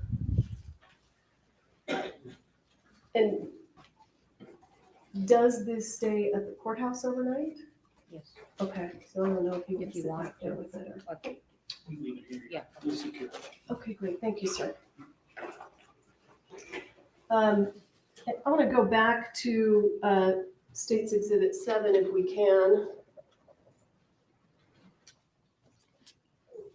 This cart, did you go through the items that were on it? Yes. And did you photograph them? Yes. Can you give the jury an idea of what's on that cart? Because it's kind of hard to see everything. There were multiple boxes of ammunition on the bottom section of the cart, bags, the fake firearms, gun belts with ammunition, earplugs, candy, a fanny pack with ammunition inside, just a multitude of items. Did that cart, did those items appear to be in any discernible order? No. Was there loose ammunition on the cart? Yes. And did you collect that? Yes. And when you collected that ammunition, did you take it back to the sheriff's office? Yes. And what did you do with it when you got it back there? It was then laid out and photographed. Now, is this the first time that you've been called to an investigation on a movie set? Yes. And have you learned, based on your work on this case, what a dummy round is? Yes. Can you explain to the ladies and gentlemen of the jury what a dummy round is? A dummy round is essentially ammunition that is not designed to fire a projectile. It is ammunition that's made distinct by either a hole being drilled through the side of it, so it's obvious that there's no gunpowder inside. The primer has been removed so that it can't be fired, so it makes it obvious that it's a dummy round. And I'm going to stop you real quick. I want you to explain to the ladies and gentlemen of the jury what you mean when you say primer. The primer is the base of the round. So it's the small circle that the firing pin hits. So since that's removed, there's nothing there for the firing pin to hit and project that projectile. The dummy rounds are also indicated by, if you shake them, they make a rattle sound. Instead of having gunpowder inside, they have ball bearings inside so that you can shake them and know that they're not live ammunition. So you just kind of went through some of the distinguishing characteristics of dummy rounds. Would a dummy round have all three of those distinguishing characteristics? No, it could have 2 out of the 3, but I haven't run into any that have had all 3. So approximately how many dummy rounds did you end up taking into evidence? Specifically, that were dummy rounds, I think we have 50. I might be mistaken about that. I apologize. I'm not sure of the exact number of dummy rounds that No we problem. have. And let me just ask you this: you talked about how a round may have a ball bearing in it. Is that right? Correct. Would that dummy round that has the ball bearing in it, would that also have a hole in the side? No, because then the ball bearings would fall out. Okay. So do the dummy rounds either have a hole in the side or a ball bearing? Correct. And based on your work on this case, how would someone know that the dummy round with the ball bearing in it is actually inert? They would shake it and it would make a rattle noise. Okay. And did many of the dummy rounds that you took to the sheriff's department make those noises? Yes. Did you also collect any other kind of ammunition from the movie set? Any other types? Yes. What other types of ammunition? It's a type of ammunition that's referred to as a blank.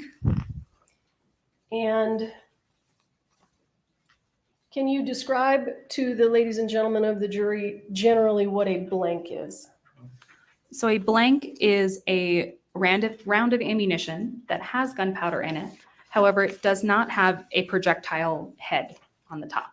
So it has a crimped end, kind of like you would see a dumpling have crimps. And that way there's nothing for that gunpowder to project out the barrel of the gun.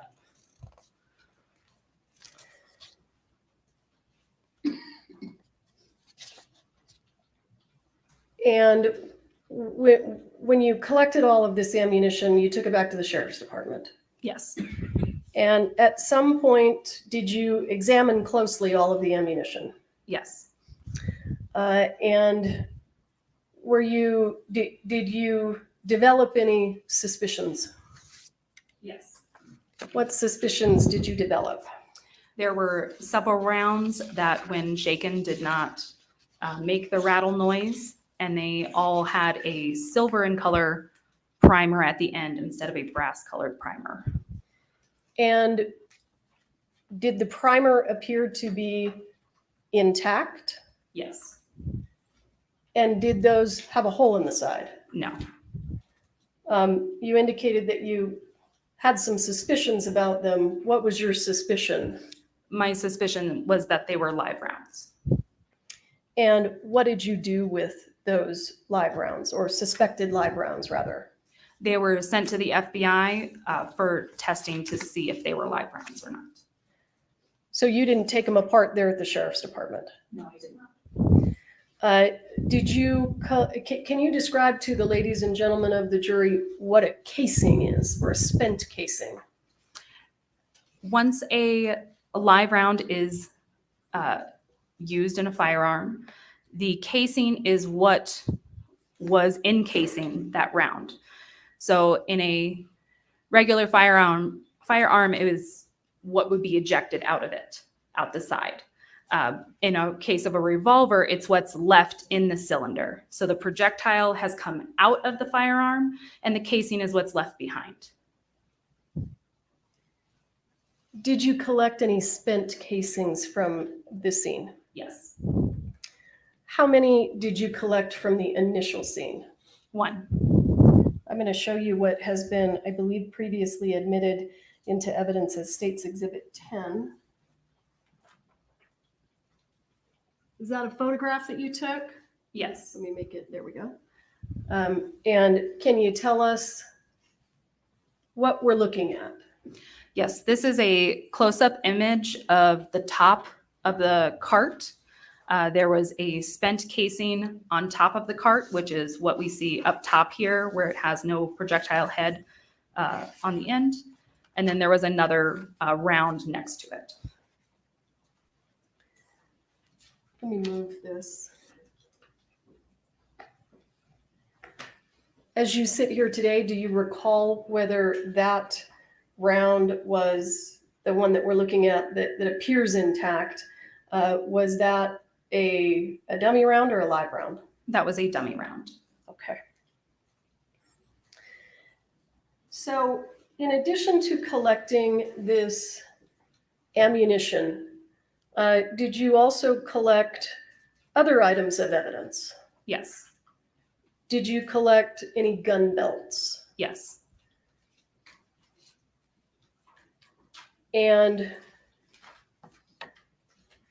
let me also ask you, and let me show you, if I have it here, I'm going to show you what's been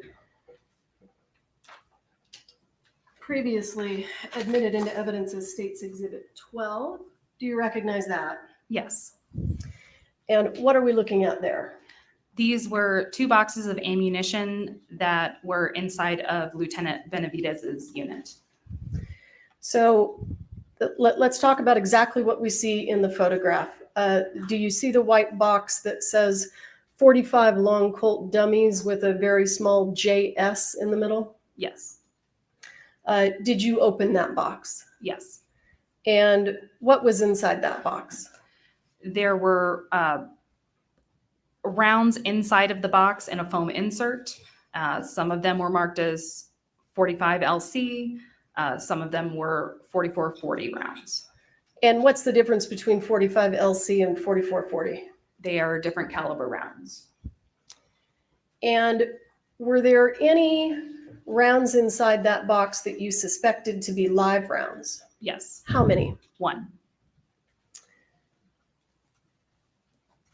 Let me ask you this. How many rounds altogether did you discover that you thought were suspected live rounds on the set of Rust? 5 and the spent casing, so 6 in total.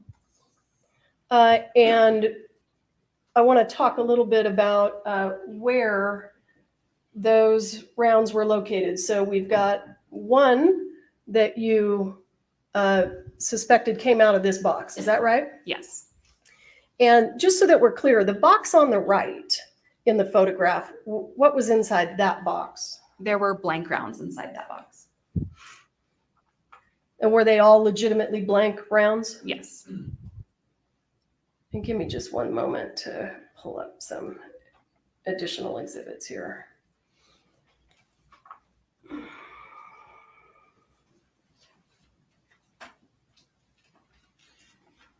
The DUI guy is on Twitter saying everyone, the jury are loving this woman. I think you testified that you collected some items of evidence from inside the church. Is that correct?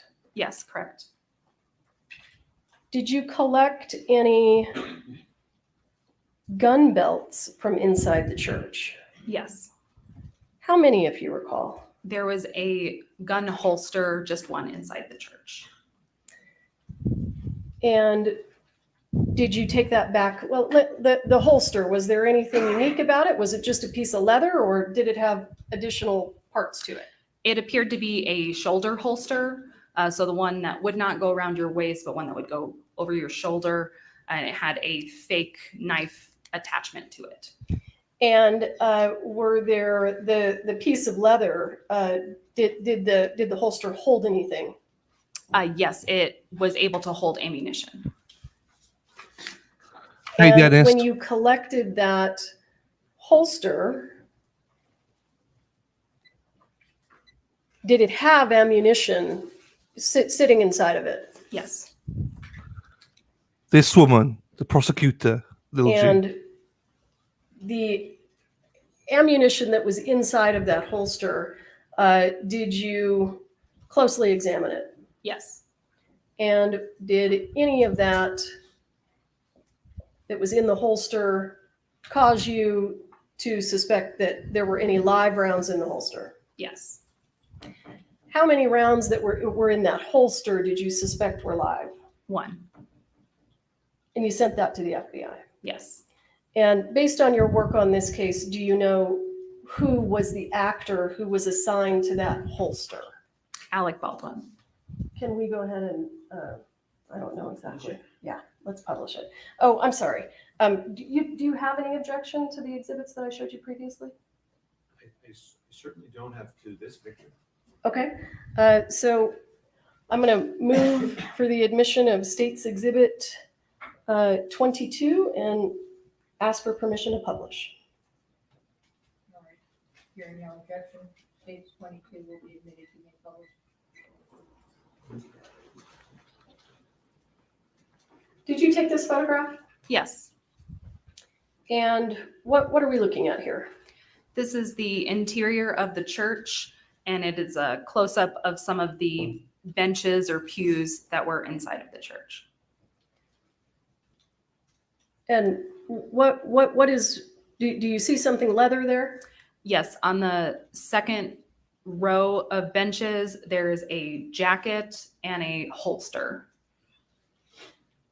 Is that the holster that we've been talking about? Yes. Is that where it was when you collected it? Yes. And I would like to show you what has been previously marked as, give me just one moment. I think it's 12 and 13. Mr. Spiro, do you need to go through these with me? If you just show me the picture quickly, I'm sure I have no objection. Okay, so I'm gonna have to unplug, or do you? Oh, no, I can pull another cell. Okay, I'll look at this one quickly. well, but it's gonna come up on the screen, so I don't If wanna comes up, publish I'll it. look at it and then I'm sure it's No, but as soon as I move it, it's gonna come up on all the screens. Okay. Here, let's do it that way.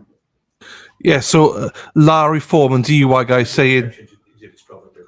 Thank you. the jury absolutely love this prosecutor. Can't believe that. 15 and 16. 17, No objection. 18, No objection. I'm happy to stipulate that whatever this investigator Poppell recovered at the scene. Well, we need a little more identity, but it's 12, 13, 15, 16, 17, 18. hang on, there's a little bit more than that. It's 19, 20, 21, See hippie chick. 26, 27, 28, 29, 30. We have 31, 32, 33.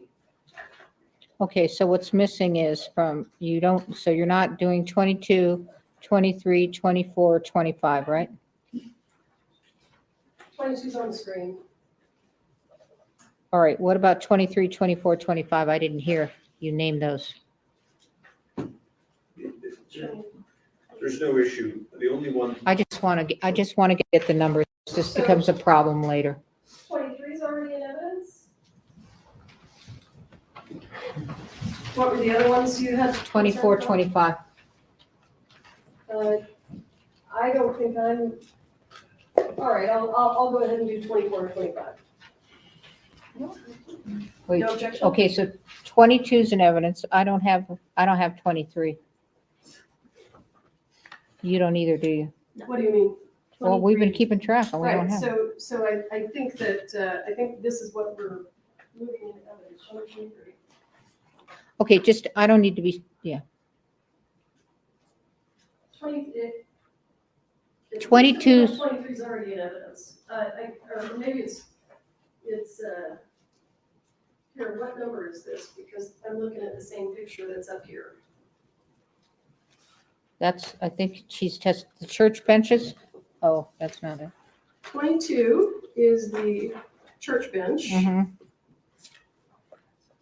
Okay. What's up on the screen? 7 and 8, so that's wrong. That is 22. You can see in the lower left there. This one on the screen? We can't see on the lower left. Oh, exhibit 22. Okay, 22. Yes, it is. All right, so Stand here with me so I can. let me just clarify. All right, 13 has already been admitted. 12 has already been admitted. 26 has already been admitted.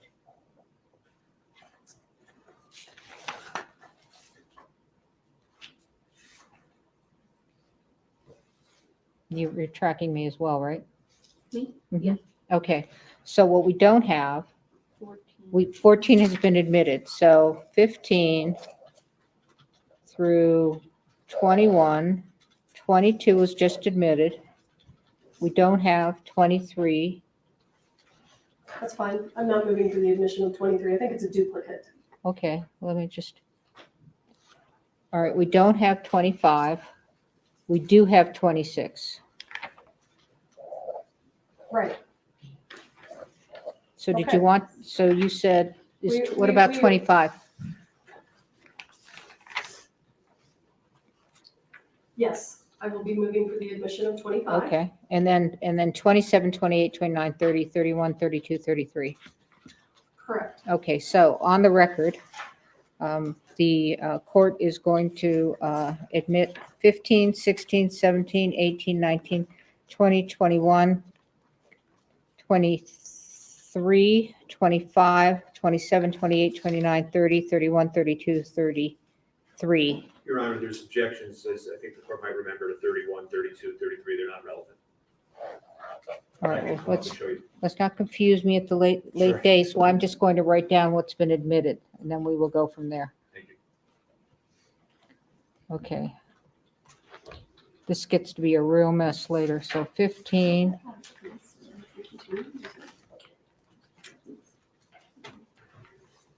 So we've got 15. Sorry to slow us down. 17, 18, 19, 20, 21, 23, 25, 27, 28, 29, I'm sorry. 30. And you're objecting to 31, 32, 33. Yes, Your Honor, we've discussed that issue.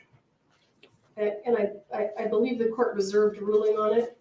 We can take it up in the morning if you want. All right, so let's just go with what we've admitted. You may publish. Okay, and I apologize. I will move also for the admission of 23. Where I was looking at there is different than the actual 23. Any objection to 23? No, you said you needed 23. You said 24 you didn't want to I did. publish. Okay. Okay. Okay, great. Mhm. I'll move, please. Let's do it that way.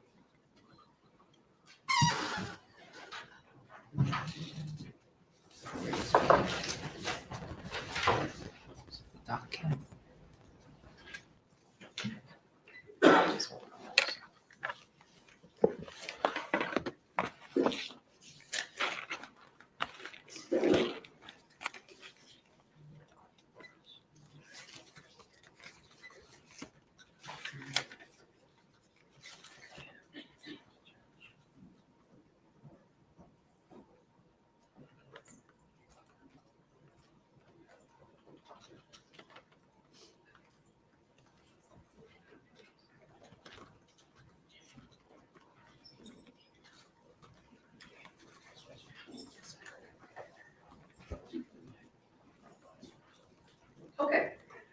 Ready? Not yet? Yeah, I'm hanging in. What's going on? Let's get on. Okay. Do you want to approach? What's this? Court's 4? This is court's 4. Court's 4. I have no idea. They're approaching now. So yeah, let me just finish. So DUI guy is saying, I'll be honest, I may not like Morrissey's attitude, but the jury seem to listen to her when she speaks. She's good at putting a spell on them because she knows how to appeal to them. And whatever it is, I think it's working. Time will tell, but I stand my ground. And he keeps on going on about how they like her style of treating them like Ms. Poppell, I'm going to show you what has been marked, and I think these are all stipulated too, so we've just moved these into evidence. I think we're just collectively moving them into evidence, and I can go through them now. Okay, State's Exhibit 15. Ms. Poppell, do you recognize that? Yes. What is that a photo of? This is a close-up of the rounds that were in the holster that we were discussing. Mr. Baldwin's holster. Yes. And I see, how many silver primers do you see there? There are 2. And which one did you suspect was a live round? The one that's closer to the center that has a cleaner look to it. This one here? Yes. And the one that was on the left that has the silver primer, when you examined that, what happened? When that one was examined, it was determined to be a dummy round. Do you know who provided that dummy round to the set of Rust? I do not. Okay. Other than Mr. Baldwin's holster, were there other gun holsters that you collected? Yes. And were there other holsters that contained what you suspected to be live ammunition? Yes. How many others? There was one other a gun belt that was located on top of the cart that had a suspected live round. I'm going to show you State's Exhibit 16. Can you tell us what we're looking at there? Yes, this is a close-up of the gun belt that was taken from the top of the cart, and it is a close-up specifically of the rounds that were inside of it. And was the suspected live round the one with the silver primer? Yes. We talked a little bit about that box of ammunition that you, the box of dummies that you took out of Lieutenant Benavidez's unit. I'm going to show you what's been marked as State's Exhibit 17. Do you recognize that? Yes. And can you point us to the suspected live round that you testified to inside that box? Yes, it's the round on the far right with the silver and color primer. This one right here. Yes. And I think you testified that there was some loose ammunition on the top of that prop cart. Is that right? Yes. And did you collect all that? Yes, I did. You took it back to the sheriff's department? Yes. Any of the ammunition that you collected from the top of the prop cart, did you suspect any of that to be live ammunition? Yes.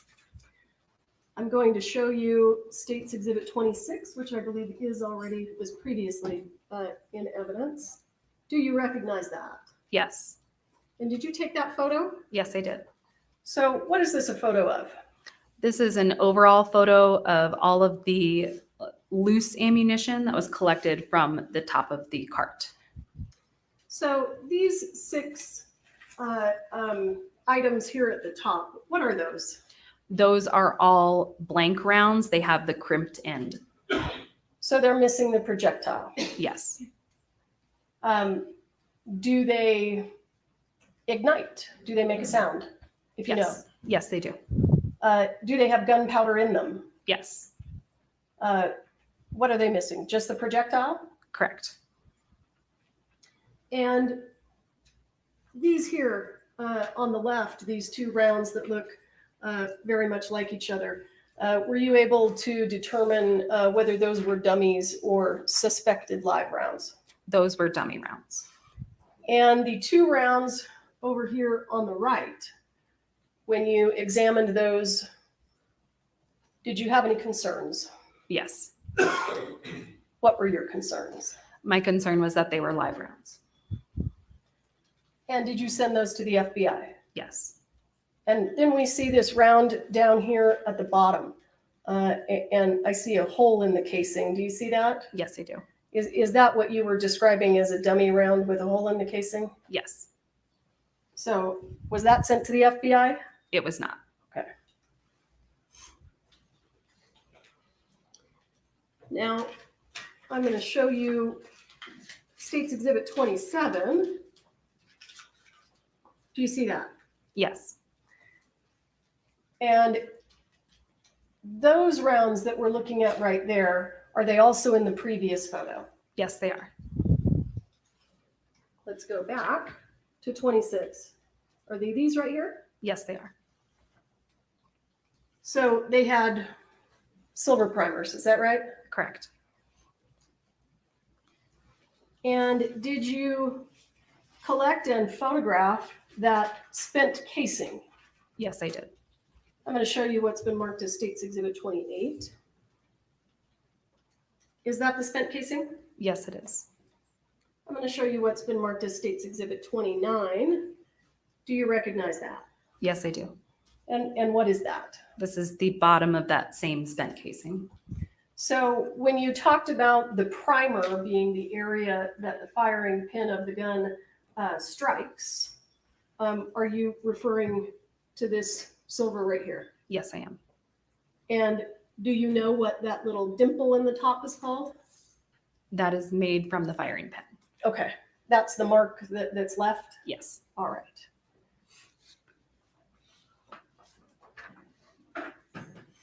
Now, when you ultimately conducted a search of the prop truck, did you collect additional ammunition? Yes.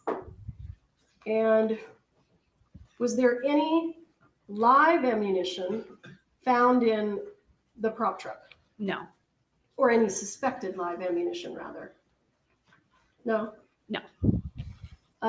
So what kind of ammunition did you take out of the prop truck? We took blanks and dummy rounds.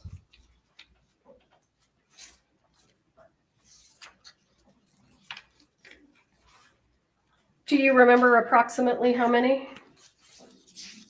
I would approximate 1,000 to 1,500. Did you closely examine each and every one of those? Yes. Hang on, here we go. I'm going to show you what's been marked as State's Exhibit 19. Do you recognize that? Yes, I do. And where was that located? This was located in a bag on the prop truck. And when you say on the prop truck, because we weren't there, can you describe this truck? I apologize. It is a storage truck. So almost like you would see a moving vehicle. It has that amount of storage in the back area of it. And does it have a door that comes down? Yes. So you found this inside that prop truck in a bag, is that right? Yes. And did you go through the contents of this box? Yes, I did. And there were no dummy rounds? I'm sorry, there were no suspected live rounds? There was one round that did not make a sound, so it was sent to the FBI as well. But okay. I'm going to show you what has been marked as State's Exhibit 30. Do you recognize that? Yes. And what is that, and how does it relate to the previous photo that we saw? These are the rounds that were inside of that box, but they were taken out of the box and laid out to be photographed. Is there anything unusual or noteworthy about these dummy rounds compared to the other dummy rounds that you found on set? Yes. What is that? The dummy rounds found on set had this almost new shine to them. These rounds that were located have this antique look to them. And do you mean that kind of brown color, that sort of antique color on the brass? Yes. And was one of these dummy rounds located in Mr. Baldwin's bandolier? Yes. Let's just jump back for a moment. I'm going to show you what's been marked as State's Exhibit 23. Just for completeness, can you tell us what that is? Yes, this is a close-up of the jacket and holster that were found on the bench inside of the church. And I'm going to show you what's been marked as State's Exhibit 25. Can you tell us what that is? This is a projectile that was recovered from Joel Souza's shoulder. And how did you get that? I responded to the hospital and received it from Deputy Luhan. And when you took it from Deputy Luhan, what was it in? It was in a plastic cylinder container. And what did you do with it? I took it to the office and photographed it with scale. And after you photographed it, this is your picture here, right? Yes. After you photographed it, did it get sent anywhere? Yes, it got sent to the FBI lab. State's Exhibit 20, can you just tell us what that is? This is the exterior of the church.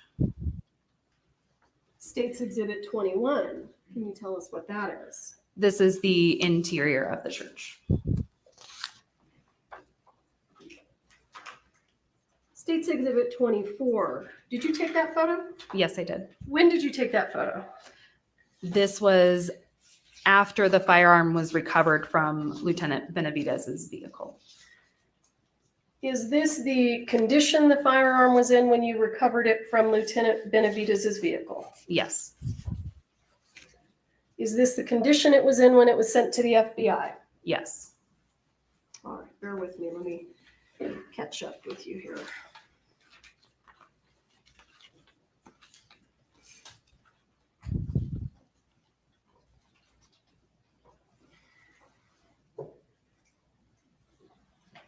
Did you participate in making the decision about which items of evidence were going to be analyzed at the FBI? Yes. And let's go through the items of evidence that were sent to the FBI for analysis. State's Exhibit 24, we understand it was sent, correct? Yes. And I think you testified previously that you sent it for DNA testing, is that right? Yes. And without talking about specifically that testing, did you get results back? Yes. Did you, I think you indicated that you sent it for functionality testing, is that right? Yes. And did you get the results of that? Yes.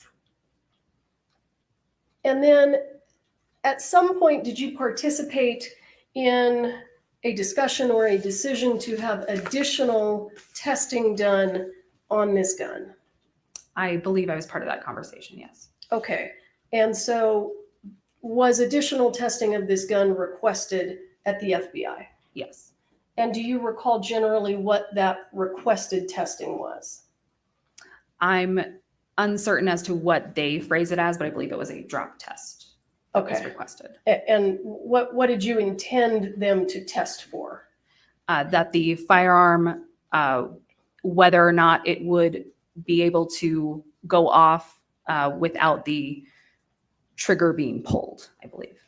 Okay. And did you send some of the boxes of ammunition to the FBI? Yes. Why? We sent all of the suspected rounds, suspected live rounds, to determine if they were in fact live rounds. One additional round was sent that did not make a sound to determine whether or not it was a dummy round. And I believe that in the case of the box that was recovered from Lieutenant Benavidez's vehicle, they wanted it in its entirety, so we sent them the entire box. Okay. And when you're talking about the box, are you talking about the box that we saw earlier that said 45 long Colt dummies with a JS in the middle? Yes. And what kind of analysis did you want done on the box? Did it have anything to do with the box itself?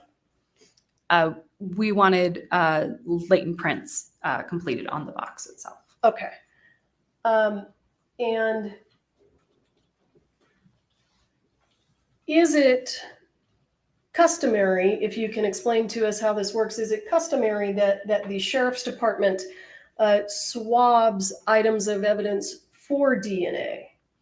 There are times where we will swab items for DNA. However, most labs, when we are requesting that they assist us, they want the items in their entirety. So they want to complete the swabbing themselves. So with regard to State's Exhibit 24, which is a photograph of the firearm, with regard to that firearm, did you swab it for DNA? No. Why not? Because we were sending it to the lab and that determination had already been made. We wanted to send it in its entirety to the lab. So was it swabbed at the FBI? Yes. And in terms of, sounded like you did another search. You did a search of a business in Albuquerque. Is that right? Yes. Do you know why the sheriff's department wanted to search that location? It was my understanding that because the owner of that business had assisted in supplying dummy rounds to the set, that we wanted to ensure that we weren't finding any additional live rounds. And to determine that, we needed to search that warehouse as well. And what was that person's name, the person who owned that business? Seth Kenny. And was Mr. Kenny there when you conducted the search? Yes. And did you find live ammunition inside that business? Yes.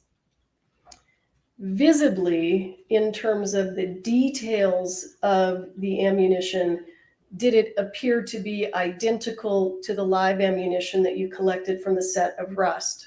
No. What did you do with the live ammunition that you collected from PDQ, Mr. Kenny's business? It was sent to the FBI. Why? What were you asking them to do? We were asking them to compare the gunpowder inside of the rounds found at PDQ to the gunpowder found inside the live rounds on set. Why? We wanted to determine if they originated from the same place. And did you get the results back? Yes.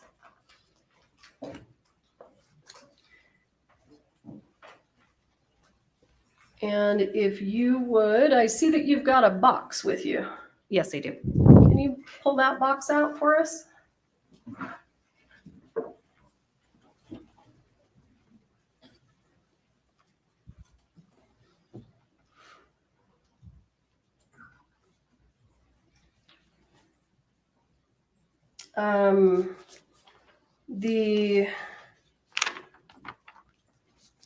May I approach?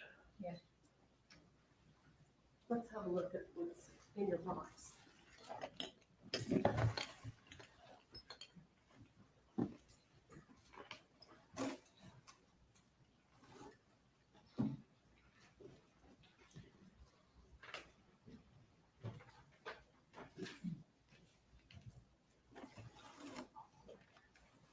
Just the part.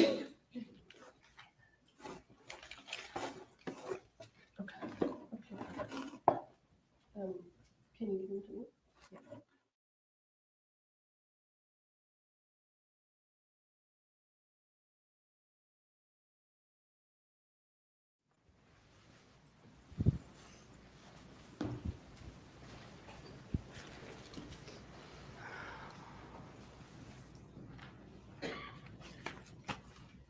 I'm going to show you what I am going to mark as State's Exhibit 34. Mr. Spyro, do you want to have a look?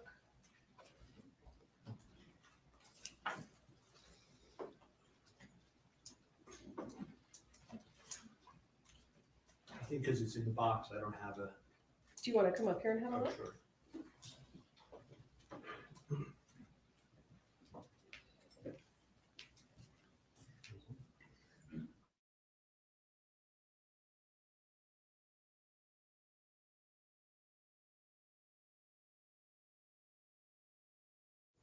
For searches in this case.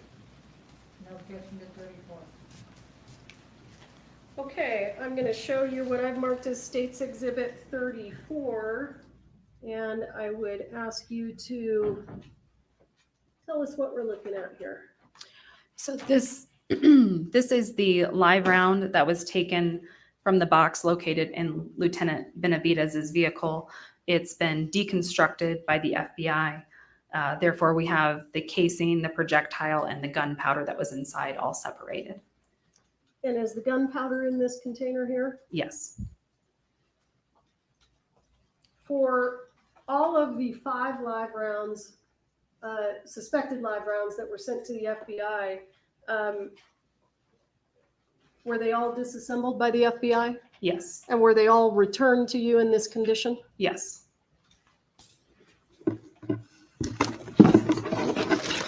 Do they all look exactly the same? Yes. I'm going to move into evidence, States Exhibit 35, 36, 37, and 38. Your Honor, if I could just ask one clarifying, just to find out the date of that, just so I know, because I haven't examined this. The date of what? When she received them back, or the date around, I think she- approximately even is fine. Do you know approximately when you received them back? I do not. I have that back at the office, but I don't have it on me at the moment. Can you give us an estimate? Was it a month? Was it a year? I would estimate 6 months to a year. That's fine, Your Honor, thank you. Did you also say 39 or just end at 38? I ended at 38, but there will be a 39.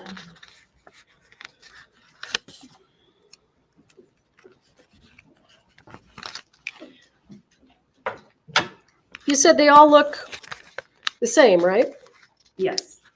Is that true also of the powder in the little container? Yes. It all appears to be the same. Correct. And I'm showing you, sorry, I keep throwing them down, 35, 36, here's 37, here's 38. The live rounds that you sent to the FBI that you collected from PDQ, did those live rounds come back in kind of this same condition, disassembled? Yes. And- Are you able to zoom out? Oh. Here. Is the glare, would it be easier if I just handed it to you? It's okay. Well, can I approach and I'll hand you what's been marked as States Exhibit 38. Yes. For the record, these have all been admitted and published. Yes, they all returned in such a condition. So the live rounds that you took from PDQ, did I ask you to bring those here today? You did not. Do you have them back at the Sheriff's Department? Yes.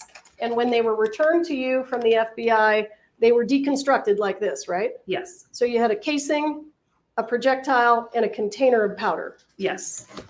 Did the container that holds the gunpowder just visibly, did it appear the same or different than the live rounds that came from the set of Rust? It was different. And you could just see that with your eye. Correct. And I'm going to show you what has been, or what I will mark right now as States Exhibit 39, just for completeness. And what is that? This is the spent casing that was located on top of the cart. Okay.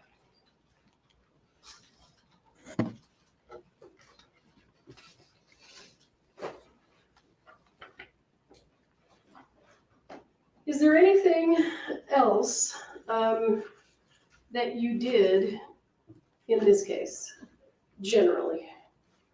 In general terms, I was also asked to collect DNA standards, fingerprint standards from various parties so that those could also be sent for comparison at the FBI. And what parties did you collect DNA standards from? I collected them from David Halls, Hannah Gutierrez, and I believe Lieutenant Benavidez as well. Did you, I'm sorry, do you know whether or not a DNA standard from Mr. Baldwin was collected? It was collected by another agency. Okay.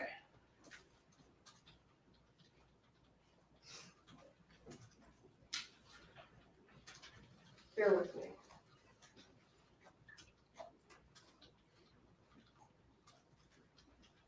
when you took the firearm out of Mr. Benavidez's patrol unit, did it appear to be damaged or modified in any way? And not that I was able to see.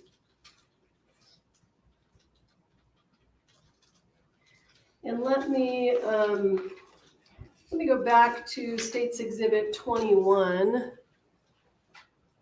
What are we looking at there? This is the interior of the church after I've laid down evidence markers. So just explain to the ladies and gentlemen of the jury so that they know what are evidence markers and where do we see them in this picture so they can make sense of what they're looking at. Evidence markers are utilized so that when we go back and reference photos, we can easily determine where things were placed in a scene, where things were when we went there.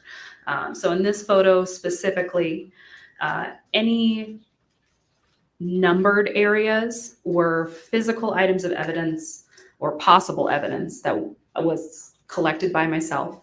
Any areas that are marked with a letter were areas of suspected blood that were also swabbed and collected. And just to be clear, the evidence that we've looked at that was photographed, all of these, is that all the evidence in the case? No. And the items of evidence that you brought in the box, that's not all the evidence in this case, right? Right. Do you still have all of the evidence? Yes. And where is it? It is in the evidence vault at the Santa Fe County Sheriff's Office. So if anyone wants you to bring it in, you can do that. Is that right? Yes. All right.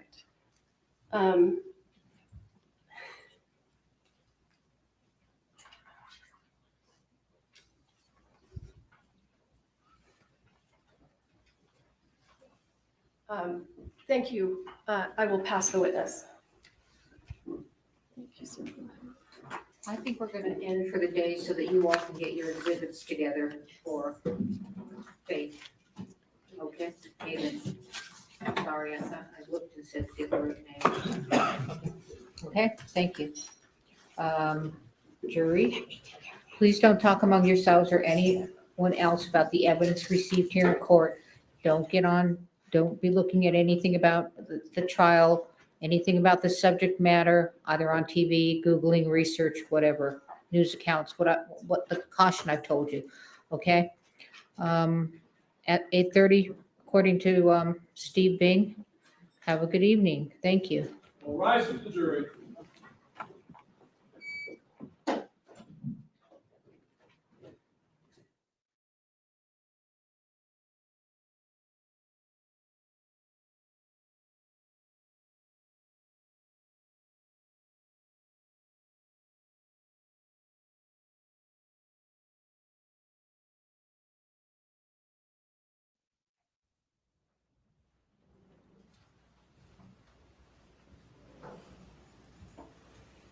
All right, you may be seated. Is there anything we need to put on the record before we recess? Just two quick things from the defense. First is, I just want to confirm who's testifying tomorrow. I thought you all agreed to that with the order that I haven't seen. It's in room, Your Honor, just haven't seen it because we've been here. Yeah, okay. Well, I thought that's what was agreed to, order of witnesses. It absolutely was. I just wanted to confirm as we're running out and everybody's checking that nothing's changed. Okay, We'll confer you. all right. Anything else? If I could just beg the court's indulgence to just quickly look at Exhibit 6, which I wasn't able to see when they opened it, the firearm. Exhibit sticks? Firearm. Oh, 6. That's just all I was. Where is it? Yeah, that's okay. Is it here? It's not here. No, Martine Oh, you took took it to save it. Never mind. You can't, I could ask Corporal War, if It's okay. Deputy Your Honor. Apodaca. I'd have my glasses on. Are you sure? I was trying to catch it, but it's okay. I'll save Okay. some. I'm happy to call him up. I can get it. Worked hard enough today. Thank you. Okay, anything else? Ms. Morrissey? No, Your Honor. Okay. All right, have a good evening. Thank you. The only thing that I'm a little bit stumped about, like, I take what, like, going by what this guy, hang on, let me just take this out.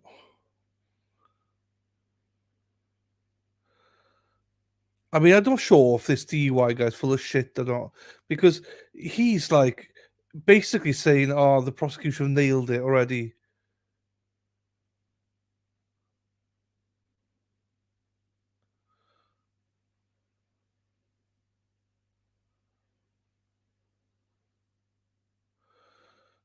Yeah, he.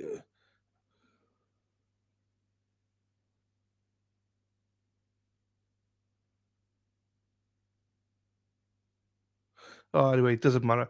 But yeah, he's all about the jury love this woman. I don't know how they how they can love her, but he's like that last witness. They just nailed Baldwin being guilty. I'm like, how? I I don't know. I don't see it, but fair play up to him. Do you know what I mean? Yeah, he's in the courtroom, but I don't understand why he says that Alex Baldwin's guilty already. I don't get it. And he says that the jury absolutely love this attorney. They might do, but I mean, I hate this attorney. You know, I'm skeptical of the DUI guy, and that is all I would have to say about that. That's fine. It's fine. I'm not trying to slate him. It's just I'm intrigued to know how he could tell that Alex Baldwin nailed it. Sorry, this attorney's nailed it, and that Alex Baldwin's now guilty in the eyes of the jury. I don't get it. Even if he is in the courthouse, I don't. I take what he says with a pinch of salt on that. I'm following a few people from the courthouse. No one else is saying anything, but whatever. It is what it is. So, yeah. Well, I will not be watching. To be quite honest with you, no. That's my point. Yeah. That's my point. How can you know though? He's putting out as fact. It's like, but you don't know. No one knows. I like to observe juries and stuff, but I mean, the way he's speaking, Alex Baldwin's now guilty. He reads minds. I didn't think you start slighted. Like, just take what he said. Oh no, I know you don't, but some people will. Some people will, Lil G. You don't. It's fine. Don't get me started, Josie. I'm not a fan of DUI. No, a lot of people love him. A lot of people love him, and that's fine. I just don't get. But whatever. Oh, whatever. He's guilty last night. No, I know, but apparently he's nailed it now. And he thinks the jury. I don't know how a jury can love this attorney. I don't. I hate this attorney. Do you a guy like Jeremy Hale take what he says with grain of salt? No, he's just tweeting for attention. No, I understand. Trust me, yeah, I know. It's just more of other people are falling for it. That's why I don't like. Do you know what I mean? Oh, I refer to the chat.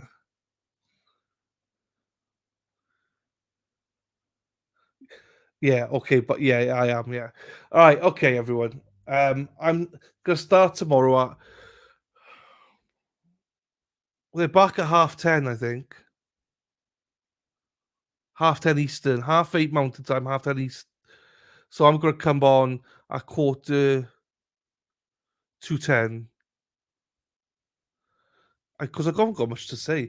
9:45 tomorrow. Look at this. I love this. Cue the music. You guys are all fucking. Yeah, I say yeah. I know. Right, fine. That's my sign. Everyone, fuck off. Right, okay. That's fine. I get it. I love it. I love it when you do that. By the way, right, everyone. See you at 9:45 tomorrow. I've already set up the stream. Right, peace out. Fucking unbelievable. Love you all. Now I can't find the fucking outro. Oh, here it is. Take care, everyone. Bye bye.